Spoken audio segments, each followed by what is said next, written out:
Escape to Eden. The world had changed so long ago that most of the people inside Bunker 1, Washington, had stopped imagining it any other way. For them, the outside was not a place.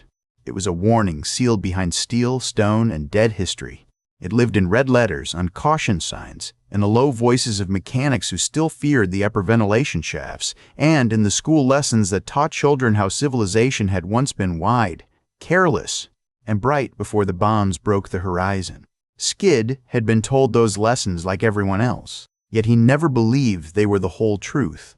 The instructors spoke of ash, poison, radiation pockets, and mutant colonies. His grandfather James spoke of rain on tin roofs, fish flashing silver under clear water, and trees so tall a boy could climb until his arms shook from joy. The instructors said the world above was a grave.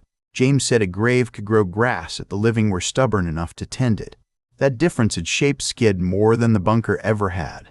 He stood in the narrow compartment that had been James's room, holding a folded gray blanket against his chest because it still smelled faintly of oil, old paper, and the bitter root tea James drank when his knees ached.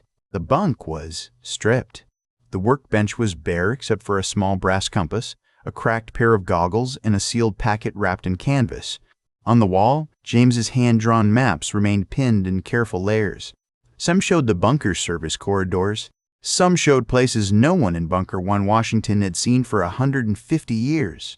Roads, rivers, towns, military checkpoints, a blue line that had once been a coast, and a northwestern mark circled so many times the paper had grown soft. The word was Eden. Skid touched the mark with 2 fingers. He was 23, tall and lean from a lifetime of rationed food and relentless training. But grief made him feel like the boy he had been the first time James told him that name. His dark hair hung in uneven strands because he had cut it himself with a utility knife. His eyes, darker still, stared back from the scratched metal locker door. People said those eyes made him look hard. Skid knew better. They were only tired. A brass locket rested against his shirt beneath his palm. He opened it with his thumb. The hinge clicked softly. Inside was a tiny picture of his little sister Mira, preserved under cloudy glass. She had been missing one front tooth when the picture was taken, and she had smiled with the fearless pride of a child who thought illness was something adults could fix. His father had called him Kid. Mira had tried to copy him and made it Skid instead. The name stayed after she was gone. It was the only thing of hers that still moved through the bunker halls with breath in it. "I am going," Skid whispered to the picture. The room did not answer. The pipes rattled overhead, the recycled air hissed through the vent, and somewhere down the corridor a meal bell rang for the second shift. Bunker life continued because bunker life always continued. People were born under concrete, worked under concrete, loved under concrete if they were lucky, and died under concrete when the machines failed or the old sickness returned. Then their names were printed on a wall panel, and the next ration line formed around the corner. Skid shut the locket and tucked it away. James had died 3 days earlier in the infirmary with both hands wrapped around Skid's wrist. There had been no dramatic last breath, no wise speech fit for the old stories he loved. His body had simply run out of strength. His fingers loosened, his eyes went still, and the monitor changed from a struggling pulse to a flat line that hummed with cruel patience. Skid had wanted to beg him to stay, but James had taught him better than begging machinery or death. Skid had lowered his head and pressed his forehead against the old man's hand. After the burial chute sealed, the bunker felt larger. It felt empty in places that had once held a laugh, a cough, a muttered curse, or the scrape of James sharpening a practice knife on a stone older than anyone alive. Now there was only the plan. Skid set the blanket aside and opened the canvas packet. Inside lay a hooded cloak made of layered salvage cloth, tough enough to turn sand and light enough to fold under a pack. There were gloves patched at the knuckles, a coil of braided cord, 2 water flasks, a compact spearhead wrapped in cloth, and a small notebook filled with James's cramped writing. The first page carried a message Skid had read 100 times and still could not read without swallowing hard. "Little man, if you are holding this, then either I am too old to stop you or too dead to try. I meant to walk out there myself, but yours have teeth. Yours are sharper. Follow the sun when you can. Rest when darkness hunts. Trust clean water less than a man with too many promises. Eden is west first, then north when the air begins to taste alive. You will know it when the earth stops sounding angry." Skid folded the note with care. The main exit was impossible. The council kept armed guards near the airlock and called it protection. James had called it fear, dressed up in a clean uniform. The maintenance tunnel was the answer. It had been buried in the oldest schematics, sealed after the last surface fires, and forgotten by every official who thought paper was less useful than policy. James had spent years finding the false panel, then more years loosening the rusted access hatch that led beyond the map section. He had pretended it was a hobby. The council pretended not to notice old men with too many tools because old men were easier to ignore than young ones. Skid packed in silence. He took protein bricks, dried algae strips, a tin of salt, a fire starter made from a cracked igniter, a needle kit, and the small survival knife James had forced him to carry even to breakfast. He took no photograph of his parents. There were none left. They had died in a cooling accident when Skid was six workers trapped inside a hot vent chamber when the pressure locks failed. His mother had slipped Mira's locket into his hand before that shift and told him to keep it safe until dinner. Dinner never came. He tightened the pack straps until they bit into his shoulders. A floor panel creaked outside the room. Skid froze. His right hand moved toward the knife by instinct. James had trained that into him until it happened before thought. The door opened halfway, and Mara from sanitation peered in with a tray balanced against one hip. She was short, square-shouldered, and kind in a place where kindness was often treated like a ration to be conserved. Her eyes moved over the packed bed, the empty locker, the maps. "You are leaving," she said. Skid did not lie. "Yes." Mara stepped inside and closed the door behind her. "The council will call it theft if you take supply stock. It was my grandfather's allotment. They will call it theft anyway. Then I will try not to be here when they speak about it." She set the tray down. It held 2 protein squares and a cup of hot root broth. The smell hit him harder than expected. James had always complained that root broth tasted like boiled dirt, then drank it anyway because warmth was warmth. "You sound like him," Mara said. Skid looked away. "I am not sure that is wise. Wisdom did not keep us from shrinking down here." Her voice lowered. "He told me once that the bunker saved our grandparents and then slowly forgot why saving people mattered. I was angry with him for saying it. Then I watched my boy grow up, afraid of rooms he had never seen and skies he was told not to dream about. I stopped being angry." Skid studied her face. "You knew about the tunnel, not the way he knew. I knew he was making you ready for something." She pushed the tray toward him. "Eat before you run into legend and get yourself killed from hunger before sunrise." "I am not running into legend. I am following a route." Mara's mouth twitched. That is exactly the sort of sentence James would have said right before doing something foolish. He took 1 protein square because refusing would have hurt her. The bland paste tasted of salt, chalk, and memory. Mara watched him eat, then reached into the pocket of her work coat and pulled out a strip of folded filter cloth. "For your mouth when the air gets bad," she said. "It is clean. I swapped it from the vent doors this morning. That could cost you your work rank. Only if you get caught and start naming old women." She pressed it into his hand. "Do not make James wrong about you." Skid's throat tightened. "I do not know how to do this without him. You do it the way he taught you. One choice, then another. That is all any of us get." Mara touched his cheek with rough fingers. "And Skid, listen to me carefully. Do not let his dream turn you cruel. A man can survive and still become something not worth saving. I will remember. Remember faster than most men learn." She left before he could thank her properly. That was kindness too, giving him no time to break. Skid waited until the meal bell rang again and the corridor traffic shifted toward the lower mess. He killed the room light, opened the rear utility closet, and removed the second shelf. Behind it, a panel sat flush with the wall, disguised by dust and a row of dead fuse labels. He eased a thin pry tool into the seam. Metal complained under pressure, then gave. The maintenance shaft breathed cold air into his face. For one long moment, Skid stood with the open dark ahead of him and the bunker behind him. He thought of Mira mispronouncing his name, of his father's laugh, of his mother's tired smile, of James gripping a practice spear and saying again when Skid wanted to rest. He thought of Eden, not as a place of easy safety, but as a promise too old and stubborn to die under concrete. Then he climbed into the shaft and pulled the panel closed behind him. The passage was narrow enough to scrape his shoulders. Rust flaked from the support ribs and drifted down the back of his neck. He kept one hand on the wall and one on the strap of his pack. The floor sloped upward in uneven stages, broken by old service ladders and crawl sections where the ceiling pressed so low he had to drag himself forward on his forearms. The air grew colder with every yard. It smelled of dust, stale water, and metal that had been losing a quiet war against time. James's map had warned him about the first split. Left led to a collapsed pump station. Right led to a drainage shaft that had once carried runoff away from the bunker skin. Skid turned right and counted steps under his breath.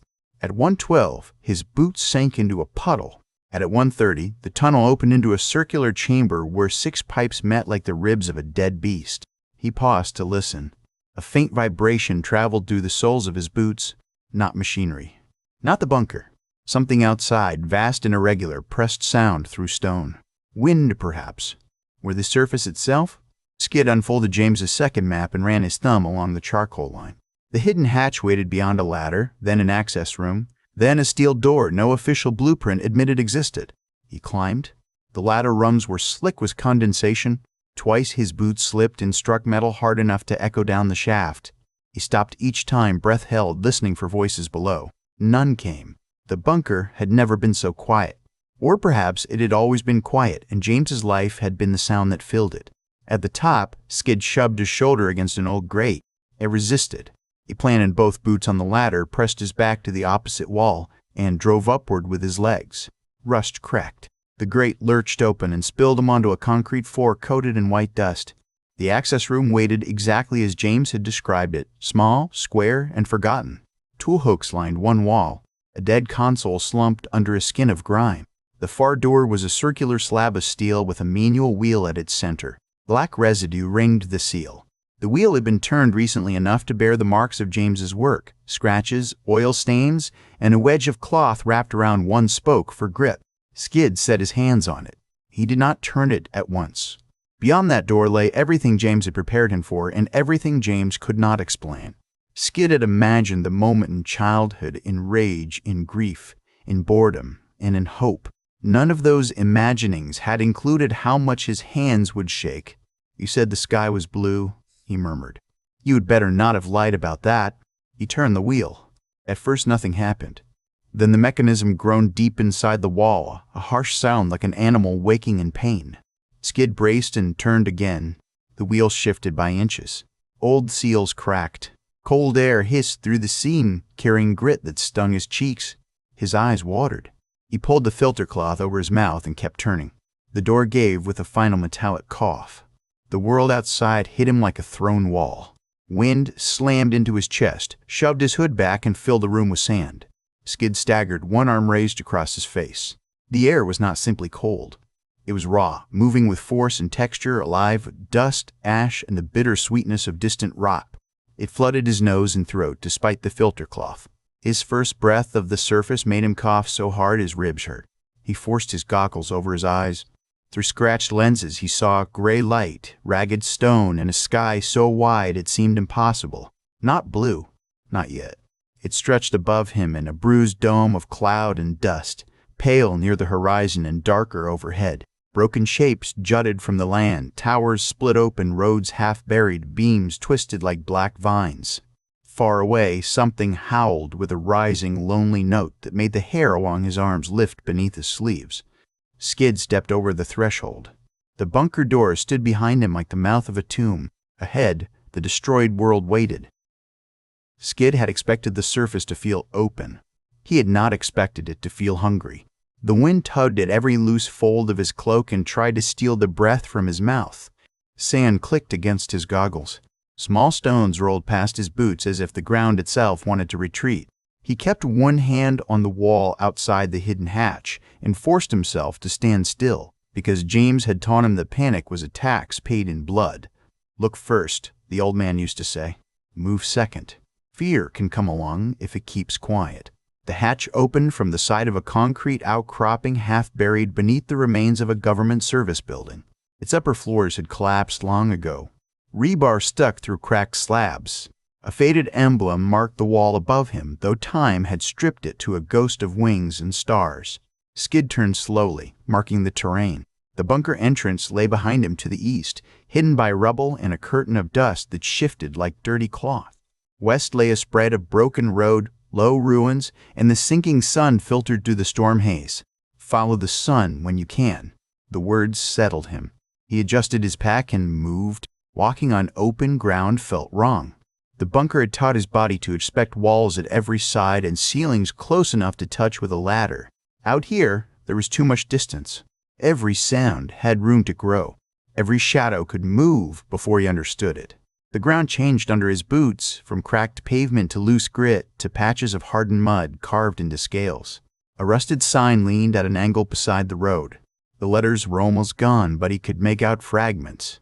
Federal route, emergency lane, and evacuation instructions. Evacuation to where, he wondered?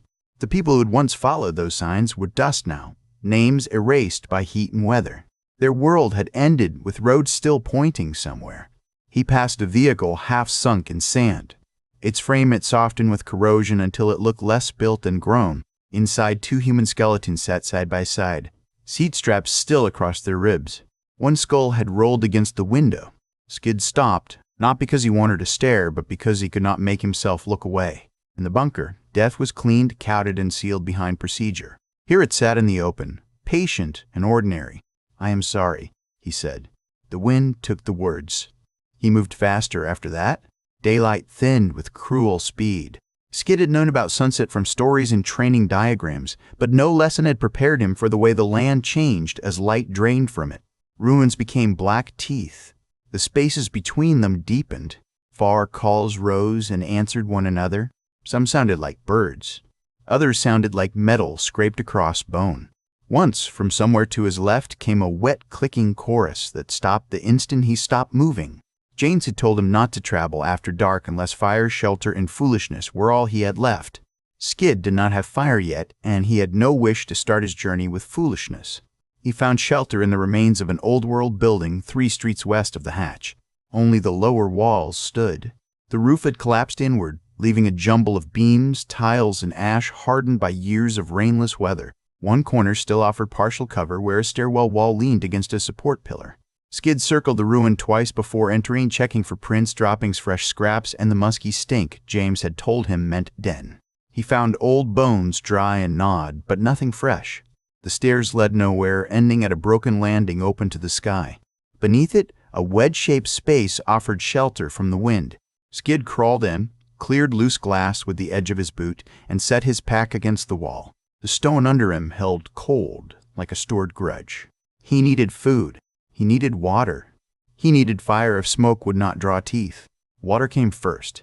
James had taught him to trust no open pool, no shining puddle, no pipe drip that left green crust around the metal. Skid searched the ruin and found condensation gathered beneath a sheet of warped plastic wedged under rubble.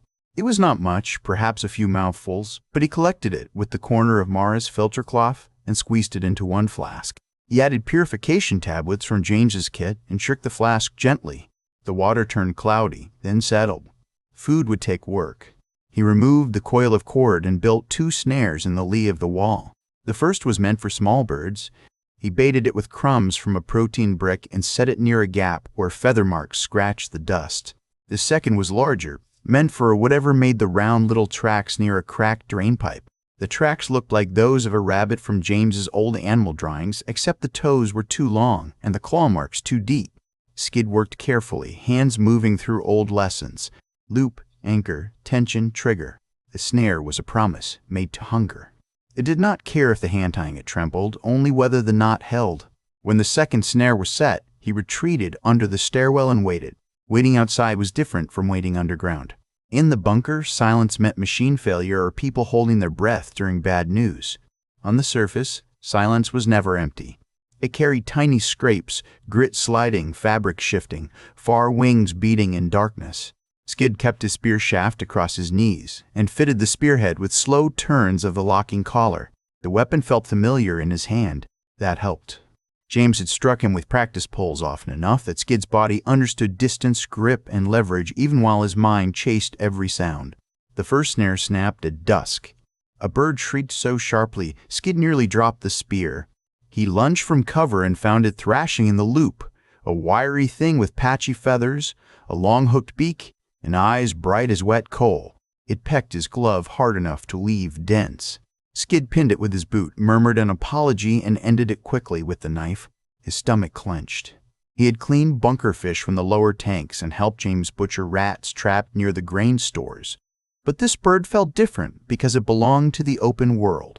Its blood steamed briefly in the cold air, dark and real against the dust. Skid swallowed against nausea and did the work anyway.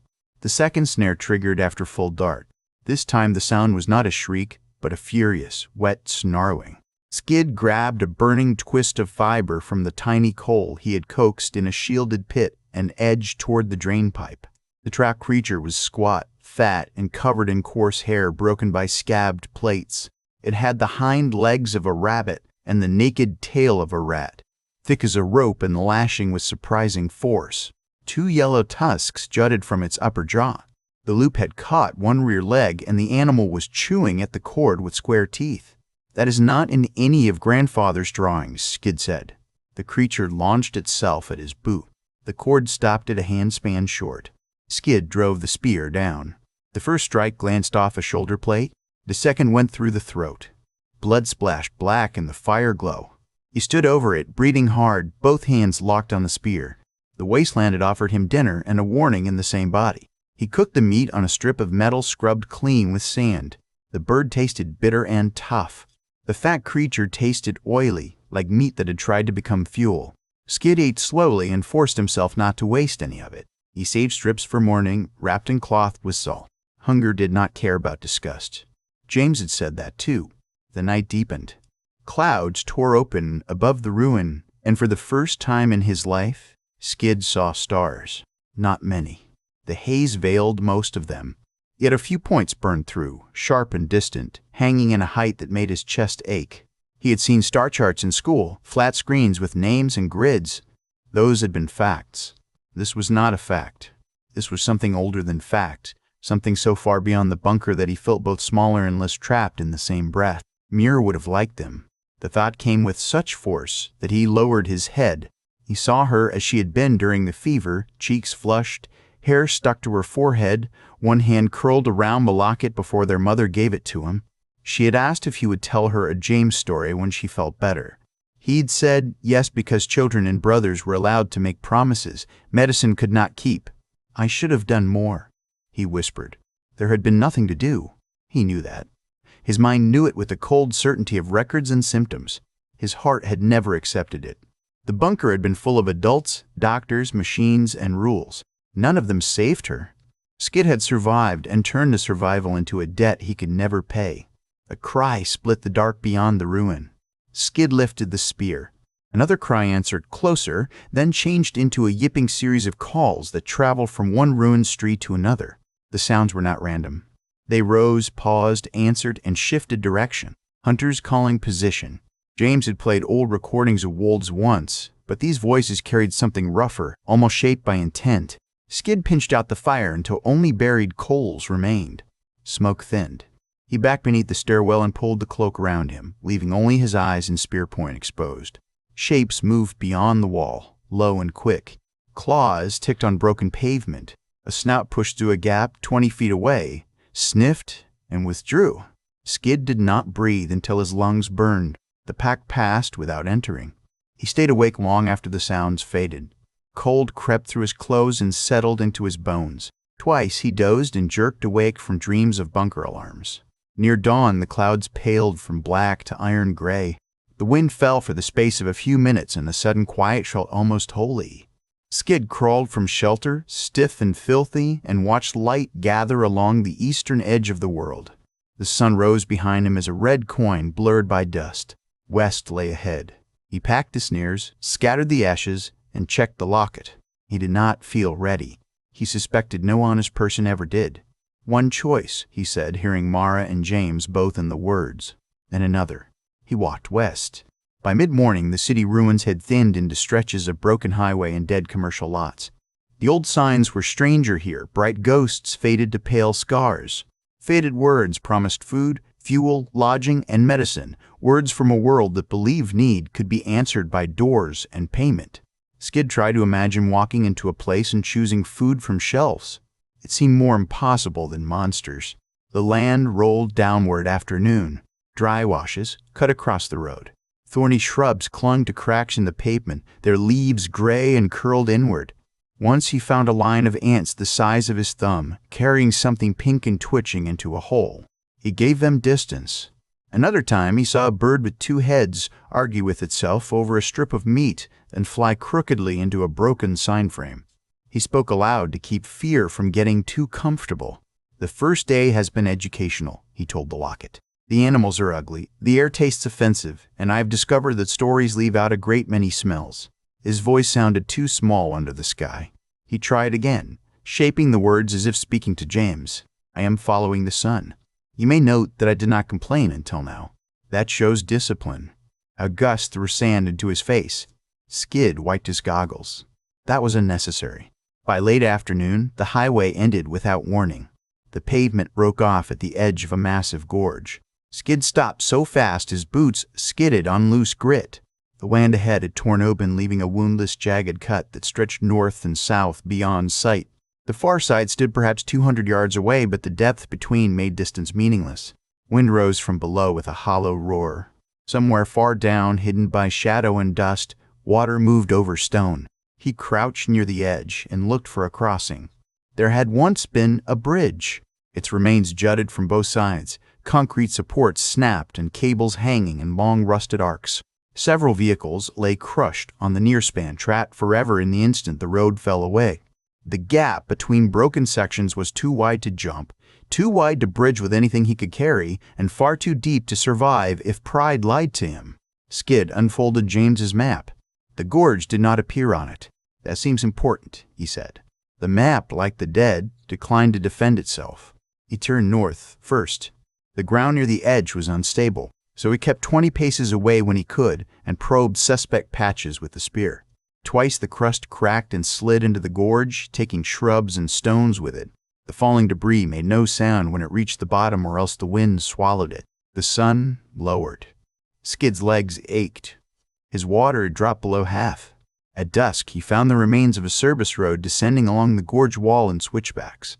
Most of it had collapsed, but a narrow ledge remained, dropping toward a cluster of boulders that formed a natural crossing over a narrower cut. It was not safe. It was barely a path. It was also the first chance he had seen. James's voice lived in his memory with irritating clarity. Safe is a word people use when they want the world to make promises. The world is not that polite. Ask whether it is possible, then whether you are careful enough to try. Skid camped above the descent in the lee of a stone slab. He did not light a fire. The night below the open ridge was colder than the ruin had been, and every cry from the dark seemed to rise from the gorge itself. He ate strips of salted meat and drank 2 careful mouthfuls of treated water. Sleep came in broken pieces. Before dawn, a sound woke him. The sound was chains, not the clink of loose scrap and wind, not the creak of old metal. Chains moving with weight on them. Skid opened his eyes and lay still. The sky was gray. The gorge lay to his west, the service road ahead, and the sound came from the south, approaching along the upper slope. Voices followed. Low grunts, harsh syllables, a wet chuckle that did not belong to any human throat. He rolled behind the stone slab and peered through a crack. The first dog man came into view on 2 legs. Skid's mind rejected it before fear accepted it. The creature stood taller than any bunker guard, broad through the shoulders, with a long muzzle, ragged ears, and a mane of coarse hair running down its neck. Bone spikes rose along its spine beneath patchwork armor made from tires, metal plates, and human scrap. Its hands were almost human, if human fingers ended in black claws and curled with too many joints.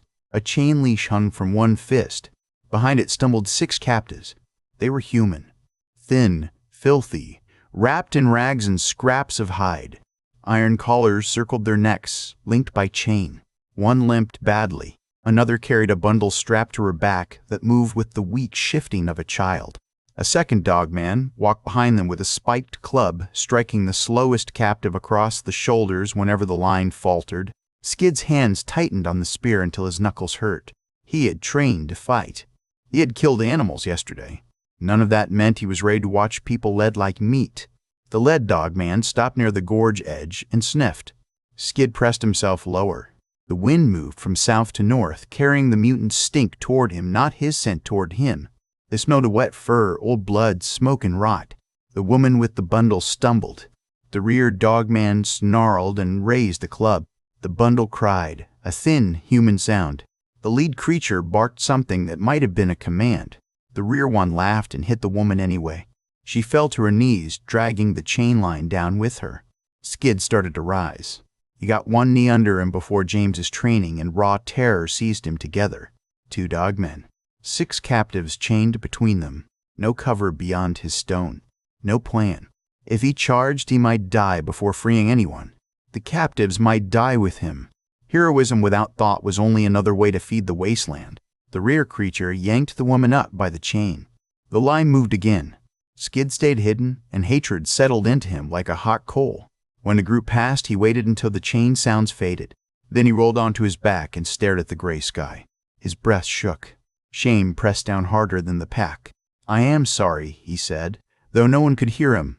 He did not know whether he was speaking to the captives, James, or the boy he had believed himself to be. The gorge descent waited. Eden waited. The dogmen moved north with living prisoners. Skid could not follow them. Not yet. The admission tasted like metal, but it kept him alive. He gathered his pack and began the descent. The service road down the gorge wall had been designed for machines, not a lone man with a spear and shaking hands. Its pavement had cracked into plates that tilted away from the cliff. Sand hid gaps deep enough to snap a leg. On the outer edge, rusted guardrails leaned over emptiness, their posts pulled loose by time. Skid moved one step at a time, testing each place before trusting it. Warning light reached the upper rim, but not the depths. The gorge below remained blue with shadow, and the wind rising from it carried the smell of damp stone. Damp meant water, but water at the bottom might as well have been under another planet if he broke himself getting there. He kept thinking of the captives, the woman with the child, the limping man, the sound the club made when it struck flesh. He had imagined monsters as things that leapt from dark corners. The dogmen were worse because they understood possession. They had chains. They had commands.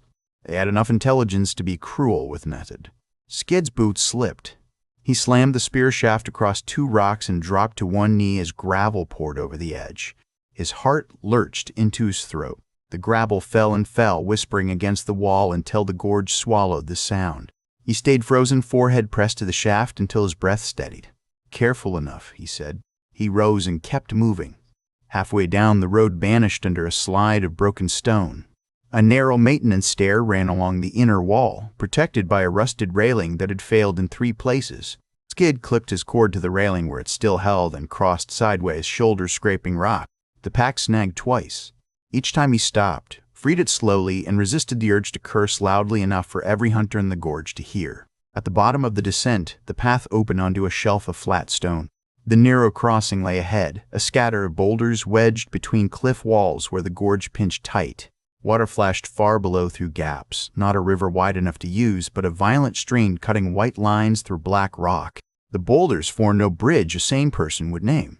They offered a route if a person could climb, crawl, jump short gaps, and ignore the empty spaces waiting below. Skid drank one mouthful of water and tightened every strap on his pack. The first boulder was easy. The second required both hands. The third shifted when he put weight on it, grinding against the stones beneath with a sound that made him flatten his body and weight. Dust drifted down. Nothing fell. He moved again. The crossing became a world of hands, knees, breath, and stone. The spear was strapped across his back now, useless until he stood again. Twice he had to lower himself into gaps and climb up the other side by fingers alone. Once he found old rope tied around a rock so brittle it came apart in his hand. Someone else had crossed here years ago, or tried. Near the center he found bones. A human skeleton lay wedged between 2 stones, one arm reaching toward the far side. The skull was gone. Scraps of fabric clung to the ribs. Around the waist remained a belt with a cracked plastic canteen and a small pouch. Skid's first instinct was to look away. His second was sharper and more practical. The dead had no use for tools. He crouched and checked the pouch. Inside were 3 metal fishhooks, a coil of thin wire, and a flint striker worn nearly smooth. He took them with a whispered thanks. The canteen held only dust. On the far side of the skeleton, the gap widened. Skid studied it for several minutes. It was not a long jump, not by training room standards.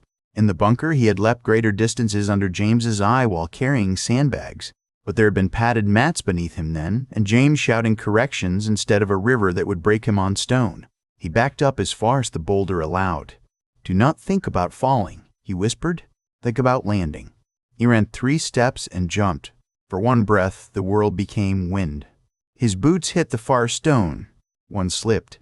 He pitched forward, claws of panic tearing to his chest. His hands slapped rock. Fingernails scraped. The pack slammed into the back of his head. He slid sideways toward the gap, kicked hard, and caught a jagged seam with his boot. Pain flashed up his shin. He growled not a word, but not a surrender either, and dragged himself onto the boulder. He lay there, shaking. The sky above the gorge was a pale strip. A dark shape circled across it on wide wings. Skid forced himself up before fear made a home in his muscles. The last stretch was easier, though he distrusted it for that reason. When his boots finally touched the far shelf, he turned and looked back at the route. From this side it seemed impossible. That did not make him proud. It made him aware that return would be just as dangerous if he ever needed it. The climb up the western wall took the rest of the morning.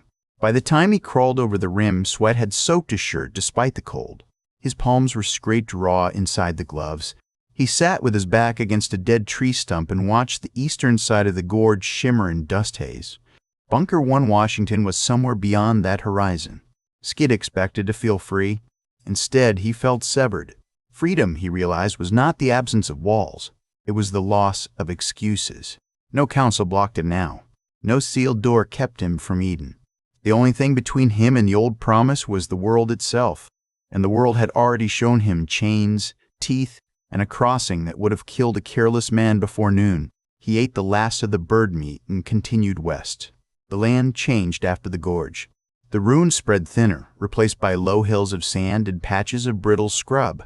Old utility towers marched across the horizon, some standing, some fallen, their cables looping to the ground in black arcs. He found water in a rusted tank by following insect movement, then spent an hour filtering and purifying enough to refill both flasks. The water tasted of metal and old leaves, but his body welcomed it with almost painful gratitude. In the late afternoon, he came upon a settlement. At first, he thought it might be alive. A ring of barricades surrounded a cluster of low buildings made from vehicle shells, concrete blocks, and scavenged sheet metal. Poles rose above the walls, hung with strips of cloth that snapped in the wind.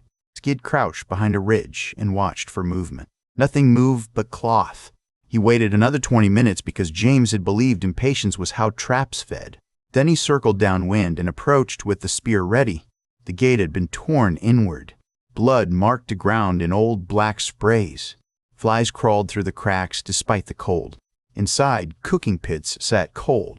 Crates lay smashed. A child's shoe rested beside a doorway, small enough to fit in Skid's palm. He did not pick it up. Dogmen had been here. The tracks were everywhere, huge clawed prints pressed over human boot marks.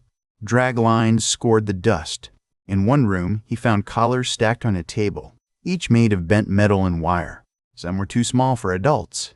He backed out with his jaw clenched so hard his teeth ached. A sound came from beneath the floor. Skid turned toward it. A scrape, then a faint cough. He lowered himself near a broken hatch in the corner of a storage shed. "I hear you. I am not with them." Silence. "My name is Skid. I came from the east. I can leave if you want me to leave." More silence. Then a voice, dry as paper, spoke from below. "People who mean harm do not ask permission. They just come down. My grandfather said that polite murderers exist, but they usually get bored quickly." A weak laugh became another cough. "Your grandfather sounds like a miserable man." He would have accepted that as a compliment. Skid found the hatch handle and lifted. The space below was a root cellar, though the roots had long since been eaten. An old man lay against the wall with a blanket over his legs and a knife held in one trembling hand. His beard was white, his skin gray with thirst. A strip of cloth bound his thigh, dark with dried blood. Skid climbed down slowly and kept his hands visible. "Do you have water?" the old man asked. Skid did. Giving it meant losing some of what might keep him alive.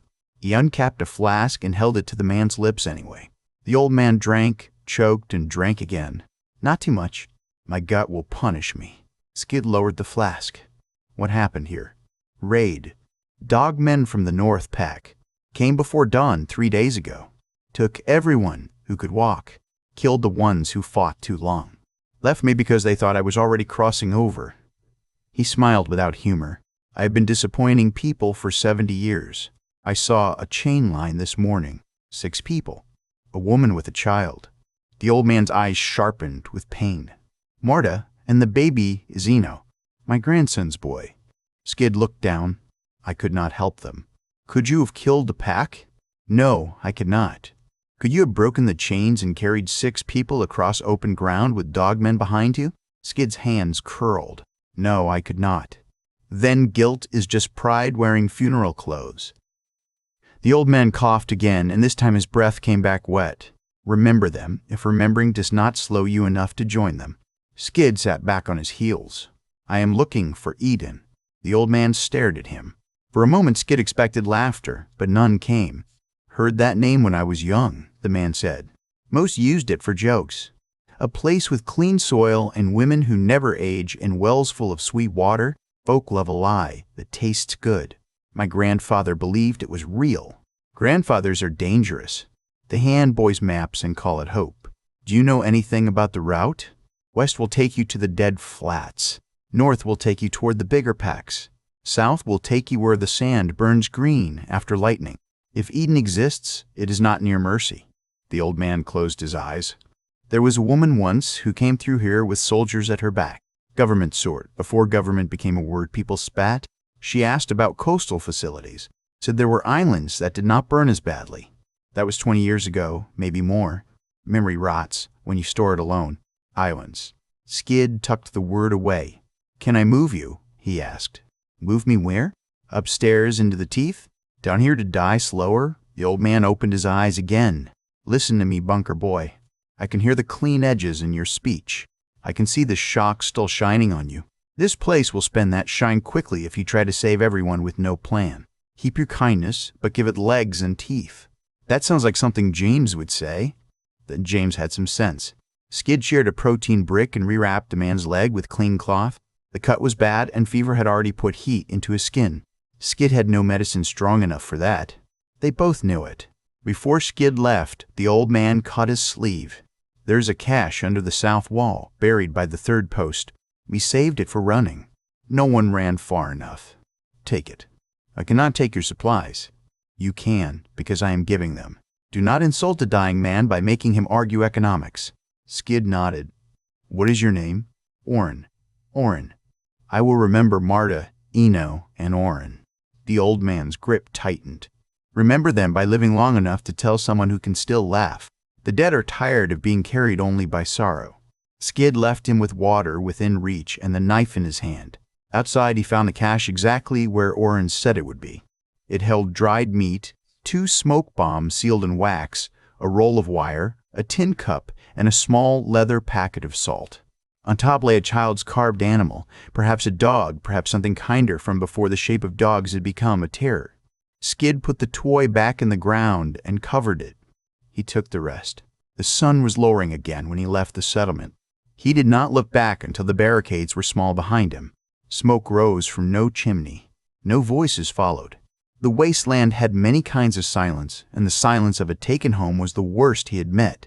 Near sunset, the terrain dropped into a field of cracked stones scattered with the remains of old apartment blocks. Most had fallen. A few stair towers still stood, climbing beside walls that no longer existed. Skid chose one ruin for shelter because the upper landing might offer sight over the surrounding ground. He climbed 3 flights with care, the metal steps whining under his weight. The 4th flight had broken away entirely, leaving only a landing and a view across the flats. He saw movement to the north. A line of shadows crossed between buildings too far to identify, but moving with purpose. Dogmen, perhaps? Or people? Or something else that understood evening as hunting time. Skid backed down 2 flights and settled in a room with 3 walls and a partial ceiling.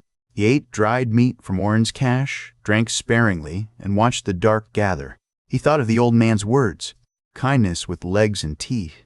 James had given him teeth. The wasteland was teaching him legs. In the night, far off, chains clinked again. Or perhaps he dreamed them. The second morning on the surface began with frost silvering the edges of Skid's cloak. He woke with his cheek against cold concrete and his fingers cramped around the spear shaft. For a few seconds, he did not remember where he was. The ceiling above him was broken, the sky visible through a jagged hole. Gray light seeped in. A strip of old wallpaper moved in the wind like pale skin. Then memory returned. The bunker was behind him. Orin was behind him. The chain line was somewhere ahead or north, and Eden existed as a name at the far edge of everything he understood. He sat up slowly. His body had begun to keep an inventory of complaint. Shoulders bruised from the pack, palms raw from the gorge, shin aching from the jump, throat scraped by dust. Hunger already stirring despite last night's meal. James had warned him that the first days outside would not test his courage as much as his willingness to be uncomfortable without becoming stupid. Skid rolled his neck, checked the locket, and stood. The ruin offered a view he had been too tired to appreciate at night. The building had once been part of a residential block. Round it spread courtyards filled with dead trees, collapsed balconies, and the skeletal remains of children's play equipment. The slide ended in a pile of wind-blown bones from small animals. A swing set stood with only one chain left, the seat long gone. Beyond the courtyard, the land rose toward a stretch of low hills, coated in scrub and broken stone. West waited ahead. He descended after checking the stairs for fresh prints. The field beyond the apartments was damp in sheltered places, and he found morning moisture collected inside curled sheets of plastic. He gathered it patiently. The work calmed him. Water did not care about grief or legend. It rewarded attention. By mid-morning, the sun had burned through enough haze to turn the clouds pale gold at their edges. Heat rose from cracked pavement, not warm enough for comfort, but strong enough to wake smells from the ruins. Mold, dust, and old smoke. A sweet carrion odor that made Skid change direction twice. He found the source near a drainage ditch. 3 bodies lay among broken reeds, not fresh, but not old enough to be skeletons. 2 were dogmen. 1 was human. The human wore a collar still attached to a length of chain wrapped around one dead mutant's wrist. A fight had happened here, brutal and close. One dogman's throat had been torn open, with a shard of glass still buried under its jaw. The human lay on his side with a knife in his hand and his teeth bared in a final expression that looked less like fear than refusal. Skid crouched several feet away and studied the scene because James had made him study practice rooms after every sparring bout. What happened? What did you miss? What can the dead teach if pride is quiet? The answer was clear enough. The captive had waited until the rear guard was close, perhaps at night, perhaps during a fall. He had used a chain to pull the creature down and killed it with glass. The second dogman had killed him before dying from its own injuries. No one had walked away. Skid took the knife from the human's hand only after prying it free with care. It was better than his own, broad and heavy, with a handle wrapped in leather. He left the glass where it was. "You had teeth," he said to the dead man. The wind moved through reeds like a tired sigh. He buried none of them. The ground was too hard and the smell might draw scavengers while he worked. Instead, he dragged loose metal over the human body, enough to hide it from birds. It was not much. It was what he could give. The trail west led into a maze of low industrial buildings. Their walls had been painted with warnings and territory marks, some human, some made by claws dragged through old soot. Skid avoided the freshest marks and kept to alleys where sand had blown smooth. He moved more quietly now. The chain line had taught him that the surface watched back. Near noon, he entered a warehouse seeking shelter from a sudden dust squall. The storm came fast, a brown wall rolling over the flats with grit hissing at its front. Skid ducked through a loading bay door and pulled his cloak tight as the wind struck. Dust poured through holes in the roof and made the interior dim as evening. He waited behind a stack of collapsed crates. Something moved in the warehouse. Not in the storm, but inside the warehouse. Skid lowered himself until his eyes were level with the gap between crates. At first he saw only shifting dust. Then a shape crossed the far aisle on all fours. It was small, perhaps the size of a child, with long arms, a hairless back, and a head that twitched side to side. It paused near a pile of bones and sniffed. A second shape joined it. Then a third dropped silently from a beam. Skid's skin tightened. They were scavengers, not dogmen, not human. Their limbs were too long, fingers too thin. They communicated in soft clicks and lip smacks. One picked up a bone and cracked it with its teeth. The storm roared outside. If he ran, they would hear. If he stayed, they might smell him. He opened Orrin's cash pouch and touched the 2 smoke bombs. Wax sealed them against moisture. James had taught him the principle, but never had real ones for practice. Pull the strip, throw hard, breathe away. Smoke was not magic. It confused eyes and noses, and confused was sometimes enough. One scavenger lifted its head. Its nostrils widened. Skid pulled the strip and threw. The bomb struck the floor 20 feet away and burst with a dull pop. Thick gray smoke billowed outward, sharp with pepper and oil. The scavenger shrieked. Skid surged from cover and ran for the side door he had marked on entry. Shapes thrashed in smoke. One slammed into his leg. He kicked it aside and felt claws rake his boot leather. Another leapt from a crate toward his face. He drove the spear shaft across its chest mid-air. The impact knocked it into a pillar with a crack. He reached the side door and shoved. It did not move. Locked, jammed, and rusted.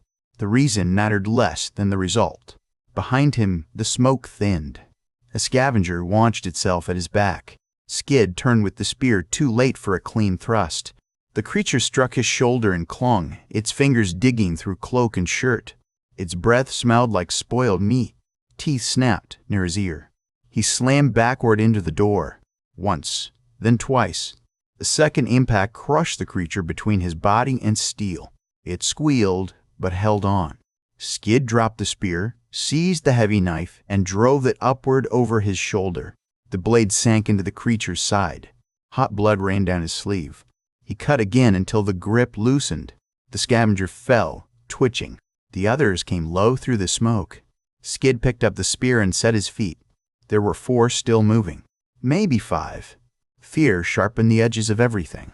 James's training room rose in memory. Footwork, angle, do not chase the first target, do not let rage turn your back. The first scavenger charged. Skid thrust through its mouth and ripped the spear free sideways. Blood sprayed across the floor. The second darted for his legs. He stepped back and brought the butt of the spear down across its skull. The third climbed a crate and leapt. Skid turned under it and slashed with the knife as it passed, opening its belly in a wet line that spilled dark ropes onto the concrete. The fourth stopped. It watched him through smoke with milky eyes. Its mouth opened, showing rows of tiny teeth. Then it fled into the rafters with a clicking scream. The others that still breathed dragged themselves after it or vanished behind debris. Skid stood in the warehouse shaking so hard the spear point tapped the floor. His shoulder burned where claws had torn cloth and skin. He checked the injury with careful fingers. The cuts were shallow but ugly. Blood soaked the fabric. He cleaned them with treated water hissing through his teeth, then pressed cloth over them until bleeding slowed. He wanted James's gruff voice telling him whether he had done well or poorly. He wanted the bunker infirmary. He wanted the dead man in the ditch to have walked away from his fight. Instead, he had a jammed door, a warehouse full of blood, and 1 smoke bomb left. The dust storm eased after an hour. Skid found another exit by climbing through a collapsed office wall. Outside, he sat under a concrete awning and let the cleaner wind cool his face. Cleaner was a generous word. It held less dust than the storm and fewer screams than the warehouse. That was enough. He considered turning back. The thought arrived without drama. He could cross the gorge again if luck held. He could find the hidden hatch. He could tell the council James had died and grief made him foolish. He could accept punishment, repair pumps, eat protein paste, grow older under concrete, and never again see a creature with blood on its teeth. The thought was almost comforting. Then he touched the locket. Mira had died under concrete. His parents had died under concrete. James had died dreaming beyond concrete. Safety had not saved them. It had only given loss of ceiling. Skid stood. West, he said. The day wore on. Pain made his movements careful. He avoided large ruins and stayed near drainage cuts where scrub offered concealment. Twice he heard howls to the north. Once he saw 3 dogmen on a ridge too far away to see him clearly, their silhouettes jagged with spinal spikes. They moved east, dragging something behind them. Skid dropped flat and did not rise until they vanished. Near evening, he found a line of old rail tracks half buried under sand. James had told him rails often followed sensible grades, and sensible grades mattered when the land grew rough. Skid followed them west until they curved through a district of taller ruins. The buildings here had been elegant once. Even broken, they showed a different kind of old wealth, with stone faces, wide steps, and decorative metalwork still clinging to upper windows. Vines without leaves crawled across some walls. Statues stood headless in courtyards. Skid moved among them with the strange sensation of trespassing inside a dead person's memory. A scraping noise came from behind a row of columns. Skid crouched. The noise came again, followed by a snort. He eased forward and saw the beast. It stood only 3 feet tall at the shoulder, but its body was built like a barrel covered in bristles and plates. A heavy head swung low between humped shoulders. 2 tusks curved from its lower jaw, dark at the tips. Its eyes were small, red, and mean. It rooted through rubble with a flat snout, flipping stones aside to find whatever lived beneath. Skid began backing away. His boot found a piece of loose tile. The tile cracked. The beast's head snapped up. For one hopeful instant, Skid believed stillness might save him. Then the beast screamed. It was an absurdly high sound for such a thick animal, full of outrage and hunger. It charged. Skid ran. He did not choose direction so much as obey survival. The beast hammered behind him, hooves or claws striking stone with rapid, heavy beats. He cut between columns, leapt a fallen bench, and nearly went down when his sore shin flared with pain. The beast struck the bench and smashed it apart without slowing. Ahead, a stair tower clung to the side of a ruined building. The lower steps remained, though cracked and tilted. Skid lunged for them. The beast snapped at his cloak and tore a strip free. He felt the pull and spun, driving the spear toward its face. The point glanced off a tusk. The impact jarred his arms numb. The beast tossed its head and knocked the spear aside. Skid climbed. The stairs shook under him. He took 3 at a time, boots slipping on grit.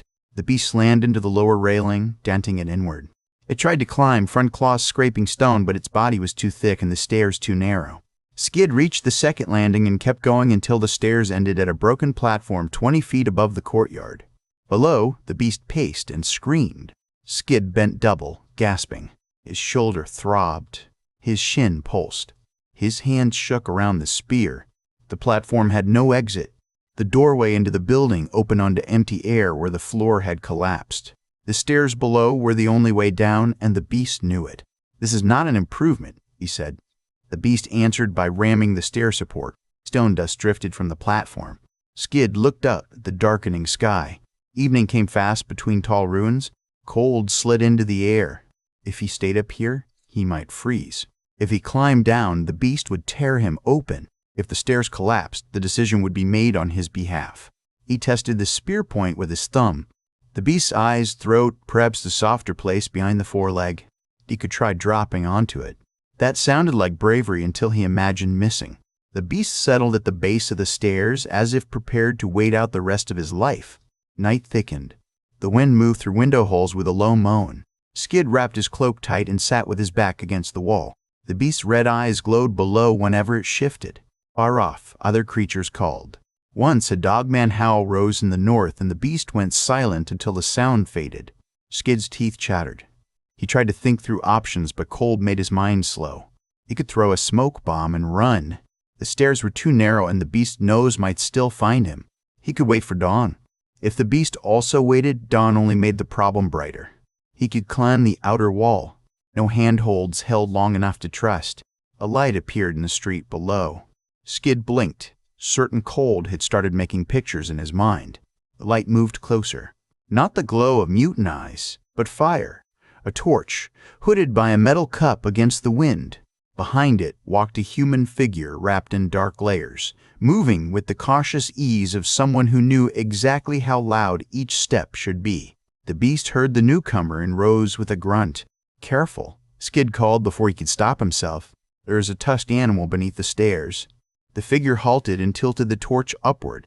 A woman's voice answered, calm and amused. "Is that what we are calling Harold now? I've been calling him several ruder names." Skid stared down. "You know that creature? I know he is stupid, territorial, and afraid of bright flame near his snout." The torch lifted higher. "You must be new." The beast charged her. The woman did not run. She stepped sideways at the last instant and swung the torch low. Flame washed across the beast's face. It shrieked, veered, and slammed into a broken wall hard enough to shake loose bricks. The woman drew a short blade with her free hand and smacked the flat of it against a metal plate tied to her thigh. The ringing sound cut through the courtyard. "Go on, Harold," she said. "Find something dumber to bother." The beast snorted, shook its head, and charged again with less certainty. She thrust the torch straight toward its eyes. Sparks burst. The beast screamed, turned, and thundered down the street, crashing through debris until the sound faded into the ruins. The woman stood below the stairs and looked up at Skid. "You can come down now, little cub," she said, "unless you have grown attached to the view." Skid did not know whether to laugh, thank her, or distrust her. All three feelings arrived together and collided. "The stairs may be unstable," he said. "Everything is unstable. The trick is choosing what collapses last." He descended slowly. The lower steps were cracked from the beast's impacts, and the railing leaned like a drunk. When he reached the ground, the woman held the torch near his face and studied him without apology. She was older than him, late 30s or perhaps early 40s, though the wasteland had a way of making age difficult to read. Weather had browned her skin and set fine lines at the corners of sharp eyes. Her hair, dark with streaks of gray, was tied back under a scarf. She wore layered leather and cloth, all patched, all practical. A short sword hung at one hip.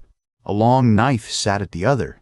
Her gaze moved over his goggles, bunker-made pack, clean stitching, and two new fear. "Well," she said, "you are either bait, a hallucination, or the prettiest lost bunker boy I have seen all decade." Skid straightened despite exhaustion. "My name is Skid.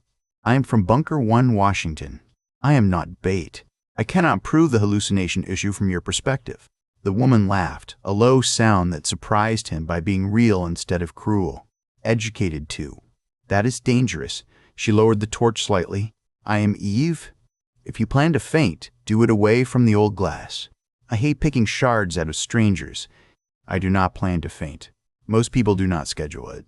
Skid opened his mouth, closed it, then tried again. "Thank you for driving off Harold. Do not thank me yet. My fire is warm, my stew is questionable, and my questions are worse." Eve looked toward the dark streets. "You smell like blood and smoke. Something else will smell it too. Come on, little cub. We can decide whether you are trouble after you stop shaking." "I am not shaking from fear." She glanced at his hands. He looked down. They were shaking. "Cold," he corrected. "Of course," Eve said. "The brave are always very cold." She turned and walked away, apparently assuming he would follow. Skid followed.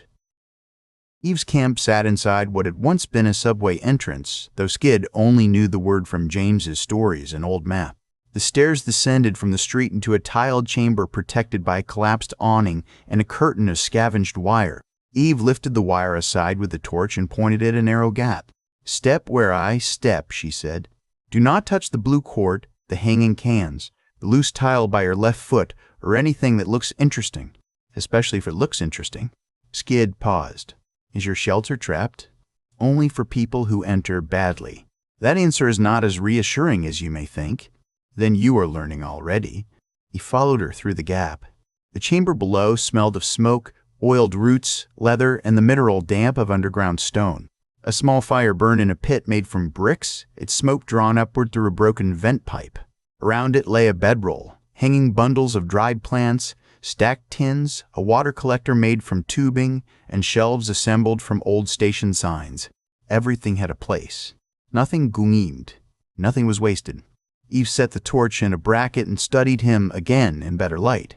"Pack off," she said. Skid hesitated. "Little cub, if I wanted your supplies, I would have let Harold tenderize you and saved myself conversation." "Pack off." "Let me see the shoulder." He removed the pack with care. Pain pulled a hiss from him when the strap dragged across the cuts. Eve's expression changed by a fraction. The humor did not vanish, but something colder and more focused moved behind it. She washed her hands in a tin basin, then cut away the torn cloth with a small blade. "Scavenger claws," she said. "Warehouse kind. Long fingers, sour breath, thinks beams make it royalty." There were several. There usually are. "You killed some?" "3. Perhaps 4. One left before I could ask it to confirm. Polite and funny under stress. That will either keep you sane or get you bitten." She cleaned the cuts with liquid from a brown bottle. Skid gripped his knee and forced himself not to pull away. "That burns. It is meant to burn. Burning means it is killing the small invisible things that want to turn you feverish. We had antiseptic foam in the bunker. It did not feel like fire. Then your bunker was very considerate. The surface is not." She packed the cuts with a paste that smelled of bitter leaves and smoke, then wrapped his shoulder in clean cloth. Her hands were efficient, not gentle, but never careless. "You been out how long?" she asked. "This is my second full day." Eve stopped rapping for half a breath. "You crossed the Eastern Gorge in your first 2 days?" "Yes." "Alone?" "Yes." "That was either impressive or deeply stupid. I will decide which after stew." "It may have been both." "Good, because self-awareness saves me time." She tied the wrap and handed him a cup of water. "Small drinks. Your body is tired enough to make bad decisions for you." Skid accepted it. The water tasted clean compared to anything he had found. He drank as instructed, though stopping was difficult. Eve ladled stew into 2 metal bowls. It contained root slices, strips of dried meat, and green flecks that made Skid suspicious. She caught his look. "Plants," she said. "Some are food. Some are medicine. Some are murder with leaves. Tonight's are food. Mostly." "You said mostly?" "Keeps guests attentive." He ate. The stew was salty, earthy, and better than anything the bunker mess had served on celebration days. Heat spread through his stomach and made his hands ache as they thawed. Eve sat across from him with her back to the wall and her sword within reach. "Now, tell me why Bunker 1 Washington is letting its children wander into my evening." "I am 23. "That is adorable." "Answer the question." Skid did not know why the word adorable made his face warm, but he blamed the fire. "The bunker did not let me. I left through a maintenance tunnel my grandfather found." "Grandfather with a death wish?" "Grandfather with a map. His name was James. He trained me to survive outside. For 2 whole days, that seems to have worked better than expected. He trained me for years. Hand-to-hand fighting, staff work, knife work, snares, water treatment, old maps, weather signs, ration discipline." Skid looked into the fire. "He told me stories, too. About the world before and about Eden." Eve's spoon paused near her mouth. "There it is," she said softly. Skid looked up. "You know Eden?" "I know the name. Everyone who has been lonely long enough knows some version of it." She resumed eating. "A clean place. A safe place. A place where the monsters stop at the fence and the wells never sour. Sometimes it is west. Sometimes it is north. Sometimes it is underground. Sometimes it is floating on the sea. Hope changes clothes depending on who is selling it. My grandfather was not selling anything." "I did not say he was." Her tone gentled without becoming soft. "Tell me his version." Skid opened James's notebook and turned to the pages that had survived years of folding, sweat, and obsessive reading. He explained the generational story, the old map fragments, the reference to a sanctuary beyond the waste, the note about traveling west until the air changed, then north when the earth began to feel alive. He mentioned Orrin's story of a government woman asking about coastal facilities and islands. Eve listened without interrupting. That made it easier and harder. Easier because she did not mock him. Harder because her silence had weight. When he finished, she set her bowl down. "Bunker 00 had files with that name," she said. Skid stilled. "Bunker 00 was real?" "Very real. Very classified. Very proud of itself." Eve leaned back against the wall. Firelight caught the lines around her eyes. It was not a civilian bunker. It was a government continuity facility. Scientists, officers, planners, data archives, seed vaults, and enough arrogance to poison a lake. "I was born there. I worked catalog systems before everything went bad." "What happened?" For the first time since she had found him, Eve looked away. "The short answer is, mutants breached the lower intake shafts. The honest answer is that people who believed they controlled the future ignored every sign that the future had learned to bite." She turned her cup in both hands. "We had alarms for everything. Fire, flood, radiation, pressure, civil disorder. The night they came through, the alarms sounded in layers. At first, people followed procedure. Then the first security team stopped reporting. Then the second team screamed over an open channel. After that, procedure became a word people died holding." Skid held very still. Eve's voice remained calm. Too calm. "The creatures were not dogmen.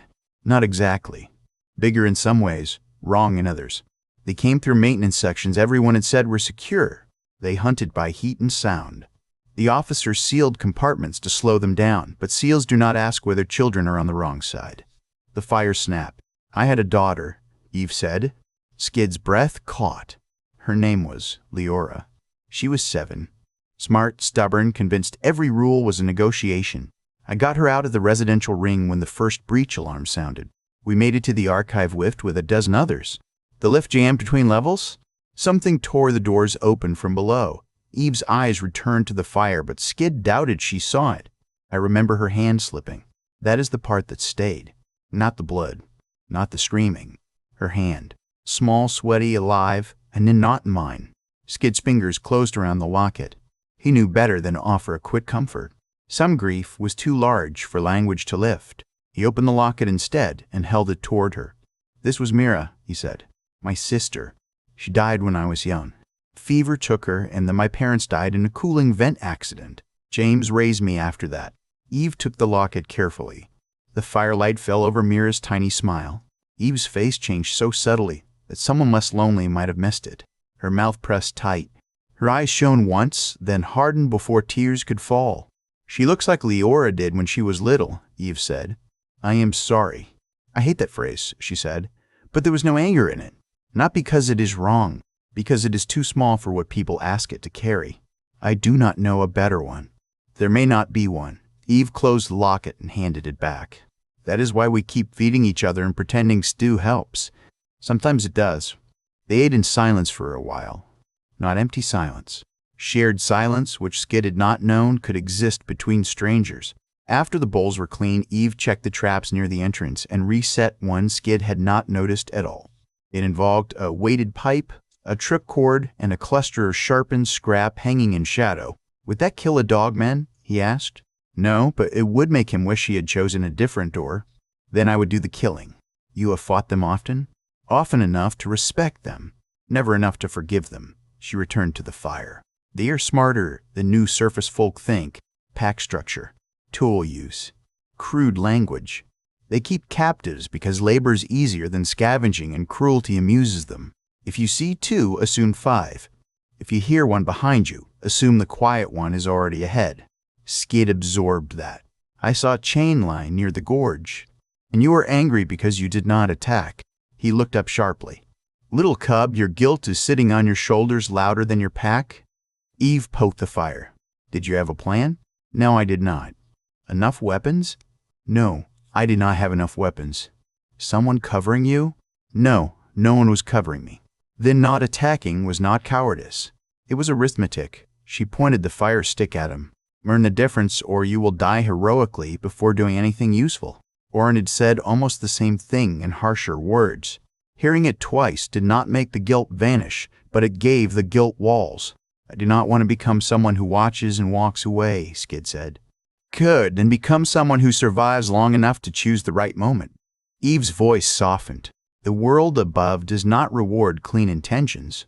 It rewards timing, preparation, and the willingness to get dirty for people who may never know your name. James trained me to fight. James trained you to move your body. The wasteland will train your judgment if it does not kill you first." Skid almost smiled. "You sound as if you disapprove of him but agree with him." "That is my favorite way to respect dead men." She gave him a spare blanket and pointed to a bedroll near the fire. "Sleep now, and I will take first watch." "I can watch." "I know you can keep your eyes open while exhausted." "That is not the same thing." She settled near the entrance, blade across her knees. "Sleep before I make you regret politeness." Skid lay down. The blanket smelled of smoke and dry grass. Warmth seeped into him. For the first time since leaving the bunker, he felt guarded by another living person. That should have made sleep easy. Instead, memories rose.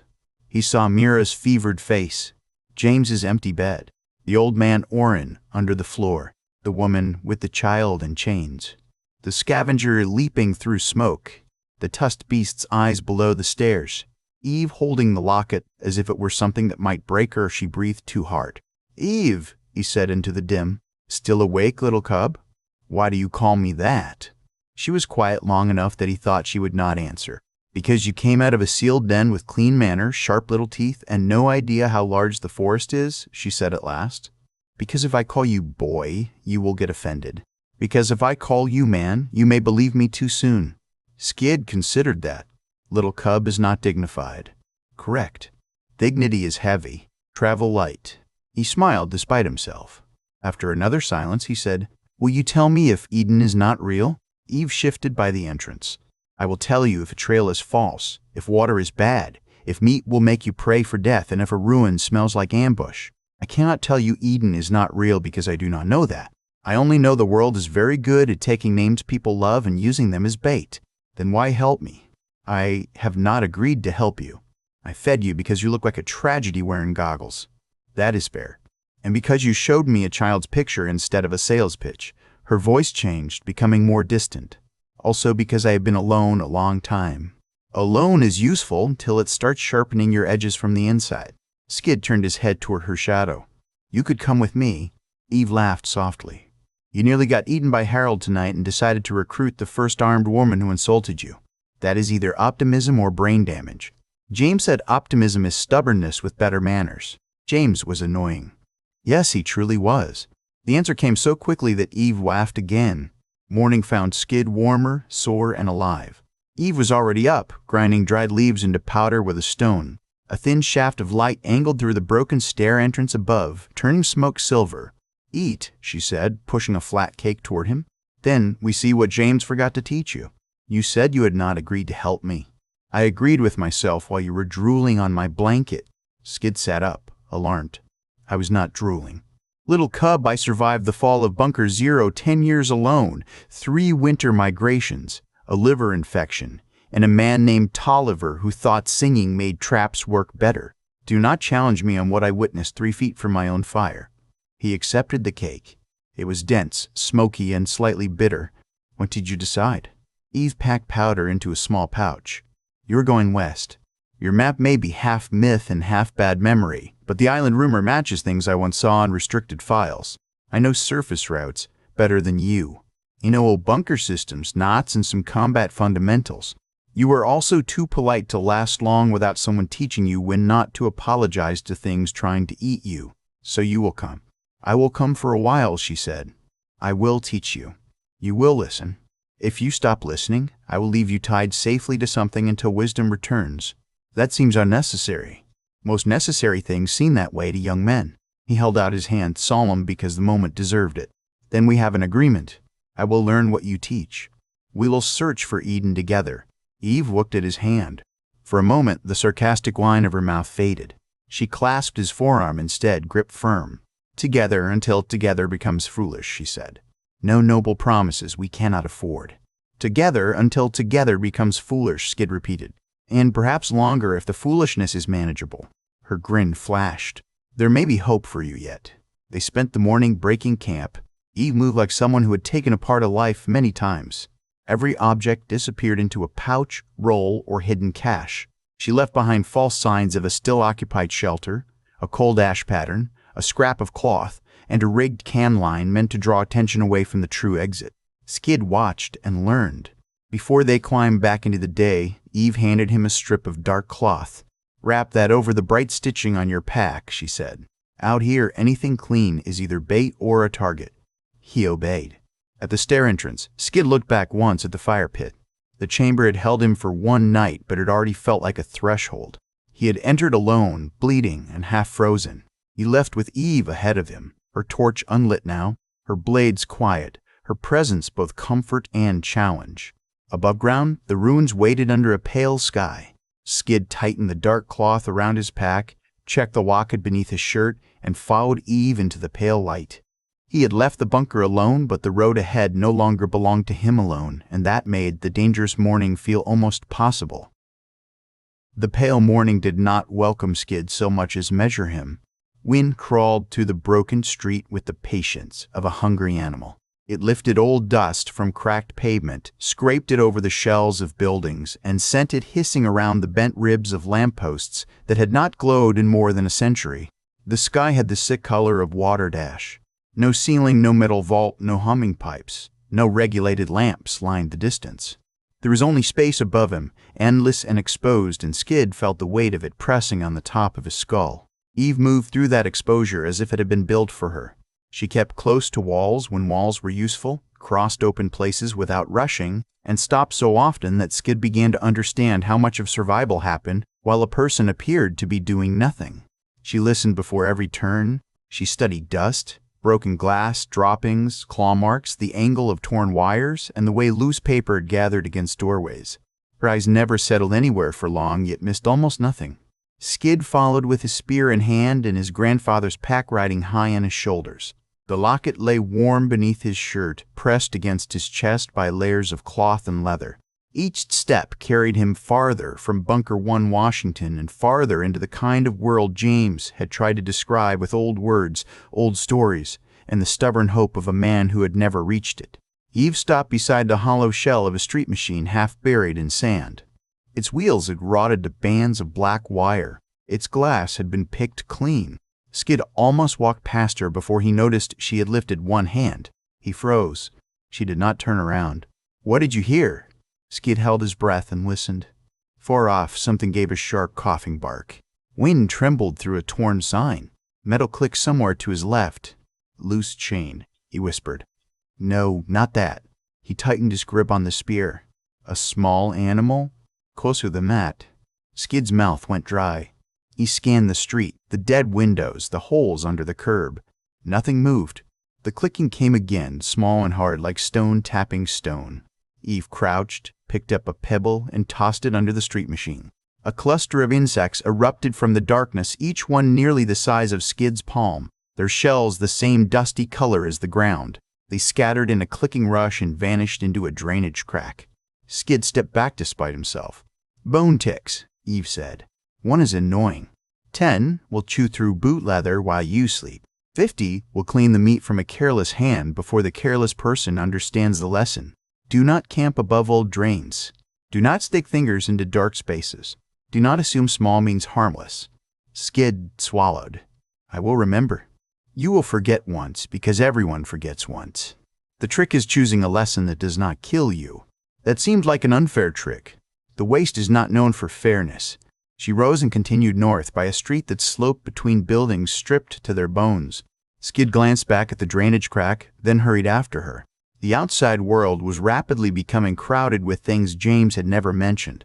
James had taught him snares, knives, old maps, breathing discipline, and how to strike when fear tried to stiffen the arms. He had not taught him that the ground itself might be full of patient little mouths. By noon, the sun had burned through the ashy veil enough to turn the streets hot and glaring. Eve led him out of the ruin belt into a field of gray scrub, where dry stalks grew in clusters around patches of cracked clay. Skid had seen pictures of grass in training books from the bunker archives. This was not grass. This looked like the memory of grass after someone had starved it. Eve pointed toward the low ridges ahead. "We stopped there." Skid studied the slope. "It is exposed. Only if you stand on top like a flag." "I was not planning to stand like a flag." "You have the posture for it." He looked down at himself, offended and curious. "What does that mean?" "It means you walk like a man raised in straight corridors. Out here, straight lines are invitations. Predators understand them. Slavers understand them. Dogmen understand them. You need to move like you belong to broken ground, not like broken ground is insulting your boots." Skid tried to soften his stride. The next step sank into loose dust and made him wobble. Eve's mouth twitched. "Grace will arrive later. Try for quiet first." At the ridge, she made him remove his pack, empty it, and explain each item. Skid laid everything on a piece of torn canvas. Knife, whetstone, ration blocks, line, hooks, needle, sealed bandage strips, water tins, flint, blanket, cord, repair wire, folded blueprints, James's notes wrapped in oilskin, and the little carved figure his grandfather had tucked into the side pocket without telling him. It was a rough wooden bird, no longer than Skid's thumb, its wings cut in 2 careful sweeps. Eve noticed the way his hand lingered over it. "A keepsake?" "James made it when I was small. He said every man should have one useless thing worth carrying. For once, James and I agree." Skid looked up, surprised. "You carry one." "I carry several. Most of them are knives. One of them is private." "I apologize. I did not mean to pry." "You can ask." "I can refuse. That is how civilized people avoid stabbing each other over feelings." Skid nodded as if she had given him a formal rule. "Then I will remember that as well." Eve note by his supplies. Her hands moved with quick economy, shifting weight, discarding one cracked ration wrapper, tightening a cord, tying 2 small items together so they would not rattle. She did not mock his care, but she corrected nearly everything. "Water rides high where you can reach it." Knife rides where either hand can reach it. Fire kit stays inside 2 layers because a wet fire kit is just regret in a pouch. Food gets divided in 3 places. If someone steals your pack, you do not starve. If something bites the pack, you do not feed it your entire future. Skid watched every motion. James divided food in 2 places. James lived in a sealed bunker. He was ahead of most dead men, but the surface changes the mat. He would have liked to. Eve snorted. He would have argued with me until I hit him with a spoon. He would have respected that. For a heartbeat, Eve's expression softened, and she shoved a water tin against his chest. Drink before pride makes you stupid. They rested in the ridge's shadow while heat shimmered over the scrubland. Skid drank in measured sips, though his mouth wanted him to drain the tin. Eve approved with a grunt, then handed him a strip of dried meat so tough it felt like chewing rope. "What is this from?" he asked after several determined attempts to bite through it. "You do not want the story before you swallow." He stopped chewing. That was not helpful. Survival rarely is. He finished because hunger had stripped him of dignity. The meat tasted smoky, bitter, and faintly metallic. He decided not to ask again. When the sun lowered, Eve began the first formal lesson. She drew a circle in the dirt with the point of her knife. "This is you." Skid leaned closer. She drew wider circles around it. "This is what you can touch, what you can hear, what you can smell, and what can see you." Bunker people think danger starts when it touches the first circle. Surface people know danger started when the outer circle changed and you failed to notice. How do I learn that? You get quiet enough to be bored, then stay quiet after boredom starts lying to you. Boredom lies. Constantly, little cub. It says nothing is happening. It says you checked enough. It says the shape in the distance is only a rock because you want it to be a rock. It says the second set of tracks is old because you are tired. Boredom is how the world eats patient people. Skid studied the circles until the meaning settled deeper than the drawing. "James taught me to act quickly." "Good then. I will teach you when not to." At dusk, she made him build a shelter. He chose a half-collapsed maintenance shed at the edge of the scrub. It had 3 walls, a sagging roof, and a floor littered with old plastic panels. He cleared the panels, checked for insects, stacked debris near the open side, and looked to Eve for approval. She stood outside with her arms folded. "You picked a grave." Skid looked around the shed, startled. "I checked for fresh tracks." He checked the floor. "Look above you." He lifted his gaze. A rusted beam crossed the roof. From it hung 3 sacks made of dried mud and hair. They twitched faintly. Skid backed out slowly. "What are those?" "Spit wasp cradles. They hatch at night when heat drops. They do not like breath." "That seems unreasonable." "Tell them. I am sure they will revise their habits." They camped under a slanted slab of concrete instead. Eve showed him how to use reflected heat from stones, how to hide the light of a small fire inside a pit, and how to leave 2 false trails before settling. She made him arrange noise traps with pebbles and scrap wire, then forced him to take them apart and build them again until his fingers moved without hesitation. When night came, it arrived alive. Creatures called from the ridges and answered from the ruins. Some sounds were high and bird-like. Some rolled low enough to vibrate in Skid's ribs. The fire pit breathed red through its screen of stones, more ember than flame. Eve sat with her back against concrete, her blade across her knees, and looked as comfortable as anyone could look under a sky full of hidden teeth. Skid kept watching the darkness. "Your neck will seize before midnight," Eve said. "I am trying to see what approaches. Use your ears. Use your nose. Use the silence between sounds. Eyes are greedy. They will take all your attention if you let them." He looked away from the darkness and listened. The camp had a small sound of its own. The faint crackle of embers, the rub of cloth when Eve shifted, his own breathing. Beyond it, the world layered itself in distance. Chirps near the stones, a dragging scrape far left, a soft patter over dust and gone.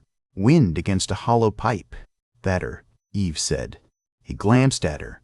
"How did you know?" Your shoulders lowered. "You watch everything." "Not everything. Enough for now." They sat in silence for a while. Skid thought of the bunker, of straight corridors and ration bells, of the sleeping alcove that had belonged to James and now belonged to no one. He thought of the old man teaching him to hold a spear in a maintenance bay while other adults laughed at them from the doorway. Crazy James, they had called him. Dream-drunk James again. James, who sharpened scraps into tools because he believed the world still had roads. He was right about more than they knew, Skid said softly. Eve did not ask who. Old people often are. It irritates the young. They called him crazy. Sometimes crazy is what cowards call someone who kept a door open. The words entered Skid quietly and remained. He touched the locket through his shirt. Eve pretended not to notice. Sleep first, watch. I will wake you after midnight. I can take first watch. You can barely keep your eyes from arguing with each other. Sleep if you can. I'm capable of staying awake. Little cub, everyone is capable of staying awake. Few are capable of thinking while they do it. He wanted to object, but a yawn betrayed him. Eve's amused stare ended the debate. Skid lay on his blanket with the spear within reach and the open sky above the cracked edge of concrete. Sleep did not come easily. Each distant cry tried to become a shape in his mind. Each tiny scrape near the stones made his hand tighten. Yet beneath the fear was something steadier. Eve was near. The fire was hidden. The traps were placed. The road had rules, brutal ones, but rules all the same. Before sleep finally took him, you heard Eve whisper to the dark. Rest while you can, James's boy. Tomorrow I start being mean. Skid smiled before he knew he had done it. Eve's definition of mean began before sunrise. She kicked Skid's boot with enough force to wake him without leaving a bruise and stood over him while the eastern horizon was still only a pale crack in the dark. The air had sharpened overnight. Frost silvered the stones around the hidden fire pit, and Skid's breath drifted in front of his face. Up, she said. Bring your spear. Leave your dignity if it slows you down. Skid pushed himself upright, hair in his eyes and blanket tangled around one leg. Is something attacking? Yes, exactly. Ignorance travels too. It travels with you and makes too much noise. He blinked at her through the cold. That is a harsh assessment before breakfast. Breakfast is for people who can find breakfast. She led him away from camp while the world still belonged to shadows. Their first lesson was tracks. Eve crouched beside markings so faint Skid would have stepped on them without noticing. She showed him the thin paired cuts of glass lizards, the dragged belly line of a night crawler, the broad split pad of a tusked grazer, and the sharper dog-like impressions that made her face harden. Dogmen again? Skid asked. Old sign. 2 days, maybe 3. See the edges? Wind softened them. Skid crouched closer. The prints were larger than any dog track in the bunker archives. Each had deep claw marks pressed ahead of the toes. Beside them ran a human footprint, bare and narrow, and a streak in the dust where something had dragged. His stomach tightened. Captives, likely. Likely enough. Should we follow? Eve looked at him until the cold seemed to settle behind his eyes. With what army? We could scout. We could also walk into their camp, announce ourselves, and save time. He stood too quickly. Those are people. They are. Then leaving them feels wrong. It is wrong. So is dying beside them without changing the outcome. You want a clean world, little cub. This one is not clean. You learn what you can carry, who you can reach, and when a brave death is just waste wearing a noble coat. The rebuke landed harder because she did not sound angry. She sounded tired. Skid looked down at the human track. His hands curled around the spear shaft. James taught me that a person must help when he can. James was right. The cruel part is learning what can means. They moved on, but the track stayed with him long after the ground swallowed it. Eve did not comfort him. That, too, felt like a lesson. By mid-morning, she had him harvesting water from places that looked impossible. She cut open a thick gray vine and let clear liquid drip into a cup made from folded metal. She showed him how certain stones held dew under their shaded sides, how cracked concrete sometimes hid collected rain below collapsed basements, and how not all clear water was safe. If it smells sweet, leave it, she said, as Skid knelt near a puddle under a broken stairwell. He sniffed and caught a faint syrup scent. Poison here? Eggs slime. Something laid there. Something will be offended if you drink its nursery. He backed away. The surface contains many offended things. You noticed. Good then. Their sparring lesson came after water. Eve chose a flat patch of clay between 2 dead trees and tossed Skid a padded staff made from wrapped cane. He caught it neatly, grateful for a subject he understood. James had drilled him for years until footwork and strikes had become as familiar as breathing. Skid rolled his shoulders, set his feet, and gave Eve a respectful nod. She smiled with disturbing warmth. There is that flag posture again. I was taught to stand balanced. You were taught to fight men on even floors. James taught me uneven footing. James loved you. That made him merciful. She attacked before the last word had fully left her mouth. Skid blocked the first strike by instinct. The second knocked his staff wide. The third swept his ankle, and the ground hit his back hard enough to drive the breath out of him. He stared at the colorless sky, shocked. Eve leaned over him. Dead already. You did not give warning. Predators are rude. Stand up. He stood. She put him down again, then again. The fourth time he lasted nearly half a minute and managed a clean strike against her shoulder. Pride flared. Eve used it. She let him press, gave ground, drew him into a patch of loose gravel, and dropped him with a hip turn so smooth that he understood defeat only after he was already staring at her boots. Dead with improved enthusiasm, she said. Skid groaned. Is there a version where I live? Yes, exactly. It begins when you stop fighting me and start fighting the place where we are. He sat up, dirt in his hair and ache spreading through his ribs. Explain that. Eve tapped the ground with her staff. Clay sticks. Gravel slides. Dead branch behind your heel. Sun in your left eye. Wind carrying your breast toward that burrow which may or may not be occupied. You looked at me because I had the weapon. The world had 6 more. Skid wiped dust from his cheek. You are enjoying this. Deeply enough. Yet when she showed him again, she was patient. She taught him how to keep weight ready to change, how to put an enemy between himself and bad ground, how to step on a loose stone on purpose so the slide happened when he expected it. He learned to glance without staring, to hear the shift of Eve's feet, to feel wind and slope as part of the fight. He still lost, but the losses changed shape. They became information instead of humiliation. Near dusk, they hunted. Eve let him choose the snare site.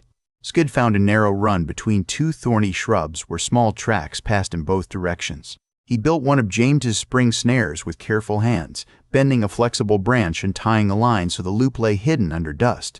Eve watched in silence. Good mechanism, she said when he finished. The praise warmed him more than he expected. James's design. James understood patience. The location is bad. Skid frowned. There are tracks. Yes, exactly. From 3 kinds of creatures. One of them eats the other 2 and smells metal. Your wire will interest it. He stared at the run. How can you tell? She pointed to a smear on the lower bark. Oil gland. Sharp smell, see? Skid leaned closer and caught a bitter odor. I thought that was plant sap. Which brings us to botany, the subject that kills more confident men than claws do. They walked through the scrub while Eve named plants by habit, use, and danger. Not every plant had a formal name. Some had bunker names, some had scavenger names, and some had names Eve admitted she had made up because no one else had survived long enough to argue. She showed him ash root, which could be pounded into paste for burns. Glass leaf, which cut skin finer than paper. Silver moss, safe only after boiling. And red spindle, whose berries looked edible enough to murder a hungry fool. Never trust color, she said. Never trust smell. Never trust a bird eating something unless you want to learn whether your stomach is built like a bird. I would rather not. Wise choice. They came to a low bush with dull green leaves drooping close to the ground. Thin thorns hid beneath the leaves, pale as bone. Eve stopped a few paces away. Lazy bush, she said. Remember it. Hate it. Avoid touching it unless you plan to weaponize it carefully. Skid crouched at what he believed was a safe distance. What does it do? Depends on how much it gives you. A tiny prick numbs flesh. A deeper one brings fever, visions, weak limbs, sometimes death. The plant earned its name because victims lie down and do not get back up. That seems too gentle a name. Names are often lies. Eve used 2 sticks to lift a branch and reveal the thorns. See the curve? It catches cloth. If you must harvest, wrap your hands, cut from the back of the branch, and never work tired. The poison sits in the hollow of the thorn. Skid nodded, intent. He backed away exactly as instructed. They returned to the snare site, moved it to a better run, and settled for another cold night under the slab. Skid's body ached from sparring. His mind felt stretched thin with new rules. When he finally slept, he dreamed of circles in dirt widening until they covered the whole world. The next morning, Eve sent him to set 2 snares alone within sight of camp. Within sight, she said firmly. Not within pride. Not within curiosity. Within sight. I understand. Repeat it because your face looks cooperative and your feet look ambitious. Within sight. She gave him a narrow look. Good then. Skid carried line, wire, and a short cutting tool into the gray scrub. He chose the first site well. A small tunnel passed under a fallen piece of wall, and the tracks around it were fresh, simple, and free of that bitter oil smell. He set the loop, disguised it, and stepped back with a satisfied breath.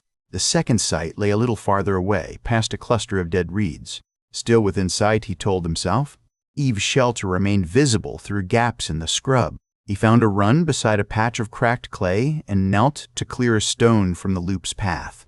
The stone would not move. He tugged harder.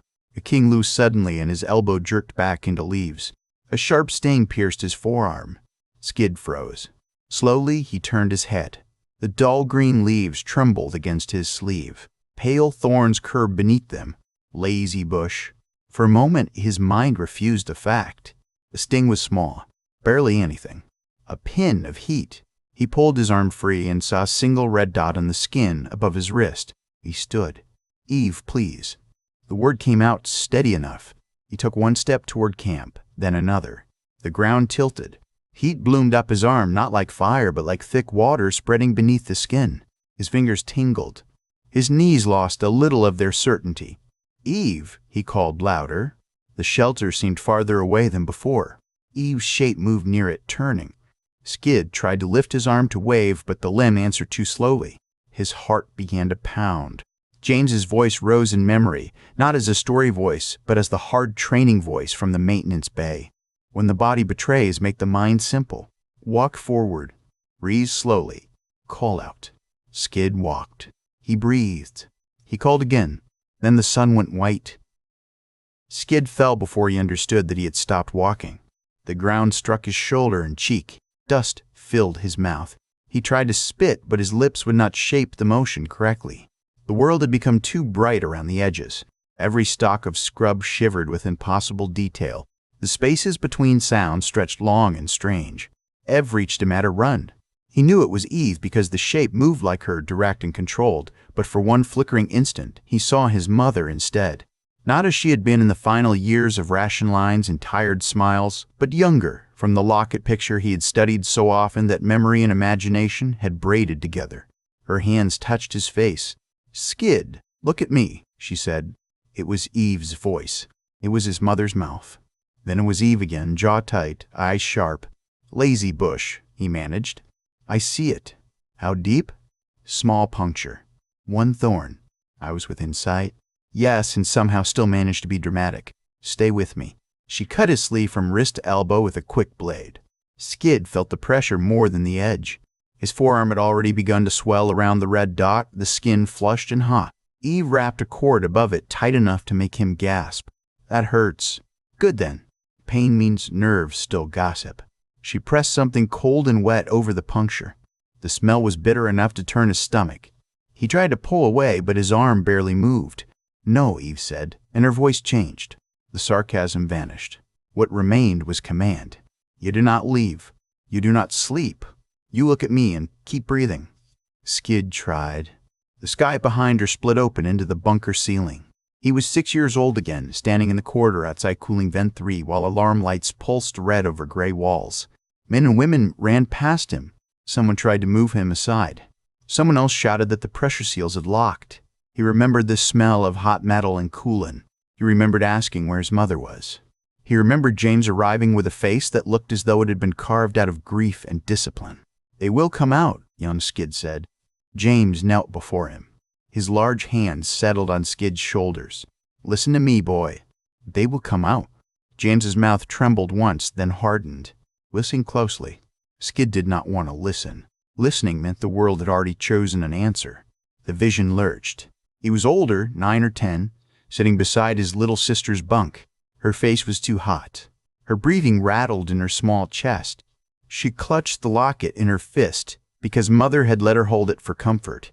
Skid remembered trying to tell a story the way James did, though he did not know enough good endings. "Kid," he had whispered, pointing at himself. She smiled weakly. "Skid, listen." "No, kid. Like father says." "Skid," she insisted, and coughed until her eyes watered. He had laughed because she needed him to laugh. He had promised her that when she got well, he would sneak her an extra honey vitamin and let her win at tile chase. He had promised too much.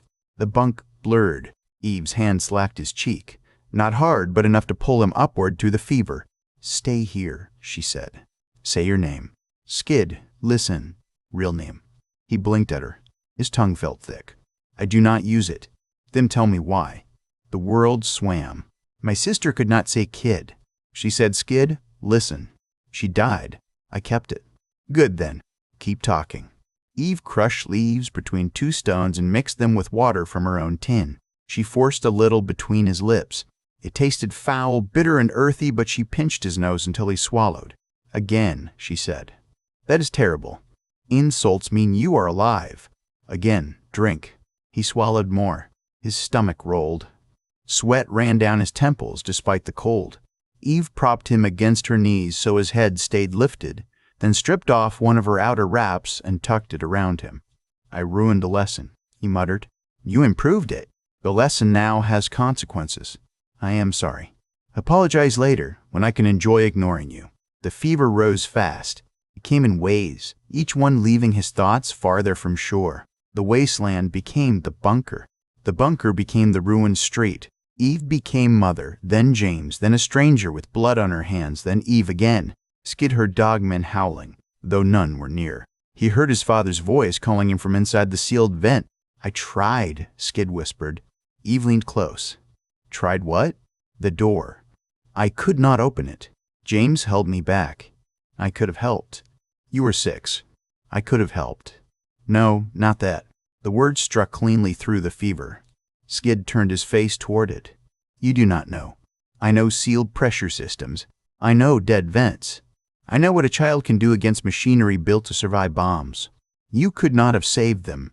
His eyes burned. "I should have saved her." Eve's hands stilled for half a second. "Your sister?" "She was little. I was supposed to keep stories going. I promised you would get better." The admission tore loose in pieces. He had not meant to say any of it. In Bunker 1, Washington, grief had been a private discipline, something folded and carried so others would not have to trip over it. James had known. James had not pressed. Maybe the old man had understood that some doors opened only when the body was too weak to guard them. Eve squeezed more bitter liquid into his mouth. Her voice stayed calm, but something in it had roughened. "Children are not shields against fever. Brothers are not gods. You loved her. That was what you had. It was not enough. Love usually is not enough to stop death. It is still the only thing worth carrying after death wins." Skid tried to answer, but the vision pulled him under again. He stood in the bunker corridor with his sister beside him. She looked as she had in the locket, small and solemn, hair tied back with a strip of blue cloth. Behind her, his parents waited near the sealed vent door. They did not look burned or afraid. They looked patient. "I am sorry," Skid said. His sister tilted her head. "You went outside?" James said too. "You are scared." "Yes, exactly. You always were when the lights went out." The corridor lights flickered as if obeying her. Skid felt tears on his face. "I kept your name for me." "I know." His mother stepped closer. The locket at her throat shone bright, though he knew it now rested against his own chest in the real world. "You do not honor the dead by dying slowly beside them. I left all of you." His father's voice was warm and sad. "No, son. You carried us through the door." The corridor shook. Alarms screamed. His sister reached for his hand, but her fingers passed through his. "Wake up, Skid," she said. "The mean lady is crying."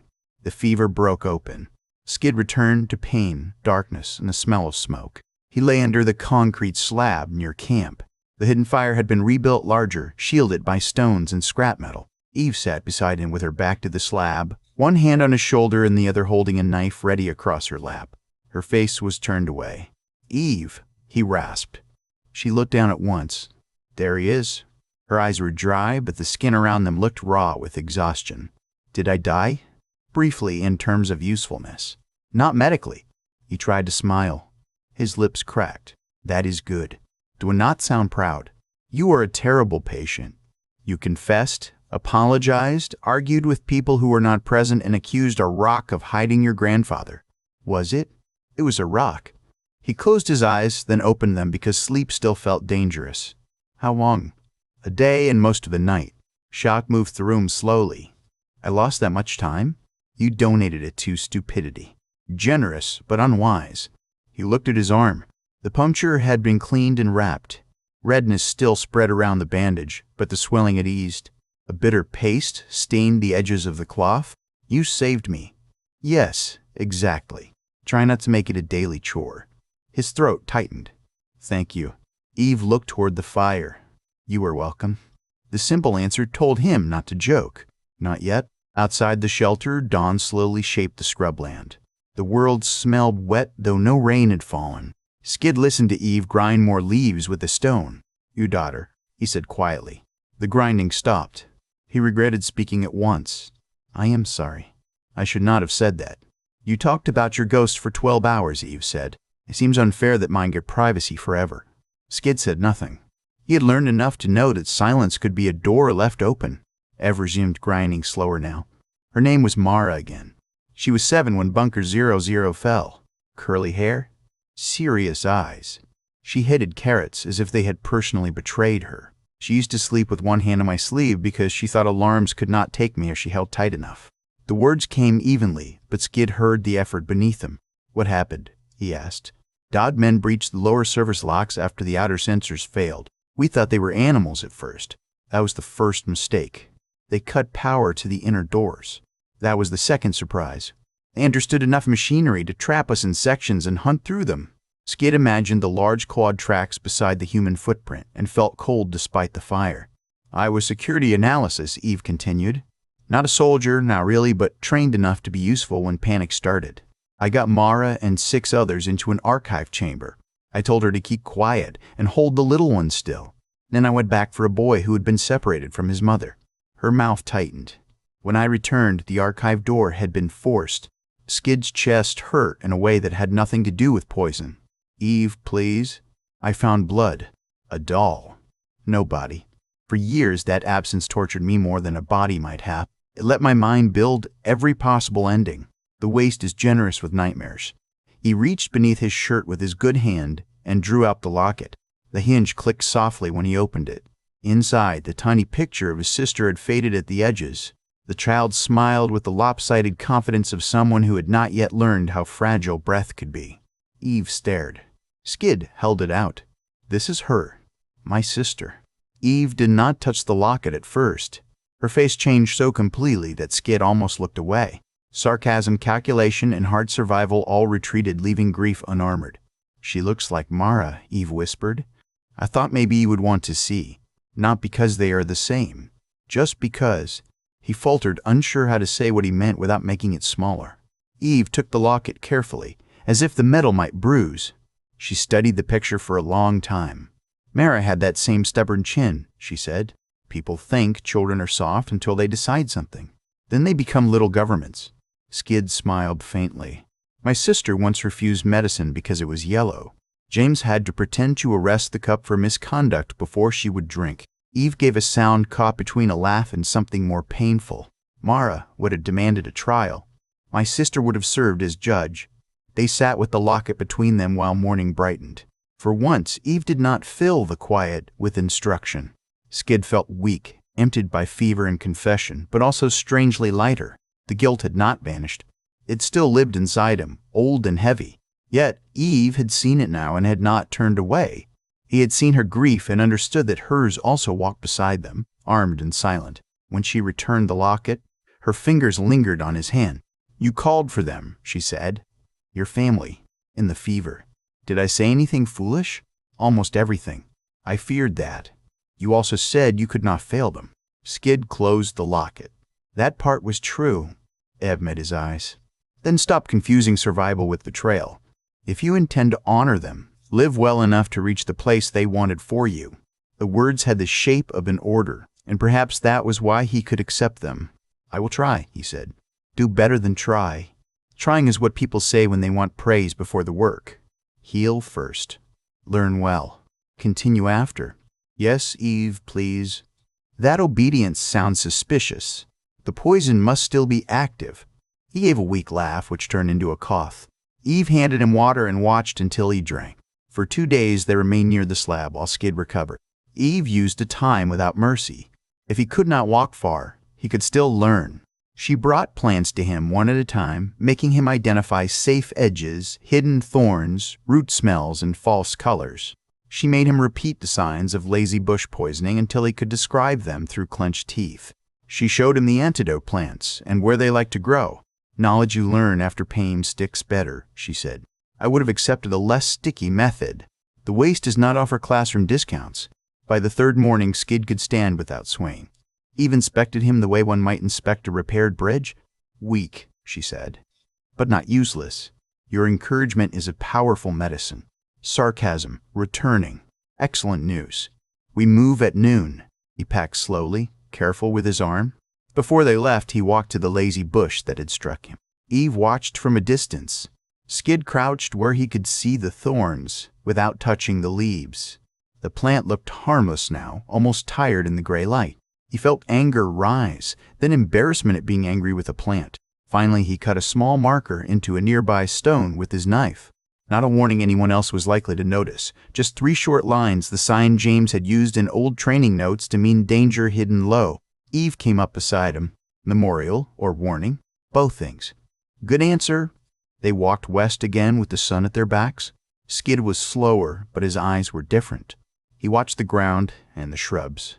He noticed moisture under stones, the tilt of grassless stems, a track half erased by wind. He did not see everything. Eve still corrected him often, yet the outer circle had widened. That evening, as they sheltered beneath a fallen highway span, Eve called him Little Cub again. This time, the nickname did not feel like teasing. It felt like a place beside the fire. The days after the poison changed the rhythm between them. Eve still mocked Skid whenever he earned it, which was often enough to keep her entertained, but there was a new weight beneath the teasing. She watched his arm without mentioning it. She gave him harder tasks while quietly placing herself close enough to catch him if weakness returned. Skid noticed and pretended not to, granting her the dignity of secrecy. In return, she pretended not to notice when he woke from fever dreams and checked the locket before anything else. They moved through country that seemed unable to decide whether it wanted to die or heal. Dead towns gave way to stretches of scrub where green shoots pushed through ash. Dry creek beds cut the land like scars, yet some held trickles of cold water beneath stones. The sky cleared for hours at a time, revealing a blue so pale and distant that Skid stopped walking the first morning he truly saw it. Eve let him stare for 10 seconds. Do not fall in love with the sky while standing in bite country, she said. He lowered his gaze at once. It is larger than the archive pictures. Most true things are. At night, they shared stories in careful pieces. Skid told Eve about Bunker 1 Washington's ration songs, about James teaching children forbidden card tricks, about the annual founding meal where everyone pretended flavored paste tasted different from ordinary paste because tradition required cooperation. Eve laughed harder at that than he expected. Humanity survived bombs and mutants, she said, yet still chose ceremonial paste. That explains much. Eve told him about pre-war art stored in sealed servers, about Bunker Zero's polished halls, about secret evacuation drills and scientists who believed classification levels made them immortal. She spoke less of Mara, but when she did, Skid listened as if each detail were a small flame protected from wind. On the 6th day after the poison, they found the first sign of recent violence. It was not blood at first. It was silence. They had been following the edge of an old service road where weeds grew through broken blacktop. Birds had been chattering in the skeletal trees ahead, not pretty birds from stories, but hard-beaked scavengers that clicked and squawked as they hunted insects. Then all at once, they stopped. Eve lifted a fist. Skid froze, outer circle widening. The wind carried a sound, a grunt, a sharp scrape. Then a woman's voice, strained and furious. Touch me again, and I will feed you your own fingers. Skid looked at Eve, please. Her eyes had gone flat and tactical. She pointed to the ground, then to 2 broken walls ahead, giving orders without sound. Skid nodded. His pulse quickened, but the old rash heat did not fully take him. He moved low along the road's edge, using a fallen sign for cover, while Eve slipped toward a gap in the wall with a short sword in hand. The struggle unfolded in the courtyard of a ruined rest station. The building had collapsed inward, leaving a square of cracked concrete ringed by broken pillars. Two dogmen cornered a young woman near a fuel pump rusted into a red-brown stump. She had bright red hair hacked unevenly at her shoulders and a face bruised along one cheek. Her shirt was torn at the sleeve. A strip of chain hung from one wrist, broken but still clamped tight enough to leave dark marks. She held a jagged piece of metal like a knife. The dogmen circled her with cruel patience. Skid had seen them before from hiding, leading captives through the gorge. Up close they were worse. They stood taller than men but bent forward on thick legs, their shoulders hunched, their skin gray-brown and ridged with coarse hair. Spinal spikes rose through their backs in uneven rows.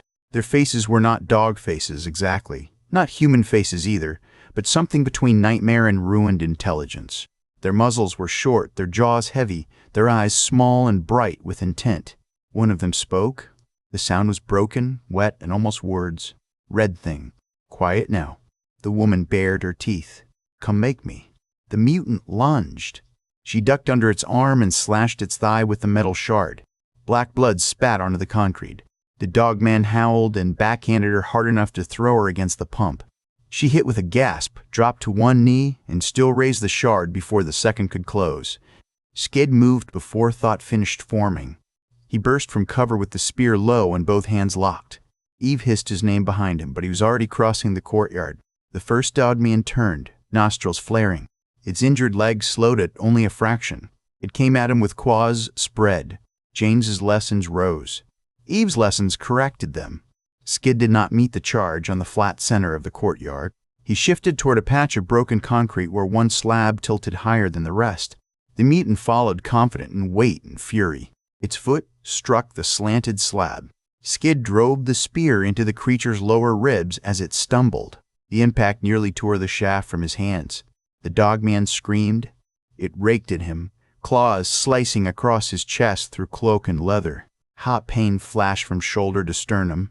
Skid clenched his jaw and twisted the spear, using the creature's own forward weight. The tip slid deeper. The dogman crashed into him, breath rotten and hot, jaws snapping inches from his face. He could not pull free. The woman's metal shard struck the mutant's neck from the side. Once, hard. Twice harder. She moved like rage given bones, eyes blazing, teeth set. The dogman swung at her, and Skid used the shift to wrench the spear sideways. The shaft cracked but held. The creature dropped to one knee. Skid drew the knife from his belt and drove it beneath the jaw. The dogman convulsed, then fell across the broken concrete, dragging the spear down with it. Skid staggered back. Blood ran warm under his torn shirt. He touched the slash, and his hand came away red. The sight almost unsteadied him more than the pain. The second dogman never reached him. Eve came from behind a pillar like a shadow that had learned anger. Her short sword cut behind the mutant's knee. As it buckled, she stepped inside its swinging arm and drove a narrow blade into the soft place below its ear. The creature thrashed. Eve moved with it instead of against it, cold and efficient, then opened its throat with one hard pull. It collapsed at her feet. For several seconds, nobody spoke. The courtyard echoed with Skid's harsh breathing, the wet twitch of the dead mutants, and the woman's furious, ragged gasps. Eve wiped her blade on the hide of the fallen dogman again. "I had a plan." Skid pressed a hand against his chest. "I saw an opening. You saw a woman in trouble and threw your brain into a ditch." The red-haired woman pointed the metal shard at both of them. Her hand shook, but her eyes did not. "Argue after you tell me who you are." Eve turned to her, raising both hands slightly away from her weapons. "Eve, please. This bleeding idiot is Skid. Listen." "I am not bleeding badly," Skid said, though his voice lacked conviction. The woman looked at his chest. "You are bleeding enough to be stupid about it. Sit down before you decorate the floor." Skid blinked. "I'm pleased you are safe." She stared at him as if he had spoken an extinct language. "You ran into claws for a stranger and then got polite. What bunker dropped you?" "Bunker 1 Washington again." Something flickered in her face. Surprise, maybe grief. "I thought that one was sealed dead." "It was sealed. Not dead when I left." Eve studied the chain on the woman's wrist. "And you?" The woman tightened her grip on the shard. "Bunker 18 Grant. Last of it, far as I know." "Name's red again." Skid, despite pain and blood loss, glanced at her hair. Red noticed. Because of the hair, yes. Say something clever and I will reopen whatever he just cut. I was going to say it suits you, Skid replied honestly. That disarmed her for half a breath. Then she scowled. You really are bunker raised. Ev gave a dry little laugh. Painfully so. Red looked at the bodies, then toward the road. More may come. These two were scouts from a chain crew. I broke loose before sunrise. Killed one with a rock. Took that one's cutter. She lifted the jagged metal. Been running since. Eve nodded once. Shelter nearby? I know a place. Basement under the old food market, half a mile west. Door still hides if you do not step like a drunk giant. Can you lead? Red gave her a look of pure insult. Can you keep him from dripping all the way there? Probably not. Then hurry. Skid recovered his spear from the dead dogman with effort. The shaft had cracked near the tip. He stared at it, a strange sadness moving through him. James had helped him make it from bunker scrap and old tool steel. Eve saw. We will repair it. It held. So did you. Barely enough. Move now. They left the courtyard through a service alley. Red led fast despite exhaustion, bare feet silent on the concrete. Eve followed behind Skid, one hand occasionally touching his back when his stride wavered. He wanted to insist he could walk unaided. He also wanted not to fall on his face in front of Red, which made silence the wiser choice. The old food market crouched beneath a collapsed sign that had once shown fruit bright enough to seem unreal. The letters were broken, but Skid could make out part of a smiling peach. He wondered what peaches had tasted like before the world broke. Red led them through a side entrance, over a spill of bricks, and downstairs hidden behind a fallen freezer case. The basement smelled of dust, old mold, and smoke. Someone had lived there recently.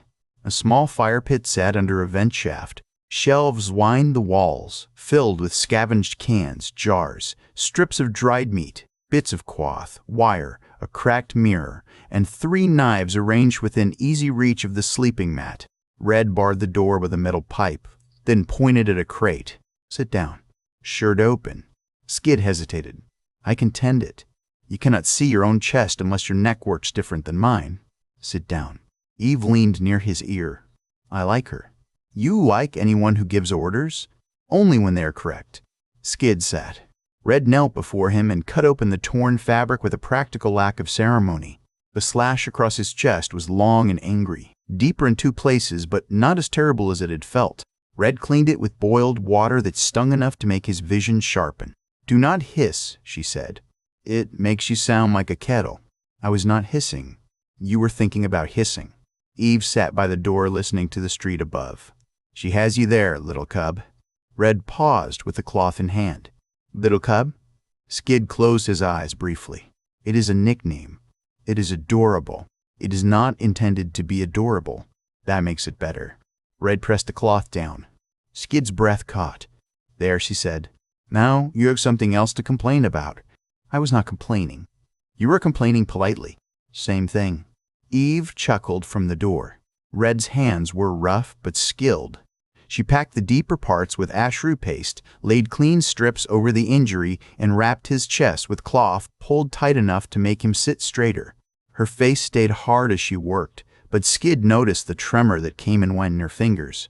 Now that the fight had ended and the door was barred, the fear she had outrun was trying to catch her.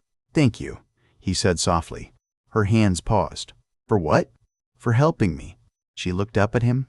Her eyes were green, bright, against dust and bruising. You helped first. That does not cancel gratitude. Red stared another second, then looked away. You talk pretty for a man who charges like a kicked goat. I have never seen a goat. That explains your technique. Eve laughed under her breath. They ate from Red's stores that night, though Eve insisted on contributing dried meat from her own pack. Red devoured food with the controlled speed of someone who had recently been starved and did not want anyone to notice. Skid noticed anyway. He also noticed the way she sat with her back to a wall, chain wrist tucked close, eyes flicking off into the door. Eve noticed more. How many in the chain crew? Red's mouth tightened. 12 dog men again. Maybe 15 humans in chains when I escaped. Some from old settlements, some bunker-born, some too broken to say. Skid leaned forward and winced when the bandage pulled. Where are they being taken? Northwest, mainly. Big camp, I think. They taught some. Not enough for me to understand all of it. They use humans for hauling, digging, meat when food gets low, and entertainment when they are bored. Skid's jaw tightened. Eve's face revealed nothing, which told him she was angry. How did Bunker 18 Grant fall? Red stared into the small flame. For a moment, Skid thought she would refuse. Then she rubbed a thumb over the shackle mark on her wrist. We were dying slow before they came. Bad air processors. Sick kids. Council kept saying repairs were close. Repairs were not close. Then the lower hatch opened during ration shift. We thought it was a maintenance failure. It was not. Someone outside had learned our codes, or someone inside sold them. I never found out which. Dodman came through the service hall. They dragged people from sleeping rooms, burned the medical bay when the doctor locked it. I hid in a crawl space with 2 children for almost a day. One of them cried. I covered his mouth so they would not hear. He lived until they smoked us out. Silence tightened to the basement. Red's voice turned harder. I bit one of them when they pulled me free. Took part of his ear. That is why they kept me chained short. Said I was trouble. They were correct. Skid did not offer a soft phrase. Nothing soft would fit. I am sorry, he said, because true things could be simple without being small. Red looked at him sharply, searching for pity. Finding none, only sorrow, she looked back to the fire. Do not be sorry unless it helps kill them. It might, Eve said. Red glanced at her. Eve leaned forward, elbows on knees. We are going west, then north if the map proves useful. We are looking for Eden itself. Red laughed once, harsh and disbelieving. Eden itself. That story again. My grandmother used to swear her mother heard it from a radio ghost. Green islands. Clean water. People who did not eat each other or trade children for ammunition. My grandfather believed it was real, Skid said. And where is he? Dead already. Red's expression flickered. Bad question. And is honest. He died in the bunker before he could go. He left me notes. Notes do not make a paradise. No, not that. But they made a door. That quieted her. Eve watched Red carefully. You said nothing holds you here. Red's laugh this time was smaller. Nothing but caches, traps, and enough fear to keep breathing. Come with us. Skid looked at Eve, surprised by the direct invitation. Red looked between them. You invite strays? Often? Only loud ones with useful hands, Eve said. I'm not a stray. Then be company with teeth. Red studied Skid's bandaged chest, Eve's blades, the packs near the wall, and the barred door. Hunger moved behind her eyes, not for food, but for something more dangerous. A road. A purpose. People she had not yet lost. You two have no idea what is between here and there, she said. Correct, Eve replied. That is why we collect trouble as we go. Skid straightened carefully. You would be welcome. Red's gaze settled on him. You are too trusting. I am learning not to be. Not fast enough. Then perhaps you can help. She narrowed her eyes. Do you flirt with everyone this badly? Skid's face warmed. I was not flirting. Eve covered her mouth, failing to hide her amusement. Red smiled for the first time. It was small, sharp, and full of exhausted mischief. That is a shame, little cub. Skid looked at Eve in betrayal. You spread the nickname. I said it once. The waste provides. Red leaned back against the wall and closed her eyes, though one hand remained near a knife. I will think about it. Yet when morning came, her pack was already tied. Red did not announce that she had joined them. She simply tied her bedroll to a patched leather pack, stole back the strip of dried meat Eve had contributed the night before by declaring it a fair road tax, and began criticizing the way Skid fastened his chest wrap. Too loose, she said, tugging the knot hard enough to make him grunt. You want the cloth to hold while you move, not politely wave at the injury. I had it secured. You had it hopeful? Hope is not enough. Eve, sorting supplies near the door, lifted one finger. That should be written above every bunker exit. Skid looked between them. I sense some alliance forming against me.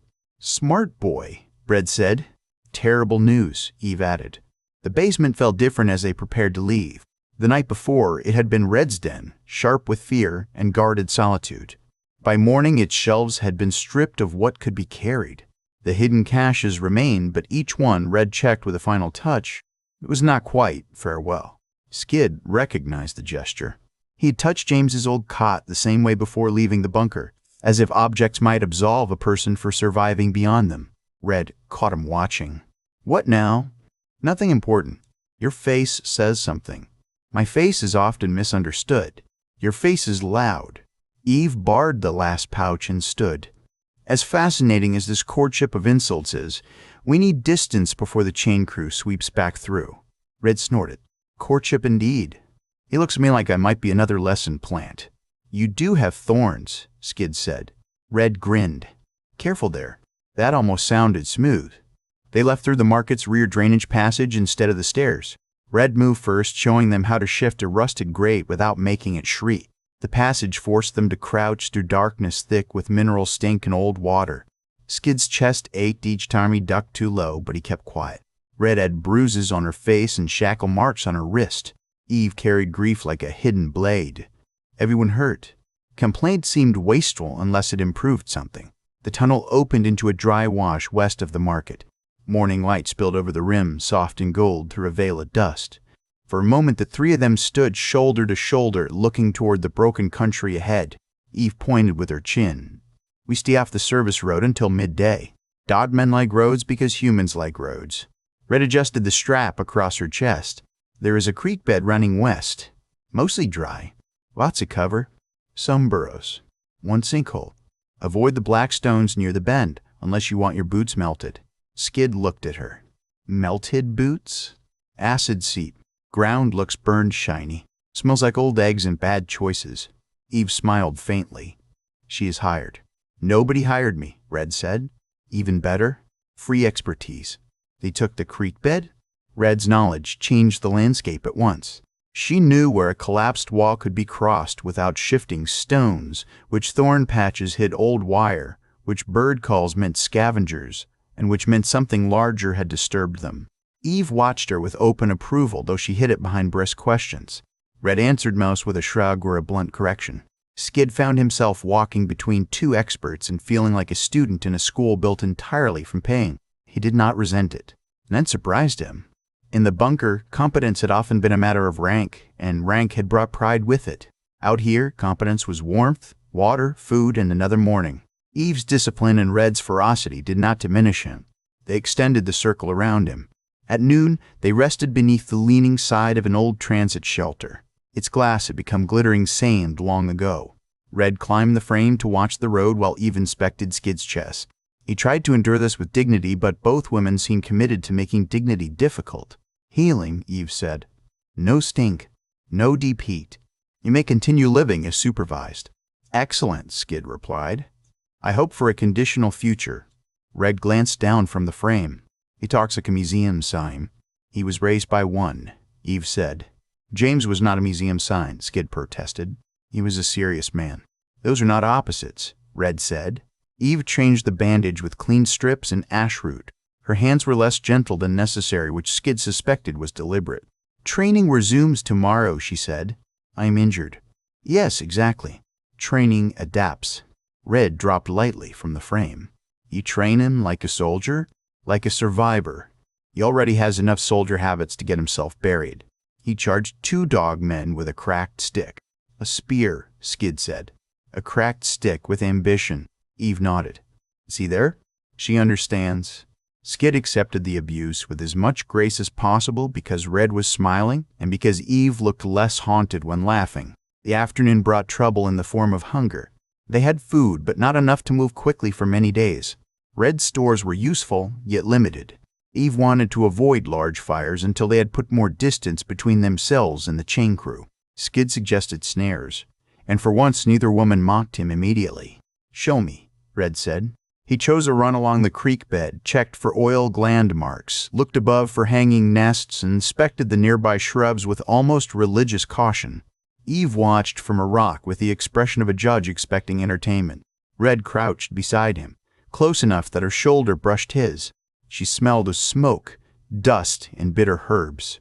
Skid focused very hard on the snare. This loop tightens when the animal passes through, he explained. The bent branch lifts it clear of the ground. It is quick if placed correctly. Red looked at the mechanism. Clever design. Your grandfather? Yes, exactly. He'd teach you anything useless? Cards too. A few songs. How to carve birds? How to identify stars from archive charts even though he had not seen them. That last one sounds useless until it isn't. Skid glanced at her. That is what he said. Her expression softened before she hit it. Sounded like a good old man. He was. Eve rose. Snare is good. Location is good. Skid is learning, which is suspicious but welcome. Red looked at the bush behind them. That plant is bad. Not lazy bush bad. It has burrs that crawl into cloth and itch for days. Shift the line 2 feet left unless you want to scratch your legs raw. Skid adjusted the snare. Thank you. Stop thanking me for keeping you functional. It is self-interest now. You carry half the water. They set 4 snares before dusk and caught 2 small animals by full dark. One was a weaned 6-legged creature with rabbit-like ears and a mouth full of flat, grinding teeth. The other was a plump bird with a hooked beak and ugly purple skin beneath its feathers. Red claimed both were edible if cooked properly and deeply regrettable if rushed. How regrettable? Skid asked. You ever lose a fight to your own stomach? No, not that. Then respect the bird. Their camp that night lay inside the cracked foundation of a farmhouse whose upper levels had burned away generations before. A stone chimney still stood, leaning but stable, and Eve used the remains of the hearth to hide a low fire. Red cleaned the animals with quick skill, while Skid repaired his spear shaft with wire, resin, and a split sleeve of metal from an old tool handle. The smell of roasting meat drew hunger from every corner of him. When Red finally handed him a piece, he ate slowly at first, then with less ceremony when his body overruled manners. Careful, Eve said. He may propose to the bird. I would not, Skid said around a mouthful, then remembered to swallow. Though I respect it. Red laughed, a sudden bright sound that startled all 3 of them. She looked almost embarrassed afterward, turning the meat with her knife. Respect the bird, she said. First sensible thing you have said. After they ate, Red took a small metal file from her pack and began working at the shackle on her wrist. Skid watched the repeated scrape, scrape, scrape. The sound had patience but no progress. May I try? He asked. Red's hand stopped. Why exactly? The hinge is old. If we brace it and strike the pin sideways, it may shear. Filing could take days. And if you miss, you break my wrist. I will not miss. She studied him by firelight. That confidence again. Not confidence. Training matters. James made me repair old hinge locks. He said every sealed system is just a conversation between pressure and weakness. That old man sounds stranger every time you quote him. Yes, exactly. Red hesitated, then thrust out her arm. Break the metal, not me. Skid set her wrist across a folded piece of leather on a flat stone. Eve came closer, interested despite herself. He examined the shackle. The pin was corroded, the joint stiff but thin where wear had eaten it. He placed a narrow tool point against the pin, steadied his injured side, and lifted a small hammerstone. Ready now? He asked. Red looked away. Just do it. He struck once. The tool jumped, but held. Red flinched, without sound. Again, Eve said. The second strike drove the pin halfway through. The third cracked it. Skid eased the shackle open and lifted it from Red's wrist. For a moment she did not move. The skin beneath was rubbed raw in places and pale where iron had blocked the sun. She stared at her freed wrist as if it did not belong to her yet. Skid set the broken shackle beside the fire. It is off. Red flexed her fingers. Her mouth pressed tight. I know. Eve, with rare softness, said, Keep it or throw it. Red picked up the shackle. The firelight turned her hair copper. Keep it. For now, I want to remember what needs paying back. No one argued. Later, after Eve took first watch, Skid and Red sat near the low coals while darkness pressed around the foundation. The night sounds had begun again, weird and restless. Skid should have slept, but pain in his chest kept him alert. Red turned a broken shackle in her hands. You really believe in Eden itself? I believe James believed. I believe Eve has heard enough to keep walking. I believe the world cannot be only this. That last part is not belief. That is refusal. Perhaps refusal is where belief begins. She gave him a sideways look. You always talk like that? I am trying to answer honestly. Honest can be shorter. I will practice. Her smile tugged at one corner. You do that. Quiet settled. Red looked toward Eve's silhouette near the broken wall. She cares about you. Eve, please. No, the bird you respected. Yes, Eve, please. Skid looked into the coals. She lost someone. I think caring frightens her. Smart woman. Does it frighten you? Red's fingers closed around the shackle. Everything frightens me. I just get angry first. The honesty in it caught him. That sounds exhausting. Living is exhausting. Being dead seems lazy. Skid smiled. Eve would agree with that. Red stretched her freed wrist, watching the skin move. When you jumped in today, I thought you were dead. I was angry about it before I knew your name. Why exactly? Because if a stranger gets killed saving me, then I have to carry that, and I am carrying enough. I did not die. Try not to. I will make every effort. She rolled her eyes. There is the museum sign again. He laughed softly, careful of the bandage. Red stared at him as though laughter were another strange tool she was deciding whether to keep. The next morning they moved west as 3 shadows instead of 2. Days began to gather into a pattern. Eve taught with structure. Red taught by insult, demonstration, and sudden intervention when Skid nearly stepped where he should not. Skid taught them James's knots and snares, old bunker codes, ways to brace doors, ways to read ancient maintenance symbols still visible on buried access panels. Knowledge passed around the fire like food, each of them offering what their dead had left behind. They fought twice in the first week. The first fight was against a pack of bone ticks swarming from a culvert after Red kicked loose the wrong piece of metal. Eve burned a line of oil while Skid dragged their packs clear, and Red cursed so creatively that even Eve paused to admire the structure. The second was against 3 lean scavenger men who thought a young man with 2 women made an easy target. Eve disabled the first before he finished speaking. Red broke the second man's nose with her forehead and took his knife. Skid used the butt of his repaired spear to drop the third without killing him, then looked to Eve for judgment. Mercy today? She asked. He is beaten. Red wiped blood from her lip. He will follow. The man on the ground shook his head frantically. Skid crouched so the man could see his face. If you follow, Red will be correct, and she seems eager to prove things. Go east. Do not return. The man fled east. Red watched him disappear. That was either noble or stupid. Likely both, Eve said. But he did make the warning sound convincing. Red looked at Skid, considering. You can be frightening when you stop apologizing. I apologized to no one during that exchange. I noticed. Keep practicing. They moved to another ruined town 2 days later. This one had been swallowed by vines, not the lush green vines of old pictures, but thick, ropey growths with gray bark and red-veined leaves. Eve marked them safe after inspection, and they used the cover to avoid a distant dogmen patrol moving along a rail line. The mutants rode no mounts yet, but dragged a cart loaded with scrap and cages, human shapes huddled inside. Skid's hand tightened on his spear. Eve touched his wrist, not restraining, reminding him. Red stood on his other side, fury trembling through her body. Not enough, Eve whispered. Red's jaw worked. I know. Skid forced himself to breathe. The patrol passed. The cages vanished behind vines. The sound of chains faded slowly. That night no one spoke much. The next morning Red walked closer to Skid than before. Not touching. Not soft. Just near. As weeks stretched, the land began to change in ways too small to trust at first. The dust thinned. Scrub grew taller. In shaded hollows, real grass appeared in narrow blades that bent under dew. Skid knelt the first time he saw it and touched the green with 2 fingers.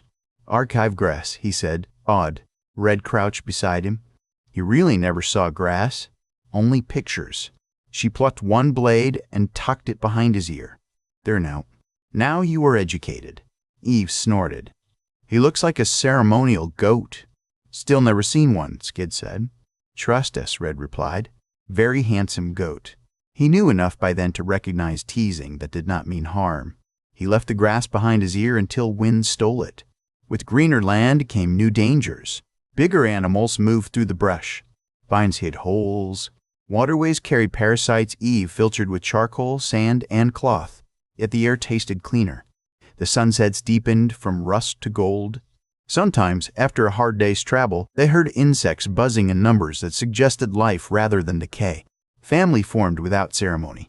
It formed when Red shoved the best piece of cooked meat into Skid's hand and claimed she disliked that cut, though Eve caught the lie and smiled into her cup. It formed when Eve woke from a nightmare with her blade in hand, and Skid spoke her name until she returned to the firelit present. It formed when Skid repaired the strap on Red's pack while she slept, and she pretended not to notice, then later adjusted his spear sling so it would not pull against his chest. It formed in arguments too. Red wanted to strike first and fast. Eve wanted to see the whole board before moving. Skid often stood between them, not because he was wiser, but because he listened hard enough to translate. Red accused Eve of waiting until chances died. Eve accused Red of mistaking motion for success. Both were sometimes right. Both hated that. The strongest test came during a storm that rolled over the hills 3 days after they left the vine town. It did not arrive as rain at first. It arrived as pressure, a heaviness that settled over the grass and made every insect go silent. The air smelled of metal. Eve looked at the clouds building in the west and ordered them away from the stream bed before Skid understood why. Water comes down dry channels faster than panic, she said. High ground now, and keep your feet out of clay cracks. Lightning likes old metal and foolish posture. Red led them toward a ridge where broken stone jutted from the earth. Wind hit halfway up, hard enough to shove at their packs. The first rain came sideways, cold and sharp, turning dust into slick paste within minutes. Skid nearly slid twice. The third time, Red caught his strap and hauled him against the rock. Your feet keep asking the ground for permission, she shouted over the wind. Stop asking. Put them where they need to go? That sounds simple when you say it. Most things are simple until pain gets a vote. They reached a shallow cave under the ridge just as the storm broke fully. Rain hammered the stone outside. Below them, the dry stream bed became a brown torrent full of branches, foam, and tumbling debris. Skid watched a chunk of wall larger than a bunk mattress roll through the water and vanish around a bend. He imagined himself standing down there arguing that the bed looked safe because it had been dry 5 minutes earlier. Eve read his face. That lesson was free. Cherish it. The cave was too shallow for comfort, but deep enough to keep the fire from dying once Eve coaxed flame out of damp tinder with a patience that looked almost holy to Skid. Listen. Red stripped off her outer shirt, wrung rainwater from it, and glared at him when he looked away too fast. I still have an undershirt. Museum sign. Your manners are going to get you killed by embarrassment before claws get the chance. I was being respectful. Respectful is fine. Panicked respect is funny. Eve settled near the cave mouth. While we are trapped, Red can teach you practical violence. Skid looked concerned. As opposed to impractical violence? Red cracked her knuckles. As opposed to whatever pretty hallway dancing your grandfather taught you. James sounds sweet, but nobody in a chain crew waits for a formal stance. For the next hour, Red showed him how fear fought when fear refused to be helpless. She taught him to stamp insteps, jab thumbs into soft places, use elbows when hands were trapped, bite only when the gain was worth the risk, and turn a fall into a chance to grab dirt, stone, or a blade. Eve corrected angles. Red corrected mercy. Skid absorbed both, bruised both knees, and learned that Red's small frame carried a shocking amount of force when backed by fury and perfect timing. At one point, she pinned his knife hand against the cave wall with her forearm and stopped an inch from his face. What now? She asked. Skid thought quickly, hooked his foot behind her ankle, and shifted his weight just enough to break her balance without throwing her hard. Red stumbled, caught herself, and smiled like a storm had found a friend. There we go. Eve nodded from the fire. He used the place where he was. Progress has occurred. Do I receive official approval? Skid asked. Do not get greedy, Eve said. The storm lasted until dark. They ate cold strips of meat and listened to rain soften. Red told them with biting humor that could not fully hide pain how Bunker 18 Grant children had once raced through laundry tunnels because the adults forgot the vents carried sound. Skid told her about stealing 2 extra ration cakes for his sister and getting caught because he had powdered sugar on his sleeve. Eve told them about Mara painting a security camera lens with soap paste, then denying involvement while still holding the brush. For a while, the cave held 3 dead children gently between the living.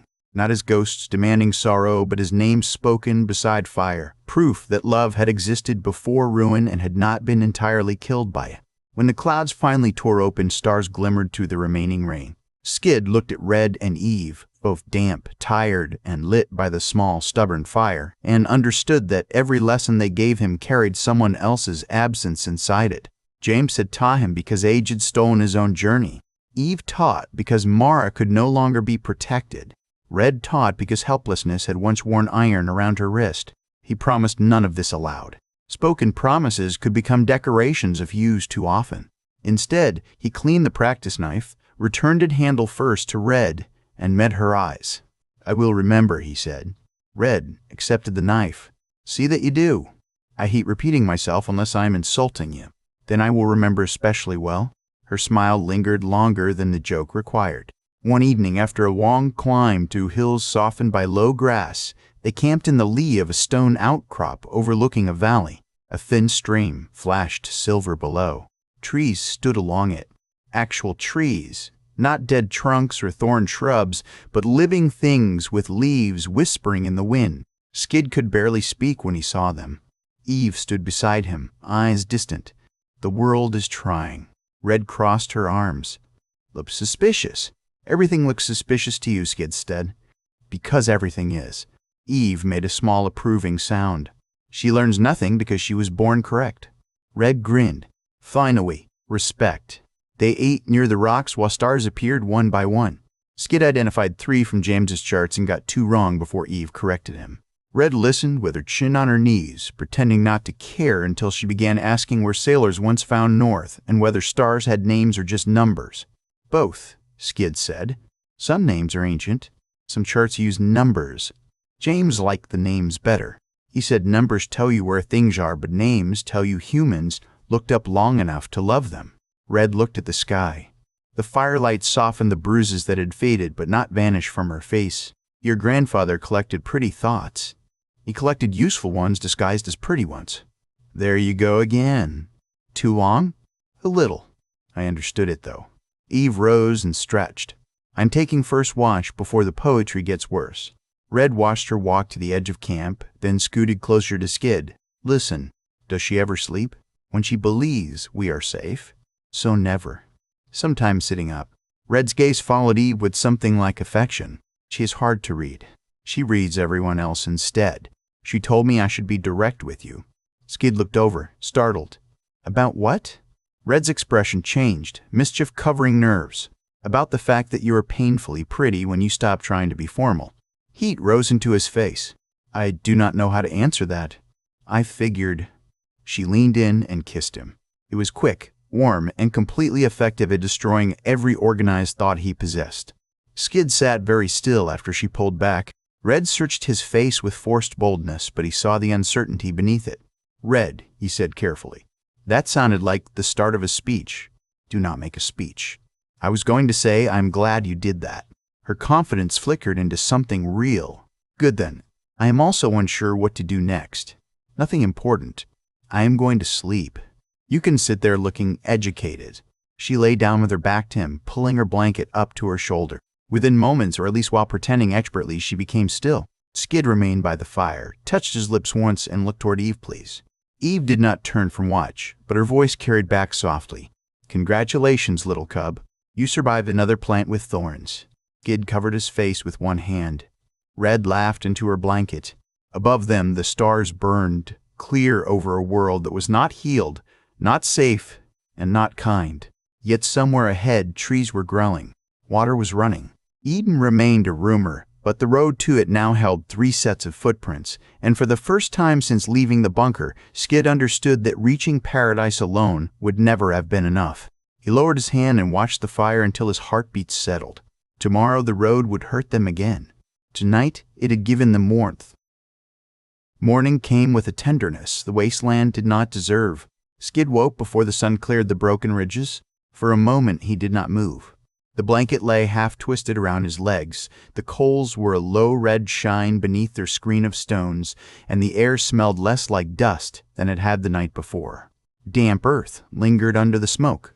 Living leaves gave off a faint sweetness from the dark beyond the camp. It was such a small change that a bunker-raised man might have missed it a month ago, but Eve had made him earn every breath of awareness. He lay still and listened to the camp breathe. Eve was already awake, of course. She sat near the edge of the shelter with her cloak pulled around her shoulders, one blade across her knees and the other tucked close enough for a faster hand. Her eyes moved to the trees while the rest of her seemed at rest. Red slept on the far side of the embers with her back toward Skid, dark red hair loose over the rolled blanket she used as a pillow. Skid remembered the kiss and immediately forgot how to breathe quietly. Eve did not look back. The fire is not judging you, little cub. Stop staring at it as if it knows secrets. Skid pushed himself up on one elbow, then caught himself because the motion tugged at the healing cuts across his chest. Eve had cleaned and bound them well. Red had bound them again because, in her words, Eve wraps people like supply bundles. They still burned when he moved too fast. I was not staring, he said. You were thinking loudly. That is worse.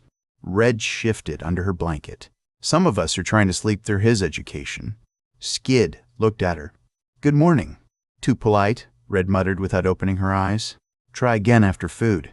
Eve's mouth twitched. See, she is already improving you. Skid touched the locket beneath his shirt, partly from habit and partly because his hands needed something sensible to do. The tiny metal oval held the picture of his little sister, the last soft thing his mother had placed in his keeping.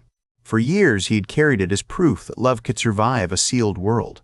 Since leaving the bunker, it had become more than memory. It was a compass that pointed through grief, and grief had begun changing shape in the company of others. He did not know what that meant for Red. Listen. He did not know what to do with a woman who could kill a dog man with a broken knife, flirt while bleeding, and then sleep as if she had not thrown his whole heart into open country. Eve finally looked over her shoulder. Her eyes narrowed in amusement. You are doing it again. Thinking now? Suffering without being stabbed. Very dramatic. Red rolled onto her back and opened one eye. Is he suffering over me? Skid straightened. That seems private. Not out here, Red said. Out here, if your face makes that many feelings, the camp gets to vote on them. I'm not certain that is a fair system. Then make fewer faces. Eve rose, brushed ash from her knees, and nodded toward the tree line.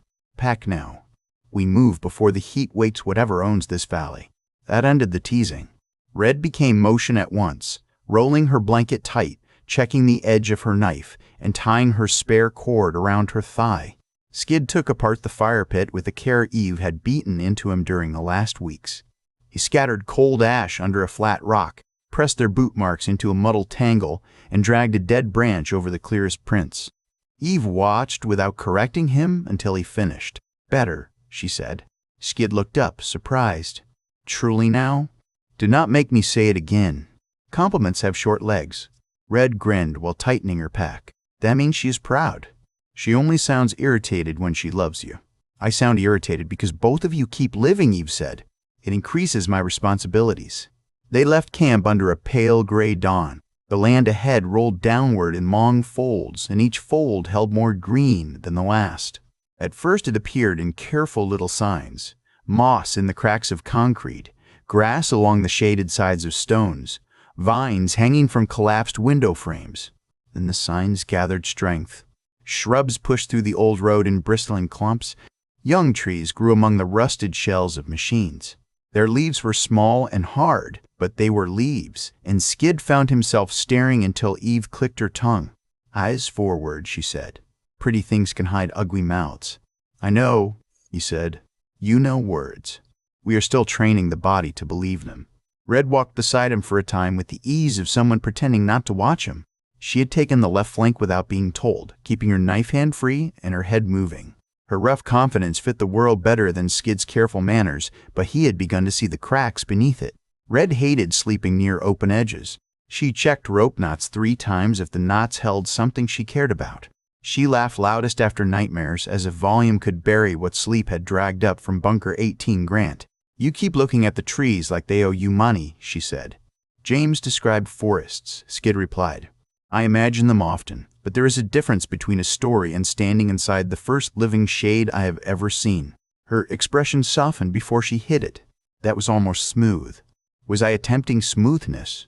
Probably not, which is the only reason it worked. He considered that carefully. I'm glad it worked then. Red looked away before he could see her smile fully. You make flirting difficult. I am sorry. I am still learning the rules. There are no rules. That is the point. That is unhelpful. Welcome to me. Ahead, Eve raised 2 fingers, and both of them fell silent. The older woman crouched beside a patch of softer where the road had buckled and rainwater had gathered. Skid and Red joined her carefully, each placing feet where she placed hers. Tracks marked the mud. At first Skid thought they belonged to several creatures. Then the pattern resolved into a single wide foot with 4 deep pads and a dragging rear claw. The print was nearly as long as his forearm. Red whispered, That is new. Old enough to be ahead of us, fresh enough to respect, Eve said. Skid studied the pressure at the edge of the print. It is heavy. The front dug in deeper than the back. Moving uphill? Eve gave him a small nod. Good then. Do we follow or avoid? Neither until we know where it went. Tracking is not hunting unless you decide to be stupid. Tracking is reading a sentence before it walks back and bites you. They followed from a distance not because Eve wanted the animal, but because the animal had crossed the same valley they needed. Its trail led between 2 rows of trees twisted around an old drainage channel. Moss thickened there, and small white flowers grew in clusters along the wet soil. Skid had never seen flowers outside of faded pictures. He almost reached for one. Red caught his wrist before Eve had to speak. Her grip was firm, warm, and fast. Pretty things, she murmured. Ugly mouths, Skid finished. She released him a little slowly. Look at you learning. They angled away from the drainage channel and climbed a slope choked with thorny brush. Eve tested every plant with a stick before brushing past. She had added poisonous plants to Skid's education after the lazy bush nearly took him, and he had learned the lesson with fever, terror, and memories so sharp they still rose in the dark. The lazy bush had looked harmless until its thorn found his arm. Now he treated every leaf like a stranger with a knife. At the top of the slope, the valley opened into a strange meadow. Grass grew in patches nearly to Skid's knees. Not bunker archive grass, not the perfect green carpets from ancient pictures, but real living growth that bent under the wind and lifted again. Sunlight spilled through gaps in the clouds and turned the blades bright for a few heartbeats. Skid stopped before he meant to. Red stopped with him. Eve did not scold them. For once, even she let the moment stand. In that hush, Skid heard insects. Not the dry click of bone ticks or the angry rasp of armored flies, but a low, steady hum that seemed to belong to the earth itself. Small wings moved among the grass. Something hopped away under a leaf. A bird called from a twisted tree and another answered. This is real, Skid said softly. Eve's face was hard to read. Real enough. I thought the world was dead. Parts of it died. Parts got mean. Parts waited longer than we deserved. Red nudged a stone with her boot. My bunker had paintings of places like this. They hung them in the dining hall so people would remember what we lost. After a while, I hated them. They made the walls feel smaller. Skid glanced at her. Does this make the walls feel smaller? No, she said, and her voice dropped. This makes me angry that somebody took it from us. No one answered because there was no answer large enough. They crossed the meadow in a staggered line, Eve ahead, Skid in the center, Red trailing with her knife drawn. The big animal's print skirted the meadow and vanished into denser growth. Eve chose another way, moving toward a rise where the remains of an old world road cut north and west. Near midday, they found the road filled with bones. At first, Skid thought the pale shapes were old branches. Then, the wind shifted the grass, and the curve of a ribcage appeared. More shapes followed it. Narrow skulls. Long leg bones. A broken spine picked clean and bleached by years of weather. The bones lay scattered across the road in a wide fan, as if a herd had tried to cross and something had met them there. Red crouched beside a skull with 2 horn stubs above its eyes. Not human. No, Eve said. Grazer line, maybe. Mutated stock from old farms. Skid knelt at the edge of the bone field. What killed them? Eve pointed with her knife. Deep grooves cut the cracked road beneath the bones. They ran in parallel lines, long and smooth, not claw marks exactly, more like something heavy had dragged itself across stone. Something that did not need to chase fast, she said. Something that waited. Skid felt the meadow's beauty shift. The grass was not innocence. It was cover. A sharp snort came from the trees ahead. All 3 froze. The animal whose prints they had followed stepped out from under the leaves. It stood taller than a dog but lower than a horse, with a deep chest, a humped back, and a head armored in plates of dark bone. 2 tusks jutted forward from its lower jaw, worn blunt at the tips. Patches of coarse fur grew along its neck. Its eyes were small, black, and furious. Red whispered, "That is ugly enough to be edible." Eve whispered back, "Do not flirt with dinner until dinner stops breathing." The creature pawed the dirt. Skid eased his spear from the carry strap. Eve's fingers tightened on her blade. Red shifted to the side, not away from danger but around it, looking for an angle. The animal lowered its head. "Do not run," Eve said. Skid's legs received the instruction and expressed doubt. The beast charged. It crossed the first 10 paces with shocking speed, hooves or claws ripping clods from the damp soil. Skid stepped left, set the butt of his spear against a crack in the road, and lowered the point as James had taught him. Eve shouted something sharp, not a word so much as a strike of sound. Red threw a stone at the animal's eye. The stone cracked against its armored brow.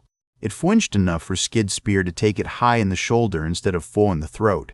The force jarred through his arms and nearly tore the shaft from his grip. The beast screamed, twisted, and slammed into him with its side. Skid hit the road hard. Air fled his lungs. Red was on it before it could turn. She leaped onto its back, one hand locked in the coarse fur, the other driving her knife down behind a bone plate. The animal bucked, trying to scrape her off against the road. Eve came in low and cut across the tendon behind its foreleg. The beast staggered. Skid rolled away from a stomping foot, dragged the spear with him, and rose through pain that burned across his ribs. He heard James in memory. Do not admire the problem. Zolvich. The beast turned toward Eve, please. Skid drove forward. The spear point entered beneath the jaw where the armor ended. He pushed with both hands, using his whole body, and felt the shaft shudder as the creature's scream broke into a wet rattle. Red jumped clear as it collapsed. For several breaths, no one spoke. The meadow hummed around them as if nothing of importance had happened. Eve wiped her blade on the grass. Better spear set, little cub. Poor footwork after impact. Skid leaned on the shaft and tried to make his lungs work. I will improve before the next armored pig attempts to murder me. Red stood with one hand on her hip, hair wild, cheeks streaked with dirt. It was trying to murder all of us. Do not make it romantic. I was not romanticizing the pig. Good, because I would be jealous. Eve looked between them with weary amusement. I regret keeping either of you alive. They butchered what Eve judged safe and left the rest far from camp. The meat was tough, dark, and smelled strongly of iron even after smoking, but it was food, and food meant another few days of choices. Skid worked beside Red while Eve watched the tree line. Their hands brushed once over a strip of hide. Red did not make a joke. Skid did not retreat into formality. They simply continued working closer than the task required. Late in the afternoon, clouds opened and a brief rain swept over the valley. Skid stood under the leaves and wet a touch his face. Water fell from the sky in silver threads. It tapped on leaves, hissed in the coals of their small smoking fire, and darkened the shoulders of his cloak. He had known rain in stories. He had heard recorded rain in the bunker archives, thin and tinny through ancient speakers. This was not a recording. It was cold and gentle and everywhere. Red watched him from beneath a leaning branch. You look like you found religion. I might have, he said. She smiled, but not mockingly. Then pray it does not turn into a storm. Eve held out a cloth to catch clean drops and wring them into a tin. Pray with your hands. It fills canteens faster. They laughed because the rain allowed it. They gathered water. They covered the smoked meat. They lifted their faces when Eve was not looking. For 10 minutes, the world seemed almost capable of mercy. Then the rain passed and the green smelled brighter. They made camp beneath a fallen concrete overpass half swallowed by vines. Eve chose the site because it had cover on 3 sides, a clear exit, and a thin seep of water moving through stone. Red built the fire pit. Skid set the noise line. When he finished, Eve tested it with a thrown pebble, and the line sang just loud enough. Good, she said. This time he did not ask if she meant it. He only nodded. After dinner, Red sat beside him with a strip of smoked meat and looked out at the dark trees. The fire painted copper along her cheek. She chewed slowly, then said, About last night. Skid kept his eyes on the embers because that seemed safer. I have thought about it. I noticed. The trees noticed. Something living under that rock probably noticed. I did not want to insult you by pretending it meant less than it did. Her teasing faded. And that is not what I expected you to say. Was it incorrect? No, not that. It was annoyingly decent. Eve made a soft sound from the edge of camp. He does that. It confuses predators. Red threw a twig at her. Eve caught it without turning. Skid looked at Red then. I care for you. I do not know the correct pace of saying such things. In the bunker, courtship involved applications, family approval, and committee schedules. Red stared at him. Eve's shoulders shook once. Committee schedules. Red repeated. Yes, exactly. It was inefficient, but orderly. "Skid, if you ever try to schedule me, I will feed your boots to a mud hole. I will not schedule you." "Good then. I might ask questions." "You can ask some questions." "How many?" She leaned closer. "Fewer than that." He smiled before he could stop himself, and Sheila pleased with the victory. For a while they sat shoulder to shoulder, not quite touching. Then touching because the night cooled and neither moved away. Eve kept watch. The forest beyond the overpass whispered. Somewhere far off a creature called once and received no answer. Skid slept that night with the smell of rain in his blanket and the strange understanding that survival was not merely staying alive. Sometimes it was allowing the heart to move toward another person while everything around it remained dangerous. The next 2 days changed the map inside Skid's mind. The wasteland did not vanish. It still found ways to remind them of old cruelty. A hillside of glassy black stone burned their palms when they had to climb it under noon light. A swarm of biting gnats drove them into a shallow creek where the water smelled clean, but the mud tried to take their boots. Twice they found human bones in places where no one had given the dead a name. Once from a ridge, they watched dogmen moving far below, 6 of them loping in a line with spears made from road signs and sharpened pipes. Eve held them hidden under a drape of thorn branches until the mutants passed. Yet the world kept growing. Trees rose taller, not merely stubborn shrubs, but real trunks with bark rough enough to scrape a palm. Vines braided themselves through old power towers. Ferns opened in the shade. The air changed from grit to green, from metal to damp earth. Skid filled pages in his grandfather's notebook with marks and quick descriptions until Eve warned him that writing while walking made him look like bait with hobbies. Red claimed that was his best look. By the 3rd morning, even Eve seemed affected. She still moved with the same relentless care, but her eyes lingered on the canopy when she thought no one watched. Once, Skid caught her touching the leaves of a sapling with 2 fingers almost reverently. "Did Bunker 00 have plants?" he asked. Her hand dropped. "Hydroponic trays, food plants under grow lamps. Nothing like this." "What was it like?" She walked a few steps before answering. "Clean now, cold now, smarter than the people running it. We had laboratories, armories, old government archives, medical bays, water recyclers, seed vaults, and enough arrogance to think reinforced doors made us gods." Red looked over from the rear. "Then the mutants breached it." "They did." Eve's voice gave them no invitation to pity, but Skid had learned to hear the edges.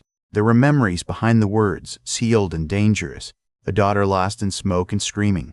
Years alone afterward. A woman who called him little cub because another child had once fit inside that same place in her heart. "I'm glad you survived," Skid said. Eve's jaw tightened. That was not always a compliment. "It is for me." She gave him a glance sharp enough to warn him away from softness and grateful enough not to cut him. "Keep moving." They moved. Near midday, the ground began to slope in long, gradual waves. The trees thinned, not because the land was dying, but because something ahead opened wide enough to invite wind. That wind struck them with a sense Skid did not understand. It was sharp, wet, and vast. It carried salt, though he knew salt only as ration dust and preservation crystals. It carried coldness without shade. It carried motion. Eve stopped so suddenly that Skid nearly stepped into her. Red came up beside them. "What is that smell?" Eve did not answer at once.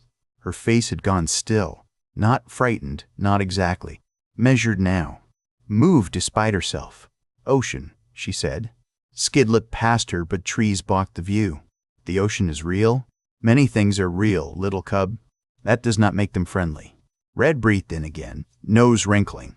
"It smells like water got into a fight with a mineral shelf." "That is not entirely wrong," Eve said. They climbed the last rise under a sky clearing by inches. The ground changed underfoot from dark soil to pale sand mixed with crushed shells.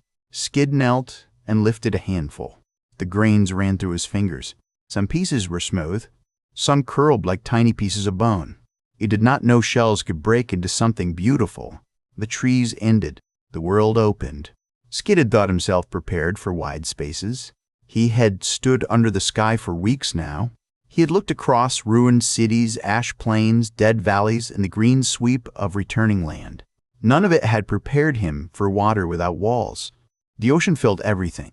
It stretched from the edge of the land to the far curve of sight, gray-blue under broken sunlight, moving in great breathing lines. Waves lifted, folded, and struck the shore with a sound deeper than any machine in the bunker. White foam raced up the sand and slid back, pulling shells with a hiss. Far out, the water darkened where clouds cast shadows. Gulls, or something like gulls, wheeled above it, crying in voices that seemed half laughter and half warning. Skid stepped forward until the next wave reached his boots. Cold water wrapped around the soles and fled. He laughed. The sound startled him. It startled Red more. It rose out of him before he could arrange it into anything dignified, bright and breathless and almost painful. He crouched and touched the foam with his fingers, then tasted a drop before you could stop him. He made a face at once. Red burst out laughing. "You drank it?"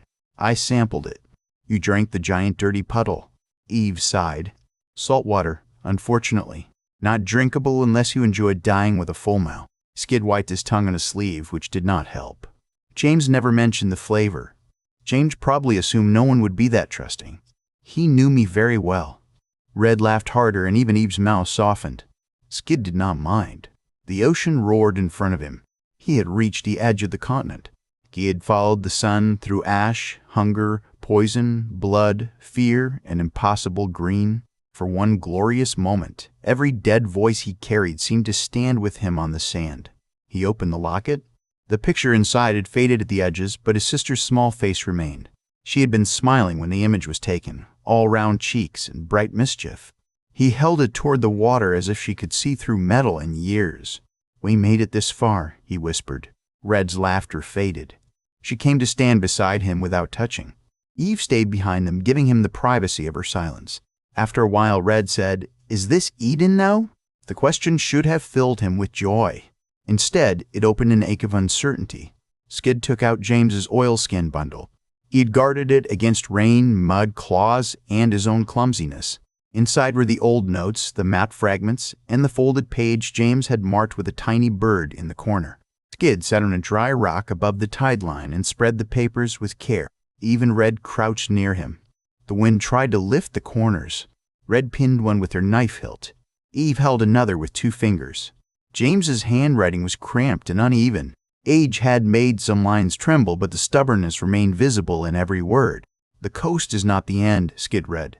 "If the old transmissions were true, Eden lies beyond the mainland, north along the water until the broken ferry line. Islands spared by fallout drift, protected by currents, guarded by those who reached them first. Do not stop at the sea. Follow it. Find the hidden crossing." Red stared at the page. "Eden is on an island." Skid nodded slowly. "An island chained to the north." Eve looked out over the water. "Of course it is. Paradise would not put itself somewhere convenient." Red sat back on her heels. "How far north?" Skid searched the notes. James was not certain. He copied pieces from old radio logs, family stories, and a map that had already been damaged. He believed the crossing point was hidden in an old coastal transport facility. The notes mentioned ferry automation, emergency power, and a service code, but not the exact site. "That is not a plan," Red said. "That is a rumor wearing boots." "Most of my life has been built on that rumor," Skid replied. She looked at him, saw the hurt beneath the steadiness, and her expression changed. "I did not mean it like that." "I know. You meant it accurately." Eve folded her arms. "Rumor or not, it got us here. We follow the coast north. We look for old transport infrastructure, power buildings, rails, docks, anything that survived. We avoid large settlements, dogmen, bad water, and anything that smells worse than Red's socks." Red pointed at her. "My socks have survived combat. Show respect. They have committed crimes." Skid folded the map pieces carefully. "If we find the crossing and if it works, Eden may truly exist." Eve studied him. "And if it does not?" The waves crashed and retreated. Foam curled around dark stones. Skid looked at the horizon, then at the 2 women who had become the living shape of his journey. "Then we keep walking until we find somewhere worth becoming," he said. Red's face softened with something fierce. "That one was smooth, too. I did not intend it. That is why it keeps working." They made camp that night in the upper floor of a collapsed seaside inn. At least Eve called it an inn after studying the faded sign in rows of small rooms. Skid imagined travelers coming there before the final wars, carrying bags instead of weapons, complaining about weather instead of predators. Their ghosts seemed gentler than the ones in the inland ruins. The building leaned, but the second floor held. From the window gap, Skid could see the ocean under moonlight. It looked like hammered metal, restless and cold. The sound of waves filled every silence. At first it unsettled him because it covered small noises. And he began to hear the pattern beneath it. Crash, pull, hush, breathe. Crash, pull, hush, breathe. Red sat beside him in the empty window frame, her knees drawn up. Eve had gone to check the lower stairs and mutter insults at weak floorboards. So, Red said, island paradise. Possibly now. Healthy people, clean water, food that does not try to poison you, maybe beds without insects. That would be a remarkable improvement. And if it is real, what do you do when you get there? Skid opened his mouth, then closed it. He had imagined finding Eden thousands of times, but the imagining always ended at the gates. James would be honored. His family would be remembered. The journey would justify every loss. Beyond that, his mind found only brightness. I do not know, he admitted. Live, I suppose. Learn what that means. Red rested her chin on her knees. I want a room with a door that locks from the inside. I want clean clothes.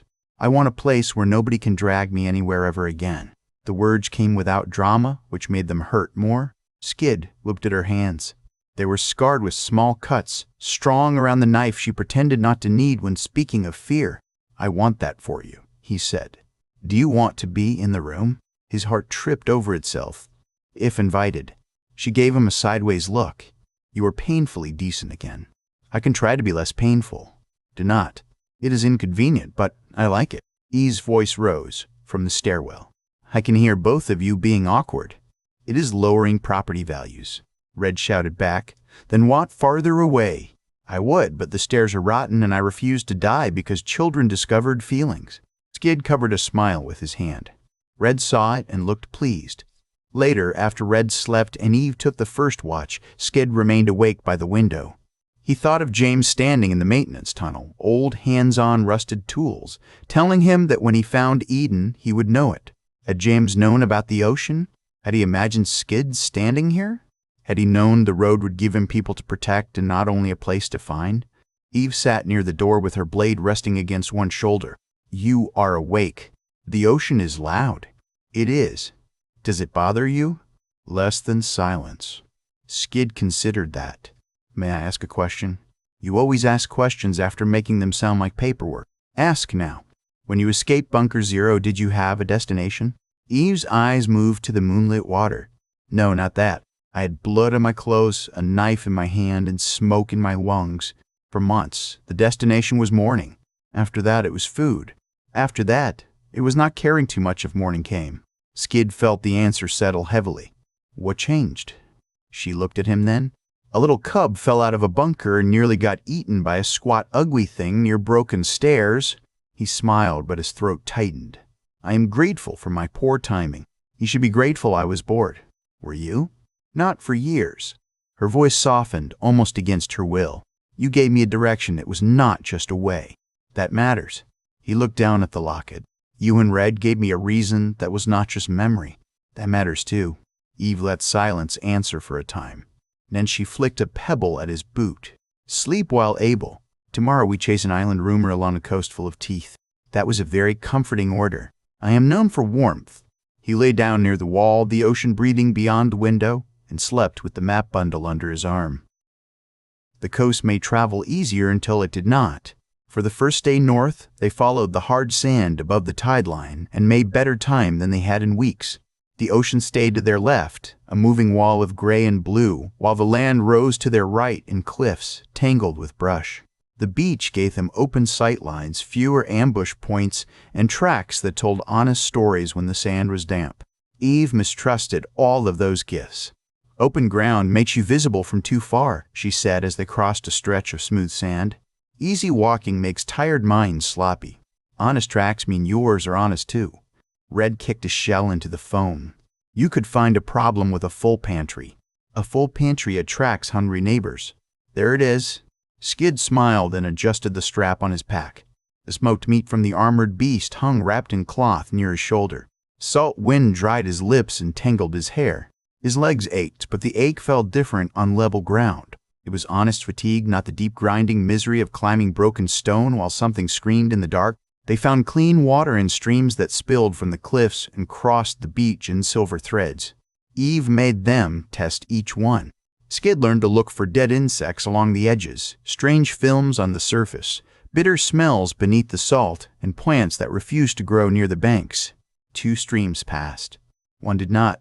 Red named that one Treacherous Little Creek and promised to spit in it on the way back if they ever became foolish enough to return. By afternoon, the shore narrowed. Black rocks thrust from the sand. Waves struck them and leaped white, soaking the lower path. Eve led them upward to a break in the cliff where roots formed a rough ladder. Skid climbed behind Red because Eve told him to guard the rear, and Red told him not to stare unless he planned to complement her balance. He kept his eyes on the cliff, mostly now. At the top, they entered a coastal forest. It was thinner than the inland growth, but stranger, bent by wind into shapes that seemed to lean away from the sea. Needles and tough leaves carpeted the ground. The air held resin, salt, and something floral that drifted in warm pockets. Old houses stood among the trees, their roofs fallen in, their walls gray with age. Sand had filled their lower rooms. Vines crawled through windows. Skid paused outside one house where a child's rusted toy lay half buried under needles. It had 4 tiny wheels in the faded shape of a truck. He uncovered it with the tip of his knife. Red watched him. Another keepsake? No, not that. It belongs here. He covered it again, gentler than before. Eve said nothing, but she waited. They used the ruins as a path until they found the first warning.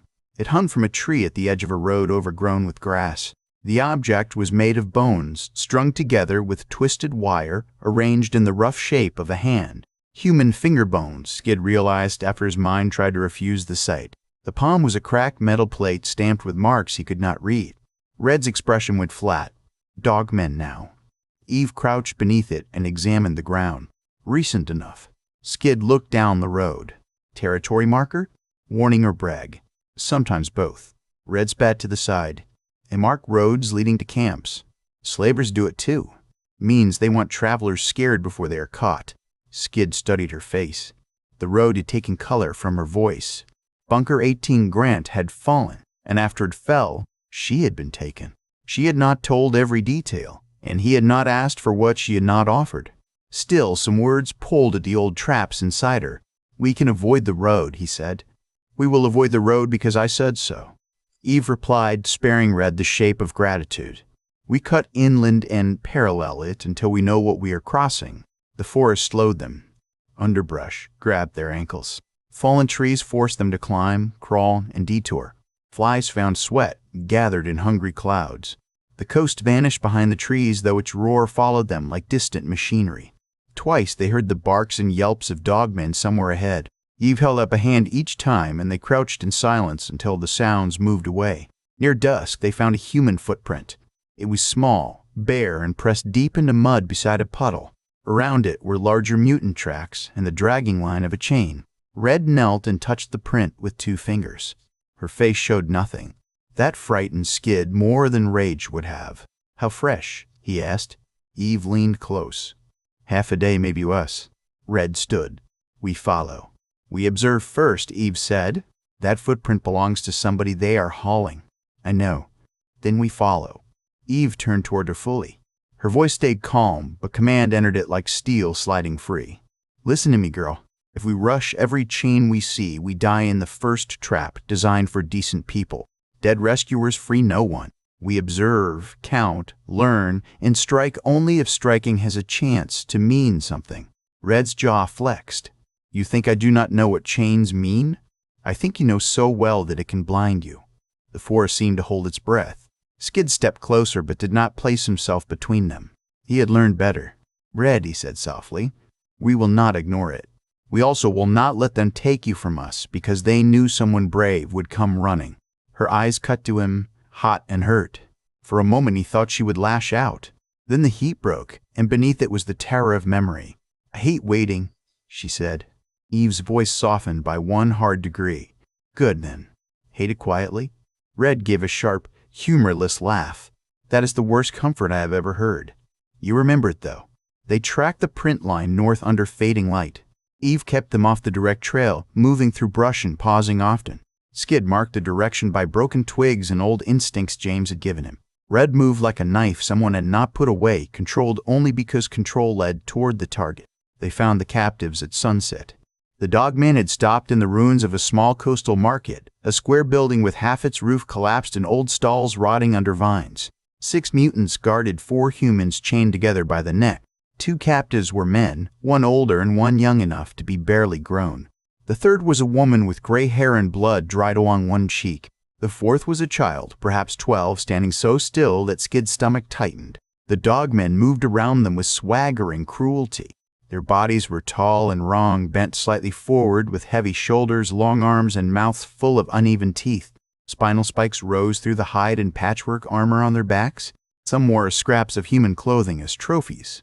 One had a string of keys tied to its belt, clacking as it paced. Skid's grip tightened on his spear. Eve touched his wrist. Not hard. Enough for now. Red breathed through her nose, slow and furious.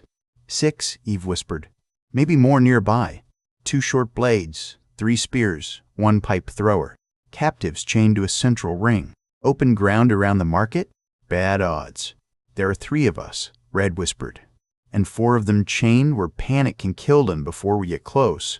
Skid scanned the ruin. The dogmen had set no fire, perhaps because they feared drawing attention or planned to travel farther before night. One mutant opened a sack and tossed strips of dried meat to the others. The captives received nothing. The child swayed. Skid felt something in him go cold. If we cannot attack, what can we do? Eve studied the road beyond the market. We make them stop again where the ground is less friendly. We slow them. We bleed the edges. We do not take the center until the center can break. Red looked ready to argue. Then her eyes moved from the dogman to the child and back to Eve, please. How exactly? Their route follows the old road north. We get ahead. We build trouble. They moved before full dark, leaving the captives behind because strategy demanded what Mercy hated. Skid did not look back until the trees covered the market. When he did, he saw Red's face and wished he had not. She looked as if part of her still stood chained in the ruin. They worked through the first half of the night. Eve chose a narrow stretch where the old coastal road passed between a steep dirt bank and a drop toward jagged rocks. Skid and Red helped her cut vines, loosen stones, and rig a snare line at ankle height. Red moved with fierce efficiency, saying little. Skid wanted to tell her they would save them, but he knew enough now not to promise outcomes the world had not agreed to provide. Instead, he worked harder. By dawn, the trap waited. It would not kill 6 dogmen now.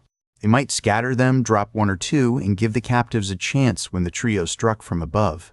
They hid on the bank as morning light filtered through coastal mist. The mutants came later than expected. 7 now, not 6. One had joined them during the night, larger than the others, with a bone mask tied over its face. The captives stumbled behind, chained to the central ring and to one another. The child limped. Red's knuckles whitened around her knife. Eve whispered, "Wait until the keys pass the lime." Skid forced himself to breathe. The first dogman crossed. The second. The third, carrying the keys, stepped over the hidden cord without touching it.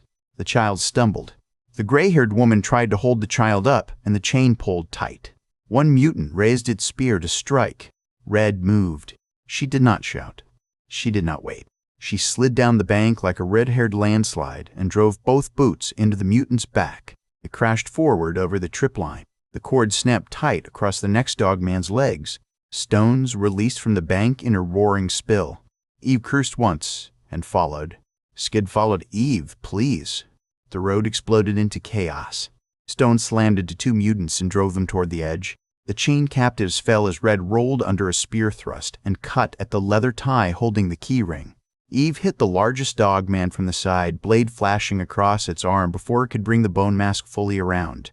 Skid planted his spear into the chest of a mutant lunging for Red and shoved until it collapsed against the road. The air filled with snarls, screams, dust, and the scrape of chains. The masked dogman swung a heavy club made from pipe and concrete. Eve ducked, but the blow smashed into a tree trunk and showered bark over her shoulder. She cut its thigh, retreated, and lured it away from the captives. Skid saw the young male captive trying to drag the child clear. A dogman rushed them with teeth bared. Skid's spear was trapped under the body of the first mutant. He released it, drew his knife, and ran. Fear tried to make him faster than sense. Training caught him. He angled in, not straight. He used a broken road marker as cover for one step, then drove his knife into the mutant's side where patchwork armor gapped. He'd howled and slashed at him. Claws ripped through his sleeve and opened hot lines along his forearm. He struck again, not cleanly, but hard enough. The young captive seized a rock and smashed it into the mutant's knee. Skid took the moment and drove the knife beneath its jaw. The mutant dropped. Red had the keys. Her hands flew over the locks with curses under her breath. Come on, filthy old metal. The gray-haired woman grabbed her arm. Behind you. Red turned too late. A dog man lunged from the dust. Skid had no spear. Eve was locked with the masked leader. Red had one hand on the key and one knife low. The mutant was too close. The child threw herself into its legs. It stumbled, and Red became motion. Her knife went up under the ribs once, twice, then across the throat. She pulled the child back as the mutant fell, holding her for half a breath too long before shoving her toward the others. Run, when I tell you, Red snapped, voice shaking. Not before, not after, when I tell you. The child nodded, wide-eyed. Eve ended the masked leader by cheating beautifully. She stepped back as if losing ground, kicked sand into its eyes through the bone mask, and when it swung blind, she cut the inside of its wrist, then the throat gap where armor had shifted. It fell to its knees, gurgling. Eve put a boot against its chest and pushed it over the edge. The remaining mutants broke. 2 fled north along the road. One tried to crawl after them with a crushed leg. Red started toward it, but Eve snapped. Leave it. More may hear. Skid retrieved his spear, helped the young captive lift the child, and followed as Eve led them into the forest away from the road. They ran until the ocean could not be seen, and the market road became only a nightmare behind trees. They stopped in a hollow surrounded by ferns. The freed captives shook with exhaustion. The older man kissed the ground. The gray-haired woman held the child and stared at Red with the stunned gratitude of someone afraid to speak. The young man offered Skid his hand. "Name's Thomas," he said. His voice trembled, but held. "You saved us." Skid clasped his forearm. "We arrived with poor timing and better friends." Red snorted, wiping her knife. "He means yes." Eve cleaned blood from her blade with leaves. "Where did they take you from?" The gray-haired woman answered. "A fishing camp north of here. 20 people, maybe more, before the raids. The dogmen have a big camp inland from the old marina. They take people there. Some they keep. Some they trade. Some they eat when food gets thin." Red's face hardened. Eve asked, "How many mutants?" "Too many," Tomas said. "Dozens now. Maybe more. They have beasts, too. Big 4-legged things. Fast now. Mean now. They ride them." Skid and Eve exchanged a look. "Mounts," Eve said. Tomas nodded. "They chain them in a pit below the camp. Feed them scraps. The beasts hate the dogmen, but they fear them." Red looked north. "That sounds useful." Eve's expression said she disliked that Red was right. "It sounds dangerous." "Everything sounds dangerous when you say it," Red replied. The freed captives could not travel fast. Eve gave them directions to a hidden stream and a sheltering ruin south of the road, then supplies they could spare. Skid added smoked meat despite Eve's raised brow. Red gave the child a small knife taken from a dead dogman and showed her how to hold it without cutting her own fingers. "Do not wave it around," Red said. "Do not brag. If somebody grabs you, put it where they are soft and run." The child swallowed. "What is your name?" "Red. Listen. Mine is Mara now." Red's expression flickered. "Stay alive, Mara now. It annoys bad people." Mara nodded solemnly. When the captives were gone, the trio remained in the fern hollow while morning brightened around them. Skid washed the claw marks on his arm. Eve inspected them and declared them shallow enough to complain about, but not deep enough to earn sympathy. Red sat apart for a while, staring at her hands. Skid went to her. "You saved her," he said. Red did not look up. "She saved me first." Both can be true. She should not have had to. None of them should have had to. That made her look at him. Her eyes were wet, angry at the wetness. "I was slow. You were brave. Brave gets children killed if it is slow." Skid sat beside her. "Eve once told me dead rescuers free no one. I disliked the lesson, but I am beginning to understand it. We cannot save everyone by running straight at pain. But today we saved 4 people. That matters." Red wiped her face roughly. "Do not become too wise." I like you pretty and confused. I can remain somewhat confused. She leaned into him then, just for a moment. He did not ask permission with words because she had already answered with her shoulder. He put an arm around her carefully, and she let him. Eve watched from the edge of the hollow and pretended to study tracks. By afternoon, they were moving north again, but the journey had changed. Eden remained ahead, somewhere beyond water and rumor, yet the Dogmen camp now stood between them and the hidden fairy line. It held prisoners. It held beasts that could make the north road shorter. It held danger too large to ignore and too useful to avoid. The coast narrowed into cliffs again as the sun lowered. From the top of one ridge, Skid saw smoke rising inland, black against the gold sky. Eve crouched beside him. Red joined them, face set. Below the smoke, beyond a band of trees and old parking lots swallowed by grass, something moved in great numbers. The big camp waited. They reached the overlook near dusk and stayed flat on their stomachs. The ridge was a broken lip of concrete and earth above a drowned piece of the old world now. Below them spread the remains of a coastal marina, though Skid knew the word only because Eve whispered it. Long docks reached into a sheltered inlet like rotten fingers. Some had collapsed into the water. Others remained standing, patched with scavenged metal and rope. Buildings clustered near the shore, storage sheds, service garages, a ticket house, and a larger hall with a cracked sign shaped by faded paint. Beyond the marina, inland from the water, the Dogmen had built their camp. It was not a camp the way Skid understood the word. It was a scar with walls. They had dragged cars, beams, concrete slabs, boat hulls, and old fencing into a crude ring. Watch platforms rose from the debris, manned by mutants with spears and pipe throwers. Fires burned in metal drums. Smoke smeared the evening air. Cages hung from poles. Pens made of rebar and cable held humans, animals, and things Skid could not name. Movement crawled everywhere. Dozens of Dogmen stopped between the fires. Red lay beside Skid, too still. Eve watched through a cracked lens she had taken from Bunker Zero years ago. She had wrapped it in leather and guarded it like treasure.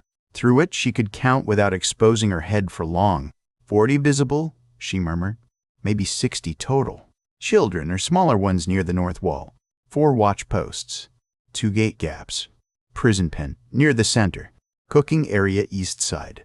Bone pit west side. Skid's stomach tightened. Bone pit. Do not stare at it. It will not improve. Red whispered, "Where are the mounds?" Eve shifted the lens. South side. Depression below the old boat racks. Skid followed her line of sight and saw them. The beasts were larger than the armored creature they had killed in the meadow. Longer-legged, deeper-chested, built with the ugly strength of animals remade by hunger and poison. Their backs sloped from high shoulders to narrow hips. Short, coarse fur ran in dark stripes across gray hides. Their heads were blunt, with wide nostrils, heavy jaws, and small forward horns that looked more useful for smashing than piercing. Each beast wore a hacked-together harness of chain, leather, and old seat belts. Iron rings had been driven through thick collars around their necks. 6 of them stood in the pit. 2 more lay near a feeding trough.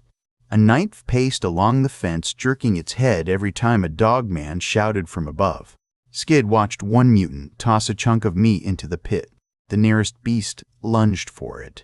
Another slammed into its side. They snapped and snarled until a Dogman cracked a whip from the rim. The sound made every beast flinch. Red's mouth curled. They hate their handlers. Hate does not make them tame, Eve said. No, but it makes them interested in new management. Skid studied the layout. A ramp led down into the pit from a gate on the south side. A gate chain ran through a pulley and tied to a post near a shed. 2 Dogmen guarded it, bored but armed. Another sat on the shed roof with a pipe thrower across its knees. If we could free them during confusion, Skid said, the beasts might run, and we might take 2 or 3. Red looked at him. Listen to you. Planning theft like a surface boy. I learned from questionable influences. Eve whispered, do not get charming, while lying inside of a mutant army. It is distracting. They withdrew from the overlook only after full dark made counting pointless. Eve led them back through a tunnel of brush to a shallow cave where roots hung over the entrance. The cave smelled of damp stone and fox-like musk, but Eve declared the old occupant gone and the site defensible. Red set a noisemaker line near the entrance. Skid rubbed soil over the scrape marks their boots had left on stone. No fire. They ate cold meat and silence. The camp smoke stained the sky beyond the trees. From time to time, a distant shout or animal scream carried up from the marina. Skid found himself thinking of the captives in the central pen. If Eden was real, if safety waited beyond the water, how could they walk past a place like that? Eve seemed to read the thought. Say it. Skid looked up. Say what? Whatever noble trouble is chewing on your face. Red leaned against the cave wall. His face does chew nobly. Skid ignored her, with effort. There are prisoners down there. Yes, exactly. We cannot free them all. Probably not. We also cannot pretend we did not see them. Eve's eyes held his in the dark. It depends on what you mean by pretend. We are 3 people. One of us still thinks salt water is a beverage. One of us solves emotional distress by stabbing it. The third is tired and better at math. That camp is not a problem we can fix with courage. Red's voice sharpened. So we do nothing? We do not do nothing. We choose a goal that damages them and does not turn us into meat. Then answer the goal. If we can free captives during that action, we do. If freeing captives destroys the action, we fail everyone. Red looked ready to spit fire, but she had seen the numbers. So had Skid. Listen. 40 visible. Maybe 60. Watch posts? Gates now. Pens now. Weapons now. A direct attack would be a funeral with a loud beginning. Skid unfolded James's notes, more for focus than because the old pages contained answers to this exact horror. The ferry line should be north of a sheltered inlet with service rails leading inland. The marina may be close. If we get mounts, we can search a wider stretch before dogmen patrols catch us. Without them, the camp controls the road. Eve nodded. Exactly now. Red drew circles in the dirt with her knife tip. Then we make the camp eat itself. Eve's gaze sharpened. Explain now. They are cruel, loud, and hungry. They trust their own strength. They keep fires close, food together, beasts angry, prisoners central, weapons everywhere. They are one bad night from tearing at each other if something pushes them. Skid remembered fever, dead voices, lazy bush thorns, and the way the poison had turned memory into living torment. The hallucinogenic plant. Red's knife stopped. The lazy bush. Eve gave Skid a long look. You remembered the lesson. Painful lessons remain available. Red sat forward. There were patches of it near the creek south of here. Purple stems, dull leaves, white underside. I saw them when we climbed. Eve nodded slowly. If the thorns enter food, they could dose a pot. The effect would take time, but when it starts, they will see enemies where there are none. Skid did not like how his stomach tightened at the memory. It nearly killed me. You were pricked directly and left untreated, Eve said. Cooked into stew, diluted, it may not kill. It may only ruin judgment. Red's smile arrived sharp and dangerous. I like ruining their judgment. You would need to get it into the communal pot, Eve said. The large one near the east fires. I heard the word you there. You are the smallest, fastest, and least likely to walk like a sincere apology. Skid frowned. I can move quietly. Eve and Red both looked at him. He lifted his chin, quieter than before. Yes, Eve said. Now you sound like a careful deer instead of a cabinet falling downstairs. Red patted his shoulder. Progress now. I accept the insult and the implied compliment. They planned until the moon crossed the cave entrance. At first light, they would gather lazy bush thorns and dry them enough to handle safely. Eve would prepare a pouch, lined with waxed cloth. Red would enter the camp from the east by way of an old drainage channel they had seen near the marina. Skid and Eve would wait above the mount pit, hidden near the south wall. When chaos began, they would cut the gate chain, drive the beasts toward the open breach, and take as many as they could control. If a path opened near the prisoner pen, Red would cut chains on the way out. If not, they would live with the failure until another chance existed. No one liked the plan. That made Eve trust it more. Skid slept in pieces. Each time his eyes closed, he saw the camp below, cages swaying in firelight, beasts flinching from whips, captives waiting behind bars. He woke once to find Red standing at the cave entrance looking toward the smoke. He rose quietly and joined her. You should sleep, he said. So should you. I tried. My thoughts were crowded. Mine brought knives. They stood shoulder to shoulder, the cave dark behind them, the forest wet and breathing around them. After a while, Red said, when they took me, I kept waiting for someone to come. Not even someone strong, just someone. Every sound outside the pen made me think maybe that was it. Maybe my bunker had survivors. Maybe a patrol from another place had heard. Maybe the world had one decent person close enough. She swallowed hard. No one came until I escaped. And by then, I was not the same person who got taken. Skid wanted to say something that fixed even one corner of it. There was nothing. So he said the truth. I'm sorry no one came sooner. Her breath shook once. Did not say you would have. You were in a bunker and did not know me. I was not going to lie. Good then. I would like to be someone who comes now. Red looked at him, and the moon caught the wetness in her eyes before she blinked it away. That is why I kissed you. He went still. She gave a small, embarrassed laugh. Not the only reason. You were very pretty when you were not nearly dying. But that was the first thing. You ran at dogmen for a stranger. Stupid, yes, but you ran. I have known smart people who looked away. I do not want to look away. Neither do I now. That is what scares me. He reached for her hand slowly, giving her time to refuse. She did not. Her fingers locked around his, tight enough to hurt. The pain was welcome because it meant she was there. Inside the cave, Eve's voice drifted from the dark.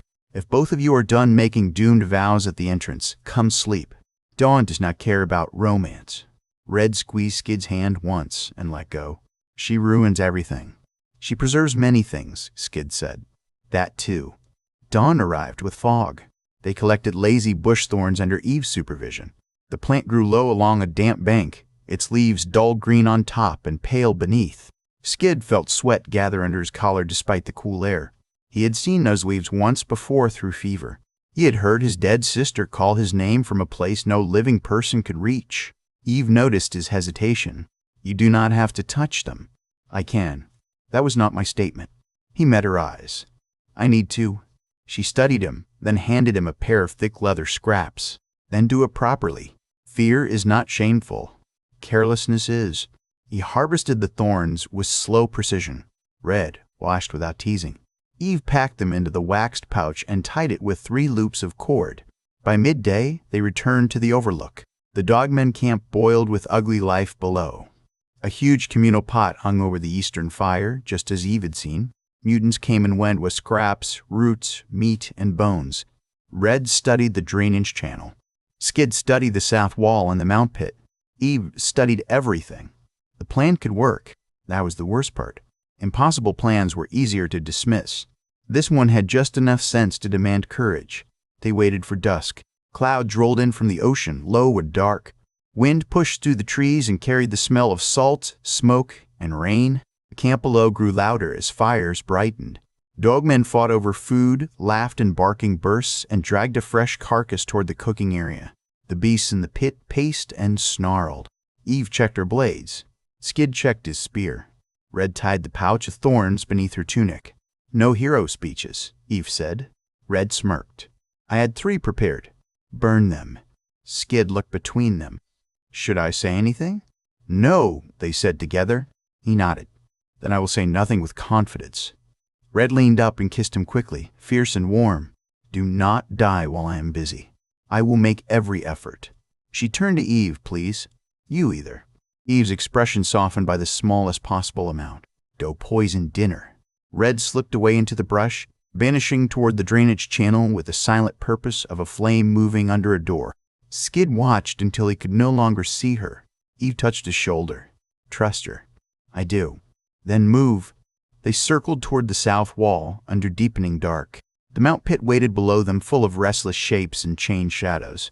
Somewhere across the camp, Red would be crawling through old drainage stink toward the cook fires. Skid breathed through fear and prepared to turn a rumor into motion. Then the first scream rose from the dogmen camp. It did not sound like poison. It sounded like something had come out of the dark and taken a mutant apart. The scream tore through the camp and changed every plan at once. Skid flattened behind a slab of broken wall above the mount pit. Eve dropped beside him, one hand clamping around his forearm before he could rise. Below them, the beasts surged against their chains, nostrils wide, eyes rolling toward the northern side of the camp. Dogmen shouted from the watch platforms. Fires flared as bodies rushed past them. The great communal pot swung over its bed of coals, still untouched by Red as far as Skid could tell. Another scream followed, shorter and wet. Eve's face became stone. Not the poison. Red is in there. I know. The calm in her voice frightened him more than panic would have. She lifted the cracked lens and looked across the camp. Skid forced himself to remain low, though every part of him wanted to run toward the sound. Mutants were moving away from the cook fires, not toward them. The eastern edge of the camp convulsed with confusion. Shadows whipped across the firelight, too long and fluid to belong to dogmen now. Eve lowered the lens. Something entered from the marsh side. Large now. Low now. Fast in bursts. "Can you see red, listen?" "No, not that." That single word worked its way under his ribs. A section of the east wall collapsed inward with a crash of metal and rotten wood. Dogmen scattered. One climbed a platform and hurled a spear into the darkness beyond the fires. The spear vanished. A heartbeat later, the mutant flew from the platform as if yanked by an invisible rope. It struck the ground hard and did not rise. The camp erupted. The thing came fully into the light.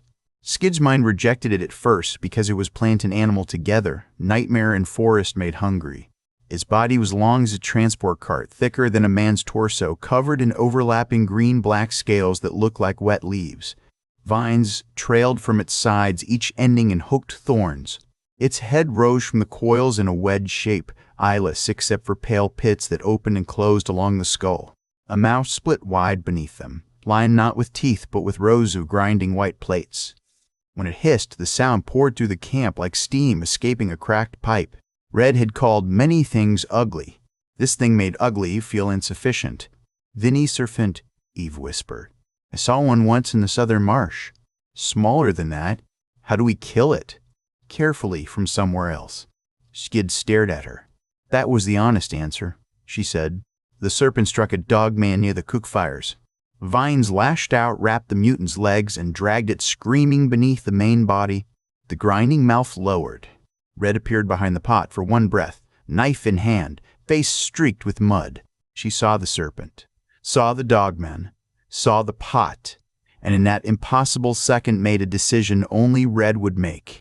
She threw the pouch of lazy bush thorns into the stew. Then she ran. Skid's relief hit so hard it nearly made him foolish. Eve tightened her grip before he moved. "She is alive," Eve said. "Stay useful." Red sprinted between two fires with 3 dogmen after her. The serpent's tail whipped through the same space and knocked one mutant sideways into the coals. Red dove under a hanging cage, rolled, and came up near the prisoner pen. She cut a rope as she passed, dropping a flap of canvas that blocked a view from a watchpost. "She is improvising," Skid said. "That is one word for it."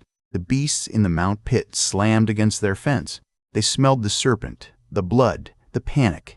Chains rattled like angry metal rain. The guards above the pit abandoned their posts to look toward the chaos. One ran to join the fight. The other backed away with a whip in hand, uncertain where danger would come from next. Eve looked at the gate chain, then at Skid. "Listen. The plant is bleeding, but it is still breathing. We cut the mounts loose now. Red is not here. Red is making half the camp chaser. Honor the gift." They slid down the slope toward the south wall. Skid moved as quietly as speed allowed. Eve reached the first guard from behind and ended him with a blade across the throat before he could shout. Skid drove the butt of his spear into the second guard's knee, then brought the shaft around and struck the skull hard enough to drop him. Eve gave the fallen mutant one quick look. Good enough. Skid seized the gate chain. It was heavy, looped through a rusted pulley and locked with a crude pin made from bent iron. His hands worked at the pin while shouts rose behind him. The serpent hissed again. Firelight flashed green on its scales. Red was somewhere beyond the smoke. The pin would not move. Skid pulled harder. Rust scraped. Nothing gave. "Move," Eva said. She wedged her short blade under the pin and leaned with both hands. Metal screamed. The blade bent. The pin shifted half an inch. A dogman crashed into the shed above them, fleeing backward from something it had not expected. It saw Skid and Eve. "Please?" Its mouth opened. Skid threw his knife. The blade struck low in the throat. The shout became a choking gasp. The mutant staggered and fell over the edge into the mount pit. The beast surged toward it. Chains snapped tight. One beast lunged far enough to seize the dogman by the shoulder and drag it screaming against the fence. Eve looked at Skid. "Listen, that was my knife. I will retrieve it later if the beast does not eat the handle. You are learning optimism in the wrong direction." The pin tore free. The gate dropped with a crash. For one breath, the The beasts froze. Open space lay before them, but years of pain held them harder than iron. Skid saw it in their trembling legs, their lowered heads, the way they waited for the whip to correct the world. Eve grabbed a fallen whip, grimaced as if touching filth, and threw it into the fire. The largest beast saw the whip burn. It moved. The others followed in a rush that shook the ground. They burst from the pit, smashing the fallen gate beneath clawed feet. One bowled over a dogman so hard, the mutant folded around the impact. Another bolted toward the camp center, dragging a length of chain that whipped sparks from stones. A third slammed into the side of a watch platform, making the whole structure tilt. Skid and Eve climbed onto the shed roof to avoid the first rush. "We need two," Eve shouted over the chaos. "How do we convince them?" Badly at first. Across the camp, the serpent reared. Dogmen attacked it in a mob now, spears stabbing, clubs striking, hooks catching in bind strands. The creature did not fight like an animal with one mind. Its binds fought separately, lashing, grabbing, cutting, dragging. Its head struck where heat and movement gather. Its tail smashed through cages and barrels. A fire tipped, spreading flames along spilled grease. Red appeared near the prisoner pen again, coughing through smoke. She had 3 captives with her, all running bent low. A dogman charged from her left. She threw one of her knives into its face, shoved the captives toward a gap, and snatched up a dropped spear without slowing. Skid's chest tightened with pride and terror. "We have to get to her," he said. Eve pointed toward the nearest loose mount, a gray-striped beast with a broken harness and a torn ear. It had stopped near the shed, stamping and swinging its head at any mutant that came close. "Then get that animal moving the right direction." "How exactly?" "Act like you believe you know. Animals respect competence until they discover fraud. That seems temporary. So are we. Go quickly." Skid slid from the roof to the ground, landing hard but upright. The beast swung toward him. Its nostrils flared. It showed square yellow teeth. A chain dragged from its collar. Skid did not raise his spear. He lowered it slowly and held one hand out, palm angled down as Eve had taught him with smaller, frightened animals. His heart hammered. The beast smelled of musk, blood, and wet hide. Its eyes were not kind, but they were not empty. Pain lived there. Rage, too. Fear most of all. "Easy," he said, keeping his voice low. "I am not your handler. I have no whip." The beast snorted and stamped. A dogman stumbled toward them, bleeding from one ear and carrying a hook. The beast flinched back, then lowered its head to charge. Skid moved first. He stepped between them, not from wisdom but instinct, and drove his spear point into the mutant's belly. The dogman folded with a snarling cough. Skid pulled the spear free and kicked the hook away. The beast stared at him. "That one was mine," Skid said, breathless. "The next can be yours." The beast huffed hot air over his sleeve. Eve arrived behind him, leading a second beast by a length of chain wrapped around her forearm. The animal followed because she had covered its eyes with a torn blanket and kept speaking to it in the same calm voice she used when Skid was poisoned. It should not have worked. It was working only barely. "We leave now," she said. "Red or no red? Listen." "With red," Skid said. Eve's eyes flashed. "With red if she reaches us in the next breath." A roar answered from the center of camp. The serpent had coiled around the main cook fire. Flames licked up its sides and the lazy bush stew spilled across the ground in a steaming wave. Dogmen slipped in it, howling as hot broth and thorns clung to their feet. The poison would not be enough to start full visions yet, but chaos had already made them half mad. Some attacked the serpent. Some attacked the mounts. Some attacked one another for blocking the way. Red came through the smoke, riding disaster like she had been born there. She was on the back of a loose mount, not seated properly, not controlling it, one hand tangled in the harness and the other gripping the stolen spear. The beast galloped in a wild line, trying to escape the serpent. Red used the momentum to spear a dogman that reached for her leg. She ripped the weapon free with a scream that sounded more angry than afraid. "I found one," she shouted. Eve stared. Of course she did. The serpent's tail whipped toward Red. "Listen." Skid saw it before she did. "Red, listen." She ducked. The tail missed her head but struck the mount's hindquarters. The beast lurched sideways. Red lost her grip and flew into the dirt near the south gate. Skid ran. The gray-striped beast followed him, whether from panic or choice he could not tell. Eve shouted, but he did not catch the words. He reached Red as she pushed herself up, face pale under dirt. Blood ran from a cut at her hairline. "I am fine," she said, before he asked. "You are bleeding. That is how fine looks today." The serpent reared over the south side of the camp, drawn by movement and heat. Its pale sensory pits opened and closed. Vines spread around its head like a crown of hooks. Eve rode the blanket-blinded beast between them and the serpent, slashing at a vine that snapped toward her leg. "Move now." Red tried to stand and swayed. Skid caught her. "Do not carry me," she said. Then climbed faster than pride. The gray-striped beast lowered its shoulder at the worst and best possible time. Skid shoved Red onto its back, then hauled himself up behind her. The beast exploded forward before he found a proper grip. Red grabbed the broken harness. Skid wrapped one arm around her waist and the other around the beast's neck strap. "You intentionally brought one mount," he shouted over the noise. "I had a romantic plan," she shouted back. "Then a plant snake ruined it." "It is not a snake." "Then correct me later."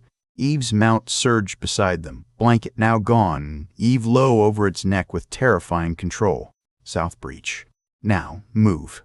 They drove toward the gap in the wall. Dogmen scattered or swung. Skid kicked at one reaching hand. Red slashed another with her knife.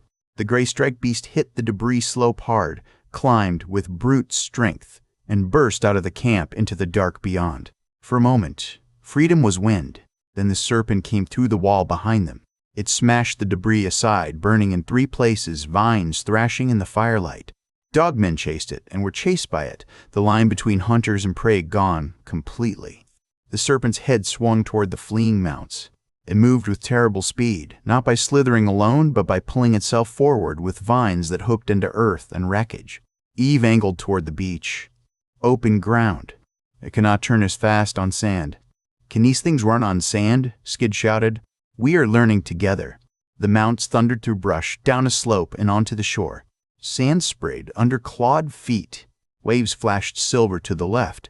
The moon had risen behind clouds, enough light to turn every shape into a threat. The serpent crashed through the last line of trees, hissed at the ocean wind, and came after them. Red twisted to look. "It is still coming." "I noticed," Skid said. "Can you make the beast go faster?" "I am currently negotiating with not falling off." The gray-striped mount gained speed, stretching into a rough gallop that jarred every bone. Red's back pressed against Skid's chest. His injured forearm burned where the dogman had clawed him, but he tightened his hold. Eve rode ahead and right, drawing the serpent's attention with sharper turns. She was not running blindly. She was leading it toward a field of black rocks, where the tide had left pools between jagged stone. Skid understood a heartbeat before Red did. She is setting a trap. With herself as bait, Red snapped. "I hate when she teaches by example." Eve cut between 2 tall rocks. The serpent followed, too large to pass cleanly. Its body scraped stone. Vines lashed out and caught on hedges. Eve leaned low as one hook sliced the air above her back. She cleared the rocks and turned her mount hard. "Now, move!" she shouted. Skid did not know what now meant until Red seized his spear from the side sling. "Hold me. I am holding you. Better now."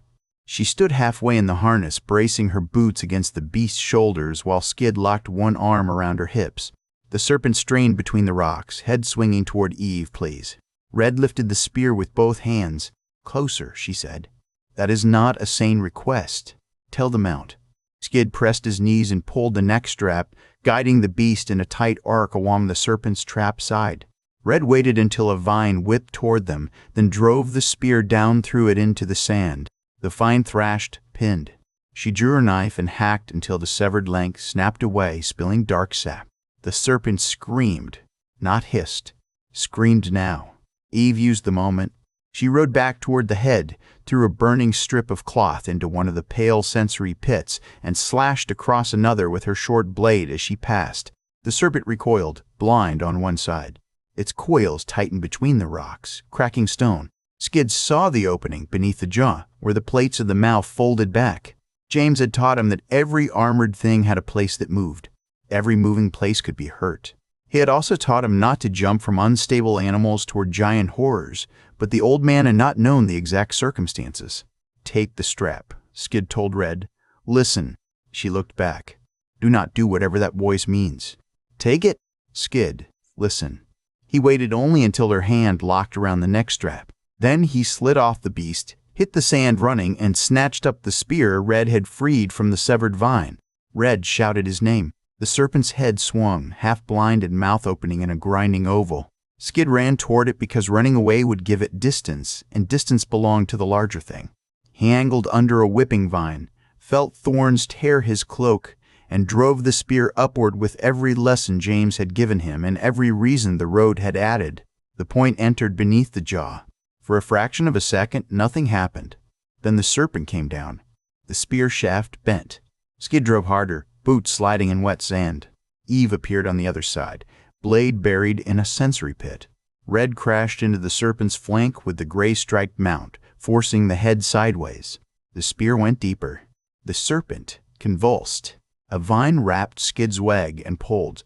Pain flashed hot through his knee. He lost one hand on the shaft. Red was there suddenly, on foot, hacking at the vine with 2 furious strokes. Eve twisted her blade free and stabbed again. The serpent's body thrashed between the rocks, smashing pools into spray. Skid found the shaft with both hands and pushed one last time. The grinding plate snapped inches from his face, then shuddered open. Dark sap and blood poured down the spear. The serpent's screen collapsed into a bubbling hiss. Its coil struck once, twice, then slowed. Vines curled inward like fingers closing around nothing. Silence came in pieces. Waves now. Panting now. Distant camp chaos fading behind the trees. A mount snorting. Red cursing softly as if she had saved the choicest words for after survival. Skid stood with both hands on the spear, unable to let go because he was not sure he could remain upright without it. Eve wiped sap from her cheek. Her hair had come loose from its tie. One sleeve was torn. Her eyes were bright with battle and fury and relief. That, she said, breathing hard, was not in the plan. Red shoved Skid's shoulder with one hand, then grabbed him by the front of his cloak and kissed him hard enough to hurt. When she pulled back, her voice shook. Never jump off the animal again without telling me sooner. I told you to take the strap. That was not enough warning. I will prepare a longer statement next time. There will not be a next time. Eve went toward them. There will absolutely be a next time. He is heroic and badly supervised. Red did not let go of Skid's cloak. You are the supervision. I am tired. The 3 of them looked back toward the Dogmen camp. Fire still glowed through the trees. Shouts rose, but they were disorganized now, sliding into the strange, broken pitches of fear and confusion. The lazy bush poison would be moving through the stew by then. The freed mounts were scattered. The serpent had torn open walls, crushed platforms, and dragged attention away from every sensible response. Their plan had failed, succeeded, and become something else entirely. The gray-striped mount approached and nudged Skid's shoulder so hard he nearly fell. Red stared at it, then at the dead serpent. The corner of her mouth lifted despite blood on her face and terror still shaking her hands. I know this is not the time, she said, but I wonder what that thing tastes like. Skid closed his eyes. Eve laughed first. It was a rough sound, startled out of her, then fuller than he had ever heard. Red joined her, wild and bright. After a moment, Skid laughed too because the alternative was falling apart on the sand. Behind them, the mainland burned and screamed. Ahead, the coast ran north toward the hidden ferry line and the island rumor called Eden now. They had 2 mounts, 1 broken spear, a stolen chance, and a dead nightmare cooling in the surf. For that night, it was enough. The dead serpent steamed in the surf as if the ocean itself had decided to cook it. Skid stood beside the ruined coils with his hands still locked around the spear shaft, though the fight was over and his arms had begun to shake from the effort of not falling down. The beach around him looked as if a storm had been dragged over it on hooks. Wet sand had been sliced open by thrashing vines. Black sap striped the foam. The body of the vine serpent lay partly in the water and partly among the rocks, its armored head tilted toward the mainland with its jaw hanging open. Behind the tree line, the Dogmen camp still burned. Skid could hear them. Some howled in rage. Some shrieked with a strange broken pitch of the lazy bush poison taking hold. Others barked orders that no one obeyed. Wood cracked in the heat. Cooking frames collapsed. Something heavy smashed against metal over and over until the sound stopped. Red stood close enough that her shoulder touched his arm, not because she needed help standing, but because she had not yet decided to let him be alive at a distance. Her mouth was set in a hard line. Blood had dried along her cheek where thorny vines had scratched her, and one sleeve hung loose from her shoulder. Even like that, fierce and filthy and breathing hard. She looked at Skid as if she wanted to hit him, kiss him, and tie him to the nearest tree for his own protection. Eve limped in a careful circle around the serpent, blade out, eyes moving from the dead thing to the burning camp and back again. Her calm had returned first, and always did. Skid had begun to understand that Eve's calm was not the absence of fear. It was fear trained into a tool. "Do not stand there admiring your bad decisions," she said. "If that camp finds its mind again, we need distance." Skid tried to pull his spear free. The shaft shifted only an inch. "I am not admiring them. I am attempting to retrieve the spear." Red snorted. "Leave it. You killed a walking rope pit with it. The spear has earned a dramatic grave." James made it. Skid braced a boot on the serpent's jaw and pulled again.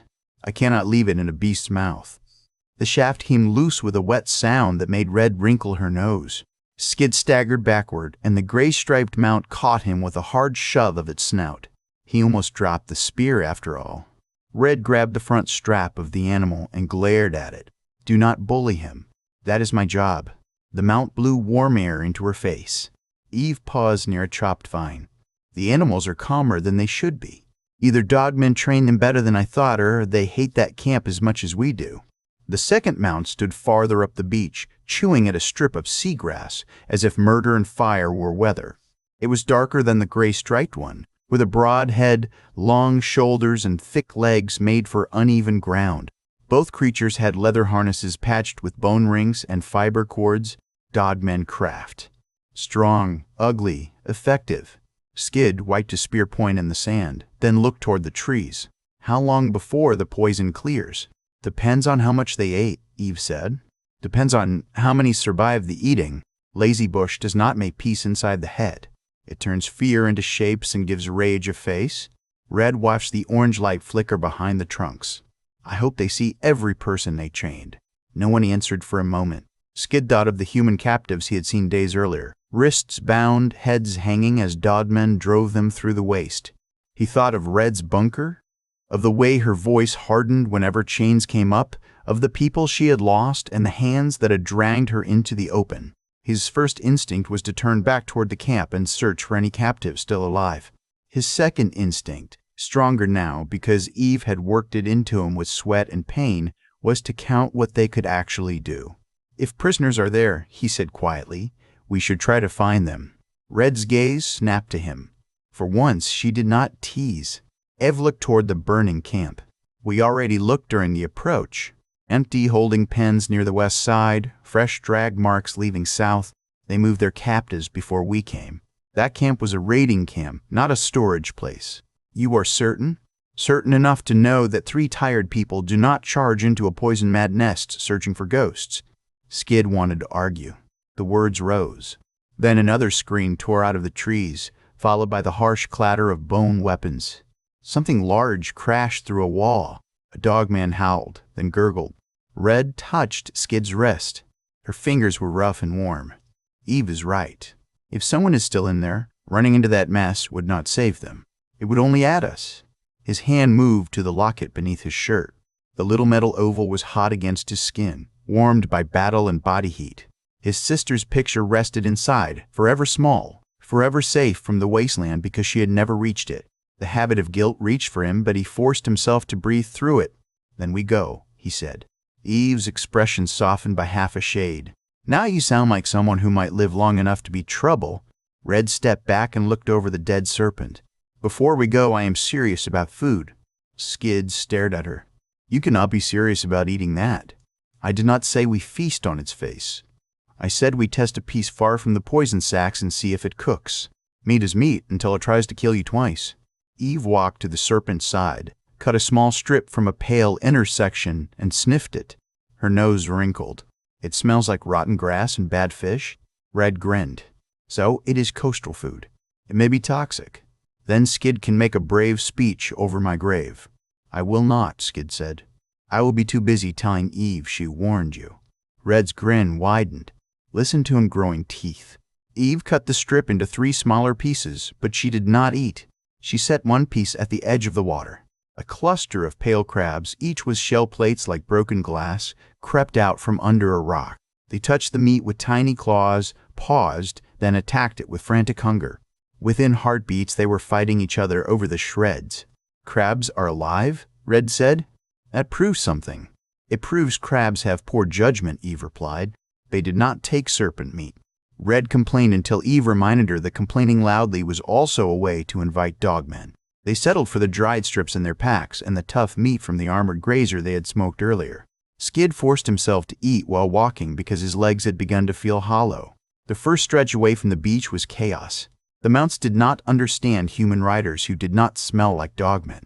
The gray-striped beast tolerated Red because she spoke to it with threats that sounded enough like confidence. The darker one tolerated Eve because Eve showed no uncertainty at all. Skid, having no mount of his own, rode behind Red because Red had arranged the shortage and still looked proud of it. "You did this on purpose," he said as she pulled him up behind her. "I rescued 2 animals in a burning mutant camp while poisoned lunatics tried to eat each other's shadows. Sorry I did not stop to shop." Eve climbed onto the darker mount with a low hiss as pain. "She did it on purpose." Red looked offended in an unconvincing way. "I also survived." "People should focus on that." Skid settled behind her, one arm awkwardly searching for a safe place to hold. Red twisted enough to look at him. "If you fall off because you are trying to be polite, I am leaving you for the crabs." "Where should I hold?" "Around me, bunker boy. I am not made of glass." He placed his arms around her middle. She leaned back for a moment, just enough for her shoulder to press against his chest. Then the mount lurched into motion and all romance became a desperate attempt not to hit the ground. They moved north along the coast, staying below the tree line when they could and crossing open sand only when rocks forced them. The ocean remained on their left, dark and endless beneath a ceiling of low clouds. Skid had never imagined that water could make so much sound without being angry at him personally. Waves hit the shore in steady bursts, dragging stones back with a hiss like whispered warnings. The land to their right rose into dense growth. Trees leaned over the beach, their roots gripping old concrete foundations and broken drainage walls. Vines hung in thick curtains. Some carried flowers with blue centers that opened toward the sea. Others carried thorns long enough to pierce leather. Eve rode ahead by 20 paces. She kept her mount to a steady pace, not fast enough to exhaust it, not slow enough to invite pursuit.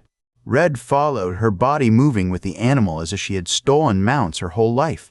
Skid tried to match her rhythm and mostly discovered new ways for his spine to protest. After the third near fall, Red said, "Stop biting the animal. It knows where its feet are." "I also know where my feet are. They are not touching anything useful. That is why you hold tighter. I did not want to crush you." "Skid, you could fight a serpent the size of a train and still apologize to a pillow for sleeping on it." "Hold on." He tightened his arms. Red went quiet for a while, then covered one of his hands with hers. The gesture stayed with him longer than the battle did. Behind them, the smoke from the dogmen camp rose in a dirty column. It slowly thinned as distance and wind took it apart.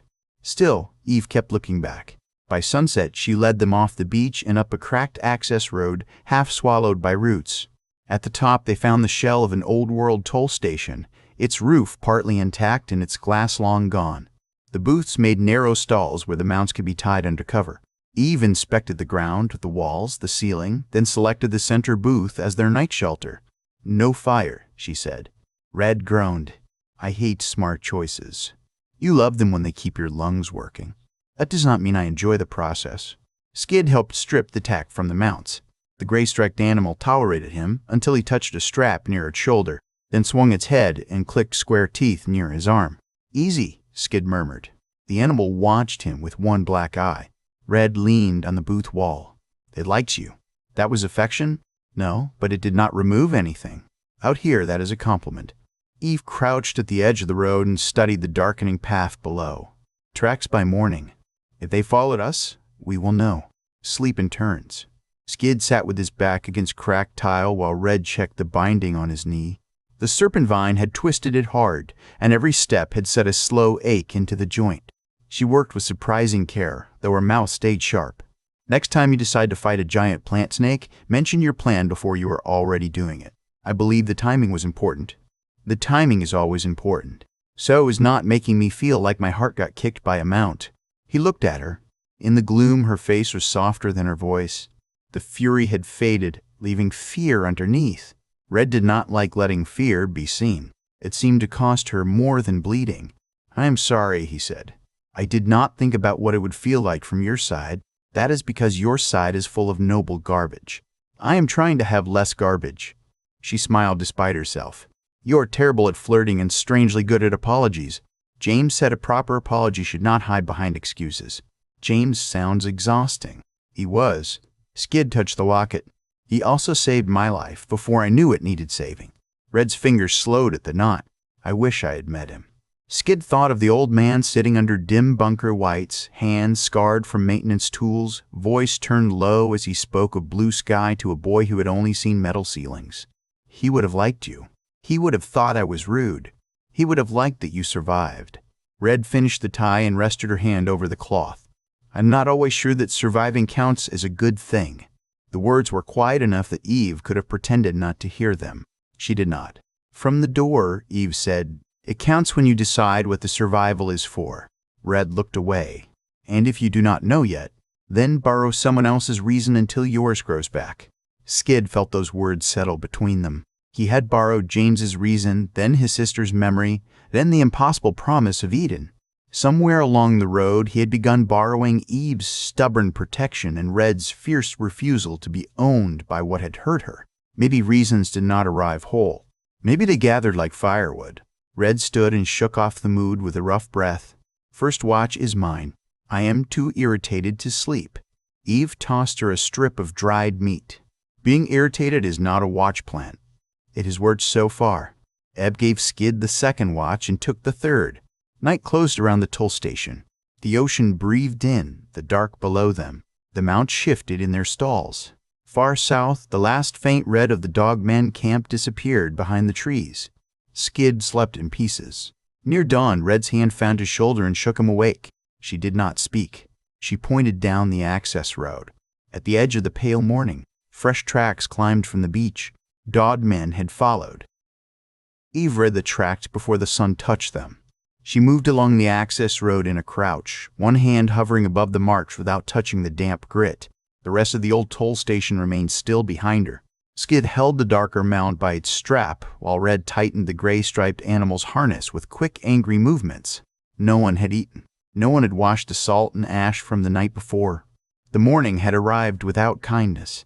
There were 5 clear Dogmen prints in the soft edge of the road and 2 more partial marks where broken pavement had held luster.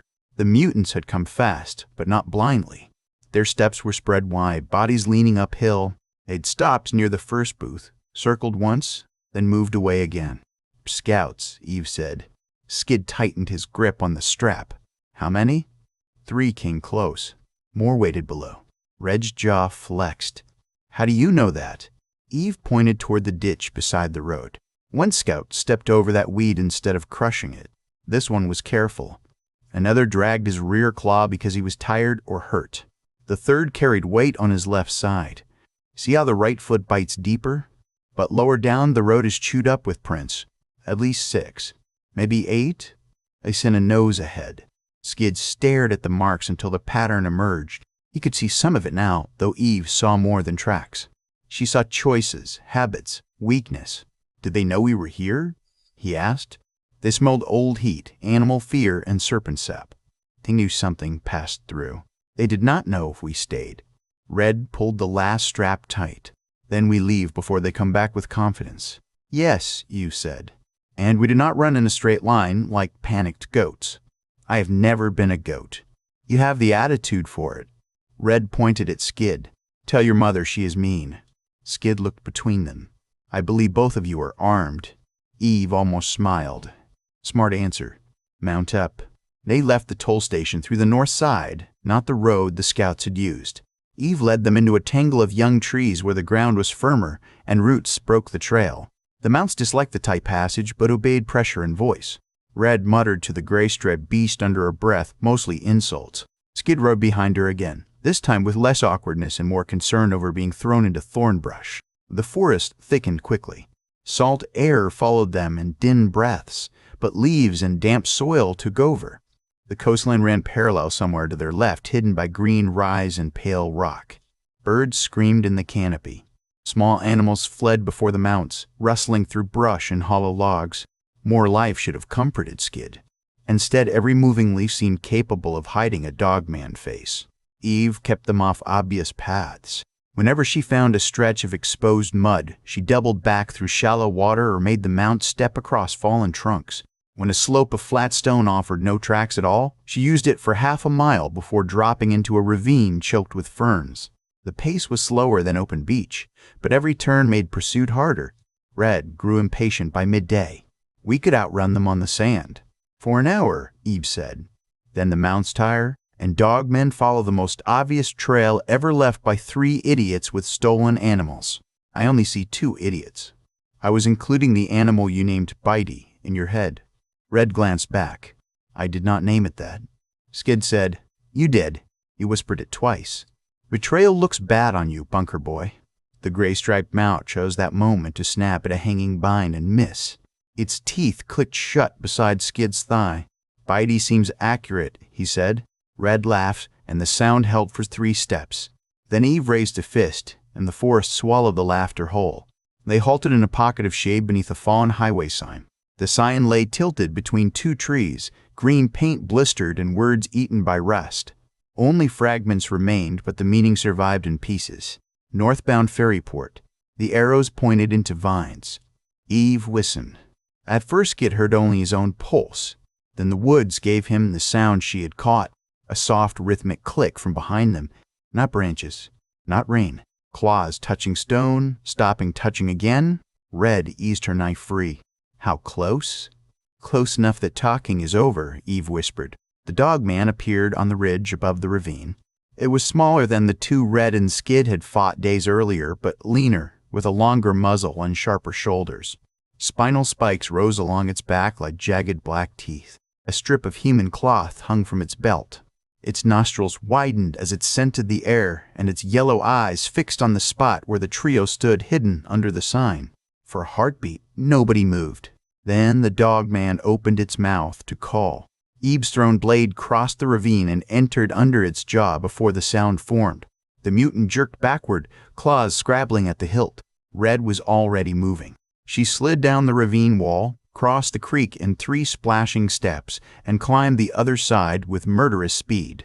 Skid followed because leaving her alone was not a decision his body knew how to make. The dogman tried to pull the blade free. Red reached it first and drove her knife into the side of its neck. It lashed out, claws catching the front of her leather vest and tearing 3 lines through it. Skid thrust the spear into its ribs and shoved. The mutant hit a tree with a grunt. Red struck again. The dogman sagged, twitching, and Eve arrived in time to catch her blade before it fell. No one celebrated. Skid listened into the trees. Did it call? Eve shook her head once. Not enough. But its pack may know it vanished. Red looked down at the torn front of her vest. Beneath it, the claw had grazed her shirt and left shallow red lines along her skin. She touched them, then spat beside the dead mutant. I like this vest. Skid stepped closer. Are you hurt badly? It is a scratch. Do not make your face sad at my chest unless you plan to admire the rest of it later. His ears warmed. I was not admiring. I was concerned. You can multitask. Eve wiped her blade and gave them both a look. I do not have enough years left to manage this romance and a pursuit. Keep moving. They dragged the dogman into the creek and pinned it beneath stones where water would take some of the scent. Eve took its belt pouch and found strips of dried meat, a bone whistle, and a small map scratched onto old plastic with charcoal. The map was crude, but the coastline was clear. A cluster of marks lay north of their position. Another symbol, 3 slanted lines over water, stood farther ahead. Is it a camp? Skid asked. Maybe a crossing point, Eve said. Dogmen use symbols in packs. This one could mean water danger, bridge, or place where fools die. Red leaned close. That last one feels broad. Eve tucked the plastic into her coat. We keep it. By afternoon, the pursuit became a living pressure behind them. They did not see the pack, but they heard signs. A distant bark cut short. Rocks clicking on a slope. Once, far behind, a rising howl answered by 2 lower calls. Eve changed course each time, forcing the mounts through water, over stone, under low limbs that slapped Skid's face until he learned to duck sooner. The land began to rise. The forest thinned into windswept pines, their trunks bent away from the sea. Two gaps, Skid saw water flashing below cliffs. The coast here had become a line of broken teeth, pale stone shells, narrow coves, and black rocks where waves shattered upward in white bursts. The old road returned near evening. It emerged from the trees like the spine of a buried giant, 4 lanes cracked and lifted by roots. Rusted vehicles sat in clusters along the shoulders, some fused by old fire, others swallowed by moss. Painted lane lines still showed in ghostly strips. Skid had seen roads in bunker archives. Standing on one large enough for vanished traffic made him feel like an insect walking through a dead language. Red slowed Bitey beside a rusted bus. Its windows were gone, and fines filled the seats. People used to ride in these. Yes, Skid said. James said they carried many people at once through cities. Looks like a bad bunker with wheels. That is not unfair. Eve dismounted near the front of the bus. Get inside. We rest 10 minutes and check the map. The road is dangerous, but speed matters now. The bus smelled of mold, rust, and old fabric. Skid ducked through the door and stepped over roots that had grown through the floor. Red sat on the frame of a seat and watched Eve spread the plastic map against the wall. The scratch symbols lined up with the coast. North of them, the road split. One branch climbed inland around a blocked cliff. The other dropped toward water in a place marked with 3 slanted lines. Ferry, Skid said. Eve glanced at him. You sound certain. James's notes mention an old ferry system near the northern coast. He said Eden was not reachable by walking. The coast was only the first gate. Red leaned forward. You waited until now to mention that? I did not know we were near it. Your grandfather's Impossible Island story has a ferry, possibly because he had fragments. He believed there was a transport line that survived because it was automated and military-linked. Eve studied him. And you were going to find that after walking across half the dead world with no map? Skid opened his mouth, then closed it. I had faith in the instructions. Red stared at him. That is the politest way anyone has ever said they were wandering. I was not wandering. I was following the sun. That is wandering with confidence. Eve folded the plastic. That is enough. The 3-line mark may be our ferry or a trap by people who also know desperate travelers look for crossings. We move before dark, but we do not enter the facility tonight unless forced. A howl rose behind them. This one was much closer. The mounts outside jerked against their ties. Bitey made a deep coughing snarl. The darker mount stamped hard enough to crack loose pavement. Red stood. Forrest just arrived. Dogmen burst onto the road south of the bus. There were 6, lean shadows between rusted vehicles running on bent legs with weapons in their hands and madness in their eyes. These were not poison blind like the camp.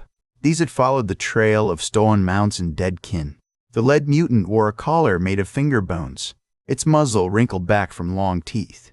Eve pushed Skid toward the rear exit. Get to the mounts now. Red was already through a side window, landing on the road in a shower of safety glass. Skid followed Eve out the rear, spear in hand. The darker mount pulled free before Eve reached it, but she caught the hanging strap and swung up with a grace that made pain seem optional. Red slashed Bitey's tie, vaulted onto its back, and reached for Skid. He grabbed her arm as the first dogman reached the bus. Claws struck sparks from the road where his foot had been.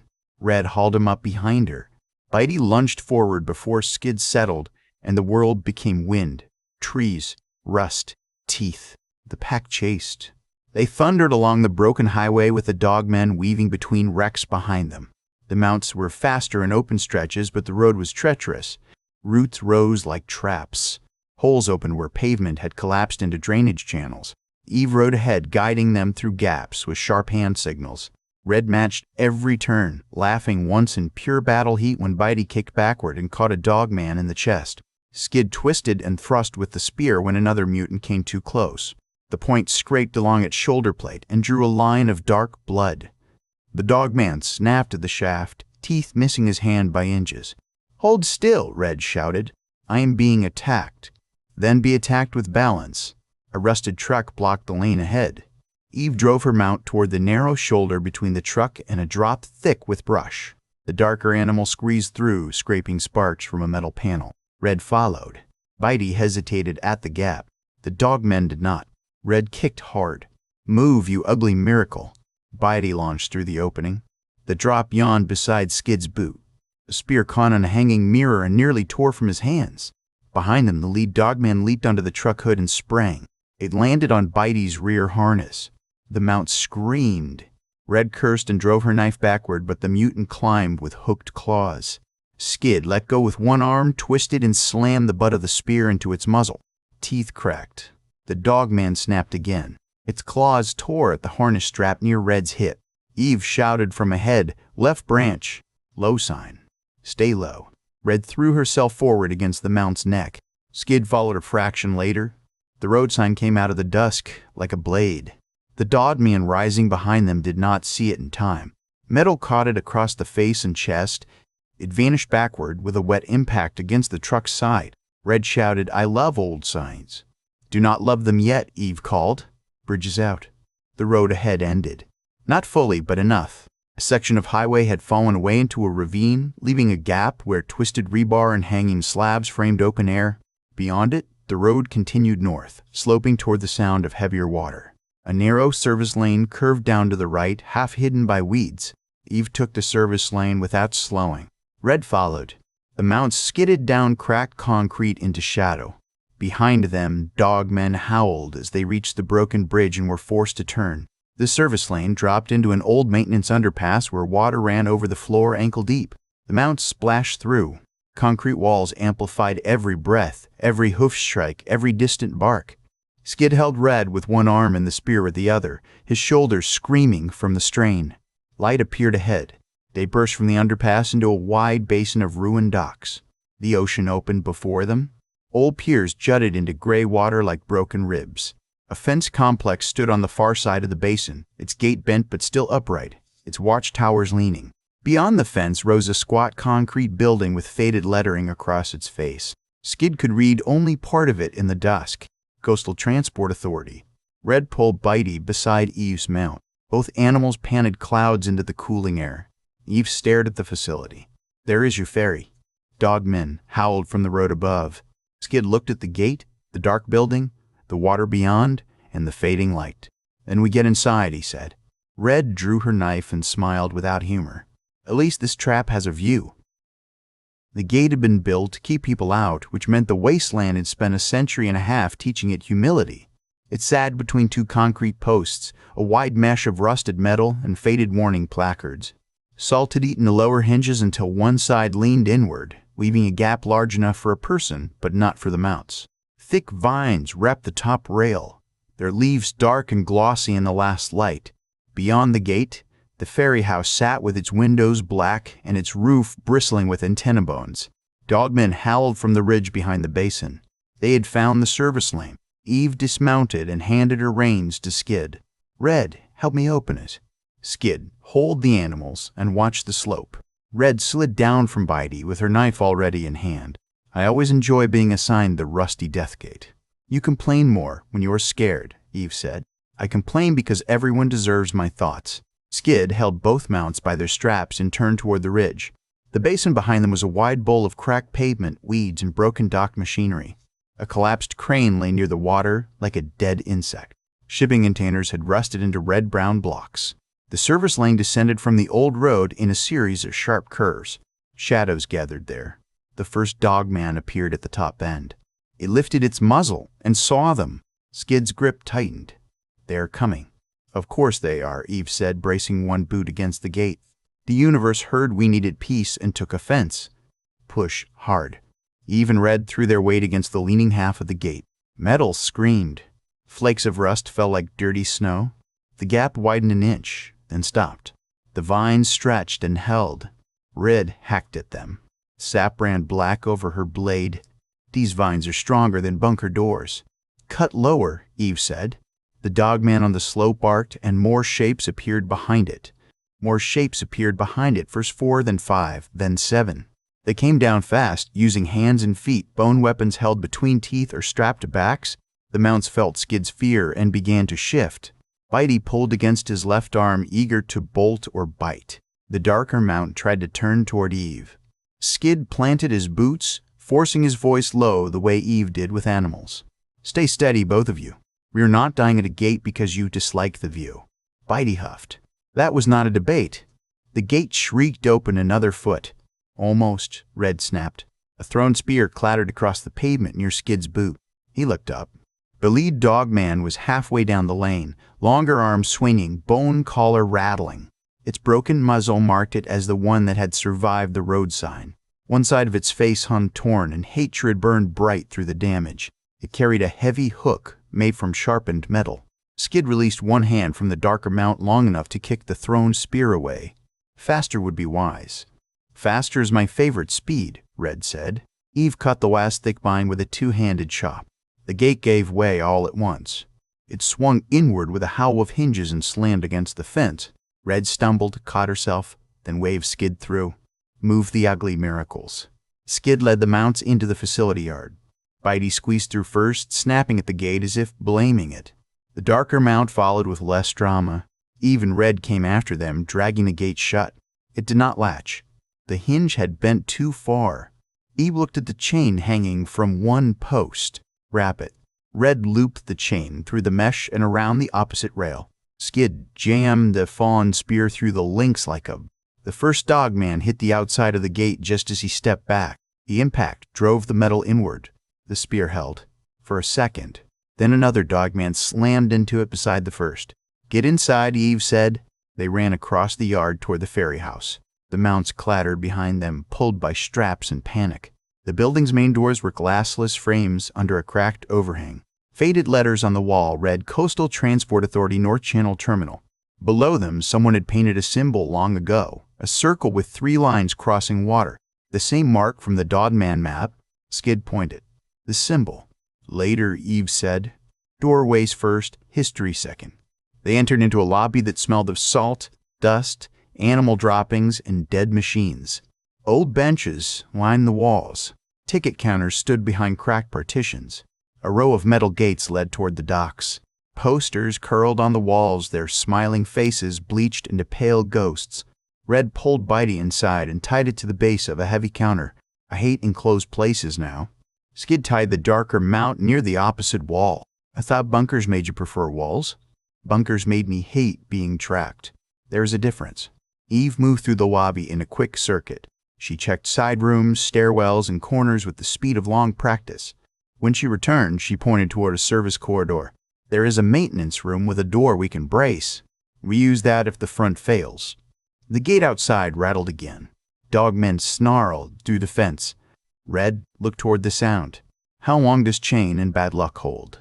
Not long, Eve said. We need another barrier. They found it in a collapsed security shutter above the ticket gates. The shutter had jammed halfway down decades earlier. Its manual crank stood in a wall box near the counter. Skid pulled the box open and found the crank handle rusted but intact. This may lower it, he said. Red-eyed the mechanism. Or it may fall on our heads. Those options are not exclusive, Eve said. Turn it. Skid turned. The first rotation gave nothing. The second gave a grinding click. The third sent a tremor through the ceiling and a stream of dust into his face. Red stepped under the shutter, hooked both hands into the lower edge, and pulled as Skid worked the crank. Eve stood guard near the doors. Outside, the chain snapped. The gate burst inward. Dogmen flooded into the yard. Now, Eve said sharply. Skid forced the crank through another rotation. His shoulders burned. Red pulled down with a growl. The shutter dropped 6 inches, then a foot, then stuck with a clang. It still left a gap, wide enough for a crawling mutant. The first Dodman crossed the lobby threshold. Eve met it there. She moved so fast, Skid nearly missed the beginning. Her blade cut across its wrist, forcing the hook from its hand, then reversed into the side of its throat. A second mutant leaped through the broken doorway and caught Eve on the shoulder, driving her back. Red abandoned the shutter and launched herself at it from the side. She drove her knife into its ribs and twisted. Skid left the crank and thrust his spear under the shutter gap toward a third dogman trying to crawl through the ticket gate line. The spear point struck the mutant's cheek. It snapped at the shaft, claws scraping sparks from tile. Skid shoved harder, pinning it long enough for Red to kick its head into the metal frame. The dogman jerked back, bleeding black across the floor. Crank, Eve barked. Skid ran back and turned. Red grabbed the shutter again. The mechanism screamed. Inch by inch, the metal wall lowered. Another mutant threw itself through the doorway, but Bitey lunged from its tie and caught the dogman's shoulder in its teeth. The animal shook its head with terrifying strength. The mutant shrieked. Eve used the opening to cut its leg and send it crashing into a bench. Skid turned until his hands cramped. The shutter slammed down with a final boom. For one blessed breath, the lobby was divided from the outer yard by metal. Dogmen hit it from the other side. The shutter dented inward, but held. Red leaned against the counter, chest heaving. "I take back everything I said about old signs. I love old shutters now." Eve checked her shoulder. The claw strike had torn cloth and skin, but not deep enough to slow her much. Love quietly. The dogmen continued to pound. Their claws scraped against the shutter in long, awful line. The sound set Skid's teeth on edge. "They will find another way in," he said. "Yes," Eve replied. "So we find the ferry controls before that." The ferry house had 2 levels. The lower level held the lobby, restrooms with dry pipes, storage closets, and a corridor leading toward the boarding dock. The upper level held offices and a control room. Eve chose the upper level first because height mattered and controls rarely sat where common travelers could touch them. They left the mounts in the lobby after blocking the corridor with benches. Bitey objected by biting a seat cushion until old foam spilled out. Red promised violence if it ate their packs. Bitey seemed unmoved. The stairs groaned under their weight. Halfway up, Skid saw writing carved into the wall. Not old printed signs. Hand marks. Names, dates, warnings. Some had faded. Some were newer. Red touched one with 2 fingers. People came here after the fall. The scratched words were uneven but readable. "Do not cross after dark." Below it, another hand had written, "They sing under the dock." Skid swallowed. "What sings?" Eve moved past him. "Nothing we need to meet." The control room door was locked. The electronic panel beside it was dead, but the handle had a manual key slot. Eve crouched and examined it with a thin strip of metal from her kit. Red stood with her knife, listening down the stairwell. Skid read more wall scratches while waiting. A cluster of names covered one section. Families, maybe.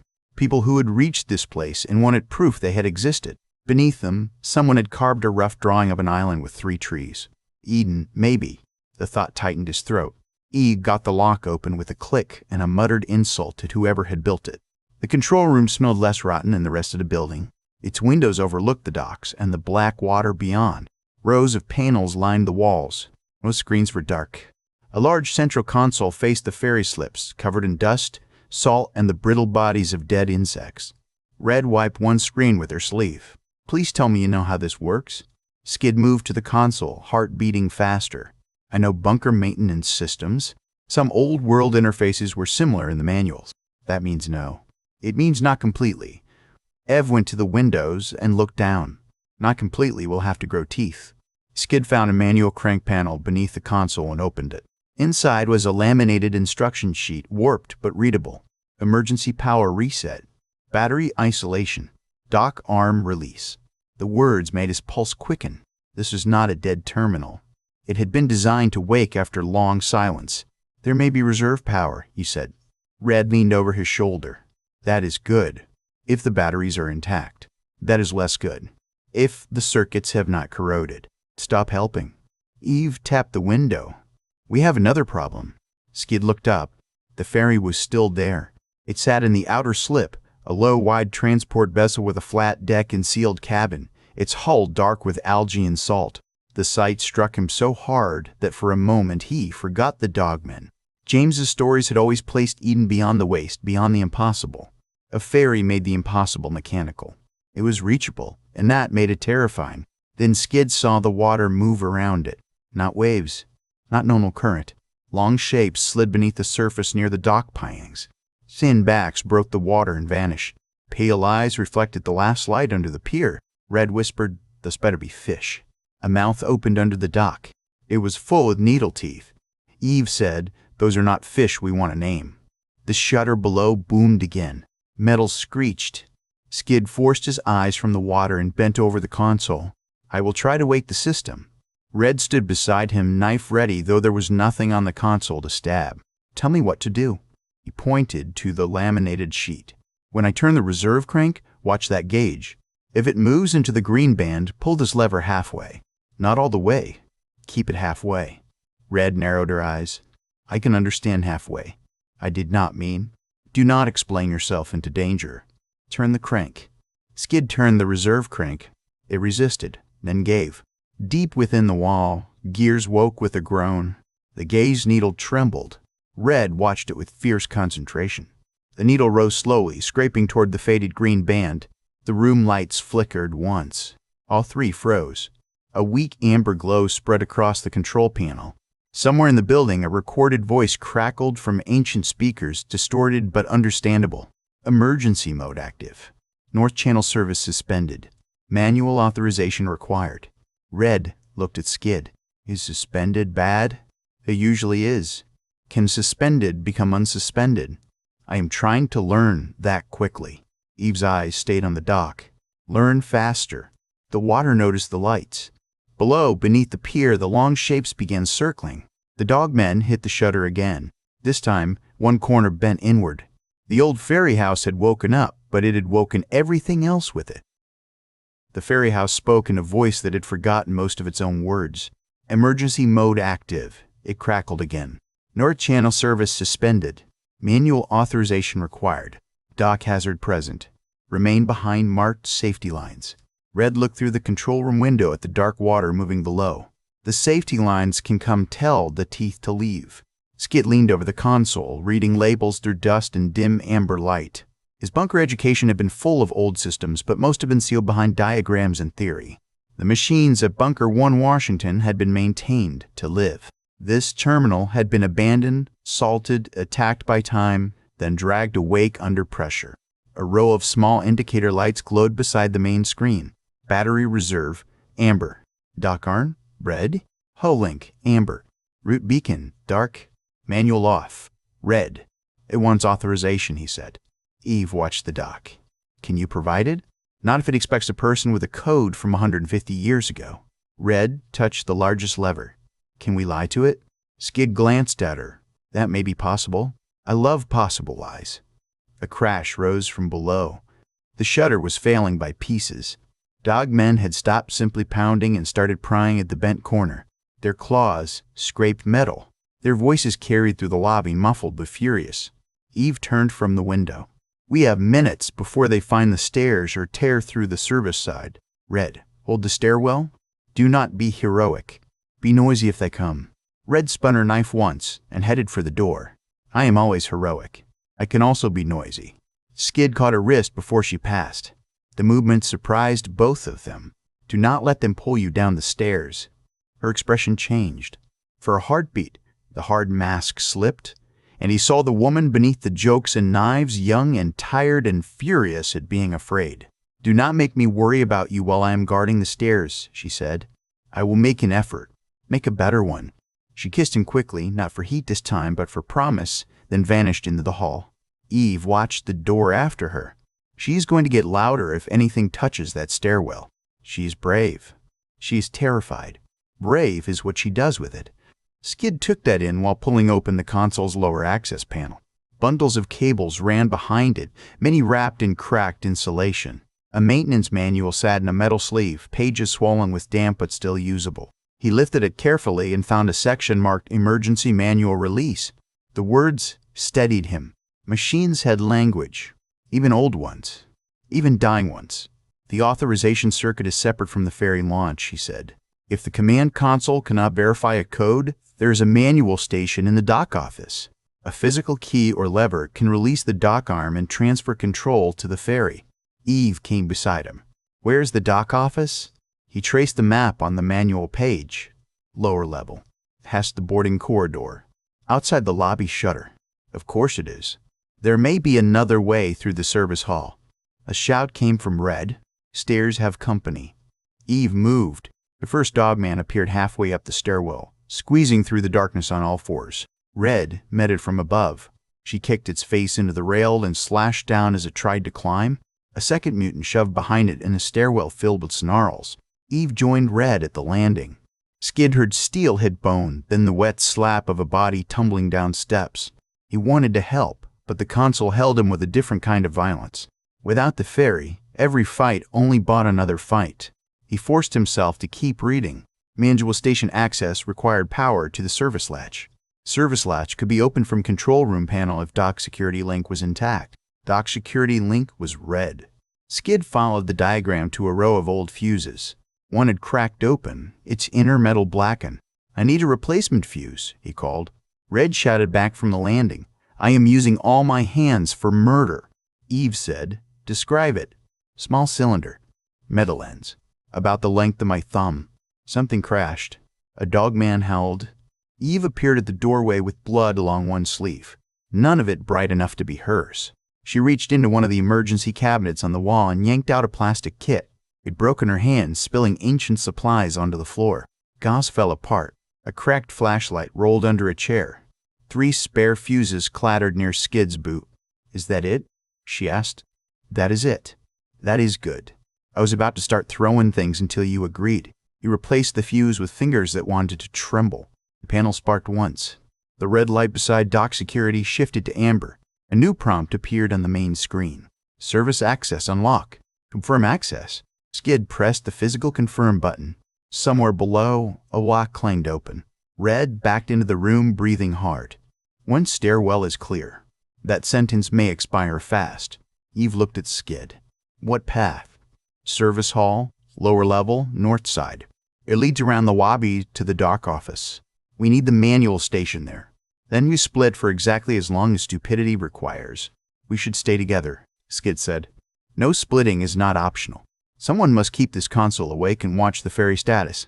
Someone must reach the station. Someone must keep dogmen from turning our backs into doors." Red wiped her blade on a broken chair. "I vote we put Skid on the machine because he speaks dead building. Even I do the stabbing." Skid hated that it made sense. "I should go with you. You should make the ferry move afters. That is the fight only you can win right now." The words landed hard, not because they were flattering, but because they carried trust. Eve trusted him enough to leave him at the heart of the machine. Red trusted him enough to walk into danger and expect him to make the danger mean something. "I will keep it awake," he said. Red stepped close and pressed the hilt of a spare knife into his hand. "Keep yourself awake, too. Anything comes through that door, you make it regret having legs." "I will." That was not confident enough. "I will make it regret having legs," he said, firmer. "That is better." Eve led Red out. Their footsteps faded down the hall, then the stairwell swallowed them. Skid was alone with the ferry house. He went back to the console and worked through the manual. The system needed dock arm release, ferry cabin wake, route beacon, and hazard clearance. Hazard clearance would not happen while needle-tooth things circled the dock. He hoped it could be overridden. He hoped many things. Below, Eve and Red moved through the service corridor. He heard them in pieces through the building. A door shoved open. Red swearing. Eve telling her to lower her voice. A sudden burst of snarls. Running feet. A crash against a wall. Skid gripped the spare knife and stared at the status lights. Dock arm, red. Manual off, red. Route beacon, dark. He found the beacon control under a cracked protective cover. The manual said external beacons guided the ferry across fog, storm, and night. Without them, the automated vessel might refuse to leave the slip. He lifted the cover and pressed the button. Nothing happened. He pressed again. A low thump sounded outside. Across the basin, one pole near the end of the dock flickered. A weak light turned in a cloudy glass housing. Then another light answered farther out on the breakwater. Then a third, barely visible beyond the waves. Route beacon shifted from dark to amber. Skid let out a breath. "Thank you." The building crackled. Route beacon degraded. "Proceed under caution." "I accept caution," he said, then realized he was speaking to a dead terminal and did not care. A noise came from the hall behind him. Not Eve. Not Red. Too low, too careful. Skid turned with a knife in one hand and the spear in the other. The dogman at the doorway was the broken-muzzled leader. It had found another way up. Its face was a ruin of torn flesh and exposed teeth from the road sign, but it was very much alive. One eye had swollen shut. The other burned. It crouched in the doorway, shoulders scraping the frame, metal hook in one hand. It had learned enough from the stairwell not to rush without looking. Skid raised the spear. The dogman spoke. The sound was rough, shaped by a mouth not built for human words, but the meaning came through. "Stolen meat," it rasped. Skid's skin went cold. "You speak. Men speak. Dogs bite. We are more." It stepped into the room. Skid backed toward the console. "Then you understand me when I say leave." The mutant's broken mouth twisted. "You took riders. Burned den. Poisoned pot.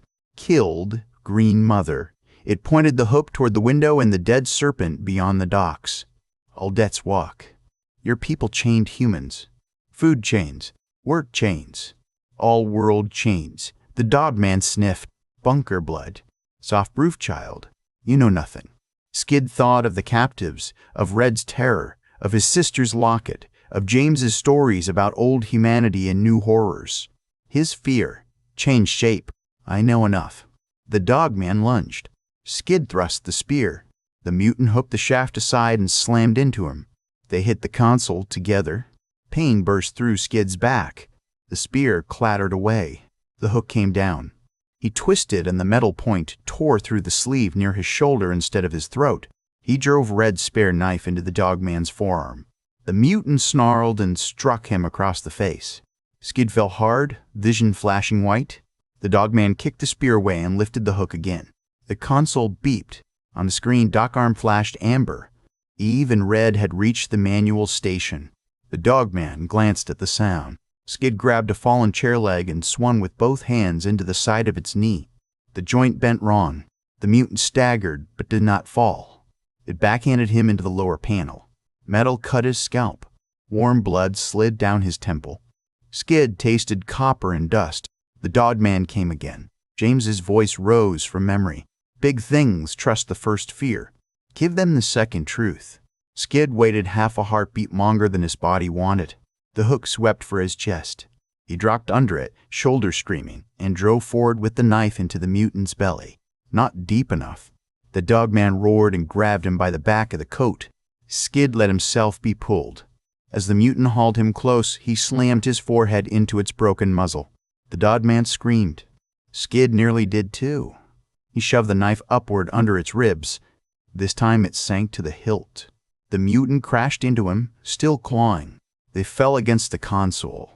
Buttons cracked under their weight. The system voice burst through the speakers. Manual authorization accepted. Dock arm release pending. Confirm launch sequence. Skid could not reach the confirm button. The dogman's hand closed around his throat. Its remaining eye found his. It tried to speak, but blood filled its mouth. Skid's fingers found the hook handle near his hip. He pulled it free from the mutant's grip, reversed it awkwardly, and drove the metal point into the side of the creature's neck. The hand on his throat loosened. Skid shoved with both feet. The dogman toppled backward, hit the floor, and did not rise. For several seconds, Skid could only breathe in ragged pulls. Then the console beeped again. Confirm launch sequence. He dragged himself upright, leaving one handprint of blood on the panel, and pressed the confirm button. Outside, the dock arms began to move. Red's voice shouted from somewhere below, bright with triumph and terror. Skid, tell me that was you. He leaned over the intercom panel and found the transmit switch. That was me. A pause. Then Red said, You sound terrible. I am functional. Eve's voice came through, strained. Functional people get downstairs. Ferry Wake is running. We have company in the dock hall. Skid looked at the dead dogman, the flickering console, and the ferry shifting in its slip outside. Coming, he said. He retrieved his spear, wiped blood from his eye, and left the control room before his legs could vote against the idea. The ferry woke like a beast, remembering it had once been a machine. By the time Skid reached the lower level, the whole terminal was trembling. Deep motors groaned under the dock. Chains moved in hidden channels with a slow metallic rattle. Outside, warning lights rotated in tired amber circles, casting broken flashes through the lobby and across the damaged shutter where dogmen still clawed at the gap. Skid came down the stairs with the spear in one hand and the rail in the other. Blood ran from the cut near his hairline and dried sticky along his cheek. His throat hurt where the dogman had gripped him. His knee throbbed from the serpent fight. His shoulder burned. Every step argued with the next. He kept moving because the ferry was moving. Red met him at the bottom of the stairs and went pale under the dirt. You look like you lost an argument with a wall. The wall was furrier than expected. She grabbed his face with both hands, turning it toward the weak light. Her own arms were striped with fresh scratches. One side of her vest hung in torn strips. Where is it? Dead in the control room. You killed the leader alone? It did not present another option. For a moment, Red's expression threatened to break open. And then she pressed her forehead to his chest and breathed once, hard. When she looked up, The fury had returned, but it was aimed at the world. After we get out of this place, I am teaching you how to call for help before nearly dying. That seems reasonable. Do not agree politely. It ruins my anger. Eve appeared from the service corridor carrying a metal key lever the size of Skid's forearm. Her shoulder cloth was dark with blood, but her face remained locked in tactical focus. Romance inspection later. Dock arm is released. The ferry cabin is awake. We need to board before the water changes its mind. A dogman shoved its arm under the damaged shutter. Claws scraped tile. Bitey lunged and snapped at the hand, making the mutant yank back with a howl. Red pointed at the gray-striped mount. See, Bitey understands teamwork. Bitey understands biting, Eve said. Bring both animals. We may need them on the island, and I did not steal them to donate them back to the mainland. They dragged the benches aside and led the mounts toward the boarding corridor. The corridor sloped down from the lobby toward the docks, enclosed by concrete walls and old glass panels so filthy they showed only streaks of water and darkness. Emergency lights flickered overhead. Some were dead, others pulsed weakly in amber rhythm with the ferry alarm. The ferry house voice followed them through ceiling speakers. Launch sequence active. Dock hazard present. Passenger boarding not advised. Red looked up. Your opinion is noted and ignored. The corridor opened onto the outer dock. Wind hit them first, wet and cold, full of salt and rot, and the deep animal smelled the sea. The dock stretched ahead in a long metal walkway with railings on both sides and dark water below. The ferry waited at the end, rocking in its slip, side ramp lowered halfway. Its cabin lights flickered behind salt-streaked windows. Beyond it, the channel opened north, where beacon lights blinked through fog. Then the water struck the pilings. Shapes moved under the surface. More than Skid had seen from the control room. Dozens, maybe. Long, pale bodies coiled between shadows. Thin fins cut the water. Wide mouths opened and closed as if tasting the light. One creature surfaced near the dock with a skull-like head and eyes set too far apart. It made a clicking sound, and 3 others answered from beneath the walkway. Red stopped. I missed the serpent. Eve tugged the darker mount forward. No stopping. They are responding to vibration. Move smooth. Do not run unless I tell you. Skid looked down through the grating. Water slapped beneath his boots. A pale shape slid directly under him, so close he could see scars along its back. The creature's mouth opened, revealing several rows of needle teeth angled inward. Bitey refused the dock. The gray-striped mount planted all 4 feet at the threshold and made a deep, rattling snarl. Red pulled. The animal leaned back. The darker mount followed its fear and began to sidestep. Behind them, the corridor echoed with dogmen. The pack had found the service route. We do not have time for animal opinions, Eve said. Red got in front of Bitey, grabbed both sides of its head harness, and put her face close to its blunt muzzle. Listen to me, ugly miracle. You can hate the water while moving over it, or you can stay here and get eaten by men with worse teeth than yours. Move, because I say move. Bitey snorted, trembling. Skid stepped beside Red and placed one hand on the mount's neck. He did not know the animal's history. He only knew fear when he felt it through muscle and breath. We are afraid too, he said quietly, but we are crossing. The mount's ear flicked toward him. Eve watched the corridor. Very touching. Now walk. Red pulled again. Skid pushed at the shoulder. Bitey took one step onto the dock, then another. The darker mount came after it. The metal grating rang under their combined weight. The water erupted. A needle-mouthed creature launched halfway out of the channel, jaws snapping at Bitey's front leg. Skid slammed the butt of his spear down through the railing gap. The point struck the creature's eye. It fell back with a shriek and a splash that drenched his boots. Every shape in the water turned toward them. Now run, Eve said. They ran. The dock became a shaking bridge of sound and terror. The mounts clattered over the grating, hooves striking sparks, straps whipping. Red ran at Bitey's head, dragging and guiding. Skid stayed at the side with the spear, stabbing downward whenever pale mouths broke the surface. Eve guarded the rear, blade in one hand, key lever in the other. Dogmen burst from the boarding corridor behind them. The first mutant hit the dock at a sprint. A creature from below launched at the vibration and caught it by the leg. The dogman screamed as it was yanked sideways against the railing. Another mutant hacked at the water beast with a hooked blade, but more mouths rose. The dock filled with snarls from above and clicking shrieks from below. Red shouted, I love when our problems meet each other. Keep moving, Eve shouted back. Halfway to the ferry, a section of railing gave way.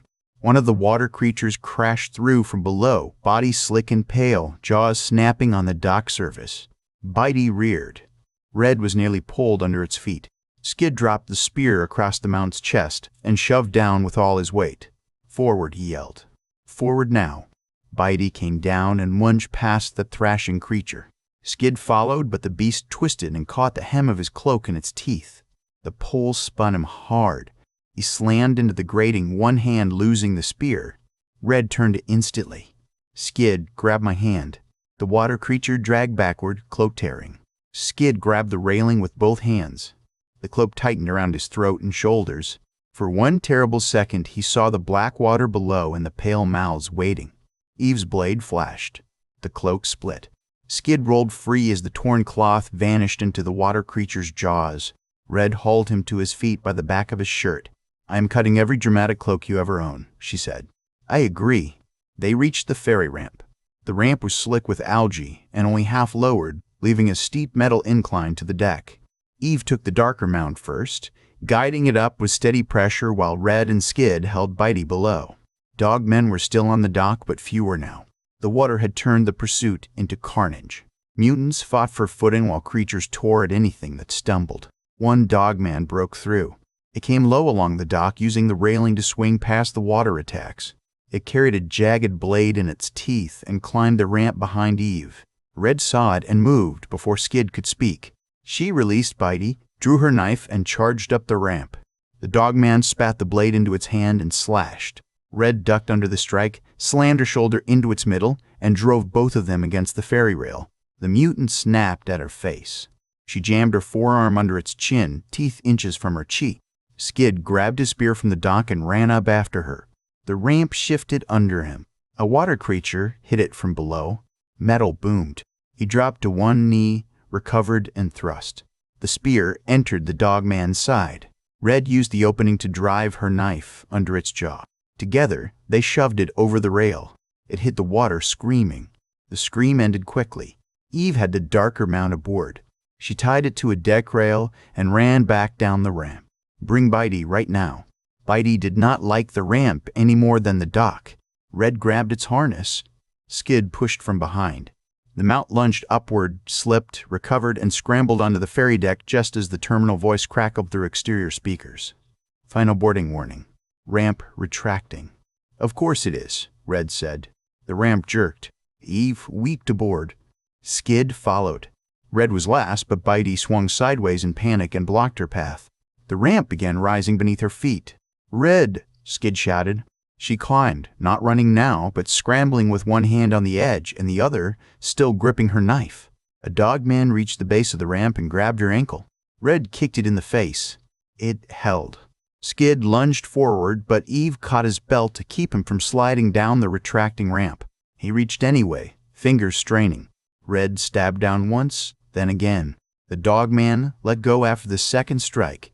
The ramp lifted another foot. Red jumped. Skid caught her wrist. Pain tore through his shoulder, but he held. Eve grabbed the back of his shirt with one hand and Red's forearm with the other. Together they dragged Red over the lip and onto the deck as the ramp sealed with a thunderous clang. For a moment all three lay sprawled on cold metal while the ferry shook beneath them. Red laughed, breathless and shaking. "I hate boats." Skid turned his head toward her. "Is this a boat?" "It floats." "I hate it." Eve pushed herself upright. "Hate later. We need the cabin. If this thing moves without steering checks, we may trade dogmen for drowning." The ferry pulled from the dock. The motion was slow at first, almost doubtful. Then hidden thrusters churned beneath the hull and the vessel slid backward out of the slip. Water creatures struck the sides, drawn by vibration. Their bodies thudded against the metal hull. The ferry did not stop. On the dock, the remaining dogmen howled. Some threw weapons. One spear bounced from the deck. Another struck the cabin wall and fell. The broken ferry house receded behind them, amber lights spinning, shutter torn, docks crawling with pale bodies and dark shapes. Skid stood at the rail as the gap widened. The mainland filled his view. Forest, ruins, cliffs, smoke in the far south, and the whole brutal road that had made him into someone James might not recognize at first glance. Red came to stand beside him. She did not speak. She slipped her hand into his. Eve stood on his other side, one hand pressed to her shoulder, eyes fixed not on the mainland, but on the fog ahead. The ferry's cabin speakers crackled. North Channel crossing active. Destination beacon unstable. Remain inside during transit. Red looked toward the dark water. The dead building keeps giving advice I hate but respect. Skid squeezed her hand. Ahead, the beacon lights blinked faintly through fog. Not Eden yet. Not safety. Only a line across black water, and somewhere beyond it, the island chain James had turned into a prayer. The ferry carried them north. The mainland fell behind, but the wasteland had not finished reaching for them. The ferry cabin smelled of old plastic, salt, and fear that had outlived the people who made it. Skid stepped inside after even Red, ducking through a sliding door that opened only halfway before sticking in its track. The cabin was wider than he expected, with rows of bolted seats, cracked windows, and emergency lockers along the rear wall. Most of the seats were empty. A few held skeletons strapped in place by faded belts. Red stopped at the sight. For once, she had no joke ready. Eve moved first. She approached the nearest remains with the weary respect of someone who had seen too many last rooms. The bones wore the scraps of a ferry worker's uniform. A cracked badge hung from the chest.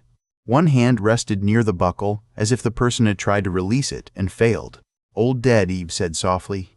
Not our danger. Red swallowed. Still a bad welcome. Skid looked toward the front of the cabin. The pilot station was sealed behind a clear partition. Beyond the glass, control panels glowed weakly. The wheel, if it could be called that, looked more like a half-circle yoke, but the ferry seemed to steer itself. The rad display showed a dotted line across a dark screen. One end blinked behind them. The other flickered ahead, unstable. Destination beacon, intermittent. Eve followed his gaze. Tell me intermittent does not mean lost.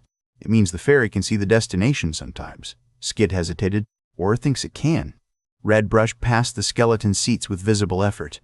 Machines thinking is why the old world ended, probably. James said people ended it. Machines held. That sounds like people. The ferry moved into deeper water. The shoreline faded behind a curtain of fog. The movement of the deck changed beneath Skid's feet, less like a platform leaving a dock, and more like a living thing rising and falling under them.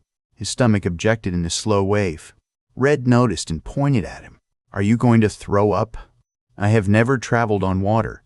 I have never traveled on water either, and I am choosing dignity. Eve leaned against a seat rail. Neither of you has dignity. Sit before the channel teaches you humility through your mouth. They sat near the center of the cabin where they could see both doors. The mounts remained outside on the vehicle deck, tied near the rail under a partial canopy. Bitey continued to complain in low, rumbling bursts. The darker mount stood rigid, ears flat, trusting no part of the journey. For several minutes, no one spoke. The ferry engine hummed beneath the floor. Water struck the hull in irregular slaps.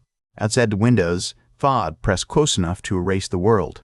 Skid opened his locket. His sister's small photograph face looked up at him from inside the metal oval. Time and handling had faded the edges, but her smile remained. He had carried her through bunker halls, out the steel door, across dead sand, through poison-fevered dogmen, green valleys, serpent coils, and now across black water. The idea should have comforted him.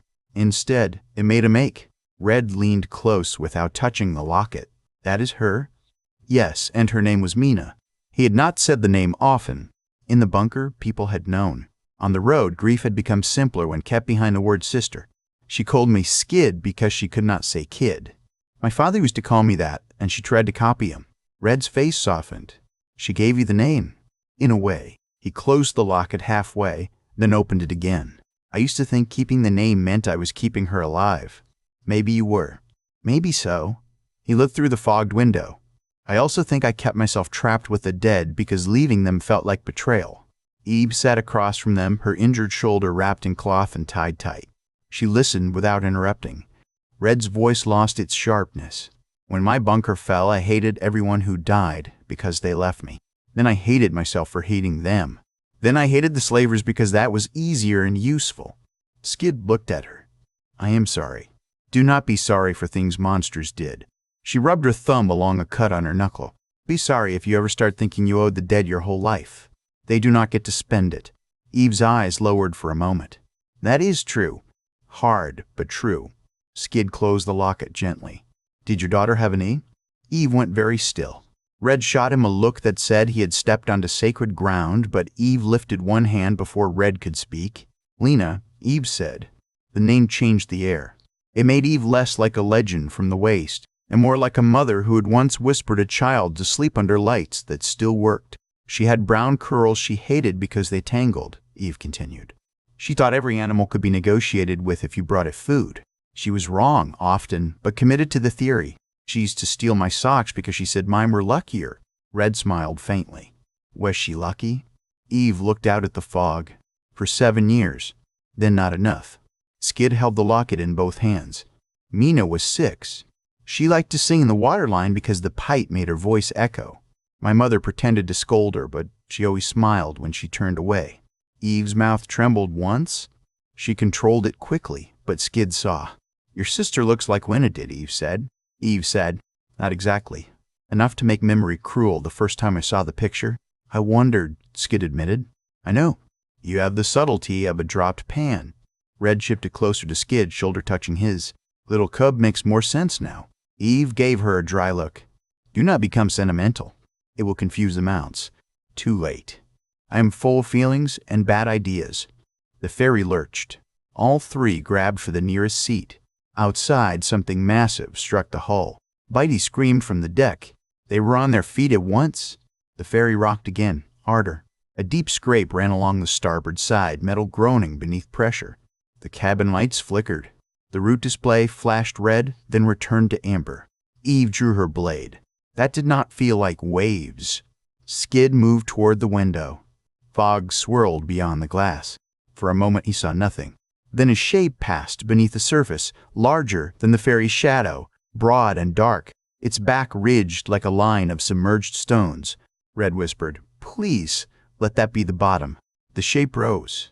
A vast head broke the water beside the ferry, eyeless or with eyes hidden under armored plates. Its mouth opened sideways, wide enough to take a man whole, and rows of dull, crushing teeth ground together. Smaller needle-mouthed creatures scattered around it like frightened birds. The giant slammed the hull again. The ferry alarm wailed. Hull impact, the speaker crackled. Remain seated. Red stared at the ceiling. I refuse every instruction this boat gives me. Eve pointed toward the vehicle deck. The mounts. If they break loose, they go overboard or through us. They pushed out of the cabin into wind and spray. The deck pitched beneath them. Bitey reared against its ties, eyes white with panic. The darker mount slammed its shoulder against the rail. A wave burst over the side and soaked Skid to the skin. The giant shape scraped along the ferry again. Skid saw its back through the water, long and armored, dragging under the surface like a moving reef. The ferry's automated thrusters corrected course with a roar, but the creature followed the vibration. Can we kill it? Red shouted over the wind. Eve looked at the water, then at their knives and spear. With what, harsh language? Skid remembered the control room display. Hazard clearance. Route beacon. The ferry recognized threats enough to complain about them. Maybe it could do more than complain. The emergency lockers, he said. There may be signal flares or noise charges. Something for water hazards. Go, Eve said. Red, help me hold the animals. Red grabbed Bitey's harness with both hands. Of course my romance includes sea monsters. Skid ran back into the cabin, nearly falling as the ferry tilted. He tore open the first emergency locker. It held old ration packs turned to powder and a flashlight with a dead cell. The second locker held blankets, wife rings, rope, and a sealed metal case labeled acoustic deterrent. The case latch resisted until he hit it with the spear butt. Inside were 4 cylindrical devices with pull rings and faded instructions. Deploy in water away from hull. Delay 3 seconds. Key clear blast. He grabbed 2 and ran. Outside, the giant creature rose again, this time near the rear deck. Its head struck the rail. Metal bent inward. The darker mount screamed and tried to climb over its own tie. Skid pulled the ring on the first device and threw it as far as he could from the ferry. For 3 seconds, nothing happened. Then the water erupted in sound. It was not an explosion exactly. It was a deep, concussive thump that Skid felt in his bones and teeth. The surface jumped. Needle creatures flashed pale bellies and fled. The giant recoiled, head turning toward the disturbance. Again, Eve shouted, Skid pulled the second ring and threw to the other side. The giant surged after the first sound just as the second device detonated behind it. The thump rolled through the channel. The creature twisted, confused, and slammed its own body against a submerged rock or broken piling. Water burst high. The ferry engines roared as the automated system took the opening. The vessel surged forward. The giant fell behind into the fog. Bitey stopped screaming and settled for violent breathing. Red pressed her forehead against its neck, soaked hair plastered to her face. You and me both, ugly miracle. Eve tied a fresh strap around the darker mount's harness. Her hands were steady, but her face had gone gray from blood loss and exhaustion. Skid saw it. Eve, sit down. I am standing. You are standing badly. Red looked up. Her expression sharpened. He is right. You look like old death. I am not that old. Do not argue with people trying to keep you alive, Skid said. Eve stared at him. For a second, he thought he had gone too far. Then she gave a tired, crooked smile. That sounded almost like me, which is horrifying. They got her inside and made her sit. Red cleaned the shoulder cut with boiled water from their supplies and wrapped it tighter. Eve complained exactly once, and Red threatened to tie her to the seat beside the skeleton ferry worker. Eve stopped complaining. The fog began to thin near dawn. They had crossed through darkness, attacks, and alarms into a pale gray morning that looked too gentle for what it had asked of them. The ferry still moved, slower now, following the failing beacon line. The route display flickered between amber and red. Skid stood at the front partition watching the screen. Destination beacon, weak. Distance, unreadable. Manual arrival recommended. He found a side hatch into the pilot station. It opened with a reluctant scrape. Inside, the controls glowed under dust. The yoke felt cold under his hands. The ferry still steered itself, but manual assist had become available. He read the prompts carefully and adjusted course when the screen drifted from the dotted line. Red came in behind him. You know how to steer now? Not really. I know how to make smaller mistakes. That is most of life. She stood beside him, one hand braced on the console. Her face was bruised, tired, and alive. Skid wanted to tell her everything at once and had no idea where to start. Red, he said, when we reach Eden, if it is real, what do you want first? She did not answer quickly. That alone told him the question mattered. A door that locks from the inside, she said. A bed that is mine. Food I do not have to steal, chase, or gut. Maybe a shirt without claw holes. She glanced at him. What about you? He looked at the locket resting against his chest. A place to put their memory down without leaving it behind. Red's hand covered his on the yoke for a moment. That was almost too pretty. Be careful. I will try to remain awkward. You will manage. The fog opened. Land appeared ahead, not the mainland's broken cliffs, not a dead shore of rust and ash. This was a dark green line rising from the water, softened by mist, crowned with trees. Hills rolled behind it. Birds moved above the canopy in scattered flocks.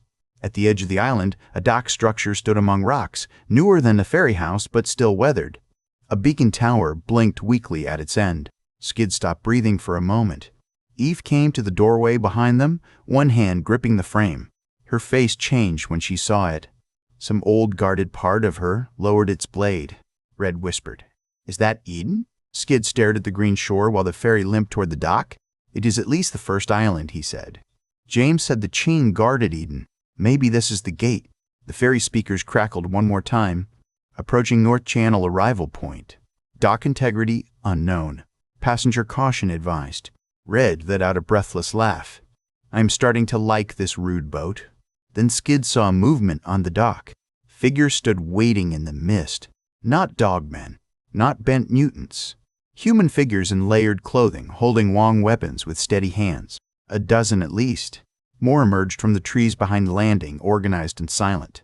Eve's blade came up despite her exhaustion. Red stepped closer to Skid. The ferry slowed, metal groaning as it aligned with the island dock. After everything they had crossed, the first sight of Eden's gate was not an open embrace. It was a line of armed strangers watching to see what kind of danger the mainland had delivered. The ferry kissed the dock with a grinding sound that made every armed stranger on the island lift a weapon. Skid stood at the front window with one hand on the cold control yoke and the other at his locket.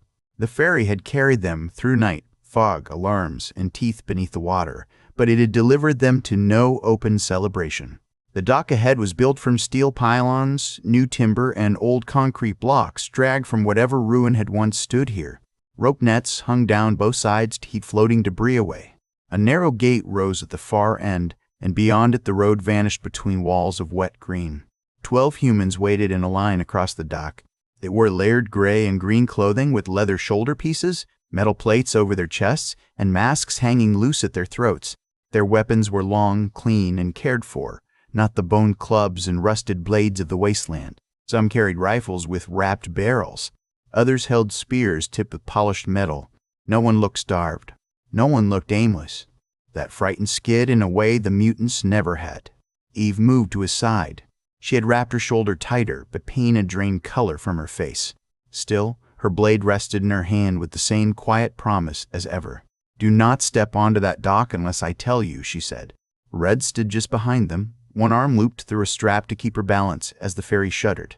Her wet hair had dried into wild red waves around her face. She looked to the strangers and smiled without warmth. "I hate it when people point clean weapons at me," she said. "Dirty ones at least feel honest." The ferry bumped again. A docking arm swung out, caught a rail, and locked with a loud clang. The whole vessel settled. The speaker above the door crackled. "Arrival complete. Passengers may disembark with caution." Red looked up. "Rude boat, you are not in charge of my decisions." A voice from the dock cut through the mist. "Stay aboard." Hands visible. Weapons on the deck. The speaker was a woman near the center of the line, tall, broad-shouldered, with dark hair braided under a hood. She held no rifle.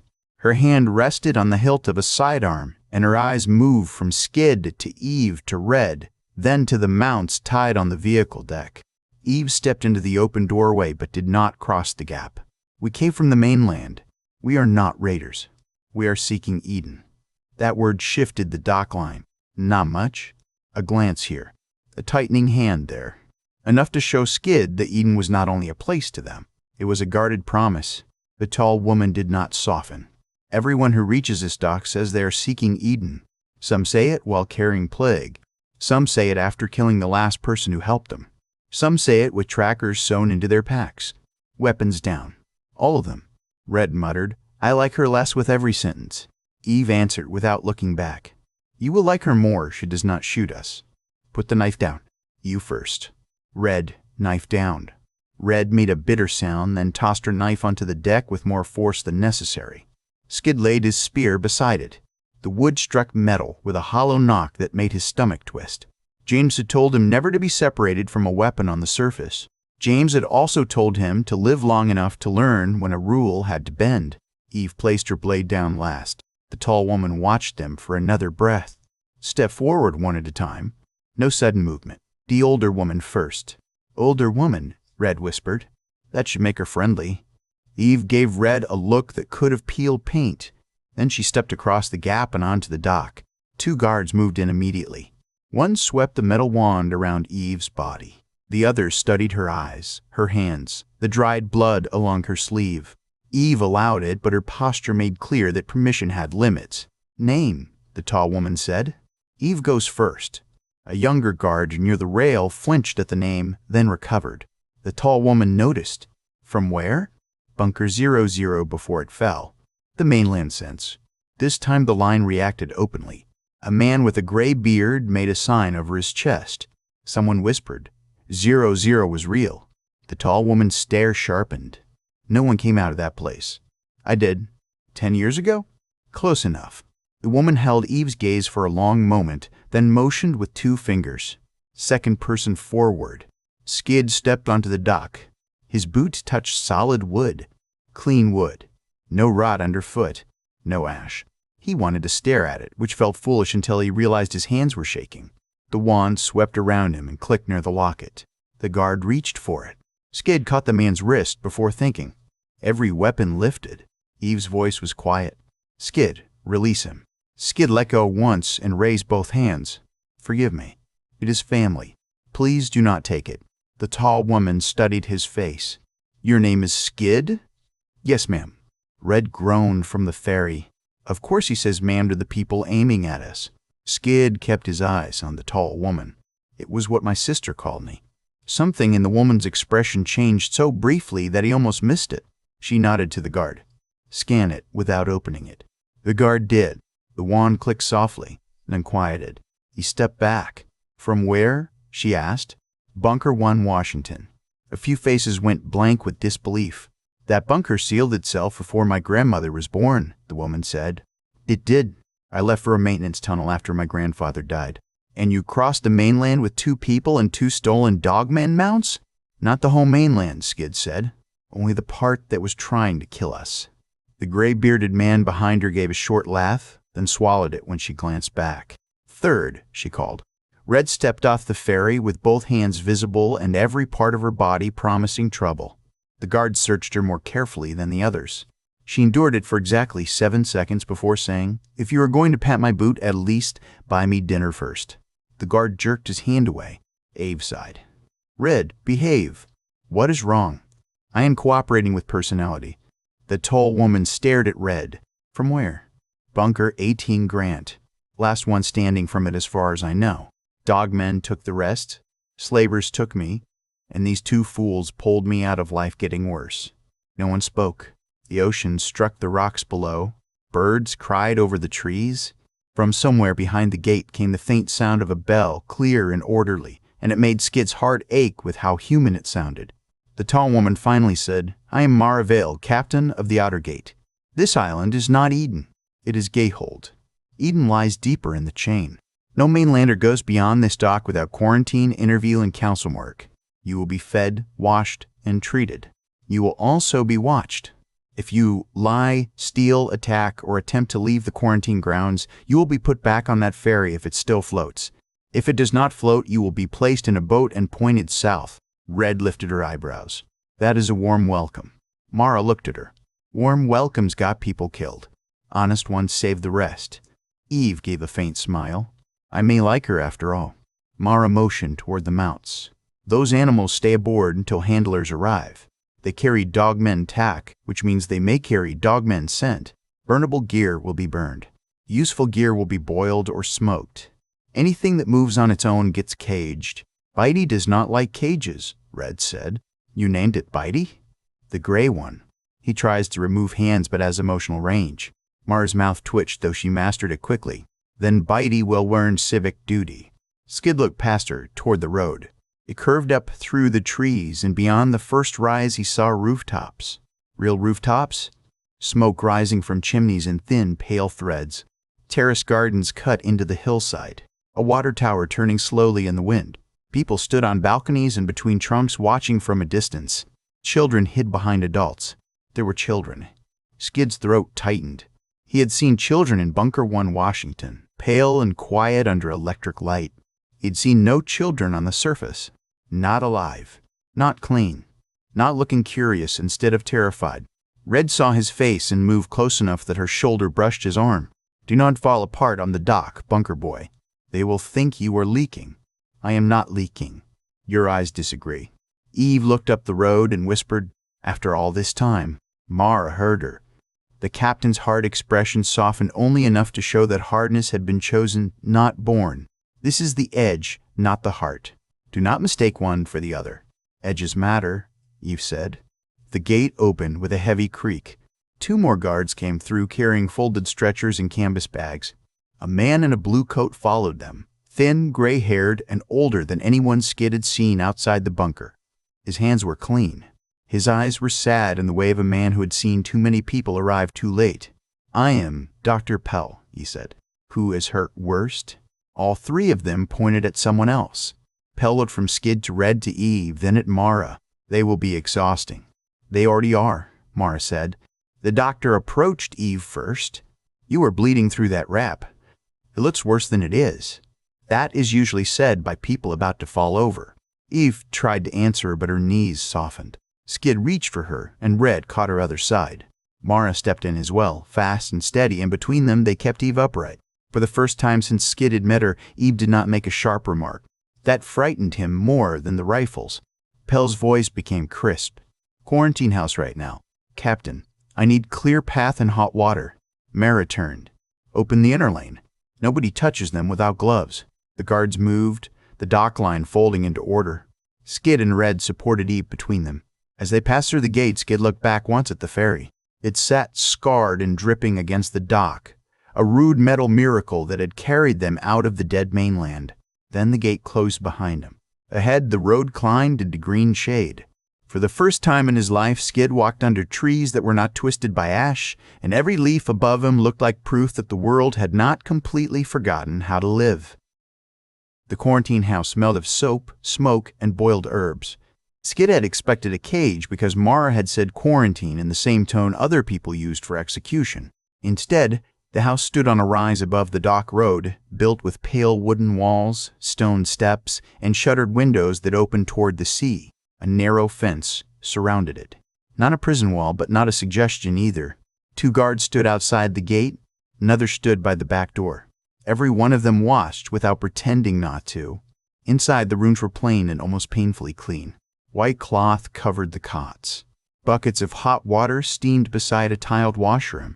Shelves held folded garments, bandages, jars of honey-colored salve, and clay cups turned upside down to keep dust out. There was no dust. That bothered Skid. Dust had become part of the world in his mind. A place without it felt unfinished. Dr. Pell directed them with gentle authority that allowed no argument. Eve went to the treatment room first, despite 3 attempts to claim she could stand upright if everyone stopped crowding her. Red followed because she trusted no stranger with Eve. Skid was ordered to sit on a bench and drink broth from a cup. He sat because 2 guards were watching and because his legs had begun to tremble. The broth was real. Not ration paste, not boiled strip meat, not river water with dirt strained out through cloth. It carried the taste of vegetables, salt, and something rich that spread warmth through his chest. He drank too quickly and coughed. A young attendant with a shaved head and bright brown eyes handed him a second cup. Drink slowly. Mainland stomachs fight kindness. Thank you, Skid said. She paused, surprised by the formality, then smiled. You really are from a bunker. Is that obvious? You thanked me like I outrank you. Do you? I clean floors and carry buckets. Nobody outranks me when a floor is dirty. She held out a bundle of clothes. I am Nessa. Washroom is through there.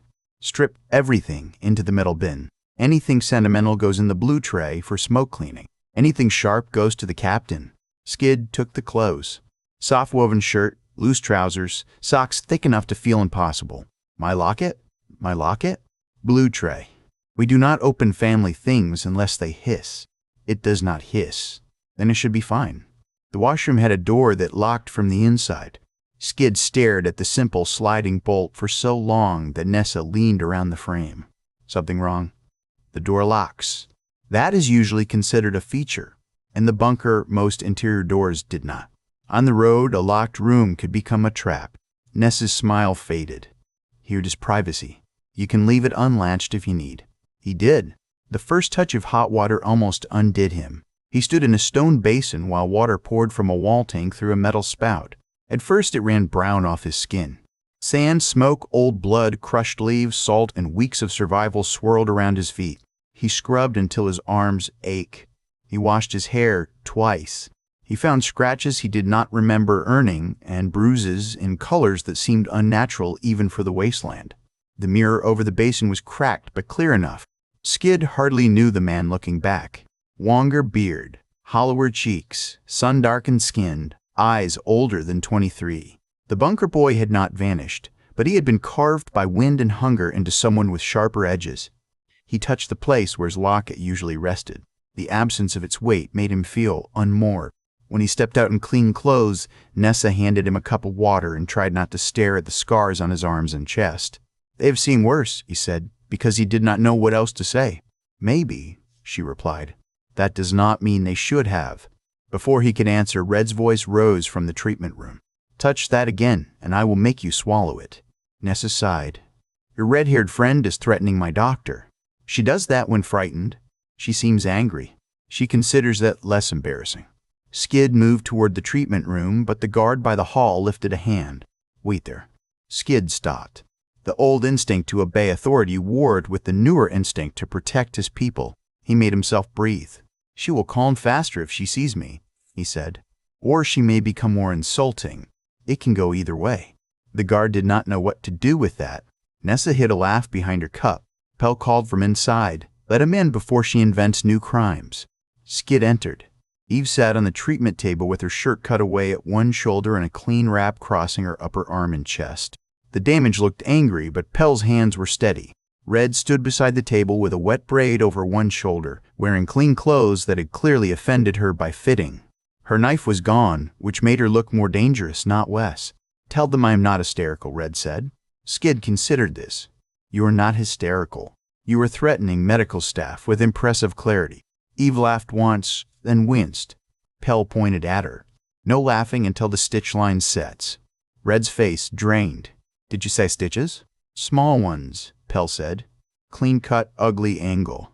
She has lost blood and pride. Blood is easier to replace. Eve looked at Skid. I like him less now. You needed care, Skid said. You told me once that smart survivors accept useful help. I hate being quoted by children. I am not a child. You are 23 and polite to armed strangers. You remain under review. Red leaned closer to Eve, anger leaving her in pieces. Do not scare us like that again. Eve's expression softened. I will schedule future scares in writing. I am serious. So am I. Eve's voice lowered. I am still here. I intend to stay difficult. Pell finished the last wrap, then stepped back. She needs rest, food, and no heroics for several days. All three of them stared at him. He looked tired. I see the problem.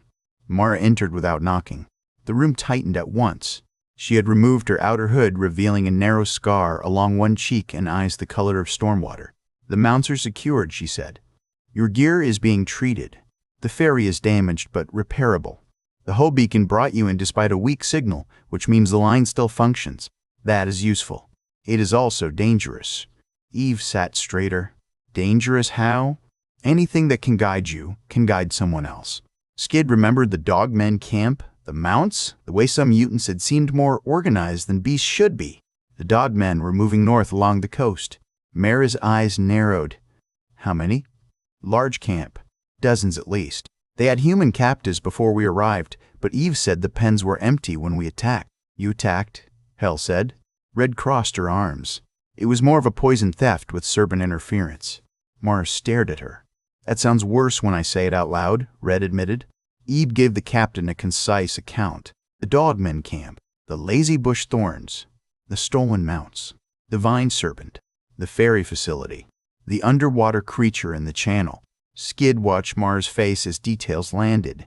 She did not interrupt, but her jaw tightened at the mention of empty pens and northbound tracks. When Eve finished, Mara turned to Pell. Send word to the council and do it quietly. Pell nodded and left. What does that mean? Skid asked. It means your arrival may not be the only movement coming out of the mainland, Mara said.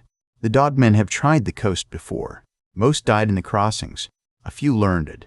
If they found the ferry route, they may find other old systems. Red moved closer to Skid. We did not lead them here.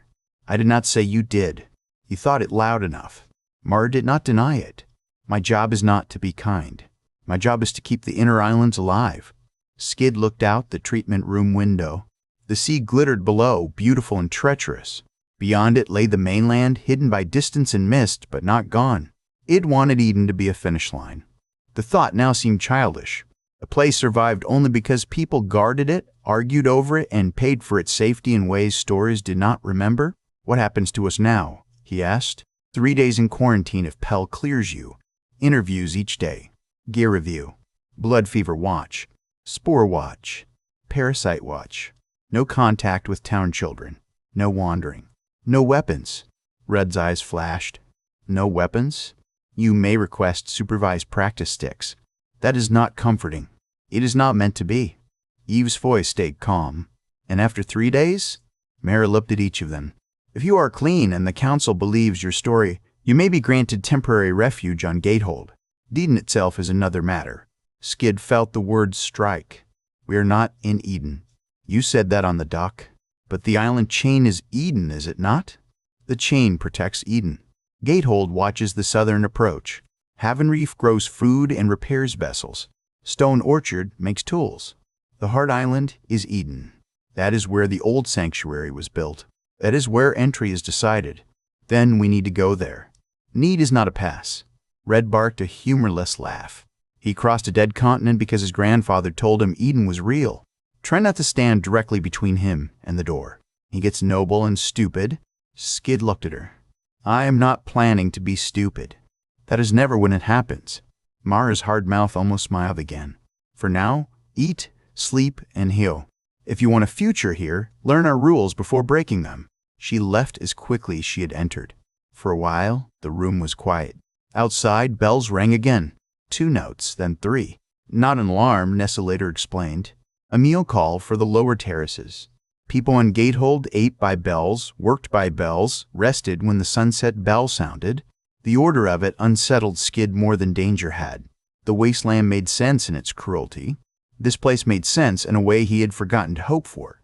That night, they were given adjoining rooms with doors that locked from the inside and windows that opened onto the sound of the sea. Red stood in Skid's doorway after the lamps were dimmed, arms folded tight. Do you trust them? Not completely. That is good. I was worried the clean sheets would make you soft in the head. Do you trust them? She looked down the hall, toward Eve's room. I trust Pell not to let Eve die from being stubborn. I trust Mara to shoot things she thinks threaten her home. I trust Nessa to make jokes and notice too much. That is not nothing. No, that is not nothing. Red hesitated. I do not like locked doors, even when I control the lock. Skid stepped aside. You can sit here for a while. I am not scared. I did not say you were. That is good. She came in, sat on the floor with her back against his bed, and leaned her head against the frame. Skid sat beside her on the rug instead of taking the mattress. Red eyed him. The bed is right there. So are you. For once, she had no quick answer. The sea breathed outside the window. Somewhere down the hall, Eve coughed, muttered something rude at whoever checked on her, and settled again. Guards walked the porch in measured steps. Red's hand found Skid's in the dim white. When you imagined Eden, she said, did it have guards? No, it did not. Did it have captains who look like they eat nails? No, never. Did it have quarantine houses and rules about spore watch? No, nothing like that. Then what did it have? Skid looked toward the window. Moonlight silvered the curtains. Clear water, trees, and people who had not forgotten how to be people. A place where my sister's picture would not feel like a thing carried through a graveyard. Red's fingers tightened around his. That still might be here. Maybe that is true. Maybe it's more than the mainland gave us. Skid leaned his head back against the bed frame and listened to the sea until sleep took him by surprise. Morning on Gatehold began with bells, gulls, and the smell of bread. Skid woke on the floor with a blanket over his shoulders and Red gone from his side. For one sharp instant, panic lifted him halfway to his feet. Then he heard her voice outside the open window. Bitey, if you bite that man, I am not defending you. A low animal snort answered. Skid looked out and saw the quarantine yard below. The gray-striped mount stood inside a round pen built from thick rails, its dogmen tack removed and its hide brushed in rough patches. 2 handlers worked near it with long poles and buckets of chopped greens. Red stood on the safe side of the fence in borrowed boots, hair tied back, hands on her hips. The mount swung its head toward her and clicked its teeth. Do not flirt with me, she told it. I am taken and you are ugly. The darker mount watched from another pen with the grim patience of a judge. For a moment, Skid allowed himself to simply look. Green hills rose beyond the yard. Not the thin, desperate green of mainland weeds near water, but layered life. Grass cut by footpaths. Terraces holding beans, squash, and tall grain. Fruit trees surrounded by netting. Wind turned the blades of a small tower on the ridge, and pipes carried water down toward cisterns. People moved among it all with baskets, tools, and purpose. No one ran from claws. No one scanned the horizon every second. Even the guards at the fence seemed part of the rhythm rather than a break in it. He found Eve in the common room, sitting near the stove with a cup of tea and a look of deep irritation. Pell forbade me from walking to the dock, she said before Skid asked. That seems wise. He used the word wise, too. I liked it less from him. Nessa placed a plate in front of Skid. Bread, soft cheese, sliced fruit, and 2 eggs with orange yolks. Real eggs. He stared until Nessa snapped her fingers near his face. Eat them before they get cold. Awe is not seasoning. Skid sat. Thank you. There it is again, she said. I could get used to you. Red came in through the side door smelling of clean air and animal. Bitey tried to eat a brush. I respect him more now. Eve sipped tea. I am thrilled we are forming diplomatic ties with livestock. Mounts, Red said. Useful, dangerous, emotionally complex mounts. Nessa looked interested. You named only the gray one? The dark one is Eve's. It does not need a name. It already looks like it disapproves of everyone. Call it Judge, Skid said. Red pointed at him. That is good. See, clean food has made you sharper. Eve's mouth twitched. Judge and Bitey. Eden trembles before our noble caravan. After breakfast, Mara came with 2 guards and a written order that allowed a supervised walk inside the quarantine fence and along the outer garden path. Eve was annoyed to be assigned a cane. Red was annoyed that the cane looked like a weapon, and Eve was allowed to have it. Skid was mostly trying not to stare at everything like a child. Mara led them through the yard gate. You will not touch crops, animals, children, water pumps, or tools unless told, she said. You will stay on the path. You will answer questions if citizens ask them, but you will not tell stories that frighten children. Red raised a hand. Can I frighten adults? Within reason. I might survive here. The path curved behind the quarantine house and into a garden enclosed by a low stone wall. Bees moved among purple flowers, alive and busy. Skid stopped so abruptly that Red bumped into his back. What is it? She asked, already looking for danger. Those are insects, normal ones. Nissa, walking with them as Pel's assistant, laughed softly. Do not let the bees hear you call them normal. They're very proud. Skid crouched near the path and watched one land on a blossom. Its striped body disappeared into the flower, then emerged dusted in gold. In Bunker 1 Washington, pollination had been handled by brushes, fans, and careful schedules in the hydroponic rooms. Grandfather James had described bees, but description had made them sound like small machines with wings. This one seemed impossibly alive. Red crouched beside him. You look like you found treasure. Maybe I did. Her expression softened. You are going to be unbearable when you see a cow. They have cows? Nessa grinned. There are 3, and 2 are mean. Of course they are, Red said. Everything valuable has teeth or attitude. They walked on. The garden opened into a terrace where children were planting seedlings under the direction of an older woman with silver hair. At Mara's signal, the children stayed back, but curiosity shone brighter than fear. One little boy with muddy knees stared at Skid's height, then at Red's hair, then at Eve's cane. Are they pirates? He asked the older woman. Red leaned toward Skid. Say yes. Skid did not. No, we came from the mainland. The boy's eyes widened. Where the monsters are. Mara stiffened. Skid chose his words carefully. There are monsters there. There are also people trying to stay alive. Did you fight them? Red opened her mouth. Eve tapped her cane once. Red closed it. Skid said, We ran from many things. We fought when we had to. Running kept us alive more often. The older woman nodded in approval. That is a useful lesson, Caleb.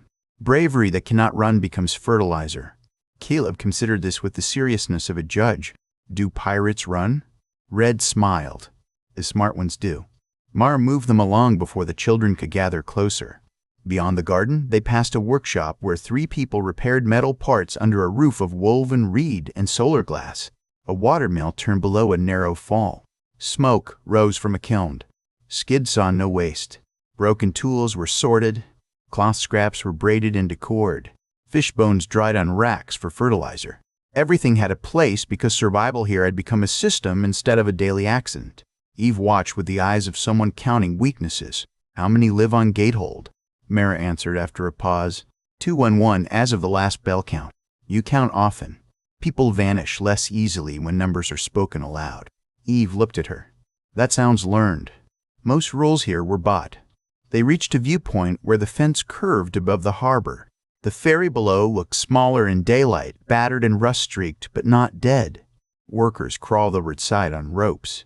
Near the dock, a guard crew dragged nets through the water, checking for clinging creatures. Skid turned north.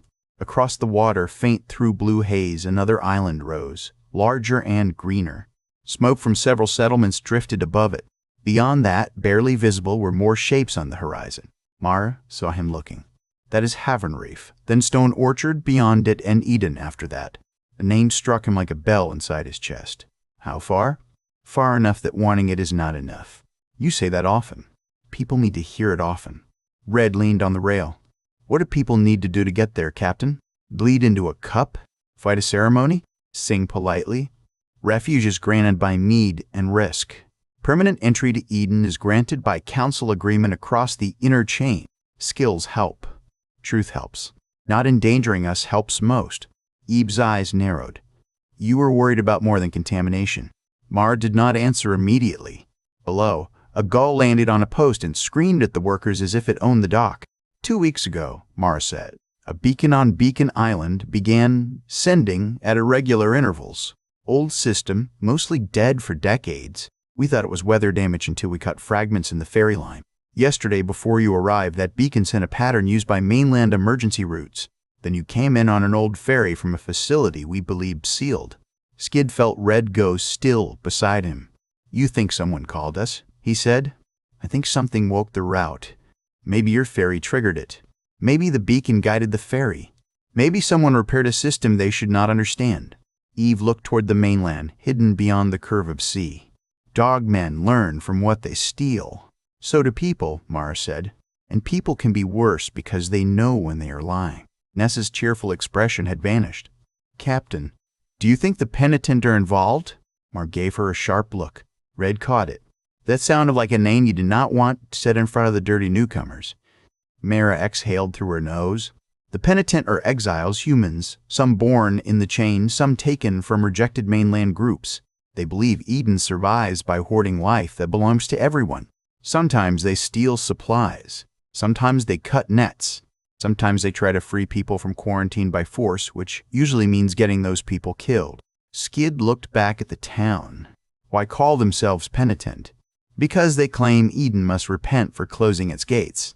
The words found a place in Skid that had not fully formed until now. He had dreamed of Eden as mercy. Yet here, mercy wore armor and counted risks of the dock. He could understand why desperate people outside might hate that. He could also understand why a single sickness, a single tracker, a single raider group could destroy everything these islands had protected. Two truths could stand on opposite sides of a locked gate and both be real. Red studied him. You were thinking too hard. There's a lot to think about. Try less. It keeps me pleasant. A horn sounded from the dock below. Not a bell, not a meal call. Every person in the garden stopped moving. Mara turned toward the harbor. A second horn blast rolled over the water, lower and urgent. Guards on the path straightened. Workers below scrambled away from the ferry rail. Nessa whispered, Southern Watch. Eve stepped closer to the viewpoint, cane forgotten in her grip. What does that horn mean? Mara's face had gone cold. Movement on the water. Skid followed her gaze. At first he saw only glare. Then shapes appeared beyond the harbor mouth, low and dark against the morning sea. Not one raft, but several crude rafts made from drift timber and sealed barrels, riding the swells badly but moving with purpose. Thin figures crouched on them. Taller shapes stood behind. Red's voice hardened. Dogmen. Mara pulled her sidearm free. The quarantine walk is over now. From the rafts came a distant howl. The sound crossed the clean water and broke over the garden like the mainland reaching out a hand. The first shot cracked from the harbor wall before Mara finished giving orders. The sound echoed off the hills and sent the garden children running toward the schoolhouse with their teacher behind them. Gatehold changed in a breath. Workers dropped baskets and picked up tools that became weapons. Shutters slammed open as archers and riflemen took positions from upper windows. Bells rang hard and fast, no longer gentle markers of meals and work, but a code the town understood in its bones. Skid moved toward the harbor without thinking. Mara caught his arm. Return to the quarantine house now. Those are dogmen. We know how they fight. You are unarmed, unmarked, and under watch. Red appeared at Skid's side, eyes bright with battle anger. Then watch us be useful. Eve limped up behind them, cane in hand, face pale but set. Captain, if those rafts reach the dock, your clean line becomes a butcher's table. Dogmen jump high, climb fast, and use fear to split people. Put shooters above, blockers at the dock mouth, and keep anyone small or slow behind doors. Mara stared at her for one heartbeat. A second shot cracked. A dogman on the lead raft pitched backward into the water. The other figures did not slow. Mara pointed at a guard.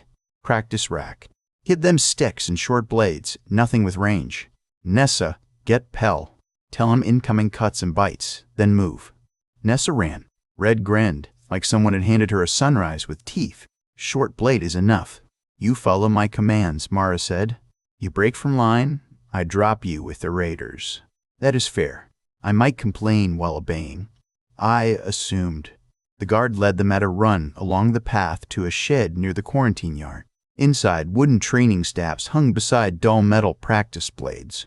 Mara had said short blades, but the guard chose real ones from a locked chest instead. His hands shook as he passed them out. Cap'n said short, he muttered. Red tested the balance of hers. This is short. Everything is short compared to a tree. Skid took a knife and a staff, wishing for James's spear. Eve accepted a blade and kept the cane. The cane had a metal tip and her grip made it seem less medical than Pell intended. They ran downhill. The harbor had become chaos under discipline. Gatehold defenders held the wall above the dock while the raft surged closer through broken water. The dogmen had lashed hides and scraps of metal to their fronts for cover. Some paddled with flat boards. Others crouched behind barrels. Their spinal spikes rose like black thorns along their backs. Human figures moved among them too, lean and hooded, faces wrapped in cloth. Penitent, Mara snapped. Traitor fools. One hooded human on the lead raft lifted a flare pistol and fired toward the dock. Red fire arced up and burst against a watch platform, spraying sparks. A defender screamed and fell from sight. Skid's stomach turned cold. Humans with dogmen, not chained, not driven, working beside them. Eve saw his expression. Feel sick later, not now. The first raft struck the outer net. Hoops flew. Dogmen hauled themselves forward, claws biting into rope. Gatehold shooters fired down, but the raiders used the bodies of the fallen as shields. The net sagged. A second raft slammed into it from behind, and the barrier tore loose from one post. Mara shouted, "Form the dock line." Defenders formed at the narrow landing, shields up, spears angled. Skid had never seen people move like that outside training drills in the bunker. They were not as savage as the wasteland, but they were not soft. Fear moved through them, and training caught it before it scattered. A dogman leapt the gap. It landed on the dock rail and launched itself at the shield line. 3 spear points met it. It thrashed, shrieking, claws scraping wood. A second vaulted over its back and came down behind the line. Red hit that one first. She came in low, knife up, shoulder driving into its thigh. The creature twisted toward her, jaws opening, but Skid struck its knee with the staff. Bone cracked. Red's blade flashed under its ribs. Hot blood spilled black-red across the clean dock planks. The dogman swung wildly, claws cutting Red's sleeve. Eve stepped in and drove the metal-tipped cane into its throat. Skid followed with the knife, and the creature collapsed hard enough to shake the boards. A gatehold defender stared at them. Red snapped, "Watch the water, not my charm." More raiders came. The fight compressed into fragments. Wet fur, metal, blood, screams, and the slam of shields filled the air. The harsh stink of dogman breath, meat rot, and seaweed. Skid's world narrowed to what James had put into his muscles, and what Eve had added with pain. Step outside the claw. Strike the joint. Move before weight falls. Do not chase anger. Do not admire survival before it is finished. A hooded penitent climbed over the torn net and landed near a coil of rope. He was young, maybe Skid's age, with desperate eyes above his face wrap. He carried a hatchet in one hand and a bundle in the other. Skid saw the fuse sparking from the bundle. "Fire pot," Skid shouted. The penitent hurled it toward the dock gate. Skid's staff struck his wrist at the last instant. The pot flew wide, shattered against a stone piling, and spilled burning gel into the water where it hissed and floated in orange patches. The young man lunged at Skid with the hatchet. Skid blocked with the staff. The blade bit deep into the wood. He twisted, trapping it, and drove his shoulder into the attacker. A man hit the rail. His face wrap slipped. "You do not know what they keep from you." The penitent gasped. "Eden lets the world die." Skid froze for half a heartbeat. The man drew a hidden spike from his sleeve. Eve's cane cracked across his hand. Red kicked his leg out, and he dropped hard. Mara was there an instant later, binding him with cord. "Do not listen during knife range," Eve said. Skid swallowed. "I know." Then no faster. A crash from the far side of the dock cut through them. One raft had drifted under the ferry's damaged rear ramp. Dogmen clawed up the side, using the ferry itself as cover. If they reached the vehicle deck, they could leap from there into the defender's rear. Skid looked toward the quarantine yard above. Bitey and Judge screamed in their pens, stirred by the smell of dogmen. "The mounts," he said. Red followed his gaze. "They hate the raiders." Mara heard him. "No, absolutely not. They were trained by dogmen, but they did not love them," Skid said. "They know that smell. They're not controlled." Red spun toward the captain. "Neither am I, and you handed me a blade." Mara's eyes flashed. Another dogman reached the ferry rail. A defender fell back with blood spraying from his neck. The dock line bent. Mara swore. "Handlers, open the lower pen gate and drive them through the side lane, not into town, toward the ferry ramp." Red was already running. "Red, wait!" Skid shouted. She looked back once. "Come on, if you want to pretend you are stopping me." He followed because some arguments were lost before they began. They sprinted up the side lane to the quarantine yard. The handlers had the same terrified expression Skid had seen on bunker trainees asked to fight their first live opponent. Bitey slammed against the rail when Red approached, teeth clicking. Red grabbed a long lead from the rack and climbed the fence. "That is a poor choice," Skid said. "Then do not watch." Bitey lunged. Red did not retreat. She thrust the lead strap across its snout and spoke low, fierce, almost affectionate. "You smell them, ugly miracle. They hurt you too, did they not? They made you carry them. They tied bone to your face and thought that made you theirs. You want them?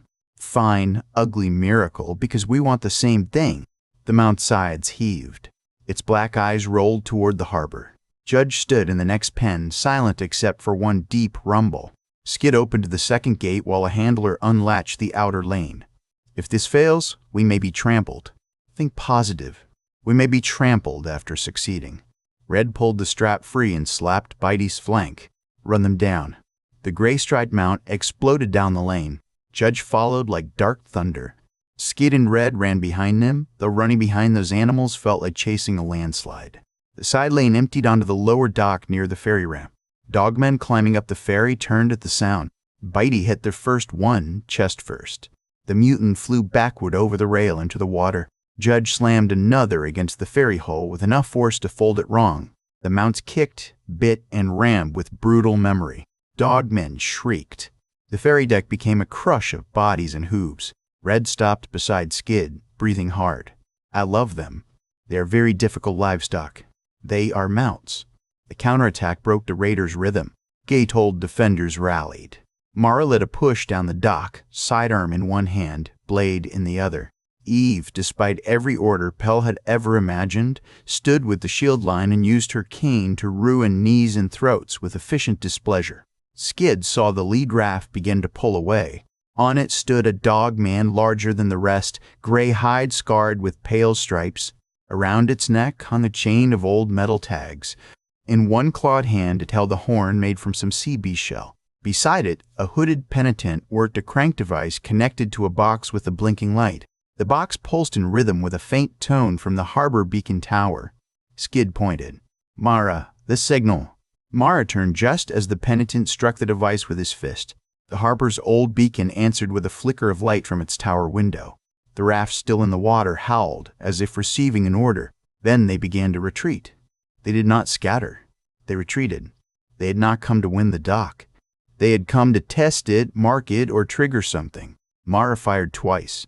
The penitent dropped, but the large dog man caught the device before it fell. It stared straight at the dock. For one strange second, its eyes met Skid's across the water. There was intelligence there.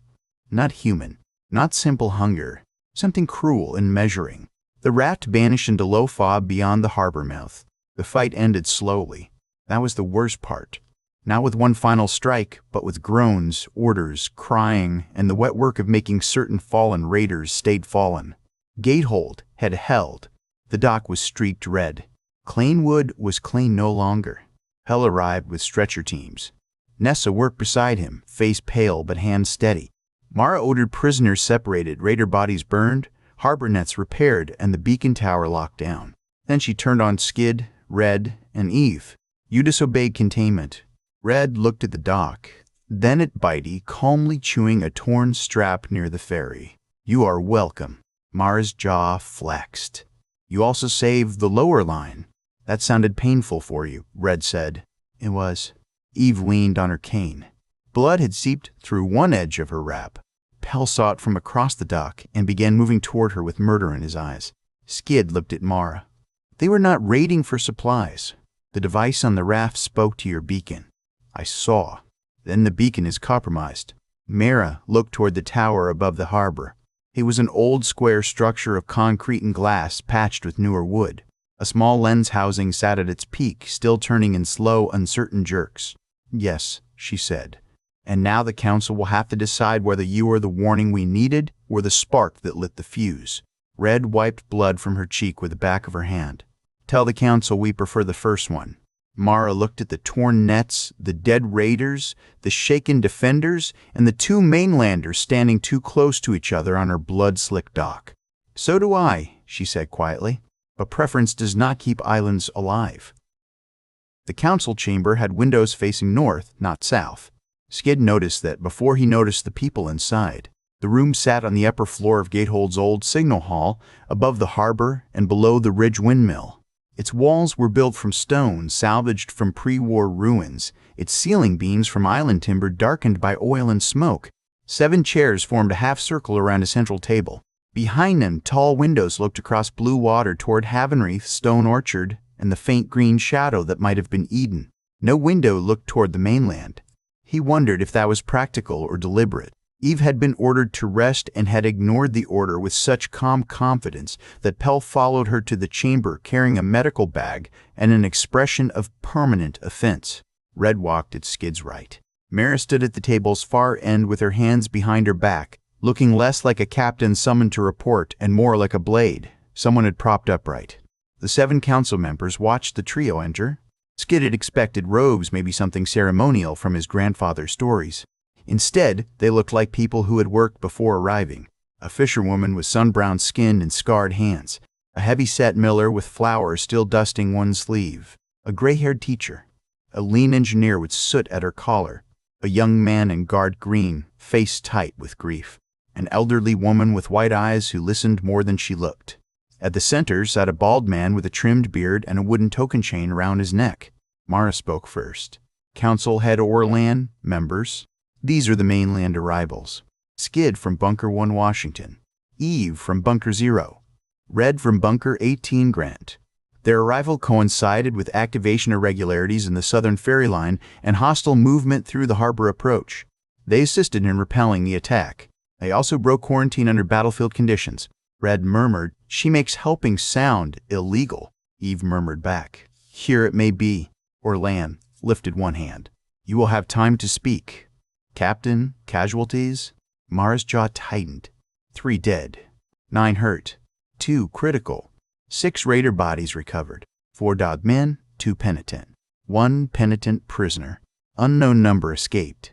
The harbor beacon answered a single device carried by the enemy. The engineer leaned forward. Answered how? Light pulse and tone match. Witnessed by myself, the mainlanders, and dock crew. The young guard's hands curled into fists. Then shut the tower down. Break it. The engineer shot him a look. That tower controls half the docking net signals and the storm siren. Breaking old systems because they scare us is why we still patch pumps with prayer. My brother died under that tower today. The room went quiet. The elderly woman with white eyes spoke softly. Grief may sit with us, Taryn, but it does not get the only chair. Taryn looked down, breathing hard. Orlan turned to Skid. Tell us how you reached the ferry. Skid told them. He began with the coastal facility, the dead machines, the route display, the ferry waking under failing power. He described the sea crossing and the creature that struck the hull. Eve added details about the dogmen camp and the moved captives. Red described the stolen mounts with unnecessary pride until Eve cleared her throat. Skid spoke of the device on the raft and the large dogman with the tag chain. When he finished, the council chamber held a silence that felt heavier than anger. The teacher, a woman named Sella, folded her hands. Bunker 1 Washington was on the old federal survival map. We have records. No confirmed contact in more than a century. How many remain there? Skid felt the answer scrape him from the inside. I do not know. Hundreds, maybe more. They believe the surface is death. The leadership sealed information. My grandfather found another way. Did you leave instructions for others to follow? No, I did not. Could they? He hesitated. Maybe they could. The tunnel is difficult, but real. The fisherwoman leaned back. So a sealed bunker may open behind him. Dogmen are learning old routes, and the penitent have a signal device. That is a cheerful basket. Red looked at Skid. I like her. Orlin ignored that. Eve of 00. Our oldest records mention that bunker only as a restricted command site. We believed it either myth or grave. What was housed there? Eve's eyes cooled. People who thought secrets could outlive consequences, including soldiers, scientists, and families of useful staff. There were laboratories I was never allowed to enter and doors that stayed guarded until the day claws came through the vents. The engineer became very still. Mutants breached through vents? Yes, they did. From outside? That is what command claimed. Orlin noticed the shape of the answer. What do you claim? Eve's hand tightened on her cane. I claim I saw things wearing bunker tags that had not been human for a long time. I claim the alarms began inside the lower labs before any outer gate fell. I claim men with clearance ran before mothers knew to lift their children. Pell lowered his eyes. The council absorbed that with the careful pain of people adding a new stone to an old weight. Sella turned to Red. And Bunker 18 Grant. Red's mouth hardened. It is gone. Dogmen found a utility brig near the waste exhaust. We held 3 days, and smoke got in, whites went out, and the doors opened in pieces. Some people died fighting. Some were taken. I was taken. I got away badly and stayed away until these two found me. That is the polite version. The impolite version? The fisherwoman asked. Too long and full of names, I do not say for strangers. The white-eyed elder nodded. Then keep him until you choose otherwise. Red looked surprised and, for once, did not answer. Orlon placed both palms on the table. You ask for Eden. All three of you. Do you know what that asks of us? Skid answered because the question landed on him. Safety, food, trust, and risk. More than that, you ask us to believe the mainland has not shaped you into a danger we cannot see. You ask us to spend medicine, space, and guard attention. You ask us to consider whether your knowledge is worth the trouble following you. Skid felt Red tense. He spoke before she could. Yes, that is true. Orlin's eyebrows lifted. Yes, Skid repeated. That is what we ask. I would like to say we bring no danger, but I do not know that. The mainland is danger. It sticks to boots and memories. But I do not believe Eden was built so living people could be turned away because fear is easier than judgment. If it was, my grandfather's stories were wrong. Red's face softened. Eve watched him with quiet pride she would probably deny later. Taryn, the young guard, leaned forward. Your grandfather's stories did not bury my brother. No, Skid said. They buried mine. In another way. My parents died in a cooling accident because old systems fail and people keep living beside them. My sister died because a simple sickness became too much inside sealed walls. My grandfather died having never seen the sky he taught me to seek. I am not here because stories are pretty. I am here because sealed doors kill too, only slower. The room held its breath. The white-eyed elder smiled faintly. That one speaks like a boy and an old man fighting over the same mouth. Red whispered, that is painfully accurate. Orlan looked to Mara. Captain, your recommendation? Mara did not hesitate. Keep them under guard, but do not expel them. They know the dogmen. They saw the device. Eve understands bunker breaches. Skid reads old systems better than most dock crew. Red handles the mounts and fights like a cornered knife. We need them for Beacon Island. Pill sighed loudly. Orlin turned. Doctor, your view? Eve should not travel. Skid is exhausted. Red is pretending she is not hurt because she believes pain is a rival. Medically, I recommend bed, food, and everyone ignoring the captain's dangerous ideas. Practically, I assume no one will listen. Accurate, Eve said. The engineer tapped the table. Beacon Island cannot wait. If the penitent can trigger the harbor tower from offshore, they may trigger the old chain farther north. If dogmen learn to follow signal lines, Havenref is next. Sella looked toward the north windows. And if the mainlanders caused it? Mara answered. Then bringing them may expose how. Sending them away tells us nothing. The council debated for nearly an hour. Skid stood through it because no one offered a chair and because sitting felt like admitting he was merely a subject of the discussion instead of a person in it. Red leaned against the wall and sharpened her borrowed blade on a stone until Mara told her to stop damaging council furniture. Eve sat only after Pell silently placed a chair behind her knees and applied medical tyranny by pressure. At last, Orland lifted the wooden token chain from around his neck and set it on the table. "Decision," he said. The room stilled. The 3 mainland arrivals remain under guarded refuge on Gatehold. Quarantine continues, modified for emergency service. They are denied entry to Inner Eden at this time. They are authorized to assist Captain Vale on Beacon Island under direct supervision. Success will weigh in future petition. Failure or deception will end refuge. Red pushed off the wall. "So we help save the door before you decide whether we can walk through it." "Yes, that is the shape of it," Orland said. "At least, it is honest." Skid looked toward the north windows. Eden remained distant, a green promise beyond water and judgment. He felt disappointment, but not defeat. He had thought arrival would prove worth. Now he understood that the islands had learned to distrust arrival. Worth would have to be shown while tired, watched, and still carrying the mainland on his skin. "We will help," he said. Eve looked at him. "We will discuss that as a family before declaring it to government." "I thought we had already agreed." "You thought loudly in public." "It is a habit." Orland's expression eased by a fraction. "You call yourselves family?" Red lifted her chin. "Yes, we're a strange shape, with bad manners, hard to kill, and still family." The white-eyed elder's smile returned. "Those are often the ones that last." Mara stepped away from the table. "We leave at first light." Small boat. 2 gatehold guards, 1 engineer, the 3 of you, and me. No mounts. The channel near Beacon Island is too narrow. Red looked offended. "Bitey will be crushed." "Bitey is in a pen chewing through civic property. He has his own mission." That night they returned to the quarantine house under heavier guard and stranger hope. Pell changed Eve's wrap and scolded her for standing too long. Nessa brought stew with root vegetables and fish. Red ate like the bowl had insulted her. Skid ate slowly, thinking of Beacon Island, signal devices, dog men with intelligent eyes, and the penitent man's words. Eden lets the world die. He did not believe that, not fully. Yet the words had teeth because he had seen the mainland. He had seen empty holding pens, sealed bunkers, people driven in chains, and children who would never see bees. How many could Eden save? How many could it not? Who decided which answer was mercy and which was fear? Eve found him later on the porch, looking south through the fence. "You are chewing on trouble," she said. "The penitent said Eden lets the world die." The penitent came with dogmen to attack a town with children. Their moral authority needs repair. "I know. But why would humans work with them?" Eve leaned on the railing beside him. "Because hatred can make a person shake hands with anything that points the same direction. Because desperation becomes religion when people need their pain to mean something. Because some people would rather burn a locked gate than admit they do not know how to open it." Skid looked at her. "Do you think Eden is wrong to guard itself?" "I think living things have a right to survive.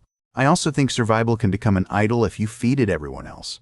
The hard part is knowing where the line is before you cross it." Red stepped out behind them wrapped in a blanket, hair loose over her shoulders. "I understood about half of that and dislike all of it."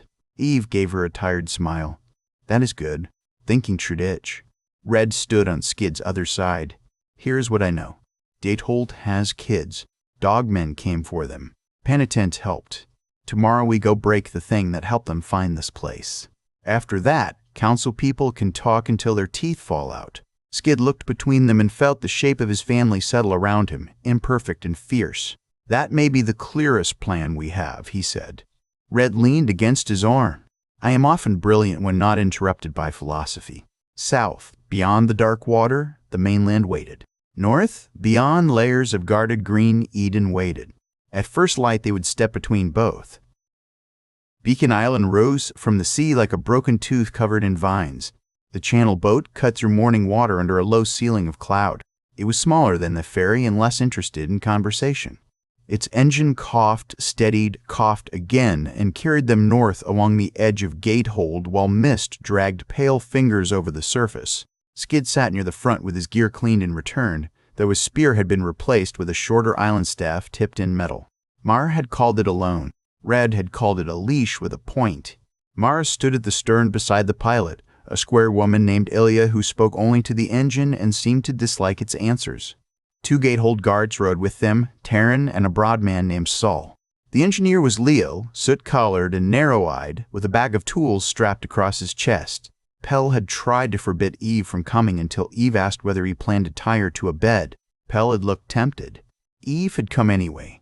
Red sat close to Skid, one knee against his. No bitey, no judge, no rude fairy. This boat has no personality. Yulia called back, "This boat has manners. That is why it does not speak to you." Red considered her. "I like you.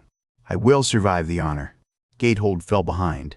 Haven Reef glowed ahead to the northwest, all terraced green and bright water, but Mara pointed to a smaller island between them.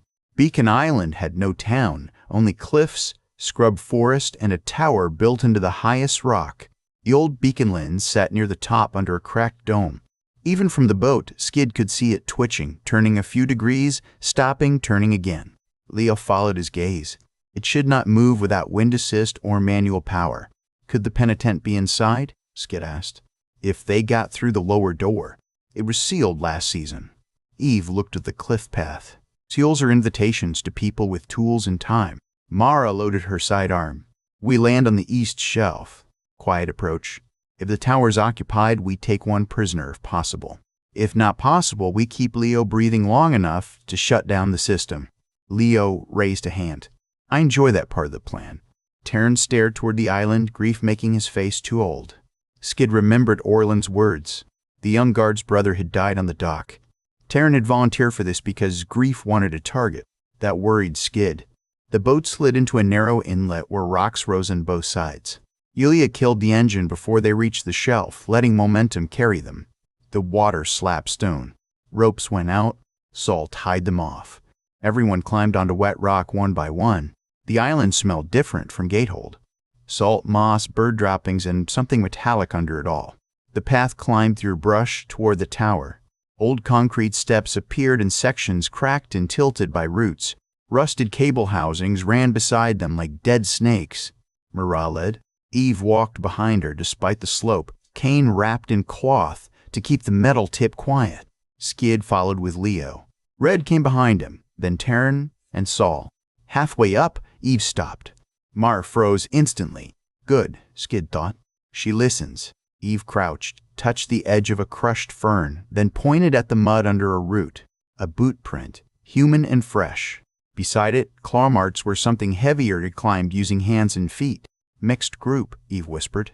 At least 3 humans. 2 dogmen, maybe more. Terran's face tightened. Then we move faster. Then we move smarter, Eve said.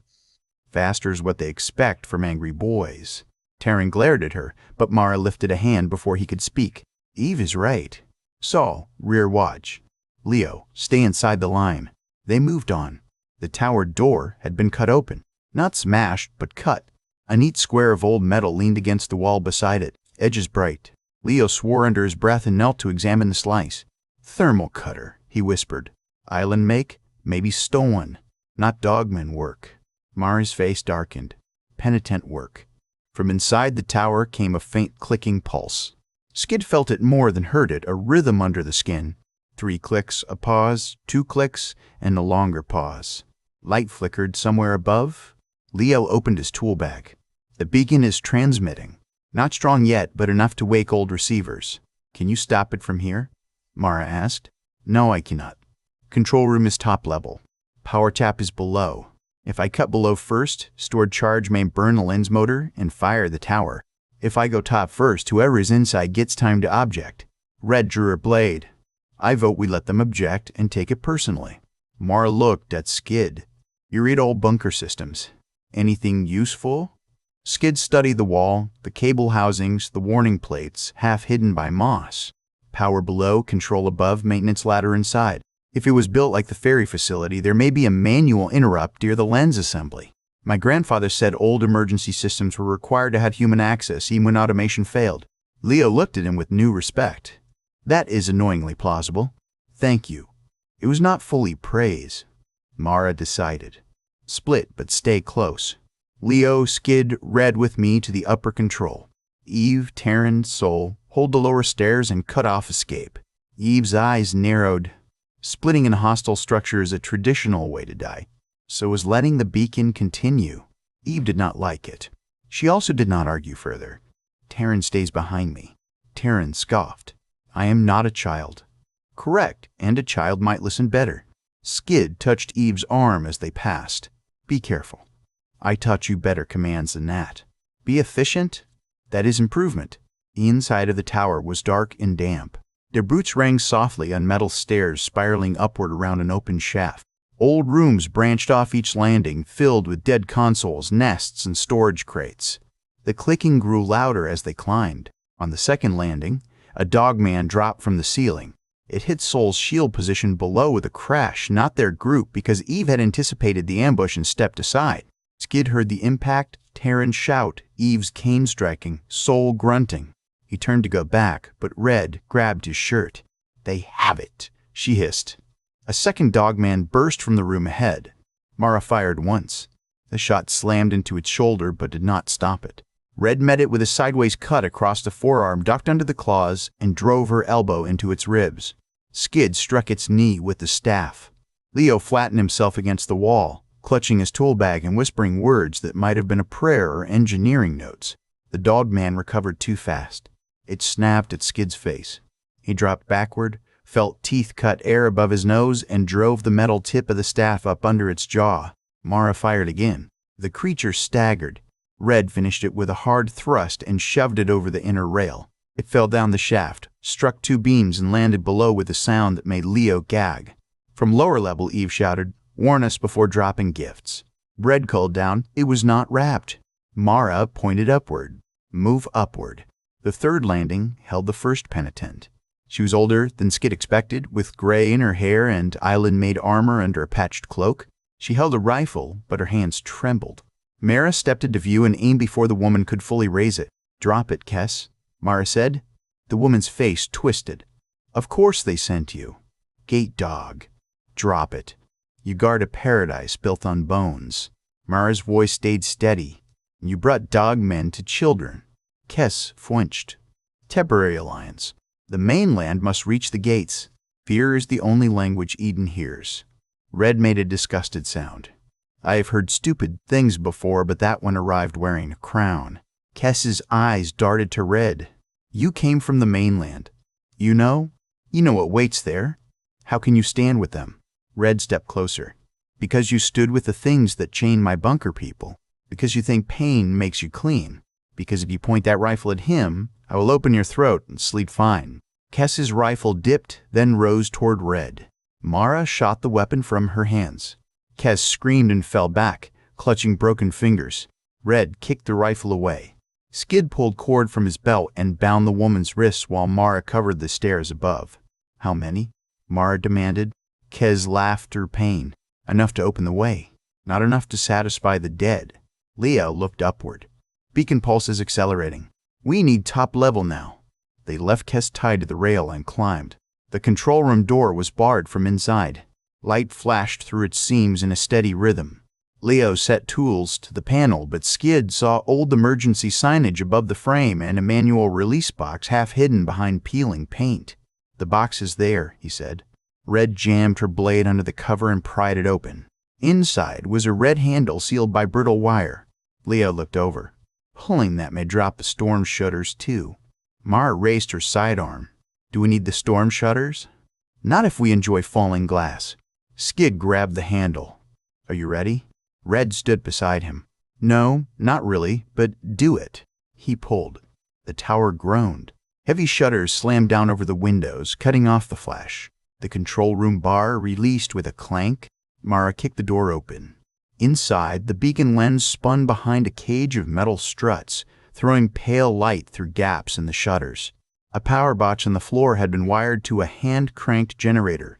Two penitent worked at the controls.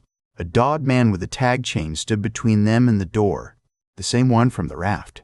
It grinned. The fight filled the room. Mara fired, but the dogman moved as the shot came, taking the round through the meat of its upper arm instead of the chest. It hurled a metal stool at her. She ducked. Red went left. Skid went right. Leo dove for the control panel under the lens. One penitent drew a knife and rushed Leo. Skid intercepted with the staff, caught the man's wrist, and drove him into the console. Sparks spat. The second penitent tried to crank the generator faster, shouting, "Keep it alive! Keep it calling!"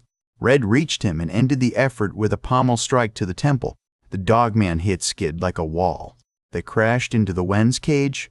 Metal bit Skid's back. The creature's breath flooded his face, hot and rotten. Its claws raked across his borrowed shirt and found skin. Pain burned, but not deep enough to stop him. He jammed the staff across his throat and pushed with both hands. The dogman spoke. Not well. Not fully human, but words scraped out of its mouth. "Gate opens," it growled. Skid stared. The creature's jaws widened. Red's blade drove into its side before it could bite. Mara fired point blank into its leg. It dropped to one knee. Skid twisted free and smashed the staff across its face. Teeth flew. The dogman warred and backhanded him into the wall. Leo shouted from under the console, "I need 30 heartbeats." "You have 10, Mara snapped. Eve appeared in the doorway. She should not have climbed that fast. She should not have been standing at all. But there she was, pale, furious, and calm as winter. Terrence stood behind her with blood on his sleeve and a stunned look that suggested he had finally learned to listen. The dogman lunged toward Leo. Eve stepped into its path and drove her cane into the damaged leg. The creature faltered. Terrence struck from the other side with his spear, catching the arm. Red slashed low. Mara fired again. Skid, still gasping, saw the open maintenance latch above the lens cage. There was human access. He climbed. "Skid, get down," Red shouted. He pulled himself onto the cage as it vibrated under the spinning lens. Heat washed over his face. The manual interrupt was a lever near the top locked behind a safety clip. Below him, the dogman thrashed against the others, refusing to die, refusing to fall. Leo's tools sparked under the panel. Skid yanked the safety clip free. The dogman looked up at him. Its broken mouth formed words again. "Eden Falls." Skid pulled the lever. The beacon screamed. Light burst white through the shutter seams, then snapped out. The lens stopped so hard that the whole cage shuddered. The generator below gave a final ugly cough. Leo ripped a cable free, and the control panel went dark. For 1 second, silence took the room. Then the dogman made a last rush. It tore free of Terrence's spear, shoved Red aside, and leapt toward the cage. Skid had nowhere to go. He braced for impact. Mara threw her empty pistol at its face. It was a small thing, almost absurd. The pistol struck its broken nose and made it flinch. That flinch was enough.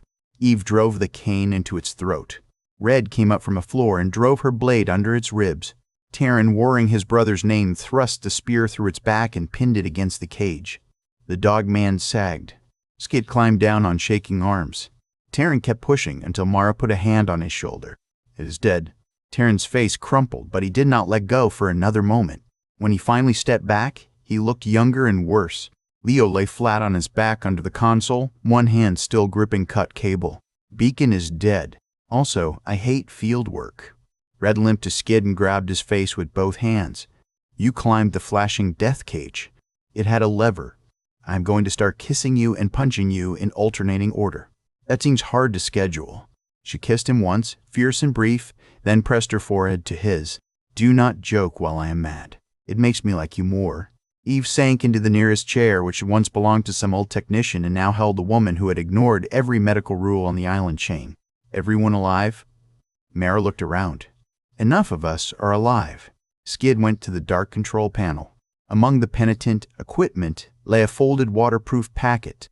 He opened it carefully. Inside was a hand-copied map of the island chain. Gatehold marked in charcoal. Haven Reef circled. Stone Orchard crossed with 2 lines. Eden drawn at the top as a dark green shape. There were arrows. Not from the mainland to Gatehold. From Beacon Island north. Leo sat up slowly. That is not just an attack route. That is a relay path. Mara took the map. Her face went still. They are not trying to enter through Gatehold only. They're trying to wake the old chain all the way to Eden. Eve looked at Skid. Skid understood before anyone said it.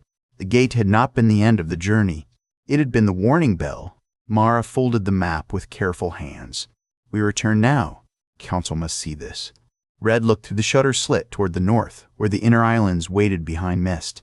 "I miss the simple days when everything just tried to eat us." Eve pushed herself to her feet with a grimace. "Do not romanticize the mainland. It was rude. Skid touched his locket. James had told him that when he reached Eden, he would know it. Skid had believed no one would feel like peace. Instead, standing in the dead beacon tower with blood on his hands and the map of a coming threat in Mara's grip, he felt something harder. He felt chosen by the road behind him and responsible for the one ahead. Gatehold did not cheer when the boat returned. People gathered along the harbor wall in uneasy clusters, watching the small vessel cut back through the channel with its passengers bruised, bloody, and carrying news no one wanted. The absence of the beacon pulse had already reached them. Skid could tell by the way the tower crews looked north instead of south, as if silence from Beacon Island had opened a different kind of fear. Mara stepped off first with the folded map in her hand. Taryn followed, face gray and quiet. Leo came next, clutching his tool bag like a sacred object. Red climbed out with one hand on Skid's arm because she was limping and refused to admit it. Eve came last, which was not her choice. Pell waited at the dock with folded arms. "I am considering building a cage for you," he told Eve. "Make it comfortable. Do not tempt me." Nessa stood behind him with clean cloths and a basket of bottles. She took one look at the group and sighed. "You all treat healing like a rumor." Red lifted a finger. "In fairness, the tower was rude first." Pell pointed toward the quarantine house. "All of you go now." Mara interrupted. "Council first." "Doctor first," Pell said. "Unless the council has learned to stitch, set bone, and remove metal fragments since breakfast." The captain and the doctor stared at each other. Skid realized that Gatehold survived partly because its strong people were willing to collide in public over the right priority. Orlan solved it by arriving himself with 3 council members and an escort. The council head looked at Mara's face, the map in her hand, and the blood drying on Taryn's sleeve. "Medical room," Orlan said. "Report while Pell works." Pell looked briefly victorious. Mara looked briefly annoyed. Both obeyed.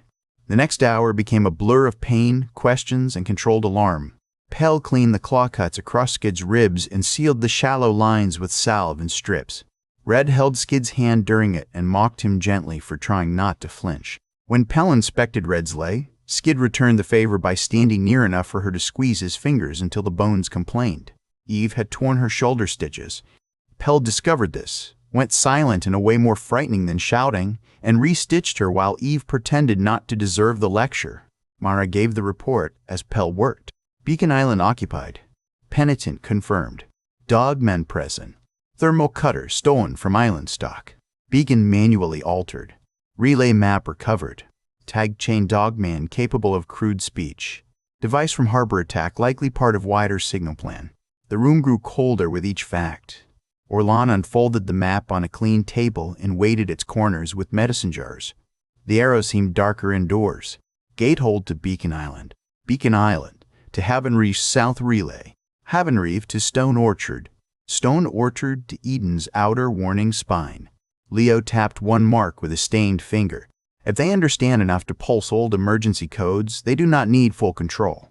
They only need to wake systems that have been sleeping badly for 100 years. A false distress signal here, a gate unlock there, a storm siren that draws defenders away. Old automation can betray you without meaning to. The engineer councilwoman who had joined them in the medical room looked sick. Some of those systems run under Eden proper. Red sat up on the cot. Then shut them all off. If we shut everything off, water locks fail, storm shutters stay open, some fishery gates freeze, and half our warning network goes blind, the engineer said.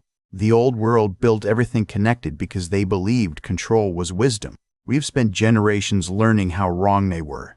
Skid looked at the map, then at the locket resting against his clean shirt. My grandfather found hidden blueprints because someone believed paper might survive what systems did not. Maybe Eden has old plans too. Manual paths, isolation switches, things meant for humans when automation failed.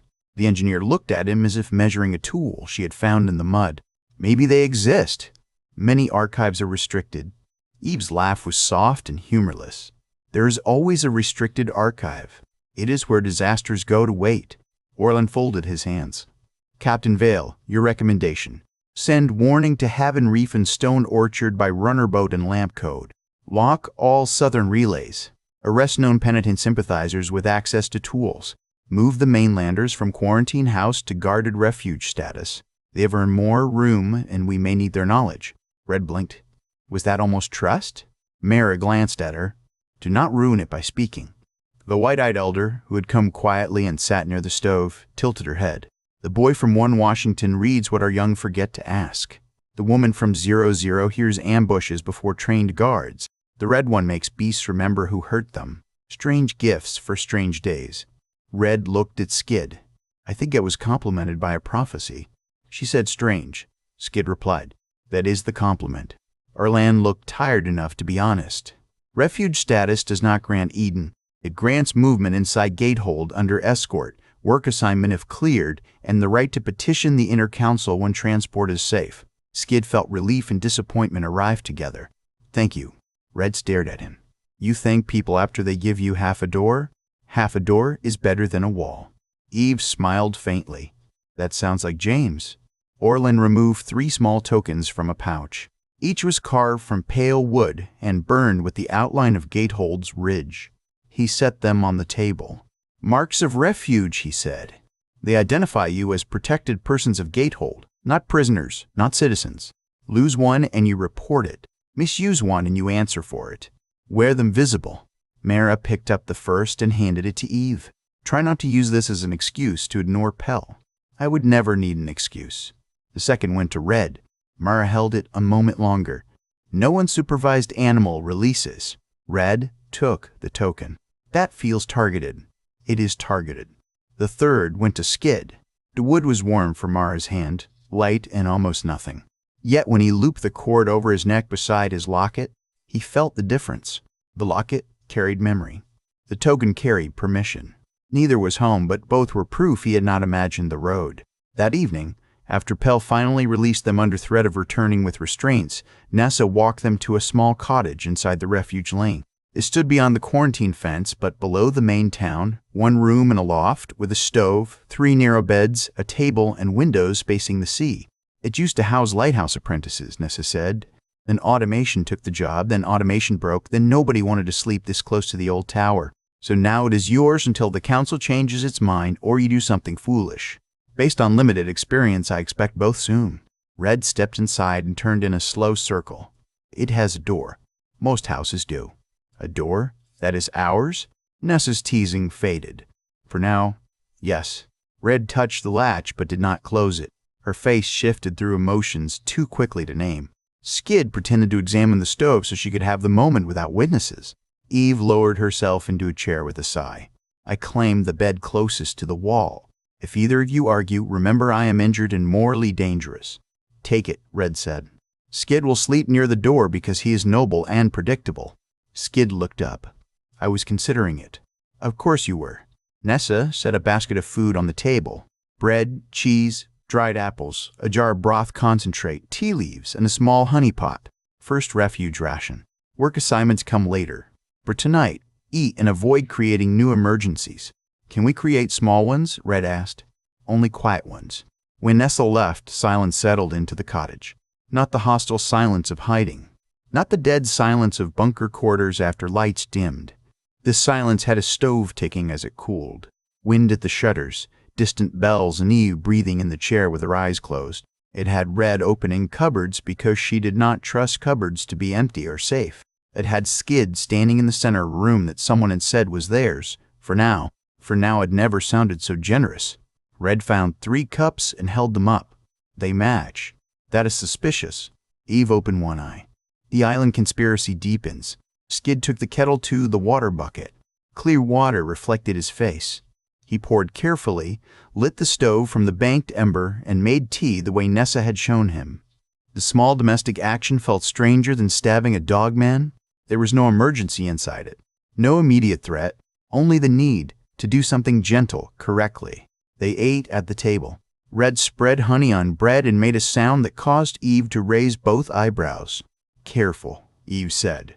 If you enjoy food too visibly, the council may classify you as dangerous. Red took another bite. I would betray minor principles for this jar. Skid tasted it and understood.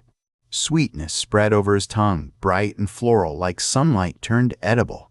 He thought of the bees in the garden and felt foolishly grateful to insects. After dinner, Eve dozed in the chair despite insisting she was thinking.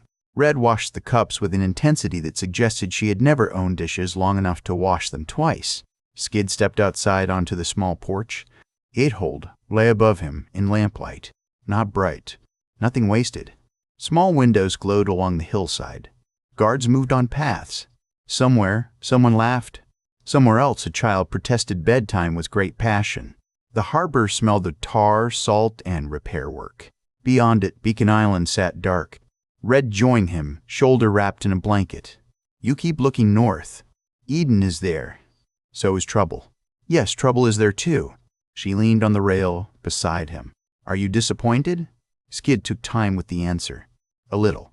I thought reaching the islands would feel like finishing. Instead, it feels like being handed another path. That is life being rude. It likes repeating itself. Are you disappointed? Red looked back to the open door. Eve slept in the chair, chin tucked, one hand still near the cane. The cottage lamp painted her face softer than daylight allowed. No, Red said. I wanted a door, food, and people who might become mine. I have a door for now, honey. I would fight a priest over and you two idiots. Eden can wait its turn. Skid smiled. That was almost sentimental. Tell anyone, and I will deny it with violence. He touched the refuge token. We are not prisoners now. Not citizens either. No, not yet. Then we earn the next thing. I hate earning things from people who judge me, but I am excellent at spite. Skid laughed softly. Red stepped closer. When we get to Eden, if they let us stay, do you think you will stop chasing ghosts? The question cut gently because she meant it gently. He opened the locket and looked at the tiny picture of the sister. A lamplight caught the worn edges. I do not know how to put them down, he said. I only know I do not want to leave them in the dark behind me. Red's hand slid around his. Then carry them into light until it hurts less. He looked at her. That was too pretty. Be careful. She smiled. I learned from dangerous company. They stood that way while the sea moved below and the island held its breath around them. Inside, Eve spoke without opening her eyes. If you two kiss on the porch, close the door. Some of us are resting and do not need the emotional weather. Red called back, you were asleep. I was surveilling the inside of my eyelids. Skid looked at Red, and this time he did not hesitate as much. He leaned down and kissed her, not stolen by panic or battle, but chosen in the quiet after it. She caught the front of his shirt and held him there as if proving the world had not taken this too. When they parted, she rested her forehead against his chest. For now, she whispered. Skid put one arm around her and looked north. For now, they had a cottage. For now, Eve slept behind them, alive and irritated. For now, Gatehold had not cast them back into the sea, and somewhere beyond the dark islands, Eden waited behind more than distance. It waited behind secrets, judgment, old machines, and enemies who had learned to follow the light. Skid closed his hand around the locket and the refuge token together. We keep going, he said. Red's answer was muffled against his shirt. Obviously, we keep going. That night, under a roof that did not leak and behind a door that was almost theirs, Skid dreamed of his sister running through green grass. This time, when she looked back, she did not stand in a bunker corridor or a field of ash. She stood at the edge of a bright path leading north. She smiled as if the road ahead frightened her less than it frightened him. Morning came to Gatehold with bells instead of alarms. Skid woke before the second ring and lay still beneath a clean quilt, listening to the strange order of the place. A bell sounded from somewhere uphill, neither frantic nor mournful. Doors opened. Boots crossed porches. A rooster called as if it had survived the end of the world through stubbornness alone. Farther off, metal clanged in a steady rhythm from the dockyard and wind moved through trees without carrying sand. For a few breaths, he did not remember where he was. The ceiling above him was made from fitted planks. Sunlight came through curtains thin enough to glow. Rainwater ticked from the roof into a barrel outside. He could smell bread. The scent nearly broke him. Bunker 1 Washington had fed him, kept him alive, and taught him that survival could wear the shape of a locked door. It had never smelled like bread. It had smelled of metal, damp filters, old clothing, and the boiled paste people pretended was breakfast because pretending kept the hunger polite. Across the room, Eve sat in a chair with one boot on, one boot off, and her hands working at the wrap over her shoulder. She looked pale but awake. That meant she was dangerous again. You are supposed to be resting, Skid said. I am resting aggressively. That is not a medical category. It should be. It would explain most of my life. Red was asleep on the narrow cot near the window, one arm over her face and one knife under the pillow. Gatehold had taken their weapons for inspection, so Skid did not know where she had found the knife. He suspected the answer would involve a guard, a smile, and a very poor decision by the guard. He sat up and touched the locket at his neck. The metal had warmed under the quilt. The refuge token Mara had given him rested on the small table beside his cot, a carved disc of pale wood marked with a gate and 3 small dots. Temporary safety, temporary trust, temporary belonging. He did not know how to stand on temporary ground without expecting it to vanish. Eve tightened the wrap and winced despite herself. Skid threw the quilt aside. "Let me do that." "Sit down, little cub." "No." Her eyes lifted. He froze, then cleared his throat. Respectfully, "No. Dr. Pell said not to pull it tight enough to cut feeling from your arm, and you are making the face you make when you intend to ignore sense." Red spoke without moving. "He has you there. Your sense-ignoring face is famous now." Eve looked from Skid to Red. "I am surrounded by mutiny." "Family," Red muttered. Same thing with more guilt. That word settled warmly and painfully in the room. The word was family, and Skid held it in silence because it felt too fragile to touch. Eve pretended to be irritated because that was how she held tenderness without letting it spill. Red kept her arm over her face, but her mouth had softened. A knock sounded at the door. All 3 moved differently. Eve's hand went to the table where her blade should have been. Red rolled off the cot and came up with the hidden knife. Skid reached for a spear that was not there, then took one step between the door and the others before remembering he had nothing in his hands. The knock came again, patient and human. "Breakfast," called the young voice. "And Captain Mara says the council caravan leaves in 1 hour, so please do not make Dr. Pell yell before the sun is high." Red pointed the knife at the door. "Define caravan." The voice outside hesitated. "Several carts, some guards, 2 handlers, 1 goat, unless Jasper gets stubborn." Red lowered the knife a fraction. "I like the goat already." Skid opened the door. A young man stood on the porch holding a covered tray. He might have been 18, with brown skin, cropped hair, and a scar over one cheek that looked old enough to belong to childhood. He wore gatehold gray and a messenger strap across his chest. His eyes widened when he saw Red's knife, then moved very carefully back to Skid. "I am Thomas," he said. "Mara sent me because she thought I would run slower if anyone threw something." Eve called from behind Skid. "She has a sense of humor." "I respect that." Tomas leaned slightly to see her. "She said you would say that. She also said to tell you that if you ride before Pell clears you, she will tie you to a cart like contraband." Eve smiled faintly. "Now I like her less." Tomas brought in the tray and set it on the table. Bread, boiled eggs, sliced fruit, and 3 cups of tea steamed in the morning light. Red stared at the fruit as if it might attack. "What is that?" she asked. "Pear," Tomas said. "Why is it shaped like that?" "Because pears are shaped like that." Red picked up a slice, sniffed it, and looked at Eve. "If this is some island poison, I am haunting everyone." Eve took a piece and ate it. Her face changed before she could stop it. For the first time since Skid had met her, wonder moved through her without armor. "It is sweet," she said. Skid ate slowly because the first bite filled his mouth with sunlight and juice, and a memory he had never lived. His grandfather had told him fruit used to grow on trees. James had described apples and peaches and pears with the reverence of a man describing lost cities. Skid had believed him because he loved him. Believing was different from tasting. Red watched him. "You are going to leak again." "I am not. Your eyes are making plans." He laughed, and it came out unsteady. Tomas smiled, then sobered. "You should eat. The road to Bridge Island is easy compared to the mainland, but easy does not mean safe. The council wants you in Eden proper by nightfall if the cable bridge is running. If the wind turns, we stop at Orchard Station. If the bridge fails again, we sleep in the watch house and everyone complains." "Bridge Island," Skid repeated. "Eden proper. Orchard Station." The name sounded civilized, and that made them dangerous in a new way. On the mainland, a ruin was a ruin, and a mutant was a mutant. Here, roads had names. Houses had curtains.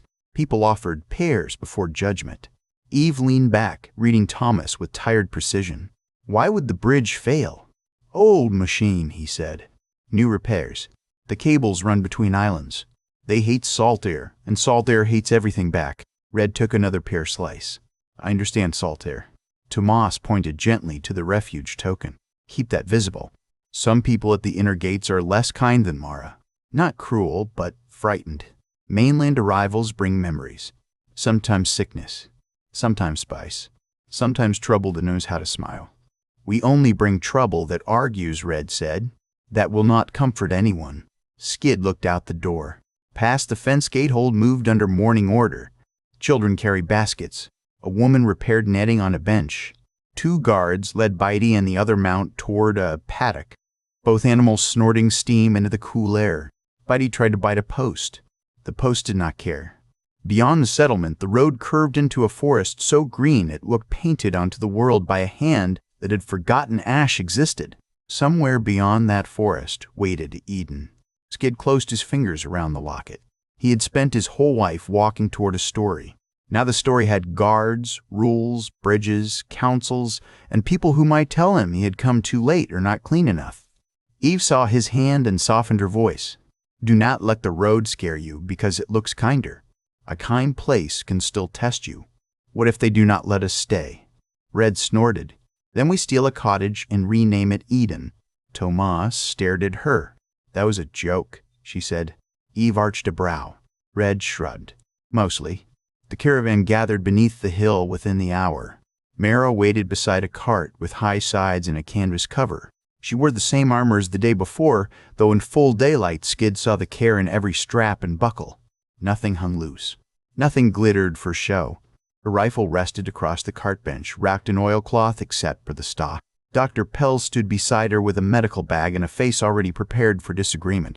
Eve rides, he said before anyone spoke. Eve opened her mouth. No, Pell said. That is my full argument. Red grinned. I like him. You ride too, Pell said. Red stopped grinning. I like him less? Mara inspected them, in turn. You will travel with 6 guards, 2 handlers, Tomas, Dr. Pell, and me. You do not leave the road without permission. You do not touch island plants unless told. You do not approach children unless parents approach first. You do not answer insults with fists.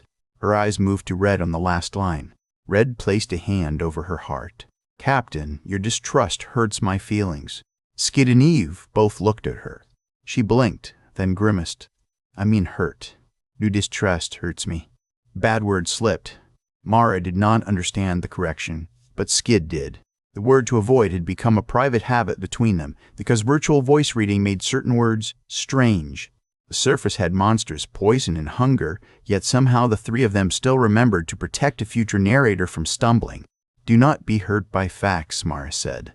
Be improved by them. Red leaned towards Skid. She talks like Eve if Eve paid taxes. I heard that. Eve said from the cart. You were meant to. The road out of gatehold climbed, between stone walls thick with moss. Skid walked at first, refusing the cart until Pell threatened to check his chest stitches in public. Then he climbed in beside Red while Eve watched with a smugness that made him regret obeying. The island opened around them in terraces. Gardens stepped down toward the sea, each one held by stone retaining walls. Beans climbed poles. Squash spread broad leaves over dark soil. Fruit trees stood in lines, their branches tied and tended. Bees moved between blossoms in golden blurs. A woman in a wide hat waved from a field, then stopped when she saw the outsiders. Her hand lowered slowly. Not everyone welcomed them. Some stared with pity, others with suspicion. An older man spat into the grass when the cart passed. A child peered from behind a fence, eyes bright with curiosity until her mother pulled her back. Skid tried not to stare in return. He failed. Every house seemed impossible. Every fence, every water barrel, every stack of split wood felt like evidence from a trial proving that life had continued without him somewhere beyond the sealed walls. At a bend in the road, they passed a memorial made from sea stones. Names had been carved into flat slabs and set in circles around a small tree. Strips of cloth fluttered from its branches. Eve looked away first. Mara noticed. Every family here has a circle. Some for island dead. Some for mainland dead. Some for people no one could name. That many? Skid asked. More than that. Stone runs out before grief does. The road dipped into forest after the memorial. Shade closed over them, cool and damp. The sound of gatehold faded behind. Birds chattered above. Skid's body kept waiting for the wrong sound, the scrape of claws, the howl of dogmen, the hiss of something moving through leaves. The forest offered only wind. That was when Eve sat straighter. Mara saw it at once. What? The bird stopped ahead. The guard shifted. Red's hand went to her borrowed belt knife. Skid listened and realized Eve was right. The green noise had gone thin in front of them. Mara raised a fist. The caravan halted. For 3 breaths, there was nothing. And a goat screamed. The sound came from around the bend ahead, high and furious. Tomas cursed and grabbed for the cart rail. Jasper, he said. A shape burst from the brush, dragging a rope and half a fence rail. It was the promised goat, gray, white, horned, and full of unreasonable rage. Behind it came a blur of spotted muscle low to the ground. The creature was not Dogman. It was smaller, longer, built like a hunting cat stretched wrong by mutation. Its jaw split too far. Its foreclaws tore the dirt as it lunged for the goat's hind leg. Mara's rifle came up. Skid moved before thought. He vaulted from the cart, hit the road hard, and drove his shoulder into the goat, knocking it aside as the predator snapped where its leg had been. The animal's teeth closed on air. Red was already moving, knife in hand, face alive with the old fire. Skid, down, she shouted. He dropped. Her knife flew over him and struck the predator high in the throat. It shrieked and thrashed. Mira fired once. The shot cracked to the trees and the creature collapsed in a violent twist, claws scratching the road until they stilled. Silence rushed back. The goat stood, shook itself, and rammed Skid in the thigh. Skid sat down hard. Red pointed at the goat. I love Jasper. He hates everyone equally. Pell hurried from the cart. Are you bitten? Only by pride, Skid said. Eve's gaze had not left the trees. That thing was not hunting alone. Mara's guards spread out, rifles raised. A handler caught Jasper's rope, swearing softly as the goat tried to drag him into the brush. Skid rose, rubbing his leg. He looked at the dead predator. Its hide was clean, not mangy like mainland beasts. Its belly was not hollow from starvation. It wore no chain, yet a strip of leather hung around one hind leg, old and tight enough to have scarred the flesh. Mara crouched beside it. Her face hardened. This came from farther north, she said. Tomas swallowed. Past the inner line? Maybe. Red-white dirt from her cheek. Is that unusual? Mara looked toward the road ahead, where the forest waited with all its green secrets. Everything dangerous is unusual until it happens often enough to become policy. Eve stood despite Pell's protest. Then your policy is late. Mara did not argue. She ordered the carcass wrapped, doubled the guards, and moved the caravan forward. The road no longer felt gentle. It looked the same, green and damp and bright in scattered sunlight, but Skid could feel the old world under it. Teeth did not vanish because humans built fences. Hunger did not surrender because someone named a place Eden. As Gatehold disappeared behind them, a single black bird lifted from the upper branches and flew north ahead of the caravan. Skid watched until it vanished. For reasons he could not name, it felt less like a bird than a warning sent with wings. Orchard Station stood where the forest thinned and the island narrowed into a ridge of stone. The name made Skid imagine a village of trees, and at first that was what he saw. Apple and pear rows ran along the slope in careful lines, their branches netted against birds. Bees moved through white blossoms. Wind carried the smell of damp earth and ripening fruit. The sea shone on both sides of the ridge, flashing between trunks. Then the station itself appeared. It had been built into the remains of an old transport hub, a low concrete structure with a curved roof and cracked glass panels patched by wood. New walkways had been bolted to old platforms. A cable tower rose behind it, its black cables stretching north across the channel toward the next island. The cables hummed faintly in the wind.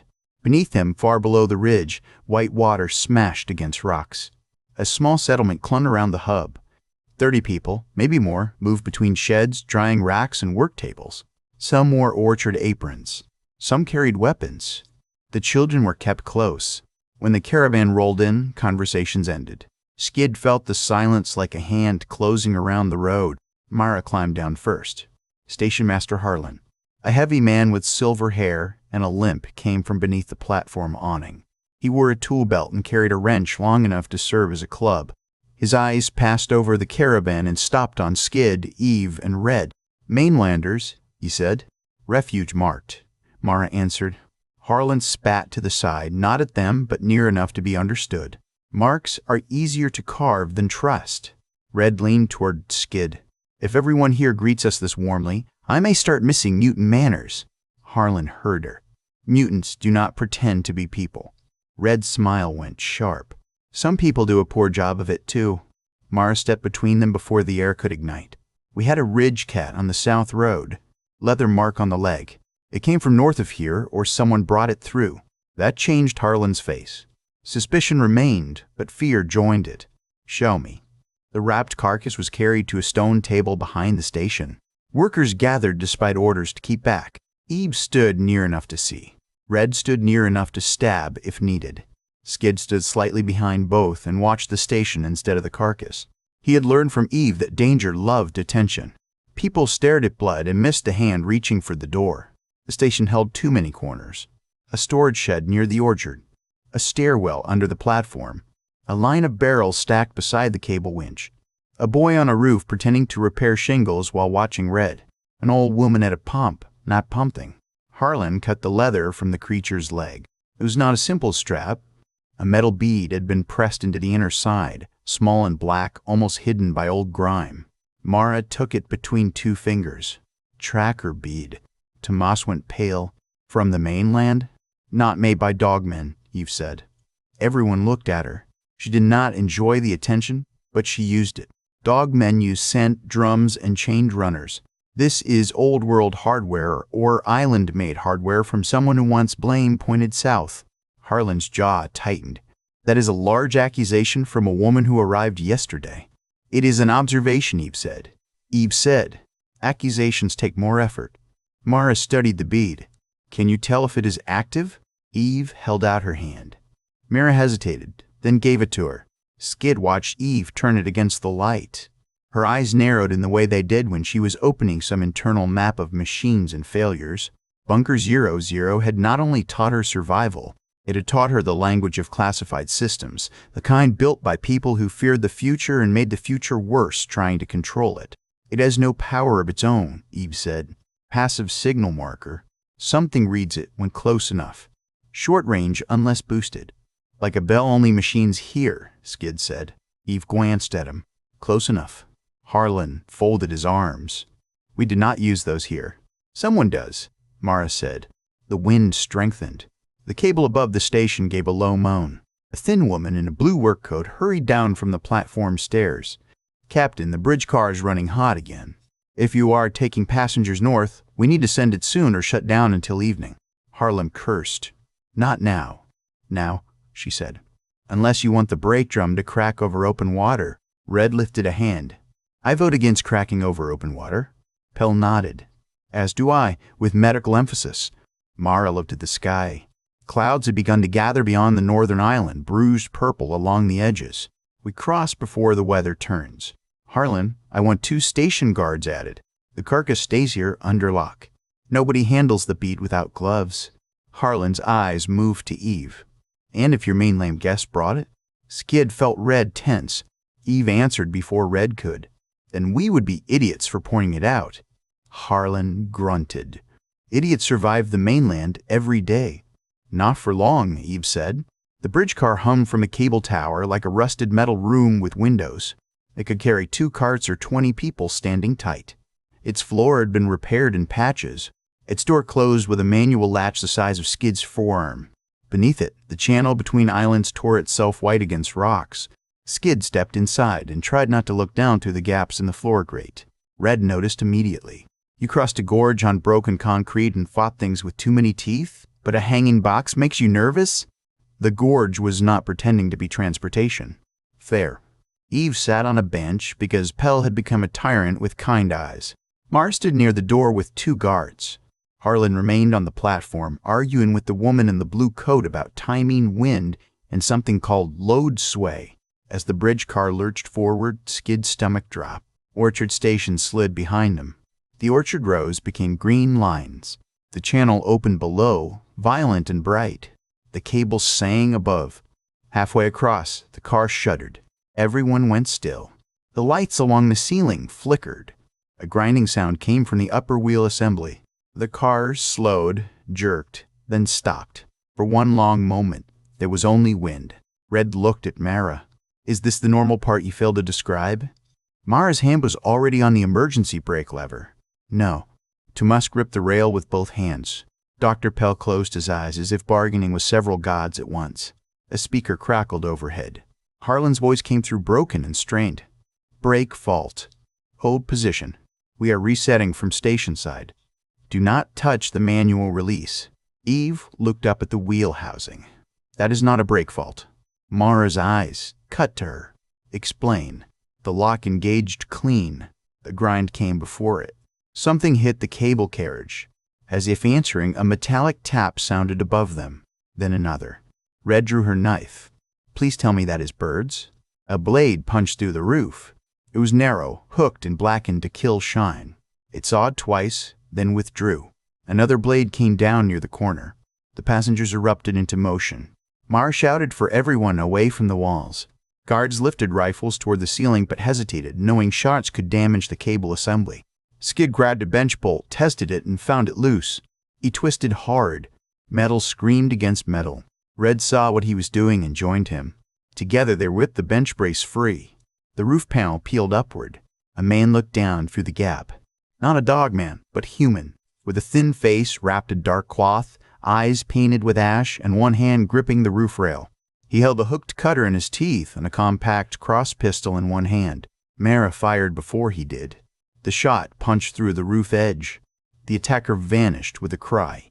Another dropped at the side window, hanging by a rope. He swung a charge against the glass. Eve moved faster than her injury should have allowed. She snatched Pell's medical bag, pulled a glass bottle from it, and hurled it at the window. The bottle shattered against the charge. Alcohol splashed across the device in the attacker's hand. Red followed with her knife, thrown hilt over point. It struck his wrist. He dropped the charge into the channel, where it fell spinning into white water before exploding in a muted flash far below. The bridge car swayed hard. Skid slammed into the wall, caught the rail, and tasted blood where his teeth cut his lip. He saw another attacker climbing through the roof gap and drove the torn bench brace upward. The metal caught the man's ribs with a wet crack. The attacker fell half inside. Skid grabbed him by the coat and dragged him down before he could recover. The man struck the floor and reached for a blade. Skid kicked his wrist aside. Red landed on him with both knees, seized his head, and slammed it against the grate once. He went limp. "Alive," Eve snapped. Red glared. "Barely. Barely counts." Mara was at the door now, aiming upward through the broken roof. Two more on top. Tomas, emergency crank. Now. Tomas scrambled to a panel near the rear. "If I release the station lock while the reset is running, the whole car can drop into free roll. Then release it correctly." That is not comforting leadership. The cable above groaned again. A guard fired through the roof. A body fell past the window, arms turning in the air before the channel swallowed him. Skid crouched beside the captured attacker and tore the cloth from his face. The man was young, too young. Island-born by the softness of his skin, but his neck bore a fresh brand, 3 vertical marks inside a broken circle. Mara saw it and went cold. "Ash Covenant," she said. The words struck the guards harder than the attack. Eve's voice became very quiet. "You have an enemy inside Eden." Mara did not deny it. Tomas threw the emergency crank. The bridge car lurched so violently that Skid hit the floor. The wheels screamed above. The car began to move, slow at first, then faster, pulled toward the northern island by weight and desperate engineering. The remaining attackers tried to flee along the roof, but the sudden motion threw one loose. He slammed against the side, fingers scraping the window frame. Red looked at him through the cracked glass. "Bad ride?" she asked. He vanished. The car crashed into the receiving dock with enough force to throw everyone forward. The emergency buffers held, barely. Metal buckled. The door jammed. Guards on the northern platform shouted and pried at it from outside. Skid rose on shaking legs. Blood ran from a cut over his brow, warm along his temple. Red wiped it with her sleeve before he could speak. "Do not make a noble face," she said. "It annoys me when you bleed heroically." "I was not planning a face." "Your face plans without permission." Mara bound the captured attacker's hands with cord and looked at the brand on his neck as if it were a crack in the foundation of the whole world. The door finally opened. Cold wind rushed in from the northern island. Beyond the platform, the road climbed through darker forest toward the heart of Eden. No bells rang here. No children waited by fences. Only guards, weapons, and the smell of rain. Harlan's voice sputtered from the damaged speaker behind them, asking if they were alive. Mara did not answer at once. She looked at Eve, then at Skid, then at Red. "The council will want you silent about this until they decide what to say," she said. Red laughed once, humorless. "That sounds like a terrible habit." "It is," Mara said, "and it is one reason the Ash Covenant keeps finding shadows to grow in." Skid glanced toward the captured young man. His eyes were open now, fever-bright and full of hate. "Eden is a lie," the prisoner whispered. "Mainlanders are the fire that will finish us. The gates must close before the dead world learns the way." Skid felt the refuge token against his chest, suddenly heavy as stone. Eden was no longer only north. It was divided, and they had just been dropped into the crack. The northern island was called Mercy, though no one explained why.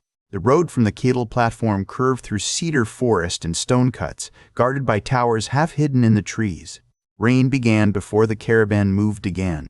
Not the dirty chemical rain Skid had known on the mainland, but clean rain that darkened cloaks, jeweled leaves, and made the road smell alive.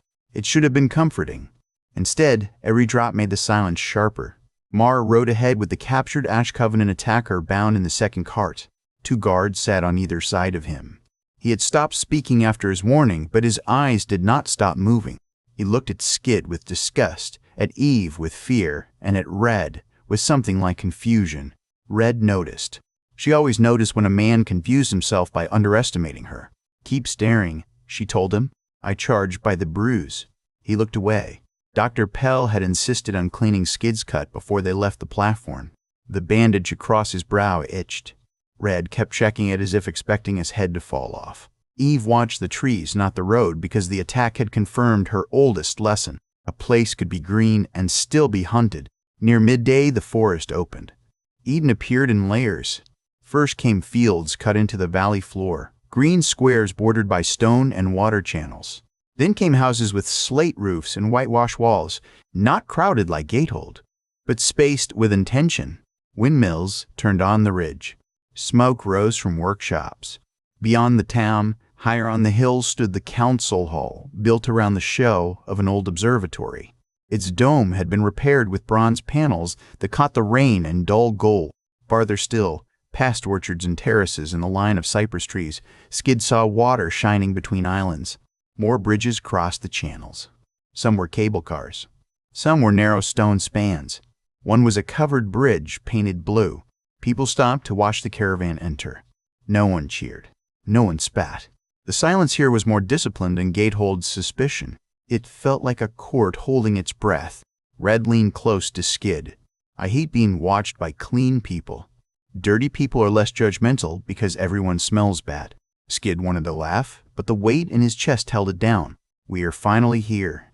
Part of you does not believe it. No, part of me does not either." Eve heard them and said, "Believe after food, shelter, and 3 nights without someone trying to murder us. Until then, observe." The caravan halted before the council hall. Guards took the prisoner through a side entrance. Mara returned with a face hard enough to cut rope. "The council has called immediate hearing," she said. "You will answer questions.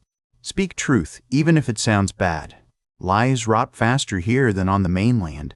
Red crossed her arms. "What happens if the truth sounds worse than a lie? Then tell it clearly." They were led inside. The council chamber had been the observatory floor once. Skid saw the old circular track where some enormous viewing machine had turned toward the sky. Now benches ringed the room.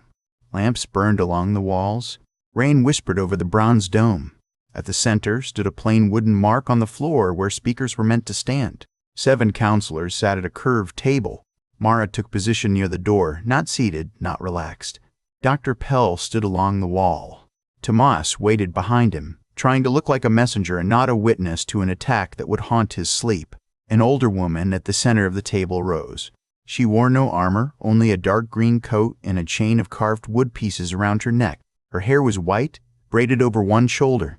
Her eyes were clear and tired. "I am Council Speaker Iona Vale," she said. "You have reached Eden through Gatehold and Mercy Island under provisional refuge. You are Skid of Bunker 1 Washington, Eve of Bunker 0, and Red of Bunker 18 Grant. Is this accurate? Yes, ma'am, Skid said. Red muttered, There he goes. Iona's eyes flicked to Red. Do manners offend you? Only when they hide teeth. His do not. A few counselors shifted. Eve closed her eyes briefly as if asking patience from a universe that owed her favors. Iona did not smile, but her voice changed by half a degree. Then we will hope teeth stay visible. A thin counselor with a narrow beard leaned forward. Captain Mara reports an attack on the Mercy Bridge by members of the Ash Covenant.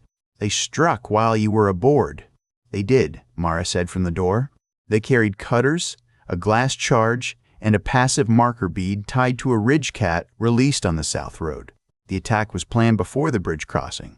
The bearded man looked at Skid. And the first Covenant strike in 9 months occurred the day after 3 mainlanders arrived. Red's hands tightened.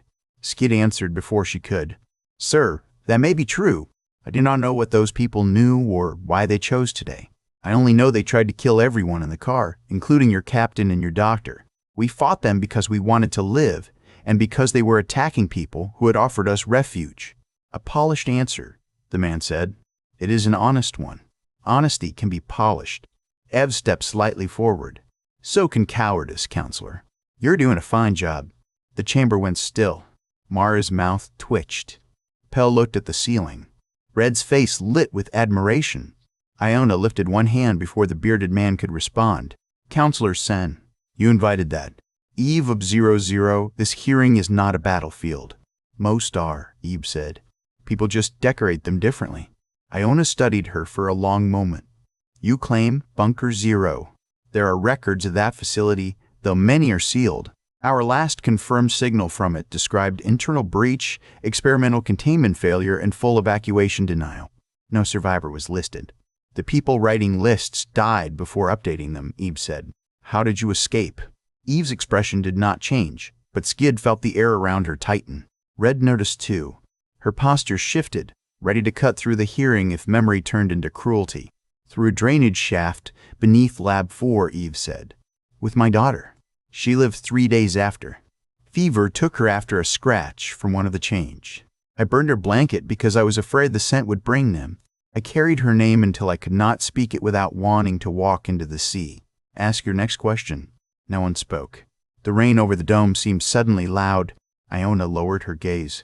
I am sorry. That is not a question. No, it is not. Skid looked at Eve, and for a moment he saw the campfire on the mainland, the confession behind the nickname Little Cub, the way she had watched his locket as if his sister's face had stepped out of her own grief. He wished he could stand between her and every memory. He knew by now that some enemies lived where no spear could reach. Counselor Sen recovered first. Skid of 1 Washington, why leave a sealed bunker? Skid drew a breath. Because my grandfather James believed Eden existed. Because he trained me to find it if he became too old to go. Because my parents died when I was 6, and my sister died before them. And he was the last person holding me to that place. When he died, the bunker became a grave with lights. The words surprised him with their bluntness. Iona's face softened. You crossed the mainland for a story? For a promise, Skid said.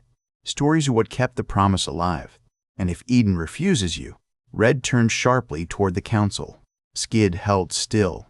It was the question he had feared since the first clean dock. He touched the locket but did not open it. Then I will have to learn how to live with that, he said. But I ask you not to refuse Eve and Red because I brought a dead man's dream to your door. Eve kept me alive when the surface would have killed me in days. Red fought beside us when she had every reason to trust no one. If you must send someone away, send me alone. Red's voice cut across the chamber. Absolutely not. Red.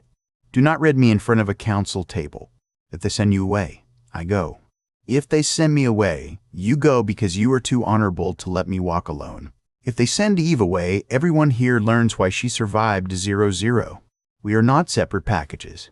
Eve sighed. That was almost diplomatic until the threat. It was a clear threat. I believe clarity matters. Iona looked from one to the other. Your loyalty is obvious. Your restraint is uncertain. Red lifted her chin. My restraint depends on whether people are trying to hurt my family. There it was again, family, not whispered in a cottage, but spoken in a council hall before strangers. Counselor Sen's mouth tightened. Family bonds do not erase risk. Bunker 18 Grant fell to dog men, correct? Red's face drained of humor. Yes. You were taken by slavers. You may have been exposed to mainland factions. You may have been followed. I was chained, beaten, and nearly sold, Red said, each word steady. If being hurt by monsters makes me suspicious, write it down neatly so I can hate the sentence forever. Skid stepped closer without thinking. Red did not look at him, but her hand brushed his. Iona's voice sharpened toward Sen. Enough. Another counselor, a dark-skinned man with silver spectacles, leaned forward. The concern is not moral blame. It is security. The Ash Covenant believes any mainland arrival threatens Eden. An attack today may mean they had warning, or it may mean they watch every route and seized opportunity. We must know whether the mainland knows the ferry path. Eve answered. Dod men know the coast route now. We took mounts from them, poisoned a camp, and crossed by automated ferry. If survivors tracked us to the dock or the ferry cycled back, they may find Gatehold. This time the entire council reacted. Mara stared at Eve. You did not say the camp was organized enough to track the ferry. No one asked the right question. I am asking now. Eve nodded. Then yes. They were more organized than the packs I knew 10 years ago. They used mounts, chain lines, and camp structures. They held captives. They adjusted patrols. Some were stupid. Their leaders were not. Skid thought of the daub men in the gorge. The chains, the mounts, the campfires, the huge shapes moving among them. He thought of the island children behind fences. They will come, he said. Counselor Sen gave a bitter laugh. A convenient warning from people seeking permanent shelter. Skid turned to him. It is not convenient. It is terrible. The simplicity of that landed harder than anger. Iona looked at Mara. Your assessment? Mara did not hesitate. The mainlanders are not the cause of the Covenant. We made that poison ourselves by teaching people fear and calling it purity. As for the dogmen, if what they say is true, Gatehold needs reinforcement before the next ferry cycle. Orchard Station needs inspection for signal markers. Mercy Bridge needs repair and armed watch. And the three? Iona asked. Mara's eyes moved over them. Dangerous, useful, honest under pressure, not safe to ignore, and not wise to discard. Red whispered to Skid, That is the nicest thing she has said about us. Iona sat back. The council murmured. Rain softened to a hush above them. At last, the speaker stood. Skid of 1 Washington, Eve of 00, Red of 18 Grant. You will remain under provisional refuge. You will not be granted full Eden status today. You will be housed within the outer ward under guard, questioned further, medically examined, and asked to provide all knowledge of mainland threats. You will not be separated unless by your own request or medical need. Red opened her mouth. Iona raised a hand. You will also be fed. You will be given clean clothing. You will be allowed to rest. This is not rejection. It is not acceptance. It is the space between fear and wisdom. Eve gave a thin smile. That space is usually a hallway with bad chairs. For the first time, Iona smiled. It made her look older and warmer. Ours has soup. The hearing ended without a gavel. Guards opened the doors. Counselors rose in clusters, already arguing in low voices. Mar came to them. You did well enough, she said. Red frowned. That is praise? From me, yes. Skid looked past Mara through the open doors. Beyond the hall steps, Eden's town spread under rain and lamplight. People moved between covered walks. Somewhere a child laughed, then was hushed. They were inside the story now. But the story was not peace. As they stepped from the hall, a bell rang 3 times from the lower ward.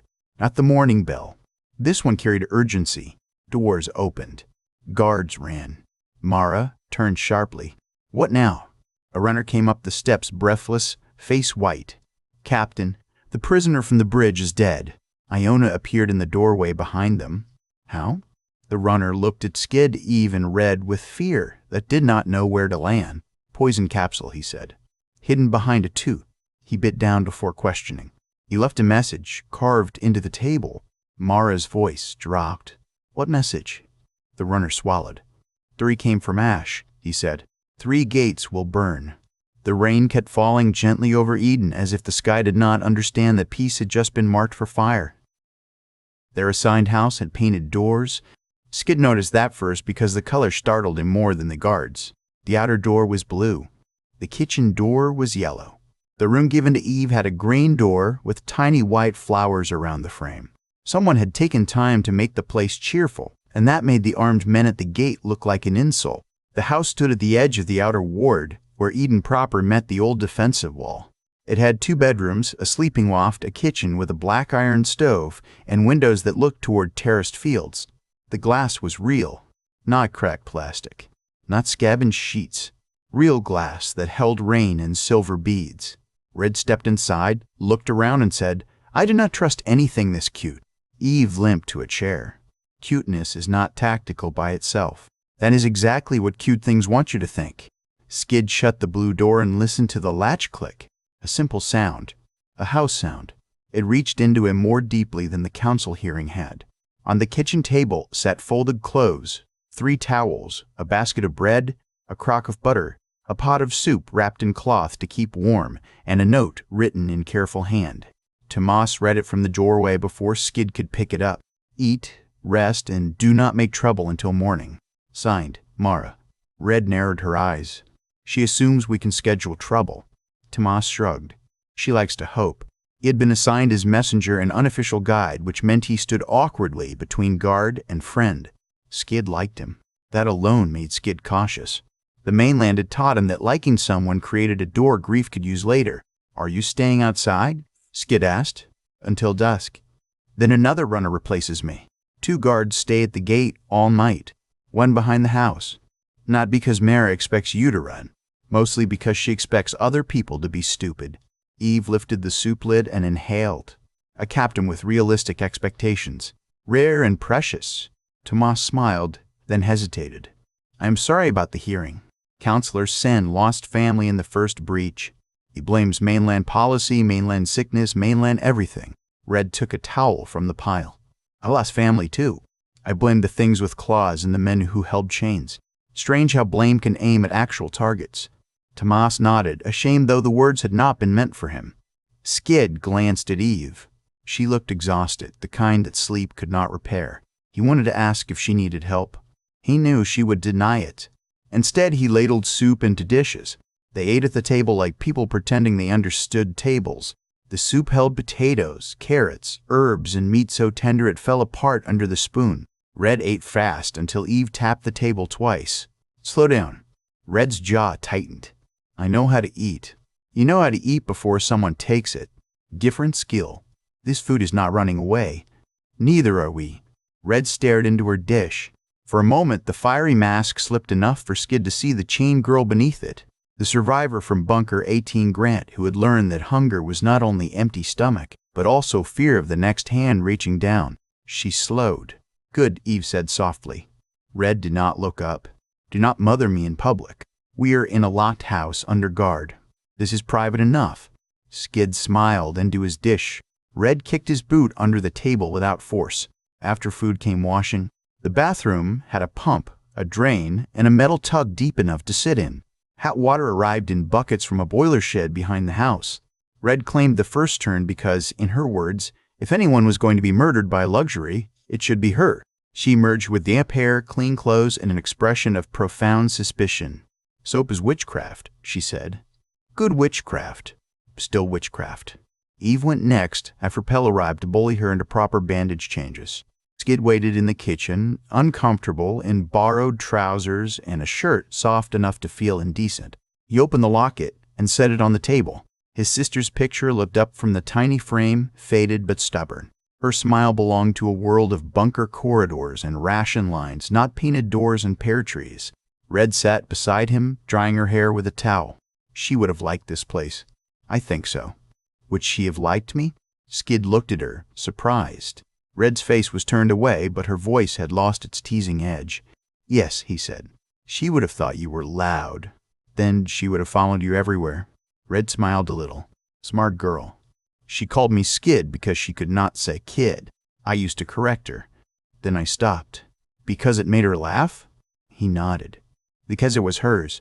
Red reached out and touched the edge of the locket with one finger, careful not to take it from him. "You carry a lot of dead people for someone who keeps walking." "You do too." "Mine do not feel carried. They feel like they are behind me yelling. What do they yell? She swallowed, and for once, no joke came to save her. Run faster. Fight dirtier. Do not let anyone own you again. Skid closed the locket. Mine say keep going. I do not always know if that is comfort or punishment. Red turned toward him. Then maybe we make new voices louder. He wanted to answer well. He wanted words with shape and weight, something worthy of the softness in her face. What came out was, I would like that. She stared at him for one beat, then laughed quietly. You are lucky I find earnest men attractive. His ears warmed. I was trying to be meaningful. You were. That is the problem. She leaned closer, not with the fierce claim of the first kiss, but with a gentleness that asked even while pretending not to. He met her halfway. The kiss was quiet, tasting of soup, rain, and a future neither of them trusted, but both wanted. Eve's voice came from the hallway. If I come in and find you two making bad decisions on a government table, I am moving to Gatehold. Red rested her forehead against Skid's. She ruins everything. She saves most things, Skid said. Also annoying. Eve entered wearing clean clothes and fresh irritation. Dr. Pell followed, packing supplies into his bag. She will not rest, Pell announced. I am making that your collective problem. Traitor, Eve said. Healer, Pell corrected. Different profession, same enemies. When he left, the house settled into a deeper quiet. Outside guards changed shift. Rain eased. The painted doors glowed in lamplight. Skid thought sleep would come quickly. Instead, questions kept him awake. The Ash Covenant. The message. The tracker bead. The dogmen finding the ferry. Eden's counsel unsure whether to shelter them or fear them. Every safe thing here seemed tied to a rope leading into darkness. Near midnight, he heard a soft scrape. He opened his eyes. The loft was dark except for moonlight through the small window. Red slept curled on the mattress beside his, one hand beneath her pillow. Eve slept in the room below, or pretended to. The scrape came again from outside the rear wall. Skid rose slowly. He did not have his spear. He had a kitchen knife he had hidden in his boot because Red had taught him civilization was not an excuse for foolishness. He drew it and moved down the ladder. At the foot of the stairs, Eve stood in the shadows with her own knife. Of course she did. She put a finger to her lips. Together they moved to the back window. The guard who should have been there lay slumped by the fence. Not dead, Skid hoped, but down. A figure crouched beside the woodpile, working at a small panel set into the house foundation. Eve's eyes narrowed. She mouthed one word, marker. Skid understood. Someone was placing another signal bead or device beneath their assigned house, not to attack them directly, to prove they were contaminated by danger, to frame them, to call something here. Red appeared behind them without sound, hair loose, knife in hand. She saw the figure and smiled in a way that promised pain. Eve touched Skid's arm, then pointed to the front door, then to herself. He nodded. They would flank. Red, predictably, ignored both and went for the window. Before Skid could stop her, she opened it and slipped out like a red-haired nightmare. The figure heard the faint movement too late. Red crossed the yard low and fast. She hit him from behind and drove him face first into the wet ground. He tried to cry out.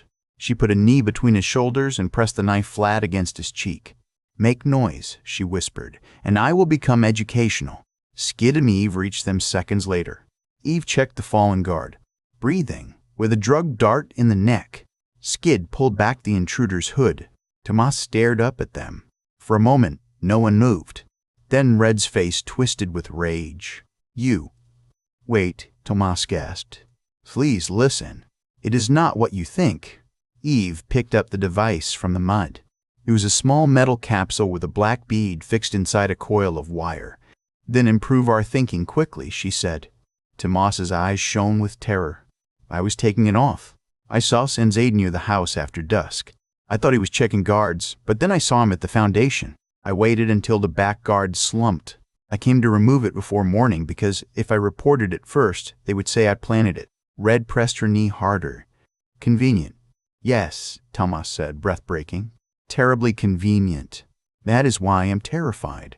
Skid studied his face. He saw fear. He saw shame. He did not see the fever-bright hatred from the Covenant prisoner.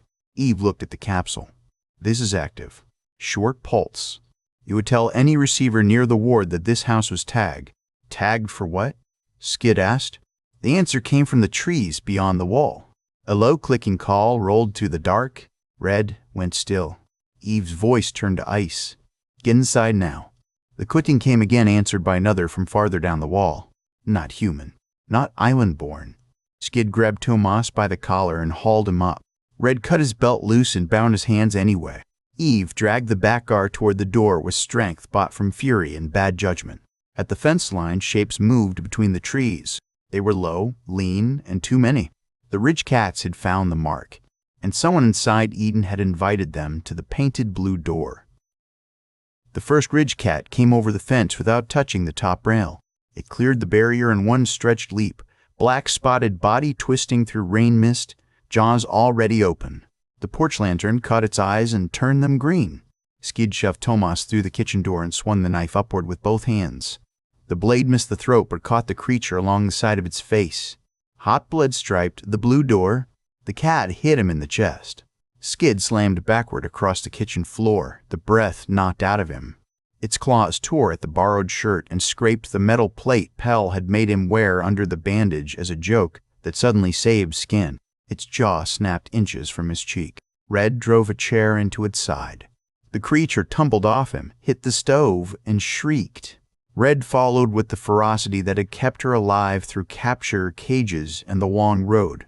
She did not fight pretty. She fought to end the shape in front of her. Her knife flashed once beneath the jaw, then again at the shoulder. The cat's scream turned wet. Eve kicked the door shut as a second creature struck from outside. Wood cracked. The blue paint split around one hinge. Barricade, she snapped. Skid rolled up, coughing. He and Red shoved the table against the door while Eve dragged a shelf down across the window. Tomas, hands bound, stood pale and useless until Red glared at him. Use your shoulders or I use your face. He threw himself against the table beside Skid. Outside, claws scraped the porch boards. More clicking calls answered from the lane. A guard shouted, then fired once. The shot ended in a cry. The Ridge Cats had not come alone. Skid looked through the cracked shutter. At least 6 shapes moved in the yard. 80 more near the wall. They flowed through rain and shadow, driven by the hidden pulse under the house. The active marker lay on the floor where Eve had dropped it, its tiny light blinking beneath mud. Can we break it? He asked. Eve snatched it up, slammed it under her boot, and ground hard. The white died. The cats did not leave. They have the scent now, she said. Signal got them close. Meat keeps them here. Red wiped blood from her cheek with the back of her hand. I hate cute houses. I told you. The rear window shattered. A cat's forelegs punched through the frame. Eve drove her knife into one leg and twisted. It shrieked and pulled back, leaving blood and fur on the sill. Tomas gagged. Do not vomit on the floor, Red said. This house was adorable. Another shot cracked outside. Mara's voice cut through the chaos. Outer ward. Lamps up. Shield line to the blue house.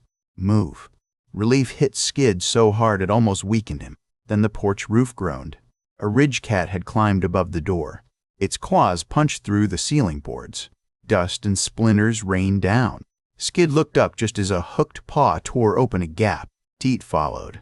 Eve grabbed the kettle from the stove and hurled boiling water into the hole. The creature screamed and thrashed, tearing the roof wider. Rain poured in. Red snatched a burning log from the stove with tongs and thrust it upward. Smoke filled the room.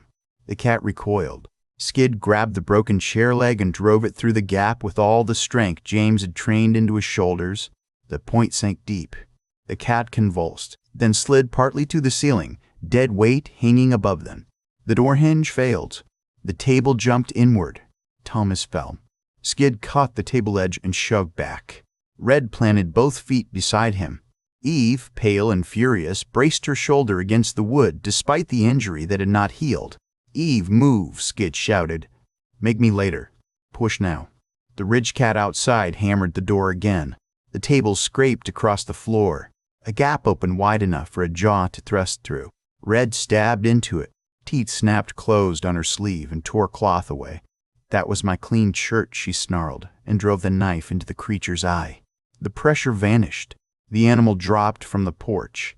Mara's line reached the yard. Skid saw lanterns and shields through the cracked shutter. Eden guards moved in pairs, one shield, one spear, rifles behind them. They did not panic. They drove the cats inward with light and noise, then cut them down when they lunged. Mara stood at the center, rifle at her shoulder, calling positions in a voice that made fear organize itself. A cat slipped through the line and sprang toward a child standing frozen at the lane corner. Skid saw the child. He saw the distance. He saw Eve reaching for him, knowing what he would do. He went through the window. Glass cut his arms as he hit the wet ground. The child was a small boy in a nightshirt, eyes wide, one hand clutching a carved wooden horse. His mother screamed from the doorway behind him. The ridge cat gathered itself for the final leap. Skid had no spear. He had a kitchen knife and his body. He threw the knife first. It struck the cat in the shoulder, not enough to stop it. He slammed into it from the side before it reached the boy. They rolled across the lane. Claws tore at his coat. The jaw closed on the leather strap across his chest and ripped it free. The locket chain snapped. The locket flew into the mud. Everything in Skid narrowed. The cat twisted toward his throat. Skid jammed his forearm beneath its jaw, feeling teeth grind against leather. He reached blindly, found a stone, and drove it into the side of the creature's head. Once, twice, and again until the skull gave beneath his hand and the body sagged across him. Someone pulled the child away. Someone shouted his name. Skid shoved the dead weight off and searched the mud. Rain hammered the lane. Boots churned dirt. Blood spread in dark strings through puddles. He could not see the locket. "Skid," Red shouted. He ignored her. Panic rose, unreasonable and absolute. The locket was not only metal. It was his sister's laugh, his mother's hands, James's promise, the last piece of a sealed world that had not been eaten by time. Hands grabbed his shoulders. He fought them until Eve's voice cut through. "Little cub, stop." He froze. Eve knelt in the mud in front of him. Her hair was plastered to her face. Blood marked her sleeve. In her palm lay the locket, muddy, dented, but closed. "I have it," she said. Skid took it with shaking fingers. The chain was broken, but the tiny hinge held. He opened it. His sister's picture was wet at one edge, but intact. His breath broke. Red dropped beside him. "You scared me. I am sorry. Do not apologize. To stop making me love someone who throws himself through windows." He looked at her, rain and blood and relief blurring everything. Mara shouted from the yard, "Last one west wall." Cut it off. A rifle cracked. Then another. The final ridge cat screamed and went quiet. The lane settled into the aftermath. Guards checked bodies. Civilians emerged from houses. The boy Skid had knocked aside stood in his mother's arms, crying into her shoulder.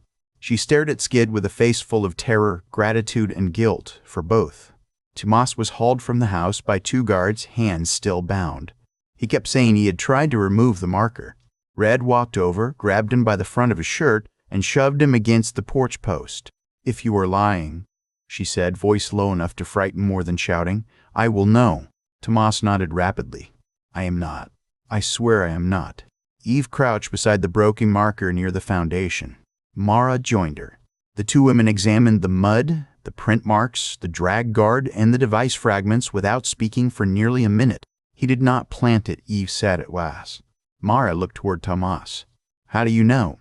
The mud under the device was dry when it was set. It rained harder after dusk. Tomas's knee prints are in wet mud over the first set. Someone placed it earlier. He came later. Tomas sagged with relief. Red did not release him. "That does not make sneaking around less stupid." "I know," he whispered. Mara's face had gone distant and deadly. "Sends aid? You said you saw him." Tomas nodded. "A man named Callum, tall with a yellow scarf. He came with outer ward papers." Mara turned to a guard. "Find Callum quietly. If he runs, break his knees but keep his mouth working." Red finally let Thomas go. "I like your orders." Pell arrived with two assistants in a fury that made even Mara step aside. He started with the child, then the guard, then Eve, because he had learned arguing with her worked only when backed by witnesses. Skid sat on the porch steps while Pell cleaned the cuts along his arms. Red sat beside him, one hand holding the broken locket chain as if she feared it might flee. Eve stood nearby, pretending she was not leaning against the post. The mother of the boy approached slowly. Her son hid behind her skirt, still clutching the wooden horse. She had dark hair, tired eyes, and hands that shook when she touched Skid's shoulder. His name is Eli, she said. You saved him. Skid looked at the boy. I'm glad he's safe. The woman swallowed. I was afraid of you. When you came from the mainland, I told my sister they should send you back. Skid did not know what to say. Red did. You can feel bad about that after you bring him bread tomorrow. He likes bread. The woman blinked, then let out a trembling laugh that turned into a sob. I will bring bread. Ellie stepped forward just enough to offer Skid the wooden horse. Skid stared at it. For brave, the boy whispered. Skid's throat closed. He took the toy carefully, then returned it. You keep him. He looks like he knows the roads better than I do. The boy considered that, nodded solemnly, and held the horse against his chest. After they left, Red leaned into Skid's side. You collect children now. I did not plan to. That is how collections start. Mara came to the porch, rain dripping from her hood. Her eyes moved over the broken door, the blood on the blue paint, the dead cats being dragged away, the civilians watching from windows. The council will meet before dawn, she said. This attack changes things. Eve gave a tired smile. Because danger reached the cute house. Because someone in Eden opened the path. Skid looked toward the old wall, where guards carried lanterns through rain and mud. What happens now? Mara looked at him then, not as a burden delivered by ferry, not as a mainland risk, but as a man who had thrown himself between Teef and a child.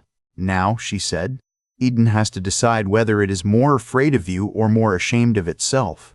Above them, the blue door hung crooked on one hinge, bright paint split by blood and claw marks. It no longer looked cute. It looked like the first honest thing Eden had shown them. Callum ran before sunrise. That alone told Mara enough to empty half the guardhouse into the streets, but catching a frightened aide in Eden was not as simple as chasing a man down a road. The outer ward had cellars, rain channels, old service tunnels, roof walks, and market alleys built over structures older than the sanctuary itself. Eden had grown by repairing ruins, and ruins kept secrets for anyone willing to crawl. By dawn, the painted door house had become a command post because the blue door no longer shut, and because Mara did not care what the council preferred. Maps covered the table. Guards came and went with reports. Pell bandaged people in the corner while complaining that strategy always waited until patients bled on his floor. Eve stood beside Mara, one arm in a sling she wore only because Pell had threatened to sedate her. Red sharpened a borrowed knife at the window. Skid sat with a blanket around his shoulders, the repaired locket chain tied temporarily with cord. He had not swept. Every time he closed his eyes, he saw the ridge cat leaping toward Eli. Then he saw the locket in the mud. Then his sister's picture wet at one edge. He told himself the picture had survived. He told himself Eli had survived. His body did not believe survival until morning proved it repeatedly. Tomas stood near the stove, under guard but no longer bound. He looked smaller than he had the day before. Callum knows the service strains, he said. Sen's aides use them when carrying sealed messages during storms. If he reached the lower sluice, he can hide near the old waterworks. Mara tapped the map. Show me. Tomas leaned over and pointed. Here under the dye house. It runs toward the east orchards, then splits. One branch goes to the old observatory storage. One to the pump tunnel. One has collapsed, I think. Eve's eyes narrowed. Do not trust collapsed tunnels. People call them collapsed when they stop wanting to map them. Mira nodded to a guard. Take 2 teams. Seal the dye house and pump tunnel. No one enters alone. Red stopped sharpening. We are coming. No, Mira said. Red stood. That sounded like a complete sentence from someone who forgot, who almost got fed to cats last night. You are under refuge guard, injured and central to an active investigation. So we are involved. You are protected. Red laughed. Captain, protection is what people call a cage when they want gratitude. Skid touched her arm. She turned on him. Do not side with them.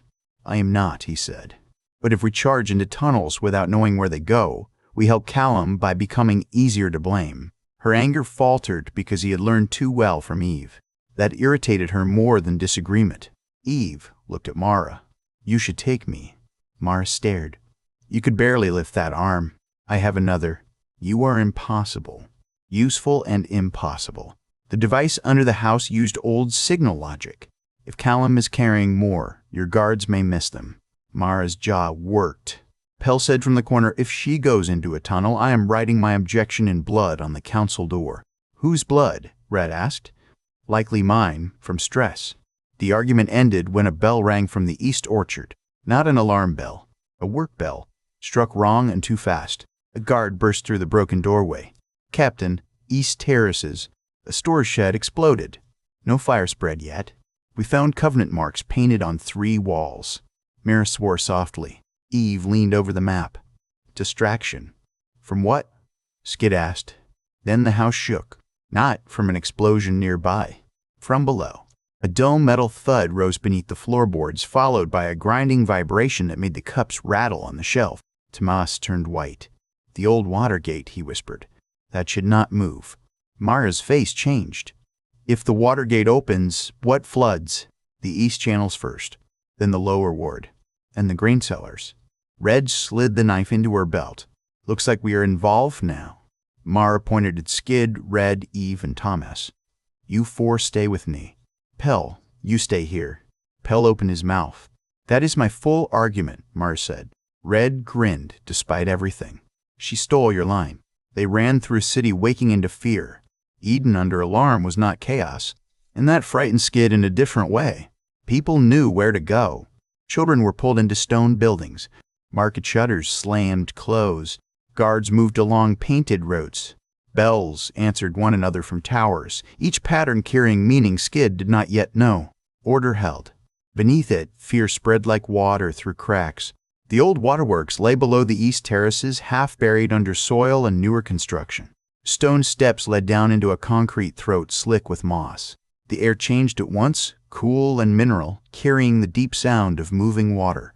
Mara handed Skid a short spear from a guard. "Can you use this?" He took it, and something inside him steadied. "Yes, ma'am." Red snatched a second blade from the same guard. "I also accept gifts." The guard looked at Mara. Mara nodded. "Give it to her before she takes a better one." They entered. The tunnel sloped beneath the terraces. Lamps hung in metal cages along the wall, but 2 had been smashed. Water ran in channels on both sides, clear and fast. Old pipes crossed overhead. Somewhere ahead, metal groaned again. Eve moved slower than usual, but saw more than everyone. She pointed to a smear of yellow cloth on a bolt, then to scratches near a service hatch. "Callum came through here. Not alone." Mara signaled the guards. They found the first Covenant member at the pump junction. He was older than Callum, with gray in his beard and the broken circle brand burned into his wrist. He stood beside a control wheel with one hand on a detonator and the other holding a knife against his own throat. Behind him, 2 younger members worked at a panel, while a third aimed a pistol down the tunnel. "Stop," the bearded man called. "One more step and the lower ward drowns clean." Mara's rifle rose. "Name yourself." "Names belong to the living Eden. You serve the infected one." Red whispered, "Dramatic people exhaust me." The man's eyes snapped to her. "Mainland filth speaks in our waterhouse. Proof of rot." Skid felt anger rise hot and clean. He kept his spear steady. Eve's voice came from beside him, calm as a blade laid flat. "That detonator is not wired to the main gate. It is wired to scare people away from the side panel. The real work is behind you." The man's eyes flicked. Mara saw it. So did Skid. Then everything happened at once. The Covenant pistol fired. Mara's guard took the hit in his shield and staggered. Red sprang left, sliding along the wet channel edge. Skid drove forward with the spear, not at the bearded man, but at the younger saboteur reaching for the panel lever. The spear struck the man's shoulder and pinned him against the wall. He screamed. Mara shot the pistolman through the thigh. He went down hard. Eve threw a wrench with her good arm, hitting the detonator from the bearded man's hand before his thumb closed. It skittered into the water channel. The bearded man lunged for the main control wheel. Red reached him first. She crashed into his back and hooked one arm around his throat, dragging him away from the wheel. He slammed her into the wall. She grunted but held on. He tried to stab backward. She bit his wrist hard enough to make him drop the knife. "Red," Skid shouted. "Busy." Callum burst from the service hatch behind the panel, carrying a metal case. He saw Mara, saw the fight, and ran toward the deeper tunnel. Tomas moved before fear could stop him. He swung a lamp cage from the wall and threw it into Callum's legs. Callum fell, the case sliding across wet concrete. Tomas threw himself on it. Callum drew a small pistol. Skid ripped his spear free and hurled it. The shaft struck Callum's arm and knocked the pistol aside as the shot fired into the ceiling. Concrete chips rained down. Mara crossed the distance in 3 strides and drove Callum face first into the floor. The bearded man fought like a fanatic, all angles and desperation. Red lost her grip. He turned on her with a hidden blade from his sleeve. Skid had no spear now. He crossed the space and caught the man's knife hand with both hands. The blade stopped inches from Red's ribs. The man's breath smelled of bitter herbs. "You bring the dead world," he hissed. Skid looked into his eyes and saw not madness alone, but grief twisted until it had forgotten every shape except hatred. "The dead world is already here if you drown children to prove you are pure," Skid said. The man snarled and slammed his forehead into Skid's face. Pain flashed white. Red recovered and kicked the man's knee sideways. He dropped. Mira's guard struck him with a baton and he went down at last. The tunnel echoed with water, groans, and the clatter of dropped weapons. Eve was already at the panel. "Mara, the gate is half released. If the counterweight drops, you lose the lower ward." Mira dragged Callum up by his collar. "Stop it." Callum laughed through blood on his lip. "You cannot. We cut the manual lock. Eden must be cleansed before the mainland calls its beasts." Eve looked at the panel. "We need the case." Tomas pushed it toward her with shaking hands. Inside were signal markers, wire coils, and 3 old actuator keys. "That one," Eve said, pointing. "Skid, hold the lever down when I tell you. Red, if my hand slips, pull the chain above my shoulder. Mara, shoot anyone who breathes too ambitiously." Red looked up at the chain. "I love plans with poetry." Eve slid the key into a corroded slot. Sparks spat. She did not flinch. Skid gripped the lever. It fought him like a living thing, shaking under his palms as water pressure pounded somewhere beyond the wall. "Now," Eve said. He forced the lever down. Pain tore through his shoulders. His boots slipped on wet concrete. Red grabbed his belt from behind and anchored him. Mara and the guards held the Covenant prisoners back as they thrashed and shouted curses about ash and purity. Eve turned the key. Nothing happened.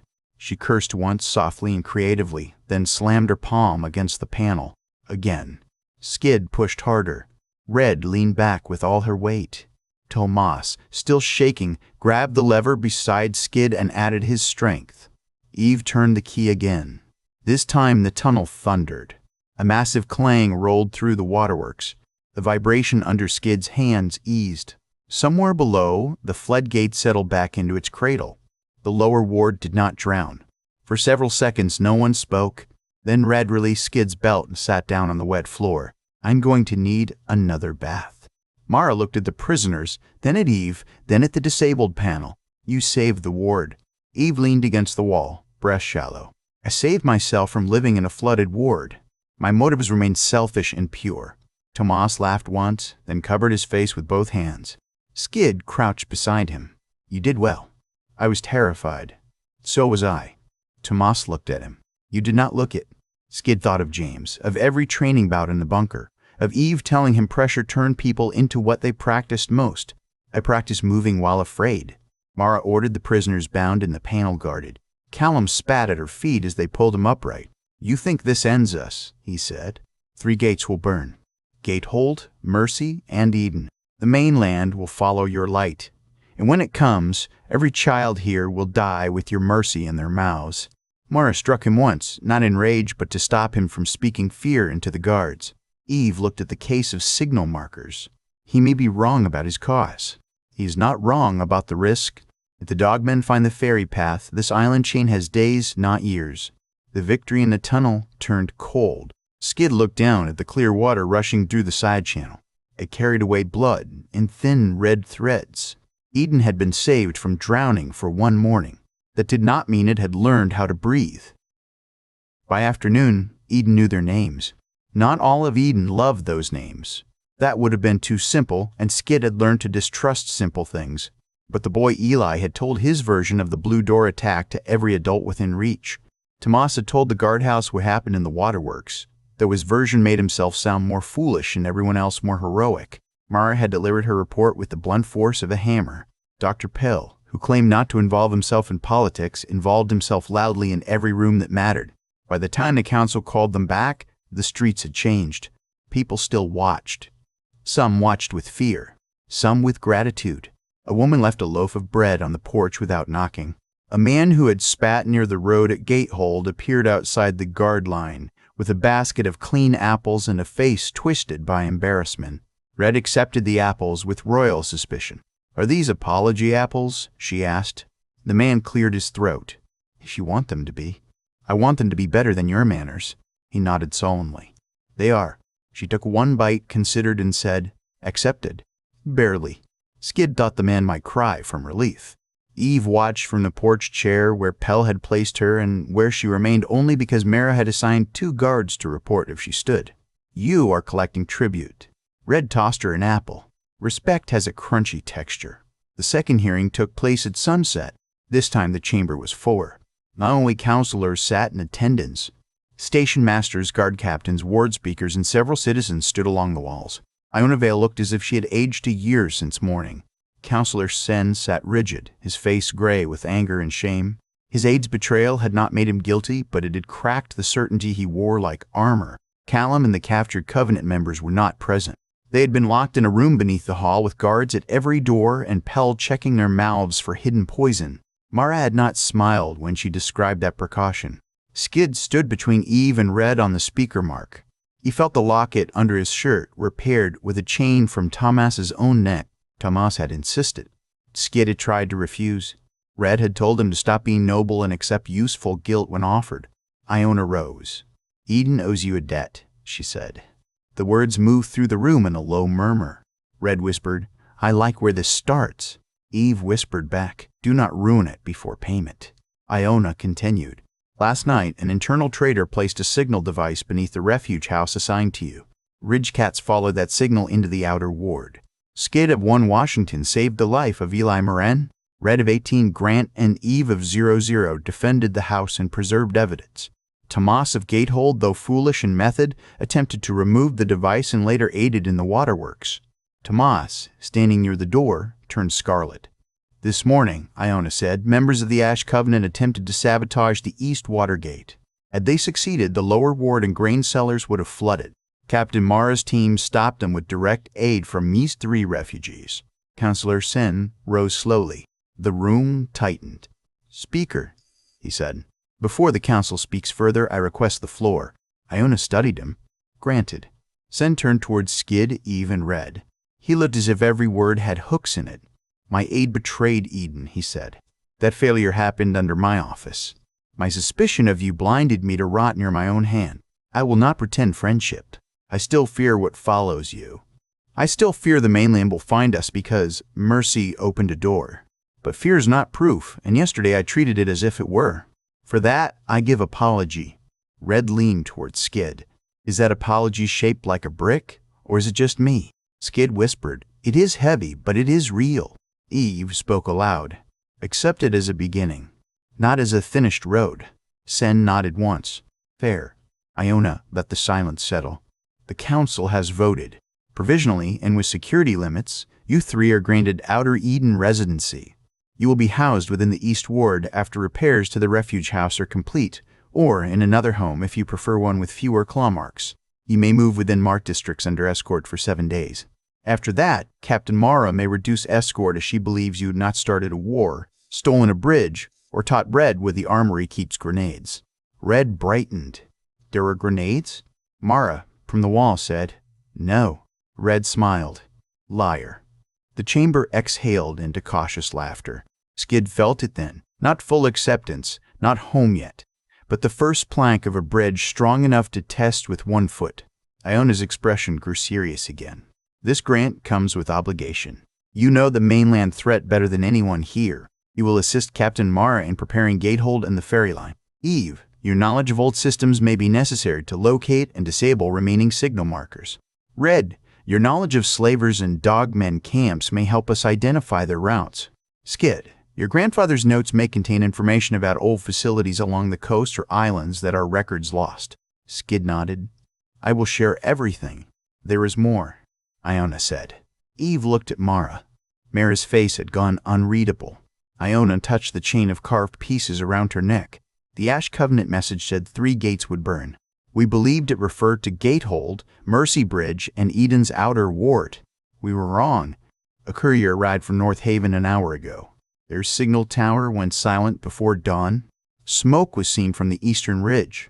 North Haven controls the old sea beacons that mark the safe channel through the outer reefs. Murmurs became open alarm. Mara stepped forward. If North Haven falls, any vessel approaching from the mainland could wreck on the reefs. That protects us, yes, but it also blinds us. We would not see an organized crossing until it reached Gatehold. And if dogmen already have the ferry route, Skid asked, then the beacons may guide them or hide them, Mara said. Red crossed her arms. So our reward for saving Eden is more road. Road by sea, Mara said. Red groaned. Worse road. Iona looked at the three of them. You are not ordered. You are asked. Eden has no right to demand more blood from people it barely welcomed. But if North Haven was struck by Covenant members, they may have old signal tools. If it was struck by something from the mainland, your experience could save lives. Skid thought of his grandfather saying Eden would be known when you reached it. James had not said Eden would be easy. He had not said sanctuary meant resting while others stood at the dark. He looked at Eve. She was tired enough to sway, but her eyes were already measuring distance and risk. He looked at Red. She looked annoyed, scared, and ready. Family, he thought. Same thing with more guilt. He stepped forward. We came here because I believed Eden was a place that survived when the rest of the world failed. If it is going to keep surviving, we help. Red sighed loudly. That was noble. I hate when he's noble before I get to complain properly. Eve placed a hand on Skid's shoulder. We help intelligently. That means rest, supplies, real weapons, maps, and no council pretending half-truths are strategy. Iona inclined her head. Agreed. Rad lifted a finger. And I want my own room eventually. Not because I do not adore these two, but because Skid talks in his sleep and Eve sharpens knives emotionally. I do not, Skid said. You apologized to a goat last night. Jasper seemed upset. The laughter this time was warmer, though fear still sat beneath it. After the hearing, they stepped out onto the hall terrace. Sunset burned gold behind the western clouds. The town below glowed with lamps. Beyond it, islands layered into shadow across the water. Somewhere north, North Haven burned or waited in silence. Tomas approached with a small cloth bundle. For the locket, he said. Inside was a proper chain, thin but strong. The cord will break again. This should not. Skid took it. Thank you. Tomas looked miserable. I am sorry for sneaking. Red folded her arms. Be sorry by being smarter. I will try. Try loudly next time. Yell traitor, throw a pan, wake the house. Sneaking at night makes people think stabby thoughts. Tomas nodded with grave attention. No quiet heroics. Vowed pans. Eve smiled faintly. He learns. Mara joined them at the terrace rail. For once, she looked less like a captain and more like a woman carrying a place on her back. We leave for North Haven at first light, she said. Small boat, fast crew. You three, me, Tomas as guide if I cannot convince Iona to chain him to a desk, and 2 guards. Tomas straightened. Captain, I can help. That is what worries me. Red looked out over the darkening water. Does every island have a terrible surprise? Mara followed her gaze. Most has several. Good. I would hate to be bored in paradise. Skid opened his locket and carefully replaced the cord with Tomas's chain. The tiny picture inside had dried with a faint ripple along one edge. His sister's space remained clear. He touched it once before closing the case. Eve watched him. What does she say now? He knew what she meant. The carried dead. The voices that pushed or punished. Skid looked at the lamps of Eden, the damaged blue door being repaired below, the guards moving with more urgency than before, the children being called inside, the ocean turning black beyond the terraces. She says, keep going, he said. But it sounds less like a command now, more like she is walking with us. Red slid her hand into his. Then she has good taste in company. Eve rolled her eyes, but her smile stayed. Night settled over Eden. For the first time, Skid did not feel as if he had reached the end of James's story. He had reached the place where the story became his to defend. Behind them, the council hall doors closed. Ahead, the islands darkened one by one. Somewhere beyond the safe lamps, a signal tower had gone silent, and enemies who feared mercy were teaching fire how to travel. Skid held Red's hand, felt Eve's steady presence at his side, and listened to the sea. The road to Eden had ended. The fight for Eden had begun. First light found them on a dock that smelled of salt, oil, wet rope, and fear carefully hidden under routine. The boat was called Mercy Runner, though Red said the name sounded like something a liar painted on the side of a knife.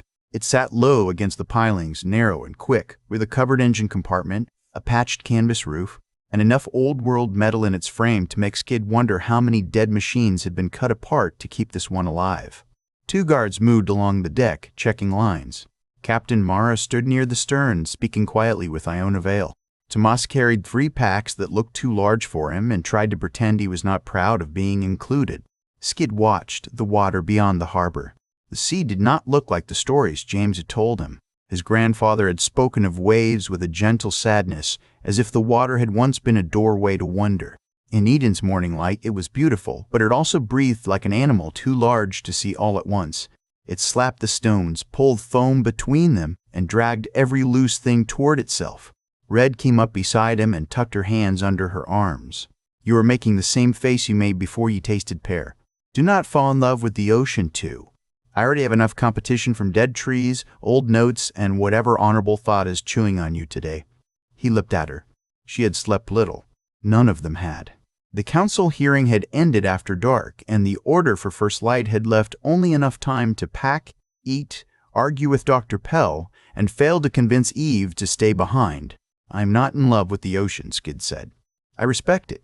That is how you started with me." His ears warmed. Red smiled with tired victory. She wore Eden-issued travel leathers over her own patched clothes, but the outfit looked less like a uniform on her and more like something she had stolen from a person who needed to run slower. 2 knives rode at her belt. A short blade rested against her boot. Her red hair had been braided back in a hard knot by Eve after Red complained that Eden combs were cowardly tools. Skid wanted to say something clever.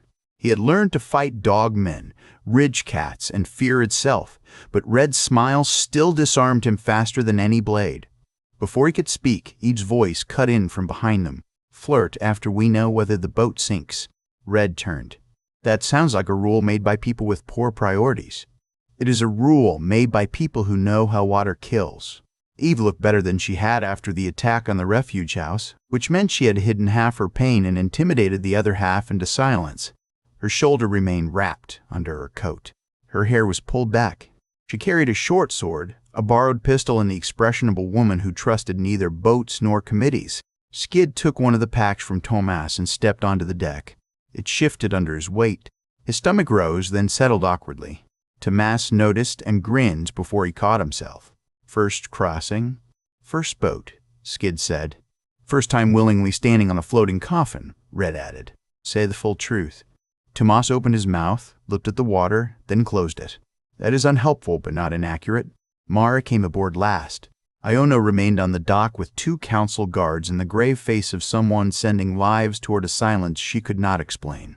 "Captain," Iona said, "bring back answers before you bring back vengeance." Mara checked the rifle slung across her back. "I will bring back both if the day insists. That is what concerns me." Mira did not smile, but her gaze softened for one breath. "You worry professionally. I work professionally." The dock lines came free. The engine coughed, caught, and settled into a low thrum that vibrated through Skid's boots. Mercy Runner slid away from Eden's harbor and into the black-green water between islands. The mainland had taught Skid that distance was measured by thirst, cuts, hunger, and how far a person could walk before their legs shook. The sea measured distance differently. It took away the ground and left him with nothing to do but trust boards, bolts, and a pilot named Nessa who had 3 missing fingers and laughed whenever the boat hit a wave hard enough to lift their feet. Nessa kept one hand on the wheel and one eye on the water. "If anyone plans to vomit, lean over the left side. Right side has the engine vent." "I hate cleaning heroic breakfast out of machinery." Red raised a finger. "What if I vomit with dignity?" "Still left side. Dignity clogs the vent too." Eve sat near the cabin wall with a map across her knees. The map showed the outer islands like broken pieces of green glass. Gatehold and Orchard Station lay behind them. Eden proper sat inland from the southern channels. North Haven was farther up the chain, narrow and cliff-sided, with a signal tower near the eastern ridge and beacon mirrors along the old channel. Skid studied the map beside her. If North Haven controls the safe channel, why is there only one small boat going? Mara answered from the rail. Because a large boat draws eyes. Because if the tower is held by enemies, a large boat becomes a target. Because Eden's council likes asking questions after the brave part is over. Tomas sat on a coil of rope and tried to look useful. Also, the wind is wrong for the heavy ferry until afternoon. Red glanced at him. I liked the captain's answer better. It had insult in it. The first hour passed under a sky the color of old steel. Eden shrank behind them until its terraces became green lines and its lamps vanished in daylight. Skid felt a strange ache as it disappeared. They had finally reached sanctuary, and now they were leaving it again. The thought should have angered him. Instead, it settled like a duty he had already accepted before anyone asked. Eve tapped the map near North Haven. Tell us about the tower. Mara shifted closer. Old lighthouse, before the war. Eden rebuilt the lamps and added mirrored beacons. Most days it marks reefs for our boats. In bad weather, it signals between islands. North Haven's people are fishers, beacon keepers, and watchers. They see storms before the rest of us. They see strangers too. How many people? Skid asked. 73 on the last census. More during fishing season, children included. Red's flirtation drained from her face. If the Covenant hit them, they did it because the island could not hit back hard. Likely, Mara said. Then I know the kind of people we are hunting. No one corrected her. The sea roughened near mid-morning. Waves shouldered the boat and slapped spray over the rail. The air tasted clean, but Skid kept imagining iron under it, as if the mainland had blown invisible dust across the water and poisoned even the horizon. A shape moved beneath the surface beside them, long and pale. It rolled once, showing a ridge of plates along its back, then vanished. Skid gripped the rail. Nessa laughed. Reef grazer. Ugly, but it eats weed. If it wanted us, we would know by screaming. Who's screaming? Red asked. Ours first. Yours briefly. I dislike educational travel. Tomas crawled toward the cabin hatch and returned with a canvas pouch. Signal flares, rope hooks, spare cartridges, hard bread, dried fruit, water skins, 3 medical rolls, and 1 packet Dr. Pell forced into my hand while calling all of us reckless inheritance problems. Eve took the packet and opened it.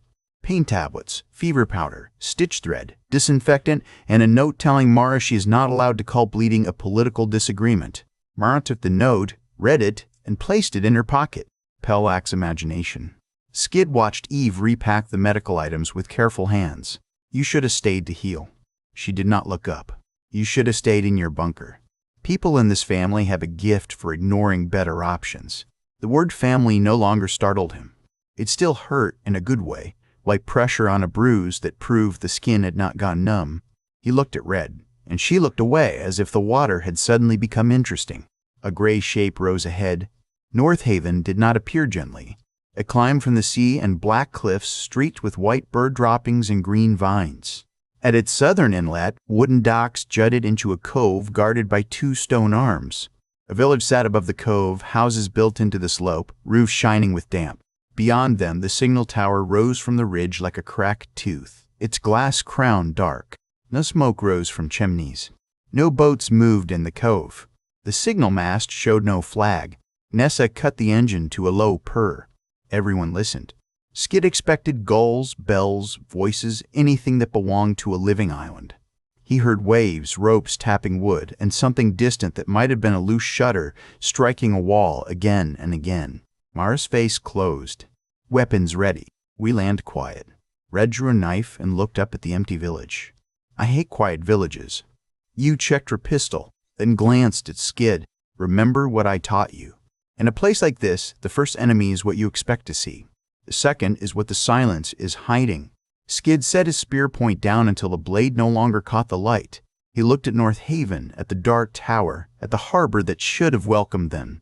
Then he touched his locket once and stepped toward the front of the boat before remembering in time and placing himself near the prow instead. Red noticed the correction and gave him a small, grim smile. Mercy Runner drifted into the cove like a held breath. The first body lay beneath a net rack. It was an old man in a fisherman's coat, one hand curled around a gutting knife and the other pressed against the boards as if he had tried to rise after falling. The blood around him had dried almost black. Skid saw the drag marks leading away from the rack and understood that someone had moved other bodies before leaving this one half hidden by canvas. Red's jaw flexed. Eve looked at the boards, the doorway, the angle of the old man's hand, and the roofline above them. Mara closed the fisherman's eyes with 2 fingers and said nothing. Tomas swallowed hard behind Skid. I knew him. Master Oren. He traded smoke deal at Gatehold. He once gave me a string of shells because I delivered a message in a storm. Stay behind me, Mara said. Tomas did not argue. The landing team moved up from the dock in 2 lines. Mara and one guard, Sarah, took the street's left side. Eve, Skid, Red, Thomas, and a second guard named Hollis took the right. Nessa stayed with Mercy Runner, engine warm and rifle across her knees. The village had the strange neatness of a place emptied too quickly. A basket of wet laundry sat overturned in the mud. A door hung open with soup burned black and a pot inside. A child's carved whale rested on a step, its painted eyes staring at the road.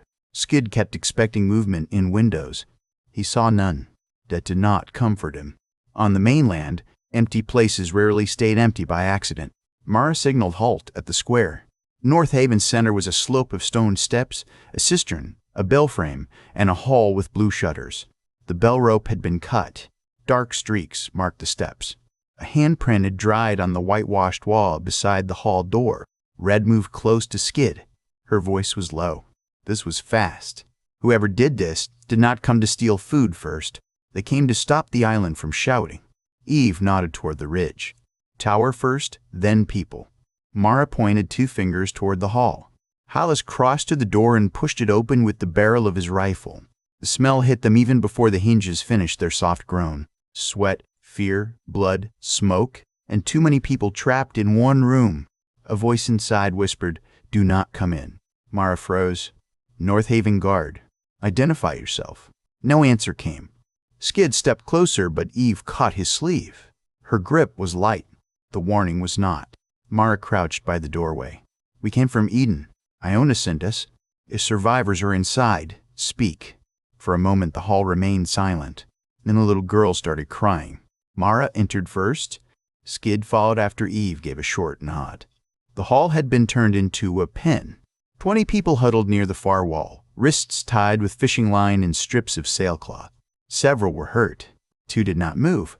The man who had warned them sat against a table with a spear shaft through his thigh, white-faced and sweating, but his hands held a butcher's cleaver across his lap. Traps, he rasped. Door wire. Floor hooks. They left them for rescuers. Mara lowered her gaze. A thin wire ran from the inner door latch to a bundle under the table. Hawa sighed and went pale. Eve crouched without touching anything. Old signal charge. Crude, but enough to fill the room with splinters. Everyone stay still. Red looked at the hostages. Children, too? The man with the cleaver closed his eyes. They wanted screaming when Eden arrived. Something in Red's face went very still. Skid had seen that stillness before, when her past walked too close to the present. Eve worked with patient hands. She asked for a pin, then a knife, then silence. Mara ordered the hostages not to move. Skid stood near the children and tried to smile at them in a way that did not show his fear. One boy stared at his spear with wide eyes. "Are you from the mainland?" the boy asked. "I was," Skid said softly. "Now I'm trying to be from somewhere better." The boy considered that. "Did the monsters follow you?" The question cut deeper than accusation because it came from honesty.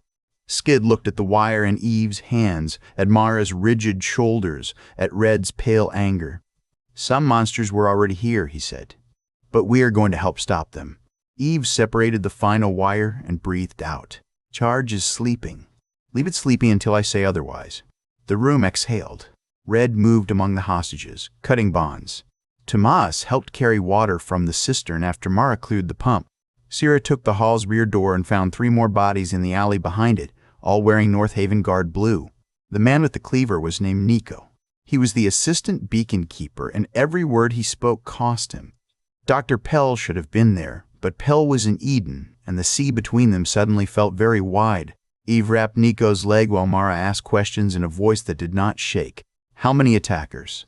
Nico gripped the table edge. 12 people. Maybe more. Ash marks on their coats. 2 dog men with them. I saw one before the lamps went out. Spikes on the back, face like a dog's skull, but it listened to a human woman. Mara's eyes narrowed. Describe her. Tall woman with a gray braid, burn scar on one side of her jaw. She spoke like a teacher and called herself Mother Kest. Tomas whispered, "The Covenant has a mother?" Red said, "Rats have nests." Same idea. Nico's gaze shifted to Eve. She wanted the tower access codes. Keeper Alden refused. They took him up the ridge. We heard the beacon horn once, then nothing. Eve tightened the bandage. Old tower systems should not need access codes unless someone kept pre-war controls alive. Alden did, Nico said. He said mirrors fail when storms blind them, but old light still speaks through fog. He kept the buried control room working. Most of us thought it was superstition with batteries. Skid remembered the signal device under the refuge house, the tracker bead on the Ridge Cat, the Ash Covenant's words about burning gates. They're using old systems to guide something. Or to blind Eden while something comes, Mara said. A crash sounded above them. Everyone froze. It came again, from uphill. Wood breaking. Then a long, scraping howl rolled down from the ridge, not the wild cry of a starving creature, but a call answered by another voice farther away. Dogmen. The hostages began to whimper. Red stepped to the hall doorway, knife held low. Mara looked at Eve. Can you move him? Eve glanced at Nico's leg. Poorly. Poorly is more than we had. Skid looked from the survivors to the ridge path. If we stay, the dogmen come here. If we leave, the tower stays dark. Red smiled without warmth. Then some of us make noise, and some of us do the important work. I know that face, Eve said. I just wipe that face. You wear worse ones. Mara made the decision. Sarah and Hollis evacuate survivors to the dock. Thomas, you go with them. Tomas straightened. Captain, I can guide the ridge path. I know you can. That is why I'm angry before you speak. Nico grabbed Mara's sleeve. There is a service path behind the smokehouse. It leads halfway up, then into the old drainage cut. Alden used it when storms iced the main steps.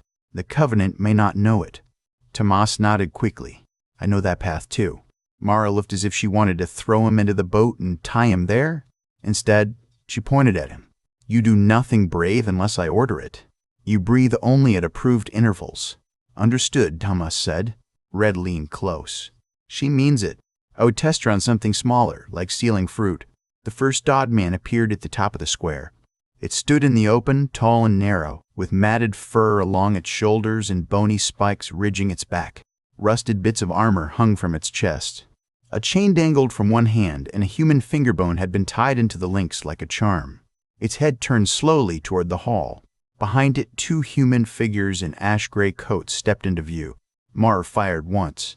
The dogman jerked back, shoulder spraying dark blood across the stones, but it did not fall. It howled. The sound shook dust from the hall rafters. Red's eyes lit with violent recognition. Now the village is awake. Eve shoved a pistol into Skid's free hand. Stay near cover. Do not chase rage. Let rage come close enough to make mistakes.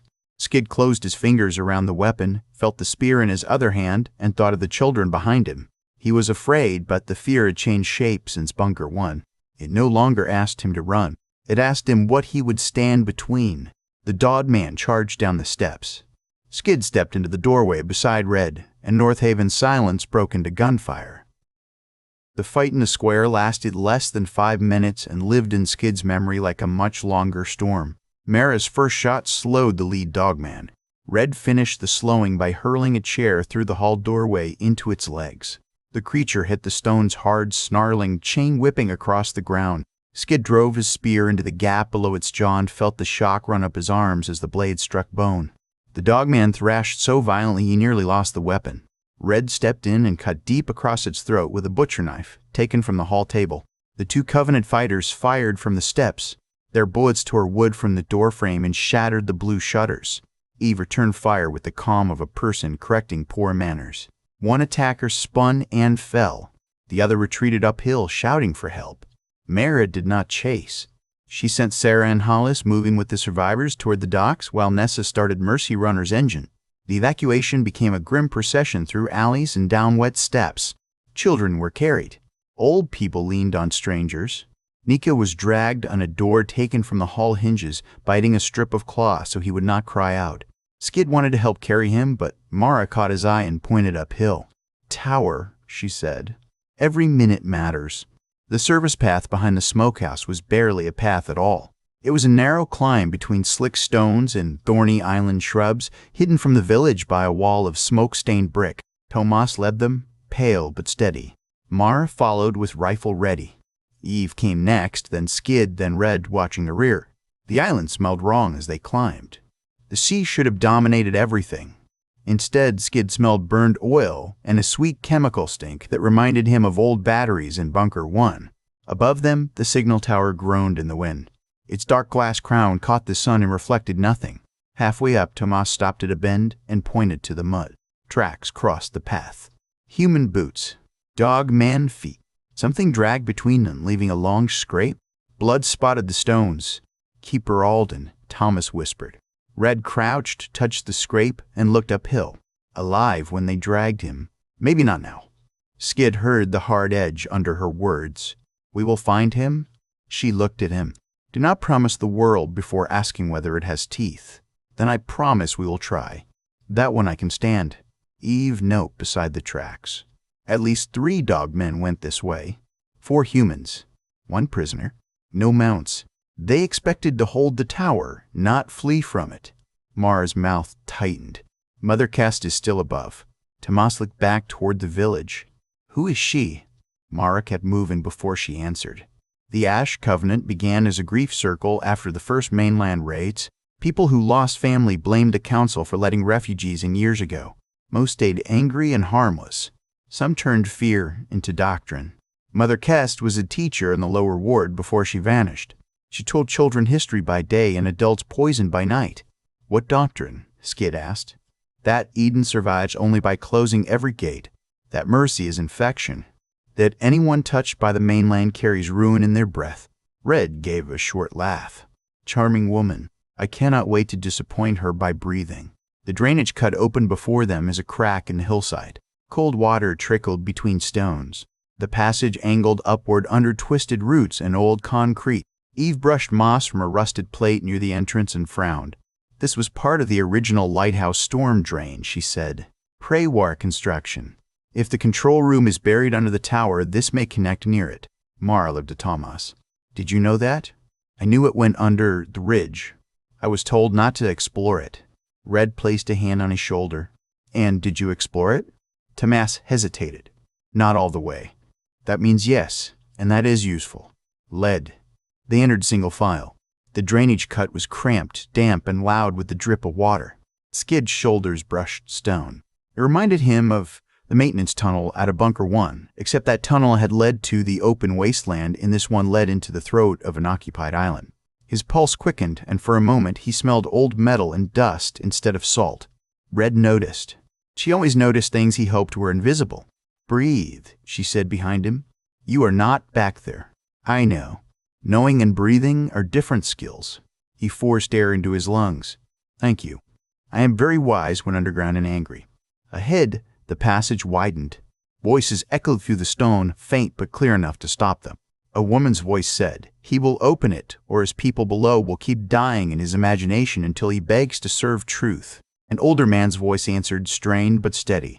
"Truth does not need children tied in halls. Children grow into gatekeepers if fear is not taught early." Eve's face hardened in the dimness. Mara raised a hand and everyone lowered themselves into the shadows near a broken grate. Through the grate, Skid saw the lower chamber beneath the tower. It was circular, built of concrete and old brick with cables running along the walls like black vines. A control console stood in the center, its cracked screens glowing faint green. Keeper Alden sat tied to a chair, face bloody but eyes bright. 3 Covenant members stood near him. A dogman crouched by the stairwell, sniffing the air. Beside the console stood Mother Kest. She matched Nico's description. She was tall with a gray braid and a burn scar along her jaw. She wore a teacher's posture, spine straight, hands folded as if lecturing in a classroom rather than torturing a man under a beacon tower. A strip of ash cloth hung from her sleeve. "Eden is already dead," Kest said. "It simply continues moving because no one has told the body to fall." "You think you guard light, Alden?" You guard weakness. Every lamp you keep burning tells the mainland where to crawl. Every refugee you pity brings a knife, hidden in gratitude. Alden spat blood at her feet. Your people brought the dogmen here. Kes smiled sadly. Tools are not sins when used to seal a tomb. Skid felt Red go tense behind him. He knew why. Slavers had used words like that. Dogmen used chains. Covenant people used meanings. Both tried to make cruelty sound like order.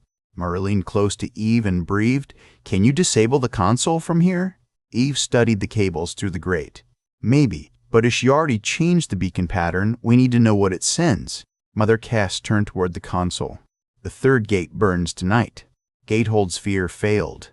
Eden's blue door failed. North Haven will not. When the sea opens, the mainland will see only one path. They will follow it. The reefs will take them. If a few island children die to save the chain, history will call it mercy." Tomas's face twisted. "She is going to guide ships into the rocks." "Not ships," Eve whispered. "Enemies she invited close enough to kill." Skid understood the horror slowly. The Covenant had not simply joined dogmen. They meant to use them. Open a path, lure an attack fleet, then change the beacon and wreck it on the reefs. Eden would survive perhaps, but North Haven's prisoners and anyone at sea would die too. And, if the plan failed, the same beacon could guide the enemy straight to Eden. Kest placed her hand on Alden's shoulder. He flinched despite himself. "Open the old lamp," she said. "Or I will begin with the smallest survivor." Red moved before anyone could stop her. She kicked the rusted grate loose and dropped into the chamber like a thrown blade. Mara cursed softly and followed. Skid vaulted after them. He landed hard, spear already turning. The dogman sprang. Red met it head on, sliding under its claws and driving her knife into the soft place behind its knee. It roared and crashed into the console rail. Mara fired twice. Eve came to the grate with less speed but more purpose, pistol raised. Mother Kess did not scream. She stepped back from Alden, drew a small pistol from her sleeve, and aimed at the keeper's head. Skid saw it and knew he was too far away. Tomas hit Kess from the side with a length of pipe. The shot went wild, cracking into the ceiling. Kest fell against the console, blood at her lip, and fury finally breaking through the teacher's mask. Tomas stood over her, shaking so hard the pipe rattled in his hands. "Loud pans," he gasped. I remembered. Red, locked under the dogman's weight, shouted, "Good boy." Now hit something again. The chamber erupted. Skid drove his spear into the dogman's ribs, while Red ripped her blade free and slashed at its belly. Mara dropped one Covenant fighter. Eve shot another through the shoulder and ticked his weapon away. The third tried to run up the stairwell and met Sarah coming down from above with Hollis behind her, both having doubled back after securing the dock. Mother Cass crawled toward the console. Alden shouted, "Do not let her touch the green lever." Skid lunged. Kest caught a fallen knife and sliced across his forearm. Pain flared hot. He dropped his pistol but kept moving, pinning her wrist against the console with the spear shaft. She looked up at him, eyes bright with hatred. "Mainland boy," she hissed. "You bring the end and call it hope." Skid's arm shook. "My grandfather taught me hope is only useful when it has work to do." Red appeared behind Kest and pressed a knife lightly against her throat. "And I teach that speeches are shorter when knives attend." Kest went still. Eve freed Alden, but the old keeper could barely stand. His hands trembled over the console. She changed the outer mirror pattern. The old lamp is still locked, but she set the false channel. Any boat watching from beyond the reefs will think the south path is open. Mara looked at the dark screens. "Can you fix it?" Alden coughed. "Not from here. The main lens has to be reset at the tower crown, and the buried relays must be cleared from below. 2 jobs. 1 storm coming." As if his words called it, thunder rolled beyond the stone. Nessa's voice crackled through Mara's hand radio, thin with static. "Captain, you need to see the east water. We have smoke beyond the reef.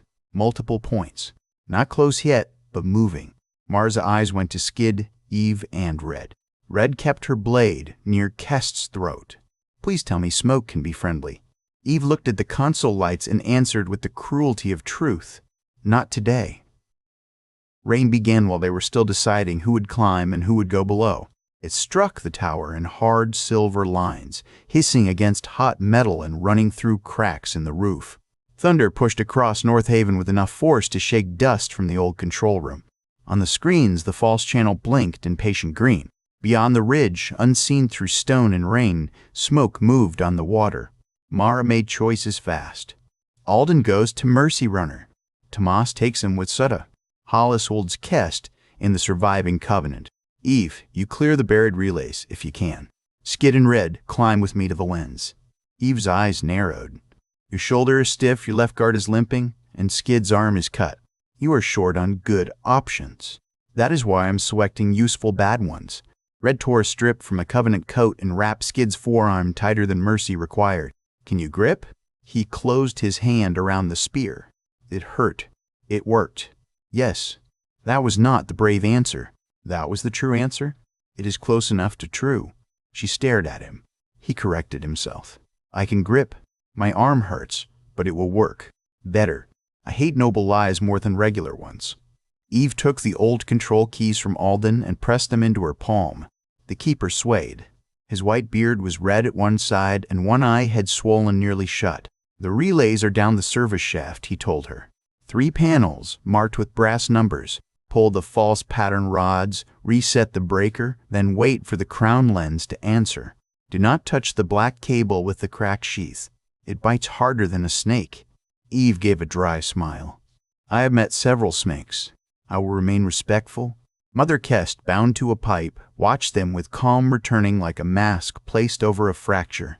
You are all very busy saving enemies who would skin you if they had rope enough. Red walked over and crouched in front of her. I have been tied by people who thought fear made them wise. You are not special. You're just cleaner. Kest's gaze slid over Red's hair, her scars, her knives. You should understand me. You saw what the mainland does. I do understand you, Red said. That is why I want you alive long enough to watch yourself fail. Mara pulled Red back with a glance. Climb. The beacon stair rose inside the tower wall, a spiral of iron steps bolted into old stone. Rain leaked through narrow windows and turned the metal slick. Skid climbed behind Mara with Red at his back.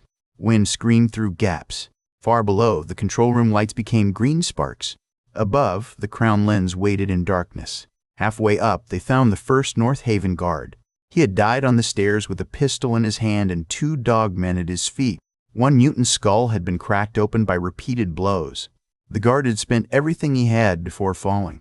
Mara paused only long enough to touch 2 fingers to the man's sleeve. His name was Pelin, she said. He taught my daughter to tie sailor knots. Skid had not known Mara had a daughter. The information landed quietly and changed her shape. She was still captain, but now she was also a mother in a world that kept inventing ways to take people. Red's voice softened. We will make it count. Mara nodded once and kept climbing. At the next landing, the tower opened to an exterior step where the beacon keepers could service the mirrors. Rain struck them sideways. The world outside was a blur of gray sea and black cliffs. Then lightning split the sky, and Skid saw the smoke. Beyond the reef, dark marks moved through the water. Not 1 boat. Not 2. A scattered line of ugly vessels pushed toward North Haven under patched sails and smoky engines. Some were low rafts strapped with metal plates. Others looked like fishing boats stolen and changed by cruel hands. Figures moved on them. Too many figures. Dogmen did not sail alone. Slavers did. Covenant guides could have given them the channel. Or Kest had called them close as bait and lost control of her own cruelty. Red saw them too. Her breathing changed. Skid stepped close enough that their shoulders touched. We stopped the beacon, then we stopped them. You say things like that as if stopping armies is a chore. It is on the list. She laughed despite the rain. You were getting worse. I may be proud. A howl rose from above. Mara flattened against the wall. A dogman dropped from the upper stair, claws skidding on metal, body lean and soaked. It wore strips of North Haven blue tied around its arms like trophies. Behind it came a second. The stair became too narrow for clean fighting. Mara fired into the first creature's chest, but it crashed forward anyway. Skid caught it with a spear. The impact drove him back into Red. She braced him with 1 arm and stabbed past his ribs with the other, blade punching into the mutant's side. The creature snapped at Skid's face. Its breath stank of old meat and seaweed. He twisted the spear. Mara fired again. The dogman folded, but the second vaulted over it.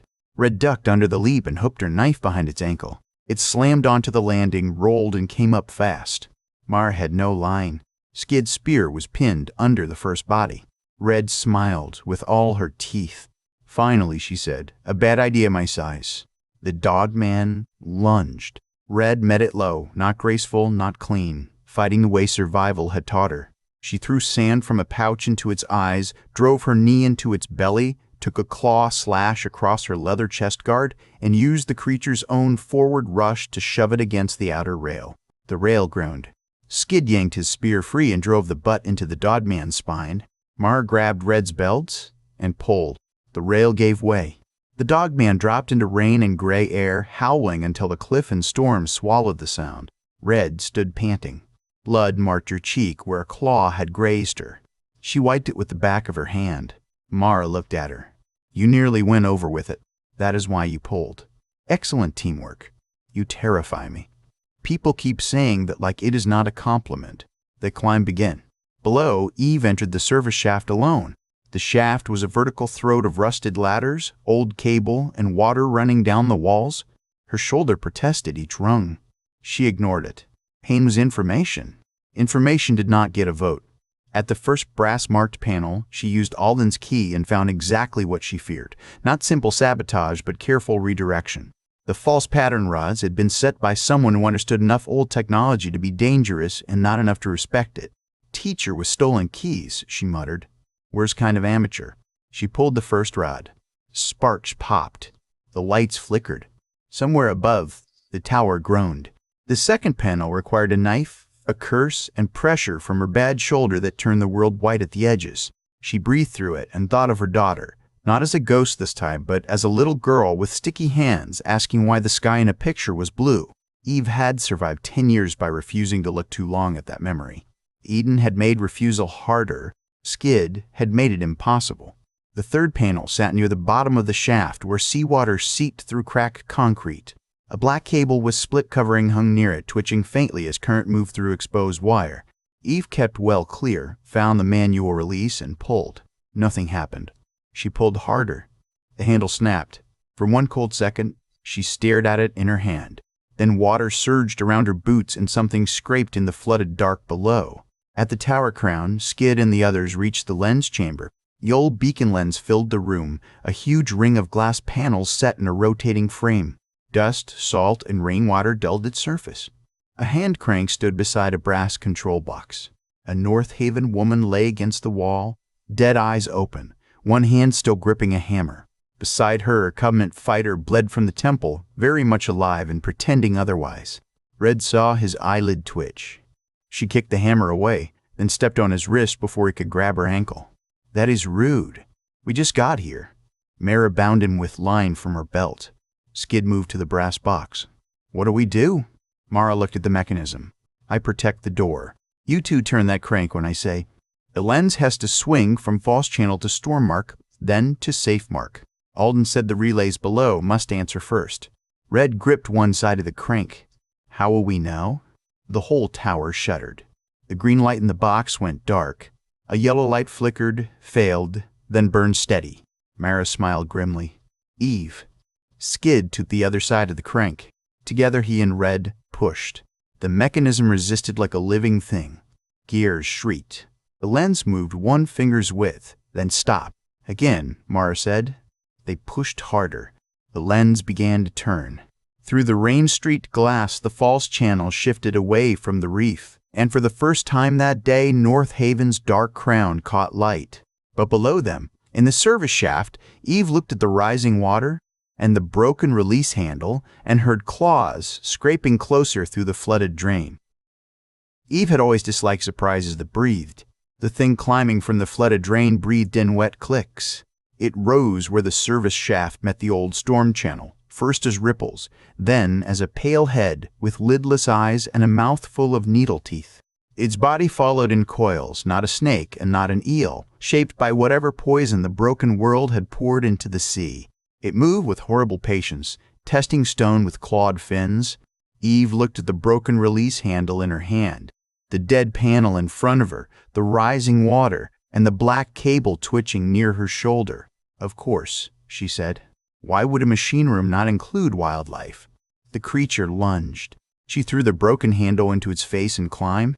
Teeth snapped below her boot. She felt the air move as its jaws closed where her leg had been. Her shoulder screamed. She made it to the next rung, drew her pistol, and fired down twice. The shots cracked inside the shaft. One hit stone. One hit flesh. The creature thrashed, slamming its body against the ladder hard enough to shake rust into Eve's hair. Above, Skid heard the gunshots through the tower bones. He and Red were still turning the crank. The beacon lens resisted every inch. Mara guarded the stair, firing short, controlled shots at movement below. The captured Covenant fighter cursed them from the floor until Red threatened to feed him to the next horrible thing they met. That sounded like Eve, Skid said. Red's face tightened. Eve shooting means Eve is alive. Keep turning. She may need help. She definitely needs help. She also needs us not to ruin the thing she just nearly killed herself fixing. Turn, Skid. He hated that she was right. He pushed until his injured forearm burned. The crank moved another quarter turn. Outside, the beacon flashed through rain, its light breaking across the water in a new rhythm. Mara looked through the glass. The enemy boats are changing course. Some saw the shift. Not all. Red strained against the crank. Is that good? It means we are only partly doomed. Eden people need better comfort words. Below, Eve climbed past the second panel and hooked one arm around the ladder. She needed the third relay released. The broken handle had left a metal stump protruding from the panel box. If she could turn it with pliers, perhaps the circuit would clear. If she stayed within reach of the creature, it would tear her from the ladder. She holstered the pistol and drew the short sword with her left hand. It felt wrong. Everything felt wrong. 10 years alone had trained her to survive by making choices no one else had to approve. Family complicated survival because family made retreat feel like betrayal. The creature climbed again. Eve waited until its head rose close enough for the lidless eyes to find her. Then she cut downward, not at the skull, but at the soft gills along its neck. Dark fluid splashed the water. The creature recoiled and struck the wall. The black cable came loose from its hook. Current snapped blue across the wet stone. Eve went very still. The creature did not understand electricity. It lunged through the sparking water and convulsed. The shaft filled with the smell of cooked meat and burned salt. Eve looked away only long enough to keep her stomach from arguing with her purpose. When the thrashing stopped, the creature slid back into the flooded channel. "I take back several things I said about amateur wiring," she muttered. She wrapped her belt around the metal stump, braced both boots on the ladder, and pulled. The stump turned a fraction. Not enough. She pulled again. Her shoulder gave a flash of pain so bright she nearly blacked out. She bit the inside of her cheek and pulled a third time. The relay snapped free. Above, the yellow light changed to white. The lens crank suddenly loosened, and Skid almost fell into red. Together, they hauled it into the safe position. The beacon answered with a long, clean flare that cut through rain and turned the tower crown into a lantern. Mara checked the sighting marks. Safe channel restored. Now we need the store mark to warn Eden. Red wiped rain from her face. "You said one job. This is becoming several jobs wearing one coat. Push the crank back 2 marks on my command." Skid looked through the lens. The enemy vessels were clearer now, dark shapes beyond the reef. Some had already turned toward the false gap and were fighting current near the rocks. Others adjusted toward the true channel, which meant someone among them knew enough to read the beacon. The line of smoke had spread. At least one boat carried a cage on deck. Skid saw movement inside it. Red saw his expression and looked. Her mouth parted and all color left her face. "Prisoners," she said. Mara followed their gaze. "Mainland captives, bait, slaves, or both." Red's hand tightened on the crank. "We are not letting the reefs take them." Mara did not answer quickly enough. Red turned on her. "We are not letting the reefs take them." Mara's voice was low. "If the fleet reaches North Haven, Eden may lose the channel. If the fleet reaches Gatehold, more people die.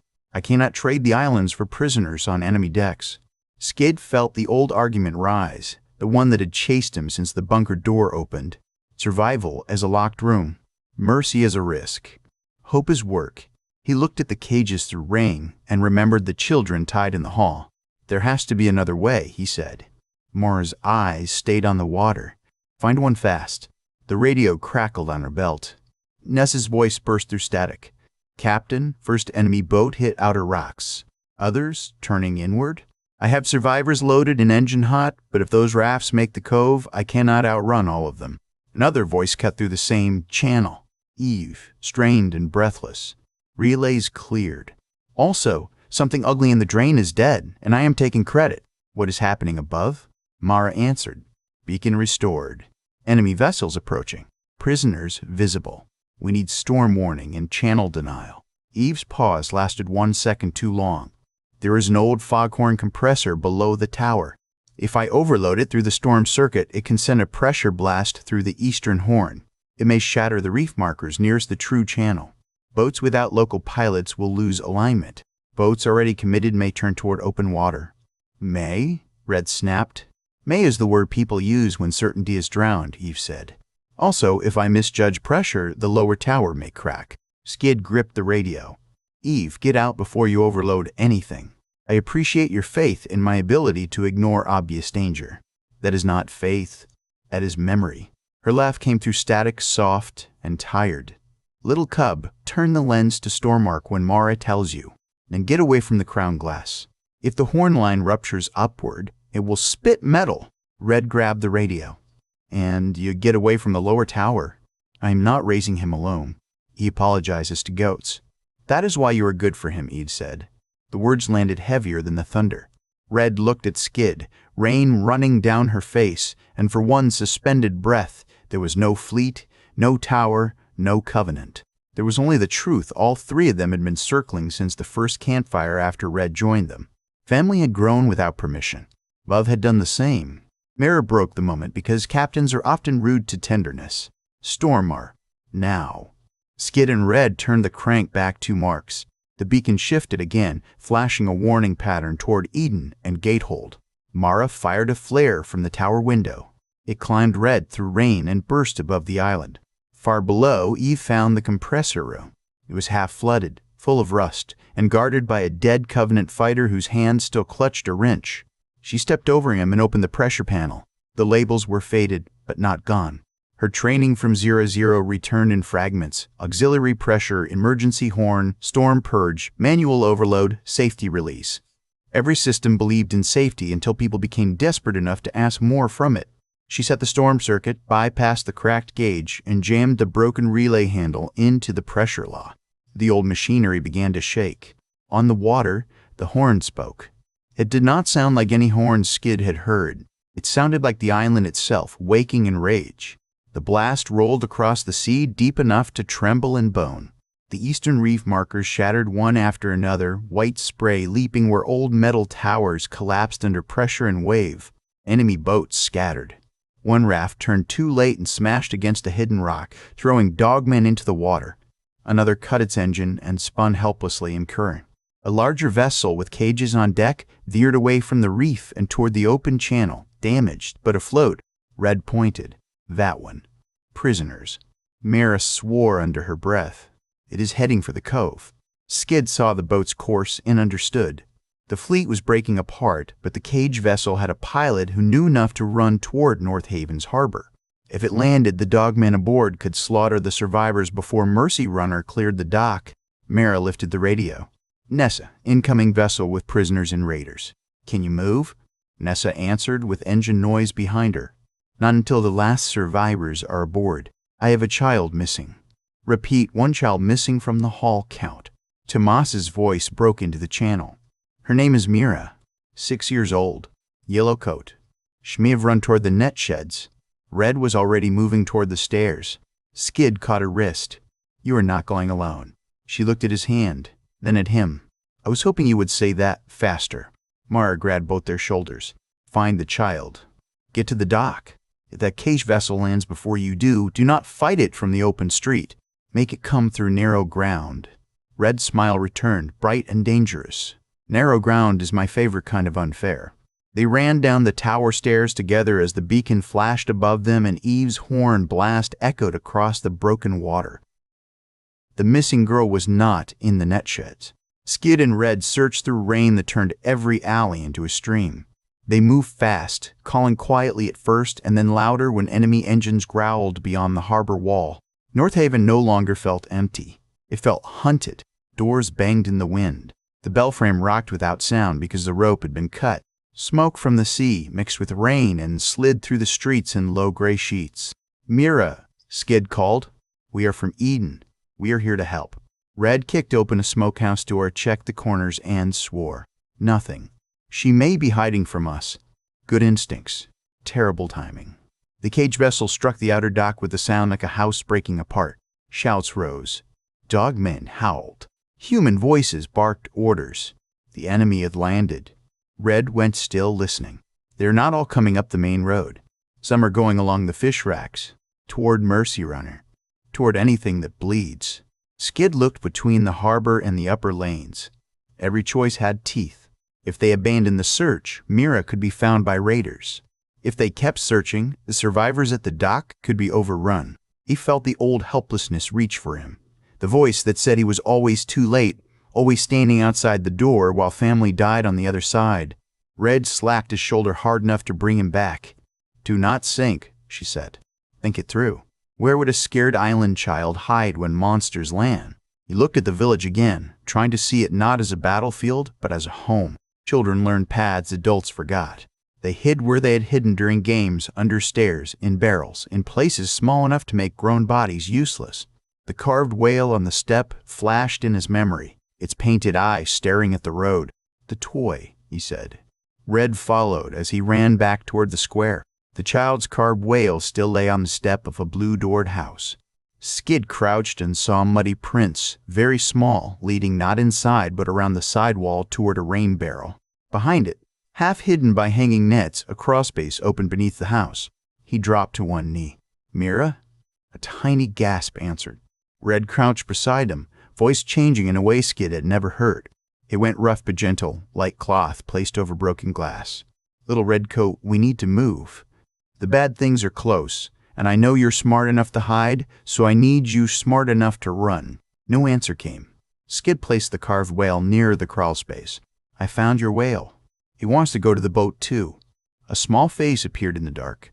Mira had black hair plastered to her cheeks and eyes huge with terror. She clutched a wooden fish in one hand. "They took Keeper Alden," she whispered. "We found him," Skid said. "He is alive. He needs you to get to the boat so he can stop worrying." Mira crawled out. Red picked her up without asking, tucking the child against her chest with one arm while keeping a knife in the other hand. "Hold tight," Red said. The first raider came around the corner. He was human, broad, bearded, wearing a coat sewn with bits of metal and bone, his eyes fixed on the girl, then on Red. He smiled. "That one is worth food," he said. Red's face emptied. "You chose poorly." Skid struck first, spear point driving into the raider's thigh. The man screamed and fired a pistol into the air. Red shifted Mira behind Skid, stepped in, and cut the raider across the wrist before he could aim again. The pistol fell. Skid hit him with a spear shaft and sent him into the mud. More footsteps pounded from the fish racks. Red shoved Mira toward Skid. "Take her." "Red. Take her, or I will be angry while saving you." He took the child. Red grabbed a fallen pistol, checked it with quick hands, and fired at the next raider as he appeared. He dropped behind a barrel, shouting. Dogmen answered from the lower street. Skid ran, with Mira clinging to his neck. Red moved backward beside him, firing when shapes emerged, then ducking through alleys before they could be pinned. The route to the dock was blocked by two dogmen dragging a North Haven man from a doorway. Skid changed course toward the Bell Square. "Wrong way," Red said. "Narrow ground." Her smile flashed. "I love it when you learn terrible things." They reached the square ahead of the raiders. Skid set Mira inside the hall, now empty except for blood, cut bonds, and the sleeping explosive charge Eve had disarmed earlier. Red saw where he was looking. "Is that thing still sleeping?" Eve said yes. Eve also says she's resting while bleeding through a shirt. Her definitions are flexible. Skid knelt by the charge. He knew little about explosives, but Eve had separated the wire from the door latch and left the bundle intact under the table. It was packed with metal scraps, nails, and old bearings meant to turn the hall into a butcher storm. Horrible for hostages. Useful for a doorway full of monsters. Mira watched with round eyes. "Are you making a boom?" Skid looked at Red. Red said, "I adore this child." The first dogman entered the square. Behind it came two raiders and another mutant with a chain. They saw Skid in the hall doorway and charged. Skid shoved the table toward the door. Red dragged Mira behind the stone hearth. Skid pulled the wire Eve had removed and looped it around the table leg, then across the floor. His hand shook. He remembered James teaching snares in the bunker, not with explosives, but with tension, angles, and patience. A trap did not need strength. It needed a creature to believe the path was clear. He retreated behind the hearth as the dogman hit the doorway. His foot caught the wire. Nothing happened. Red glared at him. "Your boom is shy." The dogman snarled and stepped over the wire. Skid lunged from behind the hearth, grabbed the wire with both hands, and yanked. The loose line snapped tight around the creature's ankle and pulled the table sideways. The table struck the charge bundle. The world became white noise and splinters. Skid came back to himself under Red's weight. His ears rang. Dust filled the hall. The doorway had become a jagged mouth of broken wood and smoke. The dogman lay twisted among the wreckage. One raider crawled outside, screaming. The other did not move. Mira coughed under Red's coat, but was alive. Red lifted her head, blood running from a small cut above her brow. That was not a boom. That was a personality problem. Skid tried to answer and coughed instead. Boots pounded outside. Skid forced himself up, spear ready. Mara peered through the smoke with Sierra and Hollis, rifles raised. Her face registered the destroyed doorway, the dead dogman, the child, and Red's grin. "I said narrow ground," Mara said. "I did not say demolish civic property." Red pointed at Skid. "His idea. I only made it attractive." Mara looked at Mira. "Can you run, little one?" Mira held up her carved fish. "I can run with Finn. Then Finn comes too." They fought their way down to the dock. The cage vessel had half sunk against the outer pilings, but raiders still poured from it. Some were human slavers. Some were dogmen. Some were half-starved captives stumbling from broken cages, unsure whether any armed person could be trusted. Nessa held Mercy Runner at the dock with engine roaring while North Haven survivors crowded aboard. Tomas stood on the dock with a rifle too large for him, firing in careful, shaking shots whenever Mara shouted direction. Eve emerged from the lower tower path at the worst and best possible moment. She was soaked, limping, and furious. In her hand she carried a coil of old cable and a pressure valve the size of a small pot. Red shouted over the rain, "Did you bring a weapon or plumbing?" Eve swung the valve into a raider's face and dropped him flat. Both. Skid delivered Mira to Nico, who broke down as he pulled her close. The sight nearly stole Skid's legs. He had not saved his sister. He had saved this child. The difference did not heal the old pain, but it placed something warm beside it. A dogman vaulted onto the dock between the survivors and the boat. Skid met it with the spear. Red came from the side. Eve threw the cable around its neck from behind and pulled with a snarl that sounded nothing like her usual calm. The creature clawed at the cable, choking. Mara fired into its chest. It fell through the broken railing and vanished between dock and boat. Nessa shouted, now would be a poetic time to leave. Mira counted heads. "Where's Kest?" Hollis looked back toward the upper road. She was bound in the tower chamber. The tower horn sounded again, but this time it did not come from Eve's overload. It came in 3 short blasts. Eve's face changed. "That is not the storm pattern." Mara stared uphill. At the tower crown, a small orange light began to pulse behind the restored beacon. 3 short flashes, then a pause. 3 more flashes, then another pause. Mother Kest had escaped, and the 3rd gate was speaking. The remaining enemy boats turned toward the signal. Red looked at the tower, then at Mercy Runner, then at the survivors packed shoulder to shoulder on deck. "Please tell me we are not going back up there." Skid touched his locket. The answer was already in everyone's face. Eve closed her eyes for one weary second. "I hate prophecy shaped like stairs." Mara handed Nessa a flare pistol. "Take the survivors out. Circle west of the cove. If we are not back before the beacon changes to safe mark, run to Eden and warn them." Nessa's mouth tightened. "Captain." That was an order. The boat pulled away with the survivors. Mira waving Finn the wooden fish through the rain. Gid, Red, Eve, Mara, Tomas, Sarah, and Hollis turned back toward the tower as the orange signal pulsed above North Haven. The 3rd gate had not burned yet. It had only opened its eye. They reached the tower too late to stop the signal from being seen. The orange pulse had already crossed the water in 3B warnings that were warnings to Eden and invitations to anyone who knew the lie. Beyond the reef, broken enemy vessels shifted like damaged insects in the rain. Some tried to flee. Some tried to land. One larger boat, black-hulled and armored with scavenge plates, turned with terrible purpose toward the gap the false light promised. Mother Kest had not gone to the crown. She had gone to the buried heart of the beacon. They found Hollis's rope cut in the control chamber, one Covenant prisoner dead, and the second missing. Kest had used the chaos at the dock to escape the pipe, free a follower, and reach a secondary signal panel hidden behind the old console. Eve saw the open compartment and went still. That panel should not exist, she said. Mara kept her rifle trained on the stairwell. It exists loudly. Explain. Eve leaned close to the wiring. Prewer military overlay. Lighthouse first, then wartime signal station. North Haven kept the civil beacon alive. Someone found the military layer and woke it. Skid looked at the orange flash on the wall monitor. Can you turn it off? I can. Red narrowed her eyes. That answer had a trap under it. It requires the master key from the relay vault. Tomas pointed toward a low door half hidden behind hanging cables. That bolt? A gunshot cracked from inside. The bullet punched through the door and struck the console near Eve's hand. Sparks spat across the room.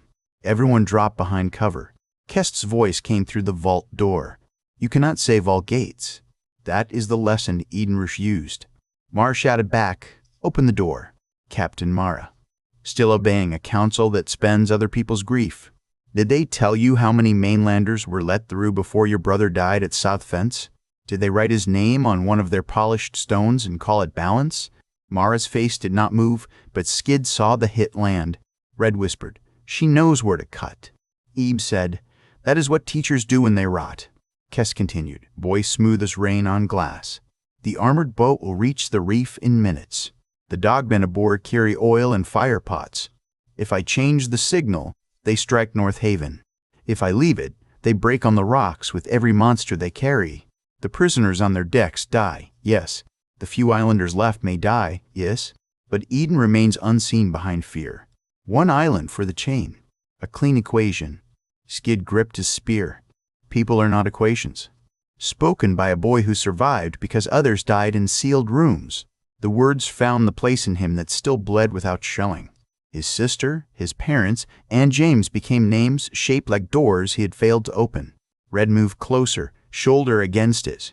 Do not listen to poison just because it knows your name. Eve looked at Mara.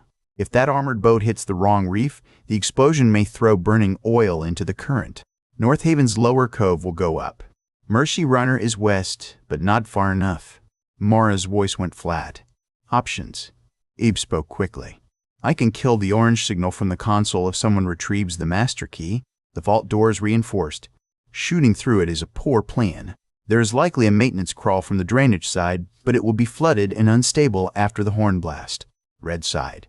So, crawling through terrible dark water. Again. I was going to suggest Skid because he is narrower, Eve said. He is not going alone. Skid did not argue. He had learned that arguing with Red over danger only wasted time. They could spend surviving it together.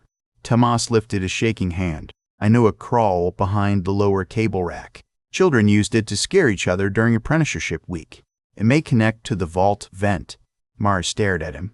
Of course you know forbidden child tunnels. I was a thorough child. Sarah stayed with Mara at the vault door. Hollis, badly shaken but able to move, covered the stair. Eve returned to the console, tracing wires with a speed that made Skid suspect she was more frightened than she allowed. Skid, Red, and Thomas crawled into the lower cable passage. The crawl space was barely wide enough for shoulders.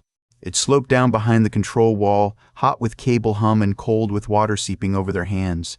Skid went first with a knife in his teeth until Red told him not to be dramatic and made him put it in his hand. Tomas came last, whispering directions. Left after the broken bracket. Down. Then do not touch anything fuzzy. Red stopped. Fuzzy like moss or fuzzy like death? Old insulation. Mostly death. You are learning bad comfort from Mara. They reached the vent behind the vault. Through the narrow grate, Skid saw Mother Kest crouched near a compact signal box with a small orange lamp. Her freed followers stood beside the door with a pistol. On the floor between them lay the master key, a brass-handled rod inserted into a lock wheel. Kest spoke softly, not to them but to the box. Let the sea clean what mercy dirtied. Skid breathed slowly. The great screws were rusted. Red passed him a thin blade. Tomas held the cable bundle back so it would not scrape. The first screw turned with a faint squeal. Kest's follower looked toward the vent. Red did not wait. She kicked the grate with both feet. It burst inward, striking the follower in the face. Skid dove through after it, landing on flooded concrete. The follower fired. The shot went wild. Red came through behind Skid and tackled the man's legs. Tomas, to his own surprise, followed with a small hammer and hit the signal box instead of a person.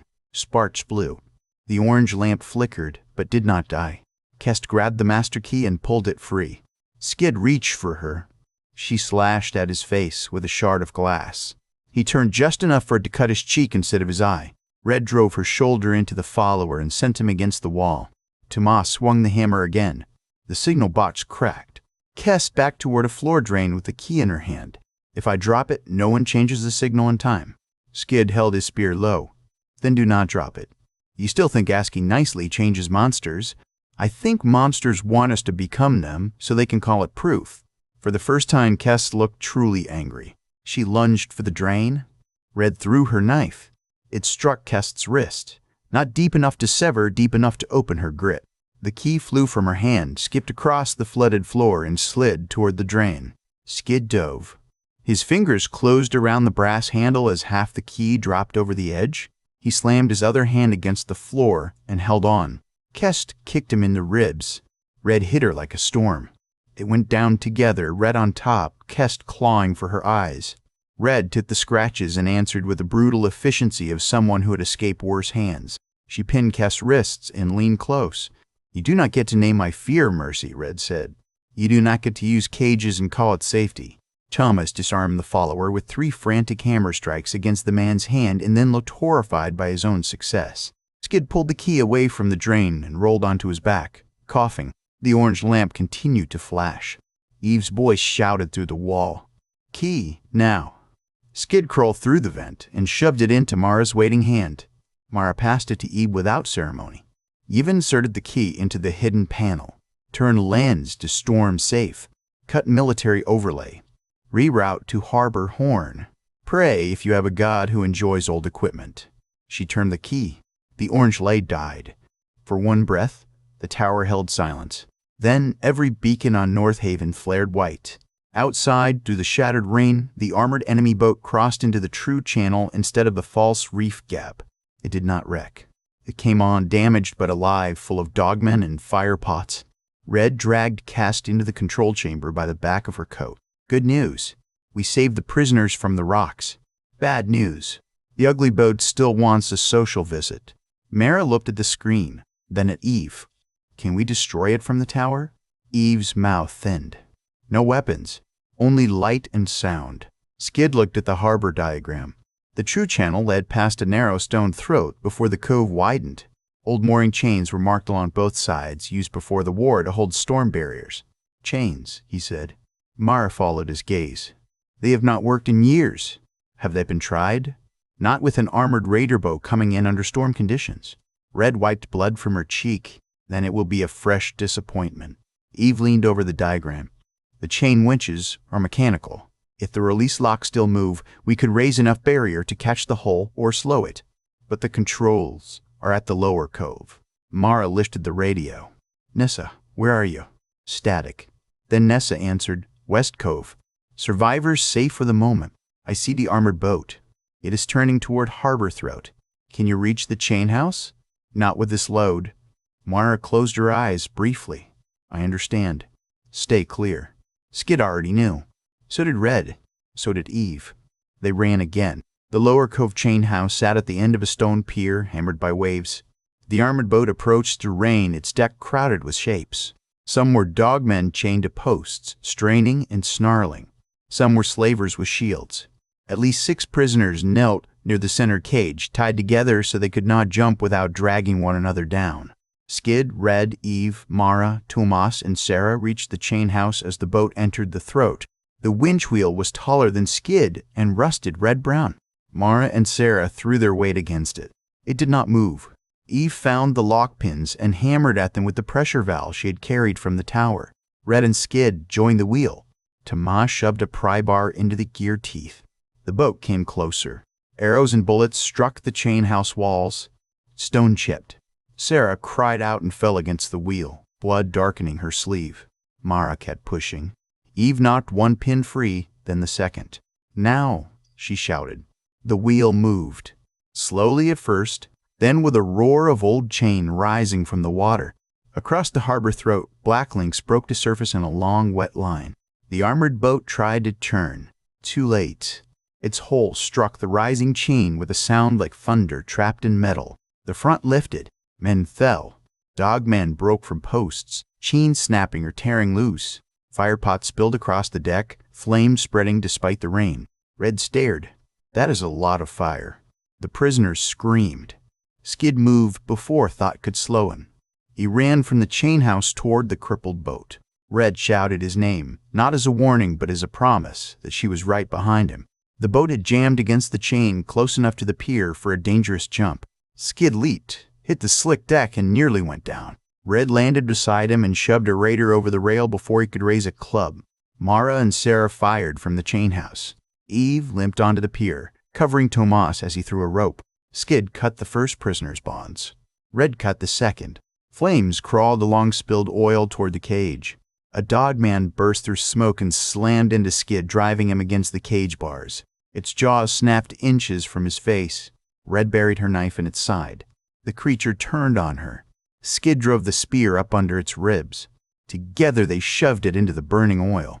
It shrieked and rolled away, flame taking its fur. The prisoners stumbled toward the rope. Tomas caught the first, then the second. Eve hauled with her good arm in pure fury. Mara shouted that the deck was going. Mother Kest appeared on the pier behind Eve. No one had seen her escape the tower guard.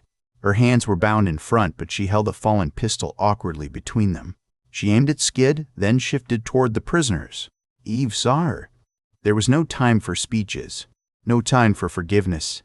Eve threw the pressure valve. It struck Kest in the chest and knocked her backward off the pier. She hit the water between stone and burning boat, vanished, surfaced once with shock on her face, and disappeared beneath the churn. Eve stared at the water for half a breath. Then Red screamed, "Move!" Skid shoved the last prisoner toward the rope as the boat's fuel tank caught. Fire blossomed through the stern. The world kicked him sideways. Heat slapped his face. The deck split. He felt himself falling, caught a cage bar, and lost it as the metal burned his palm. Red grabbed his coat. For one impossible moment, she held him with one hand while the boat collapsed under both of them. "Do not you dare," she snarled. Skid found the rope with his free hand.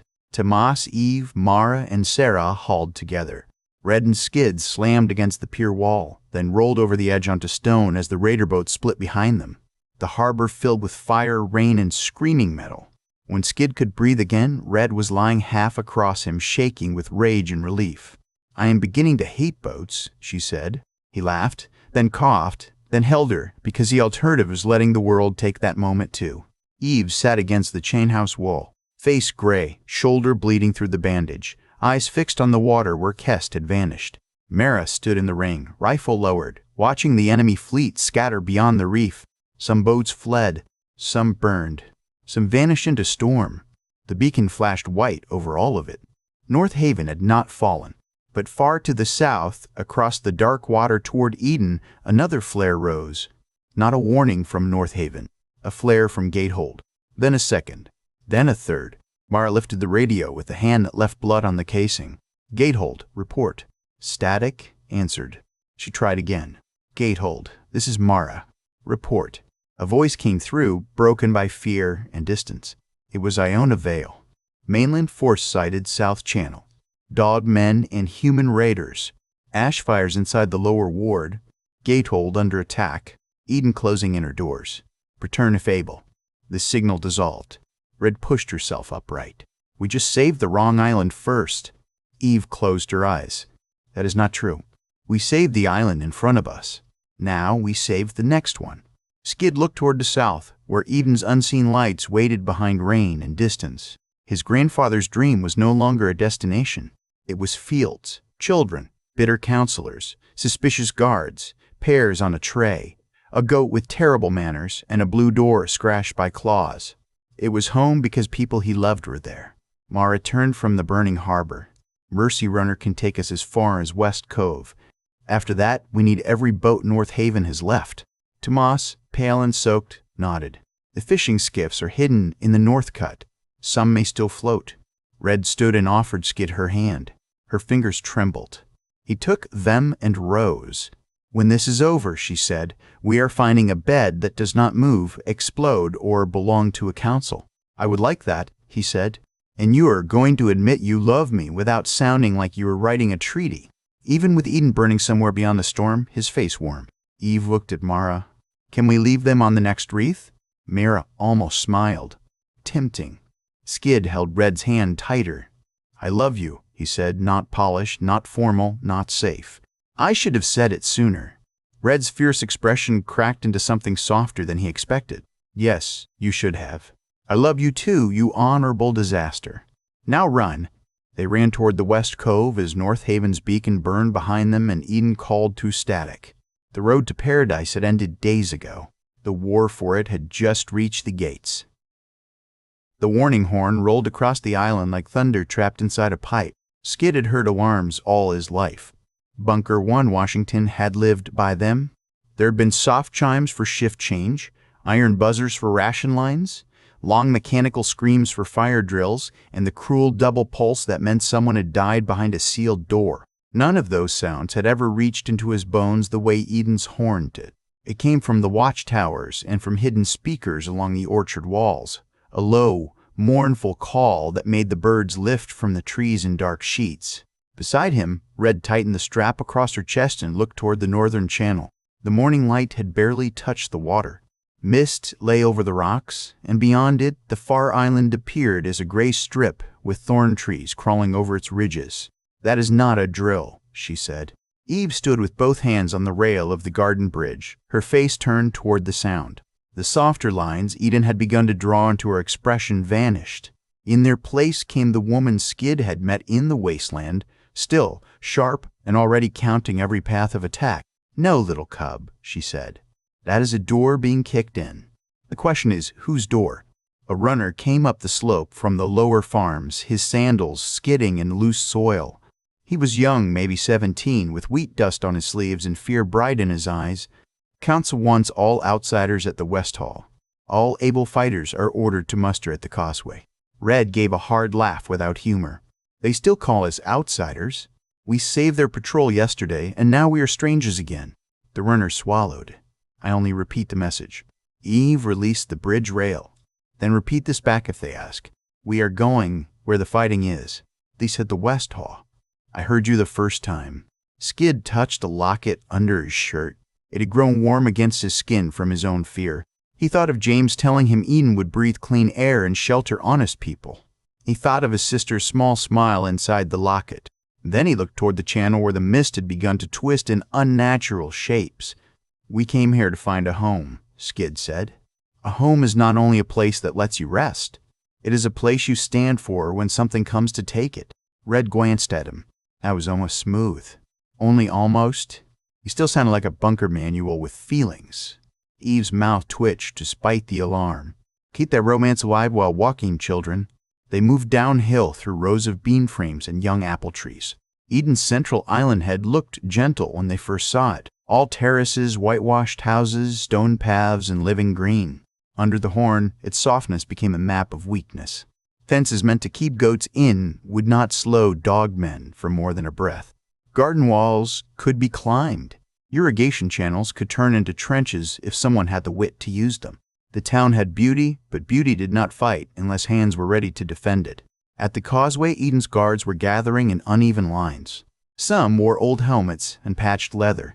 Others came in farmers' clothes with spears, axes, fishing hooks fixed to poles, and kitchen knives tied to their belts. They looked healthier than mainland survivors, but fear had a familiar color everywhere. It made throats work too often. It made fingers twitch. It made good people stare at the ground as if answers were hidden in the dust. Captain Mara stood on a low stone marker near the causeway gate. She had been the first Eden officer to speak to them like people instead of dangerous animals. Her gray hair was braided tight, and her left cheek carried an old scar that pulled when she shouted. North Watch reports movement on the outer reef, Mara called. Those are not boats. They are rafts, at least 20 of them, with maybe more hidden by the mist. The raiders have mainland beasts with them. Dogmen are confirmed. Human slavers are likely with them. They struck Salt Orchard before dawn and took the outer signal tower. A murmur passed through the defenders. Skid felt Red go rigid beside him. The word slavers did not need detail. It had hams and rope and cages inside it. It had Red's old terror locked behind her eyes. Mara saw the trio pushing through the crowd and frowned. You three were ordered to the West Hall. We disobeyed politely, Eve said. There is no polite disobedience during a raid. There is when the order is foolish. You have farmers with hooks standing in the open and a causeway narrow enough to turn panic into a meat press. Whoever trained your defense did fine against storms and thieves, not dogmen. Several Eden guards bristled. Mara did not. Her gaze moved from Eve to Skid, then to Red. You have fought them. More than once, Skid said. And lived, Red added. That matters more. Mara stepped down from the marker. Talk fast. Eve pointed toward the causeway, a long stone spine connecting the central island to the broken northern rocks. They want you packed at the gate. Dogmen love fear in a tight place. They will send beasts first, make your front line break backward, then spill through the gap. Your healthy fields mean nothing if your defenders crush each other trying to retreat. What do you suggest? Layered traps, loose ranks, clear fallback paths, oil, sand, hooked ropes, and every person who cannot fight moving stones and water to the second line. Do not try to hold the first gate to the last breath. Make them pay for each step. Red pointed to the irrigation trench that ran beside the road. Pack that with stakes under leaf cover. Not pretty stakes. Dirty stakes. Angle them low so charging legs hit before eyes notice. Skid turned toward the orchards. Your vine ropes are strong. Use them between posts at knee height. James taught me that speed becomes the enemy when the ground is dishonest. Mara stared at him. Your grandfather, James? My grandfather. He trained me for a world he never got to see. The captain looked at the north again. The mist had thickened, and now shapes moved within it. Tall figures, crooked poles, raft masts made from ribs of scrap metal. She did not waste another breath. You heard them, Mara shouted. Ding the road brakes. Pole carts across the second line. Bakers, bring oil. Fishers, bring nets. Orchard crews, cut vine ropes. Anyone too old to fight carries stones. Children go below the chapel vault with healers. Move quickly. The crowd broke into motion. Skid found himself working beside men and women who had stared at him in the market the day before. Their suspicion did not vanish, but fear gave them a task, and a task gave them common ground. He drove sharpened stakes into damp soil until his palms burned.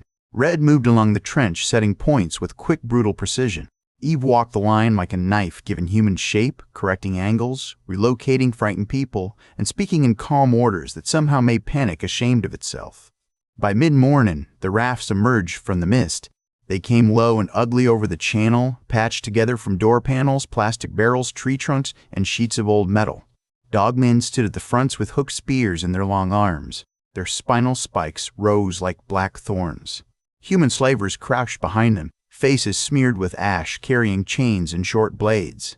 Behind the rafts, 4 mainland mounts paddled through the water with hateful strength, their broad heads swinging above the foam. A sound rose from Eden's line. Not words, not quite fear. It was the sound of peaceful people realizing that peace had not erased the world beyond them. Skid lifted his spear. Red stepped close enough that her shoulder touched his. I know that look. Do not do anything noble and stupid without inviting me. I was considering only one of those. Make it the stupid part. Nobility gets people stabbed. Eve stopped behind them. Both of you listen. The first charge is noise. Let it pass through your ears, not your hands. You move when the body tells you the truth, not when fear shouts orders. The first raft slammed into the reef stones. Dogmen leapt before it settled, claws scraping rock, tongues lolling between jagged teeth. Arrows from Eden's watchtowers dropped 2 into the surf. A third took a shaft through the shoulder and kept coming, dragging itself up the causeway with a scream that made several defenders flinch. Mare raised her blade. Hold the wine. More rafts struck. More creatures came.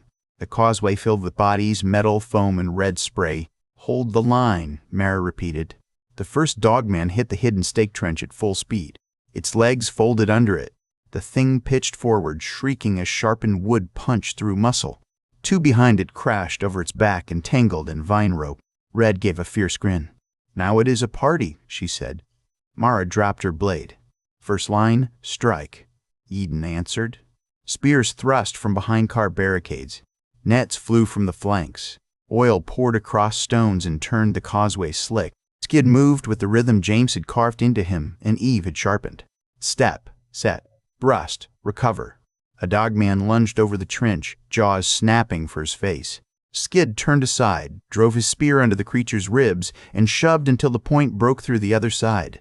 Hot blood ran down the shaft. He pulled free before the body dragged him forward.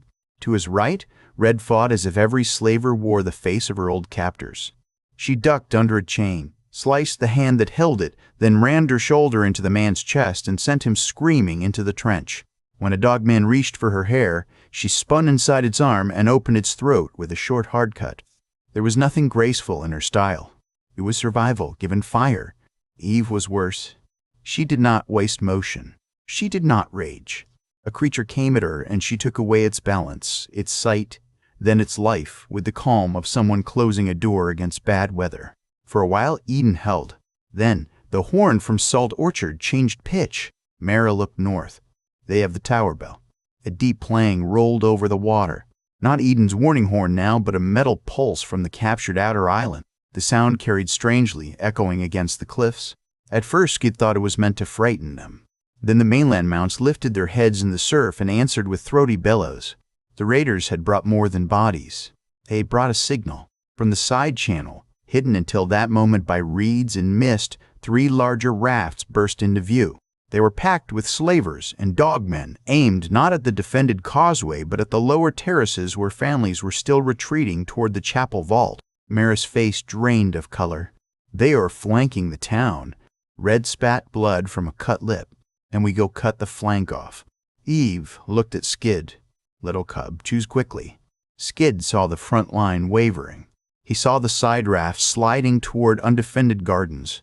He saw farmers who had never killed anything larger than a goat, raising trembling blades. His fear wanted a simple answer, but no simple answer came. Then he remembered James's voice in the training room, patient and stern. "Do not chase the largest threat. Chase the threat that changes the fight." Skid pointed toward the side channel, the chapel vault. "If they take the families, the line breaks without another strike." Mara heard him and made the decision faster than pride could resist. "Take a dozen and go." "No dozen," Eve said. "They will slow us." "Send runners to pull civilians uphill. We 3 move faster."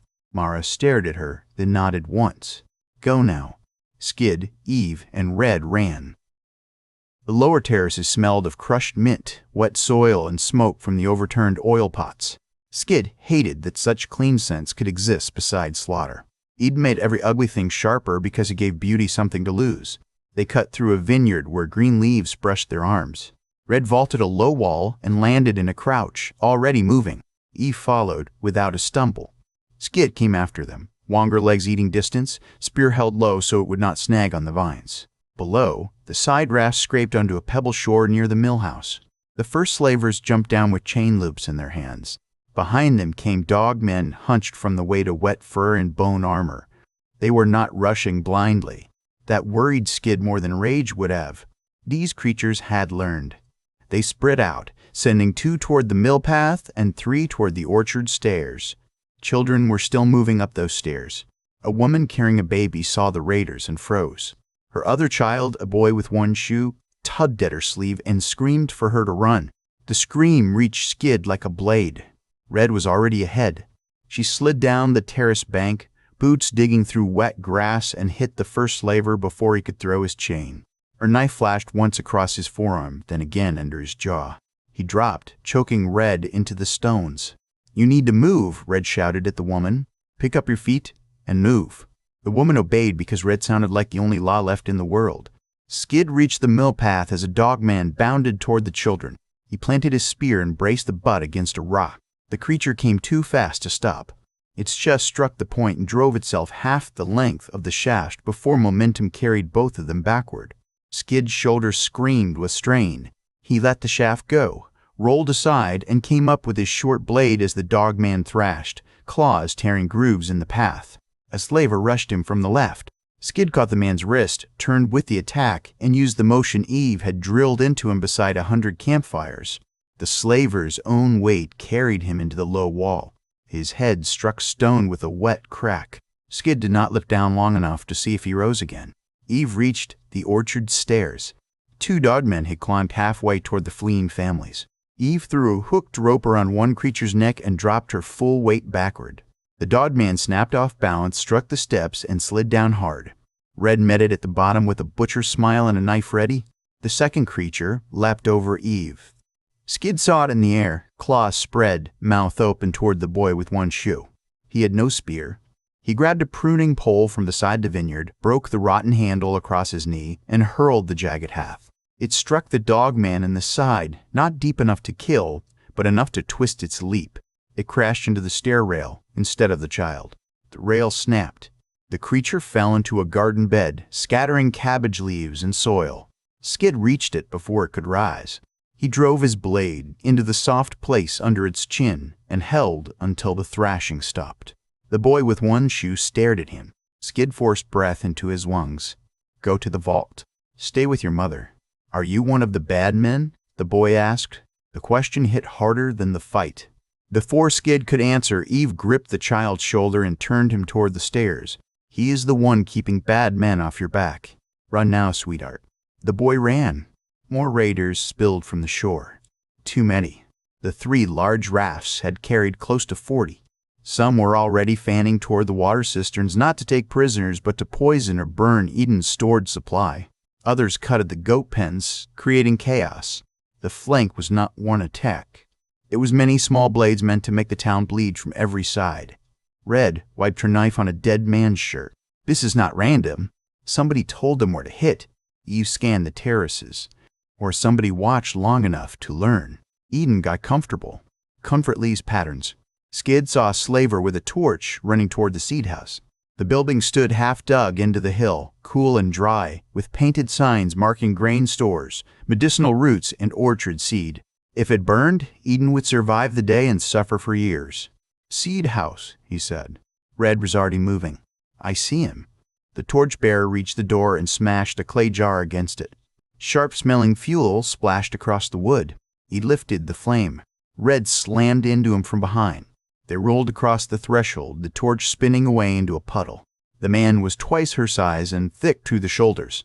He struck her across the face with his forearm. She answered by biting into the meat of his hand. He howled. Red spat blood and skin, grabbed his ears, and drove her forehead into his nose. Skid ran to help, but a chain loop snapped around his ankle and yanked him down. His chin hit dirt. A slaver at the bottom of the terrace laughed and hauled on the chain, dragging him toward a waiting dogman. The world became soil, pain, and the bright scrape of stones against his ribs. Skid rolled, wrapped both hands around the chain, and pulled back with everything in him. The slaver did not expect resistance from a man on the ground. He stumbled forward. Skid kicked his trapped leg upward, caught the chain in both hands, and twisted. Metal bit into his boot. The loop loosened enough for him to wrench free. The dogman came in low. Skid threw the chain into its face. Link struck eyes and muzzle. The creature snapped blindly. Skid surged up, wrapped the chain around its neck, and drove his knee into its chest. It clawed at him, scoring lines across his sleeve and forearm. He held on, teeth clenched, and pulled until Eve appeared behind it like judgment. Her blade entered below the creature's ear. The dogman collapsed so suddenly Skid nearly fell with it. "Are you breathing?" Eve asked. "Still doing it." "Good habit. Keep it." A boom shook the terrace. The mill house erupted in smoke. Not flame yet, but black powder smoke from something old and badly made. Eden's people screamed from the upper road. A hole gaped in the mill wall. Through it came 3 slavers wearing stolen Eden cloaks. One carried a small barrel packed with scrap and powder. The others dragged a girl by her arms. Mara had said human slavers were likely with the dogmen. Skid had imagined rough men who followed monsters out of fear or greed. These men moved with purpose. They knew where Eden kept food, water, seed, and children. They were not simply raiders. They were trying to break the idea of Eden. Red saw the dragged girl and changed. Her face went empty of sarcasm. empty of flirtation, empty of everything but remembered cages. "Red," Eve warned. "Do not," Red said. "Do not tell me to slow down." She ran straight toward them. Skid cursed under his breath and followed. The slaver with the barrel set it near the cistern wall and fumbled with a fuse cord. If it blew, stone fragments would tear through everyone in the lane. Skid could not reach him in time. Eve could not either. Red did not aim for the man. She aimed for the barrel. She threw her knife. It spun end over end and struck the barrel low, not enough to break it, but enough to knock it sideways.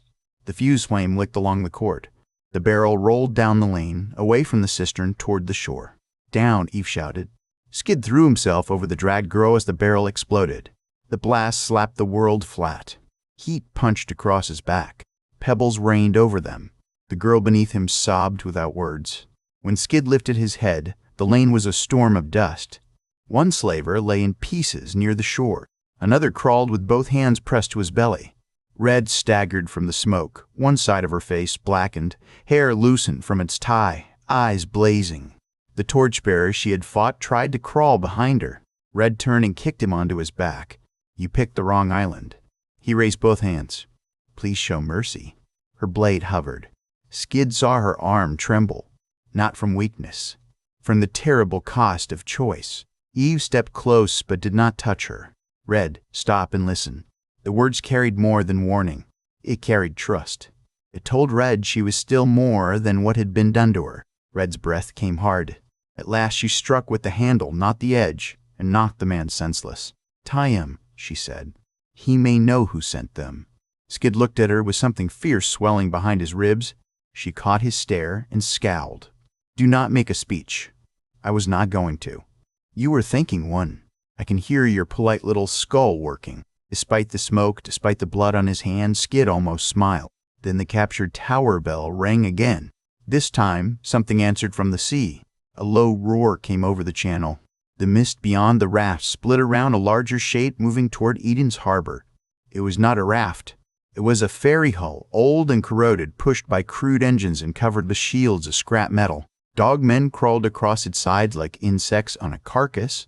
At its front stood a tall human figure in a rust-colored coat, holding a long horn made from metal pipe. Mara's voice carried from the upper road, raw with rage. "They are coming for the harbor gate." Eve looked toward the smoke-shrouded causeway, then at the ferry hull. "That is the real strike," she said. Everything else was to pull defenders apart. Skid retrieved his fallen spear from the dead dog man and felt the ash slick under his grip. Red bent to pick up her knife. "And we stopped the real strike." The three of them turned toward the harbor and ran again. Eden's harbor sat inside a crescent of black rock where the sea had carved a natural shield against storms. Fishing boats floated there in neat rows, their sails tied, their decks scrubbed clean. A wooden gate stretched across the narrow mouth of the inlet, built from old ship beams and heavy chains. It had been meant to stop drifting debris and perhaps a desperate boat of hungry people. It had not been built for a war hull. The stolen ferry pushed through the mist with its engines coughing black smoke. Each cough echoed against the cliffs. Scrap shields rattled along its sides. Dogmen clung to ropes and metal ladders, waiting to leap. Human slavers crouched behind makeshift walls. The tall figure in the rust-colored coat stood at the prow as if the harbor had already surrendered. Eden's defenders scrambled along the seawall. Some pulled at the gate chains trying to reinforce them. Others loaded old bolt throwers that had probably not been used in years. A few citizens simply stared, mouths open, unable to accept that the clean world could be entered by something so filthy. Captain Mara met Skid at the top of the harbor steps. Blood streaked her sleeve, but her hand was steady on her sword. "Lower terraces." "Still standing," Skid said. "Families are moving. Seed house saved. Cistern saved. Many enemies down. A prisoner tied near the mill."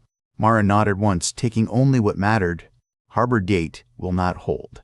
Eve looked at the chain posts, the angle of the inlet, the old ferry, the fishing boats. "Then we do not ask it to hold. We make it bite as it breaks." "Explain your plan." "Open a gate halfway. Let them think the chain failed. Draw the ferry into the narrowest point, then hit its engine side with fire and bolt throwers. Use the fishing boats to foul its turn. If it gets broadside inside the harbor, you lose the docks and half the lower town. Mara stared toward the ferry. Opening the gate feels like madness. Holding it closed is the kind of sanity that gets everyone dead. Red pointed toward the nets piled near the fish sheds. Soak those in oil, tie stones to the edges, and throw them across the side ladders. Fire after they catch. Dogmen climb fast, but fire makes most things reconsider. Skid studied the harbor map painted on a board near the stairs. A narrow maintenance walk ran along the inside of the gate to the chain winch. Another path led down under the dock where old fuel pipes entered the water. The ferry's engine housing sat low on its right side, protected by a plate of rusted metal. "The engine plate has gaps," he said.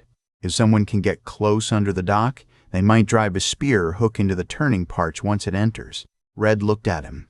"Someone meaning you. I am the one with reach. You are the one with a heroic habit I dislike. I will be careful." That is what reckless people say when they want applause in advance. Eve stepped between them before the argument could harden. "He is right about the gap. You are right that he should not go alone." Red lifted her chin. "That is good. Which is why I am going with him," Eve said. Red's glare snapped toward her. "That was not the answer I wanted." "I know. That is one of life's little disappointments. You stay topside. You are quicker with knives, and people listen when you shout at them like you plan to bite. Keep the dock clear. If we do not come out before the fire starts, you do not jump in after us." Red's face changed. The anger remained, but beneath it came fear too raw to hide. "Do not ask me for that." Eve touched her cheek with 2 fingers, gentle enough that Red did not pull away. "I am not asking. I am trusting you to save the harbor even if your heart hates the method. That is what family does when the world gets ugly." Skid expected Red to argue. Instead, she stepped close to him, gripped the front of his jacket, and kissed him hard enough to make the harbor noise vanish for half a breath. When she released him, her eyes shone with fury. "Come back or I will be angry forever." "I believe you." "You should." "I'm very committed." Eve sighed. "That was touching. Move now." They descended the slick stone steps under the dock.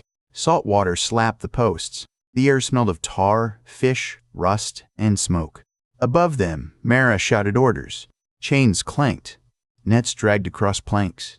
The ferry's engines grew louder, each cough shaking dust from the underside of the pier. Skid and Eve crouched near the fuel pipes as the harbor gate groaned open. Daylight flashed across the water beyond the beams. The ferry adjusted course, taking the invitation. "When it passes," Eve said softly, "you strike the gap. I will keep anything with teeth off your back." "You always make the harder part sound like housekeeping." "Housekeeping can be brutal if the house is full of dogmen." The ferry entered the harbor mouth. It was larger from below. Its hull scraped the gate beam, sending splinters into the water. Dogmen howled from above. A slaver laughed as if the sound of wood breaking proved victory. The engine housing churned past, metal rods pumping in a rhythm that made the water froth. Skid jammed his spear between 2 plates. The first impact nearly tore his shoulders from their sockets. He bit down and shoved again. The spear point caught inside the moving assembly, skipped, then sank deeper. The shaft vibrated violently. Eve grabbed his belt with one hand and the dock post with the other, anchoring him as the ferry's motion tried to drag him into the grinding machinery. "Let go if it takes you," she snapped. "Not yet." That was not a suggestion. Above, Red's voice cut through the chaos. "Nets now. Fire after my throw." Heavy nets dropped across the ferry's side. Stones struck shields. Dogmen snarled and clawed at the oil-soaked rope. A heartbeat later, fire arrows hissed down. Flame raced along the netting. The creatures screamed and fell, some into the harbor, some onto their own deck. The ferry lurched. Skid's spear shaft cracked, but held long enough to tear something important inside the engine. A metallic shriek burst from the housing. Black smoke belched through the gap. The ferry slammed sideways into the harbor gate post, snapping one chain and twisting the prow. Eve yanked Skid backward as the broken spear tore from his hands and vanished into the machinery. A dogman dropped from above, half on fire, landing in the water beside them. It rose with steam curling from its fur and lunged. Eve met it with her short blade. The creature's claws raked across the dock post, throwing splinters. Eve slipped inside its reach and cut deep under the arm. Skid grabbed a loose boat hook and drove the metal point through its open mouth. Together they forced it backward until the water took it under. "Up," Eve said. They climbed as the harbor battle became a storm of smoke and screaming. The ferry had wedged at an angle inside the inlet. Its engine still coughed, but one side sagged low. Eden's bolt throwers fired from the seawall, thick shafts smashing into scrap shields. Fishing boats had been cut loose and shoved across the ferry's path, tangling oars, ropes, and hull boards beneath it. Slavers tried to leap down to the docks, but Red had gathered a knot of Eden fighters and turned the pier into a killing ground. She moved in the center of them, hair loose, face smeared black and red, one knife in hand and another stolen blade at her belt. She shouted at farmers by name, though Skid had no idea how she had learned them so quickly. Toma, left side. Gray shirt, stop staring and hit the one climbing. Net crew, pull, pull, pull. If you drop that line, I will haunt your grandchildren. A slaver vaulted over the rail and landed behind her. Skid shouted, but Red had already heard him. She ducked under the man's swing, hooked his knee, and drove him face first into the dock planks. An Eden fisherman struck him with an oar until he stopped moving. The tall leader in the rust-colored coat appeared on the ferry's prow. Up close, he was older than Skid expected, with a shaved head, pale eyes, and a necklace of metal tokens hanging at his throat. He carried no chain. He carried a sword made from a sharpened strip of old machine steel. Eden, the man shouted, voice carrying over the harbor. You hid while the world starved. You stored seed while children outside ate dust. Open your vaults, surrender your healers, and we may leave enough of you to plant for us. Mara raised her sword from the seawall. Come take it and pay full price. The leader smiled. I already have. He lifted the pipe horn and blew 3 short notes. From inside the harbor crowd, 2 Eden guards turned their blades on their own people. The first stabbed the bolt thrower crew captain in the side. The second cut the gate winch rope. The broken chain whipped free, smashing through a stack of crates. Panic rippled across the wall. They had traitors inside. The thought burned through Skid. Eden had not only been watched, it had been entered. Red saw one traitor running toward Mara from behind. She threw her stolen blade. It struck his shoulder and spun him around, buying Mara a breath to turn and strike him down. The other traitor vanished into the smoke toward the lower town. He is going for the chapel vault, Eve said. Skid's blood went cold. The raider leader laughed from the ferry. Every paradise has a key. You only needed to trust the wrong hand. Myra shouted for reserves, but every reserve was already fighting. Skid looked to Eve, then Red. No speech was needed now. They had crossed too much ground together to explain the obvious. Eve nodded. We stopped the key. Red snatched another knife from a fallen slaver. And afterward I want 5 minutes alone with whoever taught him where to run. Skid turned from the harbor as the ferry burned behind them. The final fight for Eden had moved below the town. The chapel vault lay beneath the oldest building on the island, a white stone hall with colored glass set high in its walls. During harvest festivals, people sang there. During storms, they gathered under its thick roof and waited out the wind. During raids, every child and elder who could not fight went down to a rear stair into the reinforced chambers carved below the hill. Skid had seen the vault only once, during Eden's uneasy welcome. He remembered clean lamps, stored blankets, jars of water, and doors thick enough to survive a collapse. He also remembered something else. The lock panel had been modern, far older than Eden's painted streets, tied to a hidden bunker system that must have existed before the island sanctuary grew around it. A paradise with a key. They ran through smoke and garden lanes. Above them, the harbor roared. Below, the town felt strangely empty, as if Eden were holding its breath. A rooster crowed from somewhere absurdly close. Skid almost hated the sound for being normal. At the chapel steps, 3 Eden youths lay on the stones. One groaned and clutched his thigh. Another stared at the sky without blinking. The third tried to rise when he saw Eve. Guard, he gasped. It was Len. He said Mara sent him. He had the lower seal code. Eve knelt only long enough to press cloth into the bleeding thigh. Hold this and press hard. Stay alive loudly if anyone comes. The young man nodded through gritted teeth. Red was already at the chapel door. It is barred from inside. Skid looked at the old stone frame, the heavy hinges, the colored glass too high to reach. There is a side entrance for storage. How do you know that? Red asked. I read the posted fire path yesterday. She stared at him for half a second. You read fire paths on dates? I was curious. We are discussing that later. They circled the chapel and found the storage door kicked inward. A crate of candles had spilled across the floor. The air inside smelled of wax, smoke, and frightened breath rising from below. They entered the sanctuary. Colored light fell in broken strips across rows of benches. At the far end, the rear stair door stood open. A smear of blood marked the handle. From below came the muffled cry of a child. Red moved first. Eve caught her arm. "Slow your steps. He wants us rushing." Red's face twisted. "Children are down there, which is why we go in alive." Skid took the lead with a fallen guard's spear. The stair was narrow, cut into stone, lit by small lamps behind wire cages. Halfway down, the first trap snapped. A trip cord caught his shin. He felt it before his full weight committed, thanks to Eve's endless lessons about dishonest ground. He stopped hard, one hand against the wall. Red almost ran into his back. "What is the problem?" "There is a cord." Eve crouched beside him.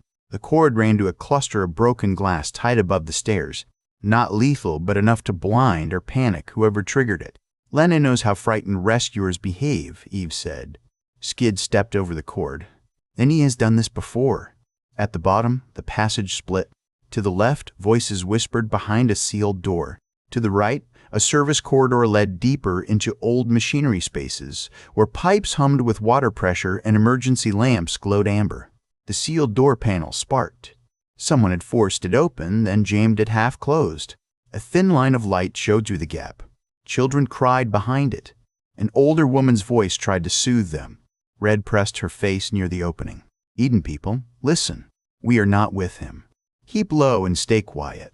"He took the keeper," a woman whispered back. "He took Mother Ansel. She has the inner codes." Eve's jaw tightened. "Where did he take her?" "Old pump room. He said if anyone followed, he would flood the lower vault." Skid looked down the service corridor. Water sounds pulsed from the dark. Red's hand tightened around her knife. "I am starting to hate this man with real dedication." They moved right. The corridor grew colder. Moisture slicked the walls. Pipes as thick as tree trunks ran overhead, carrying fresh water from the upper springs into storage tanks. Eden's life flowed through this place. If Len opened the wrong valves or broke the pressure gates, the vault could flood, the town could lose water, or both. A voice echoed ahead. "Stop there." Len stood at the entrance to the pump room, with one arm around Mother Ansel's neck. He was perhaps 30, broad-faced, with tears cutting tracks through ash on his cheeks. His Eden guard coat hung open, revealing a slaver's token tied under his shirt. He held a knife against the old woman's side. Behind him, the pump room churned with old machinery and spinning wheels. Mother Ansel looked more angry than afraid. She was small, silver-haired, and straight-backed, even with a blade against her. "Wen, child, do not add more shame to what you have done." "Do not call me child," Wen shouted. His voice broke on the last word. "My brother was a child when the council sent him away. 12 years old. Fever spots on his throat, yes, but he was breathing. They put him outside the north gate and burned the path behind him. Eden keeps clean by throwing away the sick." Eve's eyes flicked toward Skid. Bunker memories moved between them, unspoken. Sealed doors, necessary cruelty, lies told by leaders who called fear safety. Mother Ansel closed her eyes. "That was before the new charter. It was wrong. I told them then. I say it now." "You say it after he died." "Yes," she whispered. "That is a truth I cannot repair." Lennon dragged her backward toward a control wheel painted red. The mainland heard me when Eden would not. They promised justice. Red gave a bitter laugh. "Slavers promised justice? That was your first clue, idiot." His eyes snapped to her. "You do not know what Eden did. I know what men with chains do. I know the sound they make when they pretend cruelty is a cause. They did not come for your brother. They came for seed, water, and children. You helped him carry the knife." Lynn flinched. For one moment, the blade moved away from Mother Ansel. Skid took a step. Len saw it and pressed the blade back. "Do not. I open this gate and the lower vault fills before you can cut me down." Eve's voice softened. That frightened Skid more than anger would have. "Len, listen to me. I have lost a child. I know the part of grief that wants the whole world punished because one small body stopped breathing. That hunger feels honest. It is not. It will eat your brother's memory until all that remains is the worst thing you did in his name." His face crumpled. "You do not know. I know enough. They left him outside. Then help us build a place that does not do that again," Skid said. Lenny stared at him. You are not even Eden. No, because I came from a sealed bunker that let people die behind rules too. My sister died because our world was too small and too afraid. I thought Eden would be different. Maybe it can be, but not if you drown its children. The pump room thundered around them. Mother Ansel lifted her chin despite the knife. Len, let me go. Stand trial. Tell the whole island what happened to your brother. Make us hear it. But do not become the story the raiders tell about how easily Eden broke. For 3 breaths, Len's grip loosened. Then the harbor horn sounded again above them, followed by a distant crash. Lennon's eyes hardened with panic. Too late. They will kill me if I fail. They will kill you if you succeed, Red said. He shoved Mother Ansel toward the red wheel and raised the knife. Skid moved. Red threw. Eve struck. Red's knife pinned Len's sleeve to the wooden frame beside the wheel. Skid slammed into him low, driving him away from Mother Ansel. Eve caught the old woman and pulled her clear as Len tore free, leaving cloth behind. He struck Skid in the ribs with the knife handle, then reversed the blade toward his throat. Skid caught his wrist with both hands. They crashed into the control rail. Lennon fought like a desperate man, not a trained one, but desperation gave him terrible strength. The blade inched closer. Skid saw his own face reflected in the metal, eyes wide, teeth bared. They let him die, Len gasped. Then live to accuse them, Skid forced out. Do not die is their excuse. Len screamed and drove his knee upward. Pain burst through Skid's side. His grip slipped. Red came from behind and locked her arm around Len's throat. Drop it or I take the choice away. Len clawed at her arm. Eve stepped in front of him, close enough that he had to see her eyes. Your brother deserved better, she said. So do the children behind that door. The knife fell. Lenny collapsed to his knees, sobbing so hard his body shook. Red held him until Eve tied his hands with a strip torn from his own guard coat. Mother Ansel moved to the control panel with shaking fingers and secured the locks. A green lamp blinked to life. Lower vault sealed, she said. No flood. From behind the far door, a child began to cry in relief. Others joined. The sound filled the corridor not as panic now, but as life-demanding witness. Skid leaned against the wall, breathing through the pain in his ribs. Red touched his cheek, her voice rough. You are bleeding. It is not severe. That is not the romantic answer. What is the romantic answer? You say, Red, I adore you, and I promise to stop standing near knives. Red, I adore you, and I will try to make wiser choices near knives. That is not the same. Eve gave a tired laugh. Children, the harbor is still on fire. Finish courting after we save the town. Mother Ansel opened the vault door. Children spilled around her legs, then stopped when they saw blood, smoke, and Len bound on the floor. One small girl looked up at Eve. Are the monsters gone? Eve knelt slowly, ignoring the blood on her sleeve. Not yet, sweetheart, but they are learning that Eden bites. Above, the battle warred on. Skid picked up a fallen spear and turned toward the stairs. He had found Eden. Now, he had to help it survive itself. By the time they returned to the harbor, the stolen ferry was burning from stem to stern. Flames climbed the scrap shields and rolled through the torn netting. Smoke poured into the sky in a black column. The ferry's engine had died, but the hull remained wedged across the inlet like a rotten tooth. Dogmen still came from it in ones and twos, leaping through fire, mad with pain, eager to spend their last strength tearing into anything living. Eden's defenders met them with spears, hooks, stones, and the exhausted fury of people protecting children below a hill. Mara stood near the seawall with blood running down her temple. She saw Mother Ansel alive and sagged for half a second before command pulled her upright again. Is the vault safe? Safe, Eve said. Schrader bound. Water secured. Mother Ansel did not wait for permission. She climbed onto a crate and lifted both hands. Her voice was old, but it carried. People of Eden, the vault is safe. The children are safe. Hold your line. Hold for each other. The change in the defenders was immediate. Their shoulders lifted. Their grips tightened. A lie can break a line. Truth can mend one. The tall raider in the rust-colored coat remained on the ferry's prow untouched by the fire, for now because his men had soaked the deck around him with seawater. He watched Mother Ansel with cold annoyance. That one, Eve said. He keeps them moving. Red rolled her shoulders. Then he stops moving. Mara approached, breathing hard. His name is Calder Voss, mainland warbroker. He buys captives from dogmen packs and sells powder, seed, medicine, anything he can steal. We thought the channel kept him away. Channels are only walls until someone finds a boat, Skid said. Mara gave him a grim look. You sound like your old woman mentor. Eve sniffed. He improves with exposure. Voss raised his sword and shouted down to the harbor. Eden bleeds. Eden lies. Eden hides behind children and old laws. Come out from your pretty holes, and I will show mercy to those useful enough to serve. Red cupped her hands around her mouth. Your coat looks stupid. For one strange second, half the harbor seemed to inhale. Voss stared at her. She shrugged. Someone needed to say it. A laugh broke from one of the fishermen. Then another. It was not joy. It was defiance, finding a cracked voice. Los's face darkened. Bring the ram, he shouted. From the ferry's rear, dogmen dragged forward a heavy metal beam suspended on chains. Its front had been shaped into a crude point. If they swung it from the wedged hull into the seawall supports, they could collapse the dock and open a path through the burning wreck. Mara swore. If that wall goes, the lower town is exposed. Skid looked at the beam, the chains, the fire, the angle of the ferry. The ram hangs from two upper braces. Cut one brace, and it swings into their own deck. Red followed his gaze. Which brace?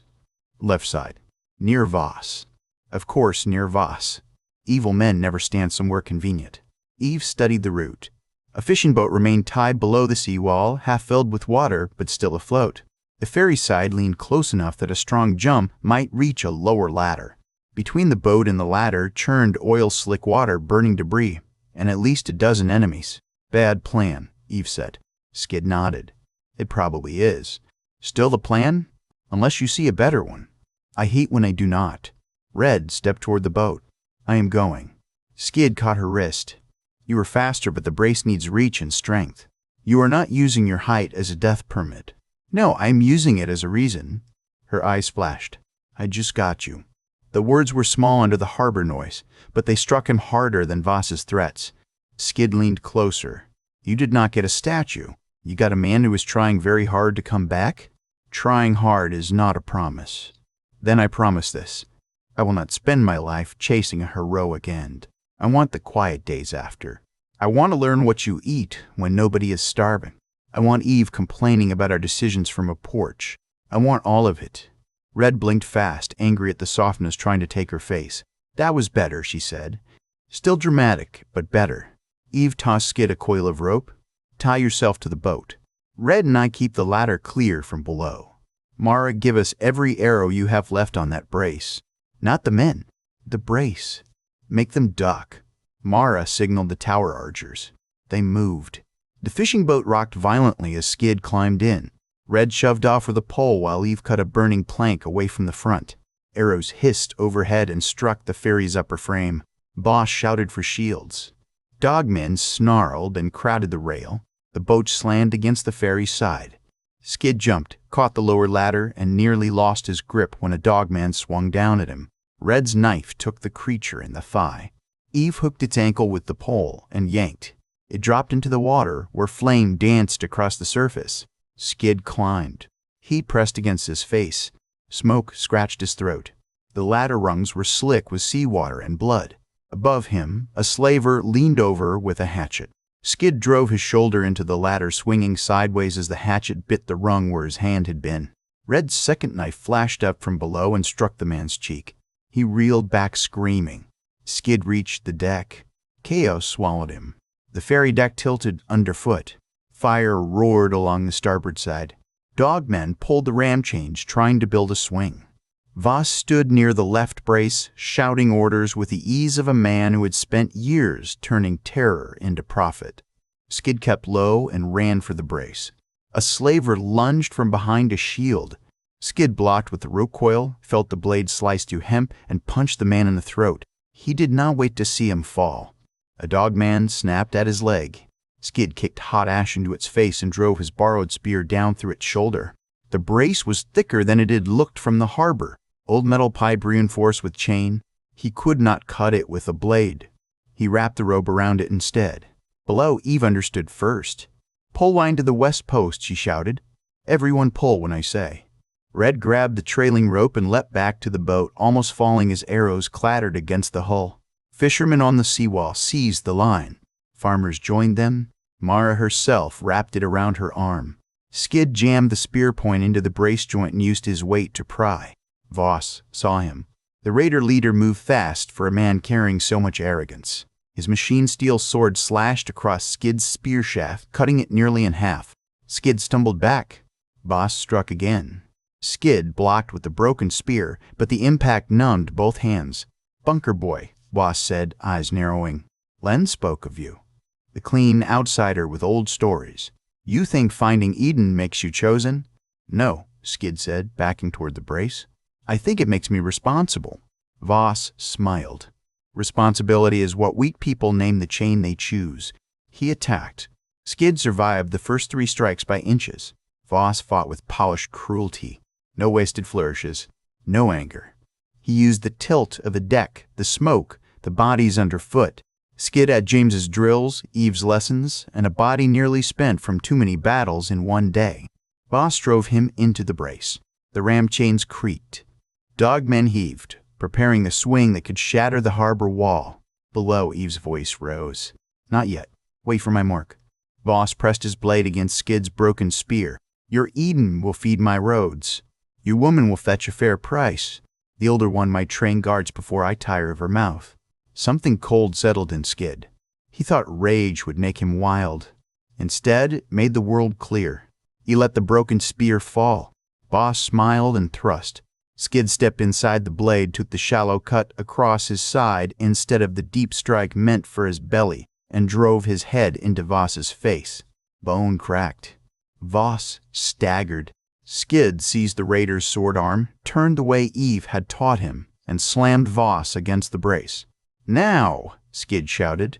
Eve's voice answered from below. "Pull now." The harbor pulled. Rope snapped tight. The damaged brace groaned.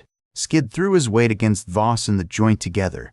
Mara's archer sent a final volley into the upper frame. One arrow struck the chain pin. Another struck the cracked pipe. The brace tore loose. The ram swung wrong. Instead of crashing into Eden's seawall, the metal beam snapped across the ferry deck, smashing through dogmen and slavers alike. The second brace failed under the twisted force. The beam crashed down into the hull, punching through the weakened engine chamber. The ferry split, with a sound like the island cracking. Skid fell as the deck lurched. Voss fell with him. Fire rolled. Water surged through the broken hull. The prow lifted, then dropped. Red screamed his name from below. Skid clawed for anything solid and caught the edge of the shattered rail. Voss grabbed his ankle, face bloody, eyes insane with hate. "If I sink," Voss snarled, "you sink." Skid looked down at him. For a breath, he saw every cruel road Voss had walked, every cage pulled behind him, every child traded like grain. Mercy did not mean letting evil keep its hands. He kicked once. Voss lost his grip and struck the broken deck below. A falling chain ended his scream. The ferry began to sink. Skid jumped. He hit the water hard, sinking into cold and blackness. For one terrible moment he did not know which way was up. Bubbles roared past his face. Something burning brushed his shoulder. His lungs convulsed. A hand seized his coat. Then another? Red and Eve dragged him into the flooded fishing boat as the ferry broke behind him. The harbor erupted in steam, flame, and cheers that sounded half like sobbing. Skid coughed seawater under the planks. Red knelt over him, shaking with fury and relief. "You absolute idiot." He blinked up at her. "I came back." "Barely counts." Eve sat beside them, drenched, exhausted, and smiling despite herself. "It counts, little cub." Barely is often the difference between funeral and supper. Across the harbor, Eden's defenders lifted their weapons. The remaining raiders threw down blades or fled into the sea. Dogmen that could still move scrambled for burning wreckage and were met by arrows, stones, and the unforgiving tide. The horn of Eden sounded again. This time it did not warn. It declared that the island still stood. Rain came in the evening. It fell soft at first, then steady, washing smoke from Eden's roofs and blood from the stones. People stood in it without complaint. Some tilted their faces upward like they had forgotten rain could be gentle. Others carried the dead. Others treated cuts, set broken bones, and tied prisoners in the old market square under guard. Skid sat on the chapel steps with a blanket around his shoulders and Red pressed against his side. Eve had ordered him to sit, then threatened to sit on him if he moved before the healer finished. The healer, a narrow woman named Corin, had cleaned the cut across his side and wrapped his ribs with linen. She had clicked her tongue at every bruise as if each one were a personal insult. "You people from outside collect damage like children collect shells," Corin muttered. Red lifted a hand. "I did not ask for most of mine, and yet you have it. Hold still." Eve stood nearby while Corin stitched a gash along her upper arm. Eve did not flinch once. She only watched the town. Her eyes kept finding children as they emerged from the vault and ran to parents, grandparents, neighbors, anyone with arms open enough to receive them. Mother Ansel came through the rain with Captain Mara beside her. Len walked between two guards behind them, hands tied, head lowered. No one threw stones. No one shouted. That silence felt heavier than anger. Mother Ansel stopped before Skid, Eve, and Red. "The lower vault lives because of you. The harbor lives because of you. The seed house, the cisterns, the children. Eden owes a debt it cannot measure." Red leaned back on her hands. A hot meal would be a start. Mara barked a tired laugh. Mother Ansel smiled faintly. "That can be arranged. More than that must be spoken before all. At dusk, the council will gather in the square. I would have you stand with us." Eve glanced at Len. "And him?" The old woman did not avoid the question. "He will stand too. Eden must hear what was done, both by him and by those who made his grief a weapon." Mara's jaw tightened. "Some will want him hanged by morning. Some may also have signed the old exile orders," Mother Ansel said. "Justice should make every guilty hand sweat, not only the nearest one." Skid looked at Len. The traitor did not raise his head. Rain ran from his hair and dripped from his chin. Skid could not forgive him for the children he had endangered. He could not hate him simply either. The world had taught too many people to become blades because nobody had held them when they broke. Eve seemed to read the thought. "Mercy is not the same as forgetting." "I know," Skid said. "That is good. Eden will need that lesson more than once." By dusk, torches burned around the market square despite the rain. Every able citizen gathered there, wet, exhausted, and silent. The broken ferry smoked in the harbor below. The captured raiders knelt under guard near the fish sheds.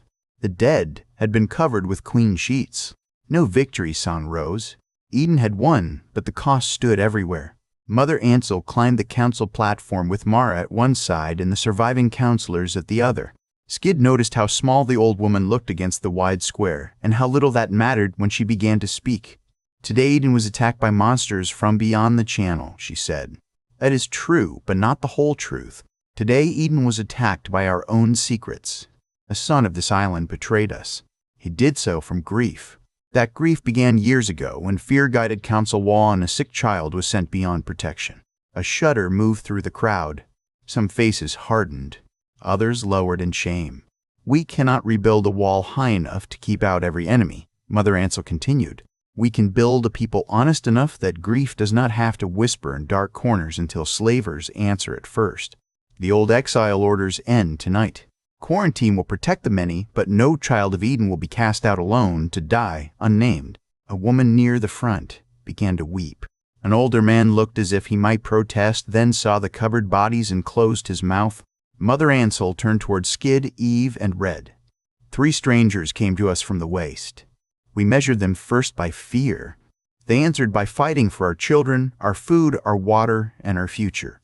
Eden was never meant to be a locked garden. It was meant to be a seed. Seeds hidden forever become dust. Seeds planted with courage become forests." Mara stepped forward. Skid of Bunker 1 Washington. Eve of Bunker 0 Dea. Red of Bunker 18 Grant. "Eden names you citizens if you will accept that name." The square turned toward them. Skid felt the locket beneath his damp shirt. His sister's picture rested against his heart. For years, Eden had been a story told in a bunker room by an old man whose hands shook with age but not doubt. It had been a direction, a promise, a place beyond hunger and dust. Now it was people in wet clothes waiting to see whether 3 survivors would join them in the hard work after a dream came true. He stood slowly. His side hurt. His ribs complained. His voice, when it came, was not loud at first. "My grandfather told me Eden was where the earth still breathed," Skid said. He was right. But he also said, "I would know it when I reached it." I thought that meant clean water, green trees, and safe walls. Today I learned it means people willing to become better than the fear that raised them. If you will have me, I accept, and I will work. I do not want to be sheltered by Eden. I want to help it grow. Red rose beside him, arms crossed as if daring anyone to laugh at the tears she refused to shed. I have been alone, caged, hunted, and hungry. I do not trust pretty promises. I trust what people do when the knives come out. Today, farmers, fishers, healers, children, and stubborn old women fought like devils. That is good enough for me. I accept too.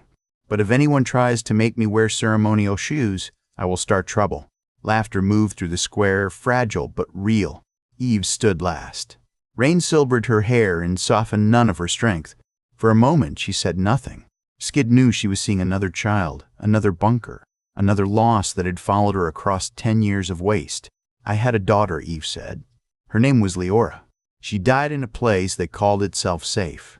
After that, I survived because living was the one act of spite I had left.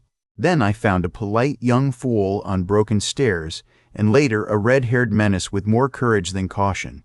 Somewhere between bad meals and worse weather, spite became family. I accept citizenship in Eden, not because this place is perfect. It is not.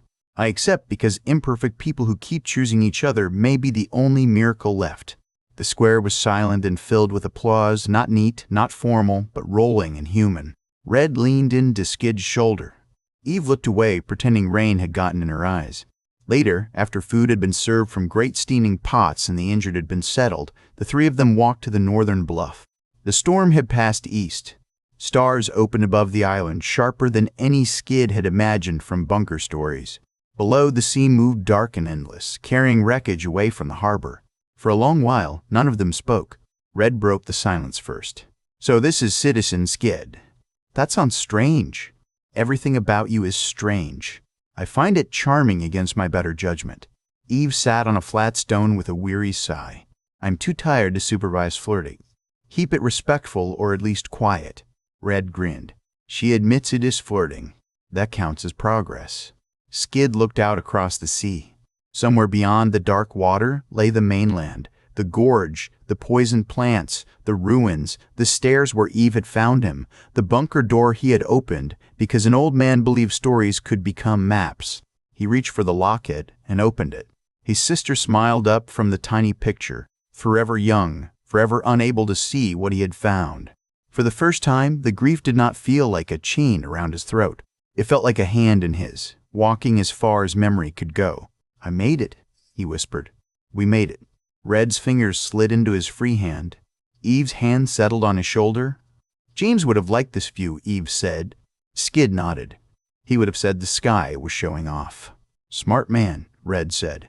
Below them, Eden glowed with lamplight. People moved through streets that had survived fire. Children slept under roofs that had not fallen. Prisoners waited for trials. Fields stood trampled but alive.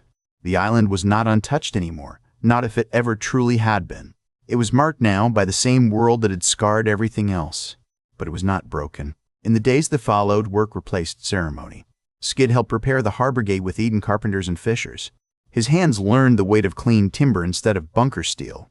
Red trained young guards in close fighting, terrifying half of them and inspiring the rest. Eve worked with Mara to rebuild the defense lines, turning gardens and paths into hidden layers of protection that still looked peaceful to anyone who did not know where to step. Len stood trial in the open square. He confessed fully. The council confessed too, dragged by Mother Ansel's relentless questions into naming the old laws that had fed his grief. Len was sentenced not to death but to labor under guard rebuilding the quarantine houses beyond the North Ridge, where no sick child would be left alone again. Some called it too soft. Others called it the first honest punishment Eden had ever given itself. Calder Voss's surviving raiders were questioned, guarded, and later sent under escort to labor camps on the outer islands, where they would repair what they tried to destroy. The dogmen that fled did not return. Their packs had learned the channel no longer led to an easy feast. Spring deepened. New shoots rose through burned soil near the harbor. The seed house opened its doors again. Goats complained from repaired pens. Children began following Red at a cautious distance, begging for lessons until she threatened to teach them chores instead. They came back anyway. One clear morning, Skid climbed the hill above the farms with 2 small carved markers in his pack. Eve and Red walked with him. They chose a place under a young apple tree where the sea could be seen between branches.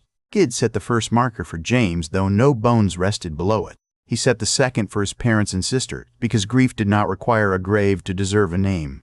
He pressed the locket to his lips, then closed it. "I used to think surviving meant carrying them without setting anything down," he said. "Now I think maybe it means planting what they gave me." Eve wiped dirt from her palms. "That is one of the wiser things you have said. Do not become arrogant." "I will try not to." Red leaned against the young tree. "He will fail a little. I will correct him." "Will that be constantly?" Skid asked.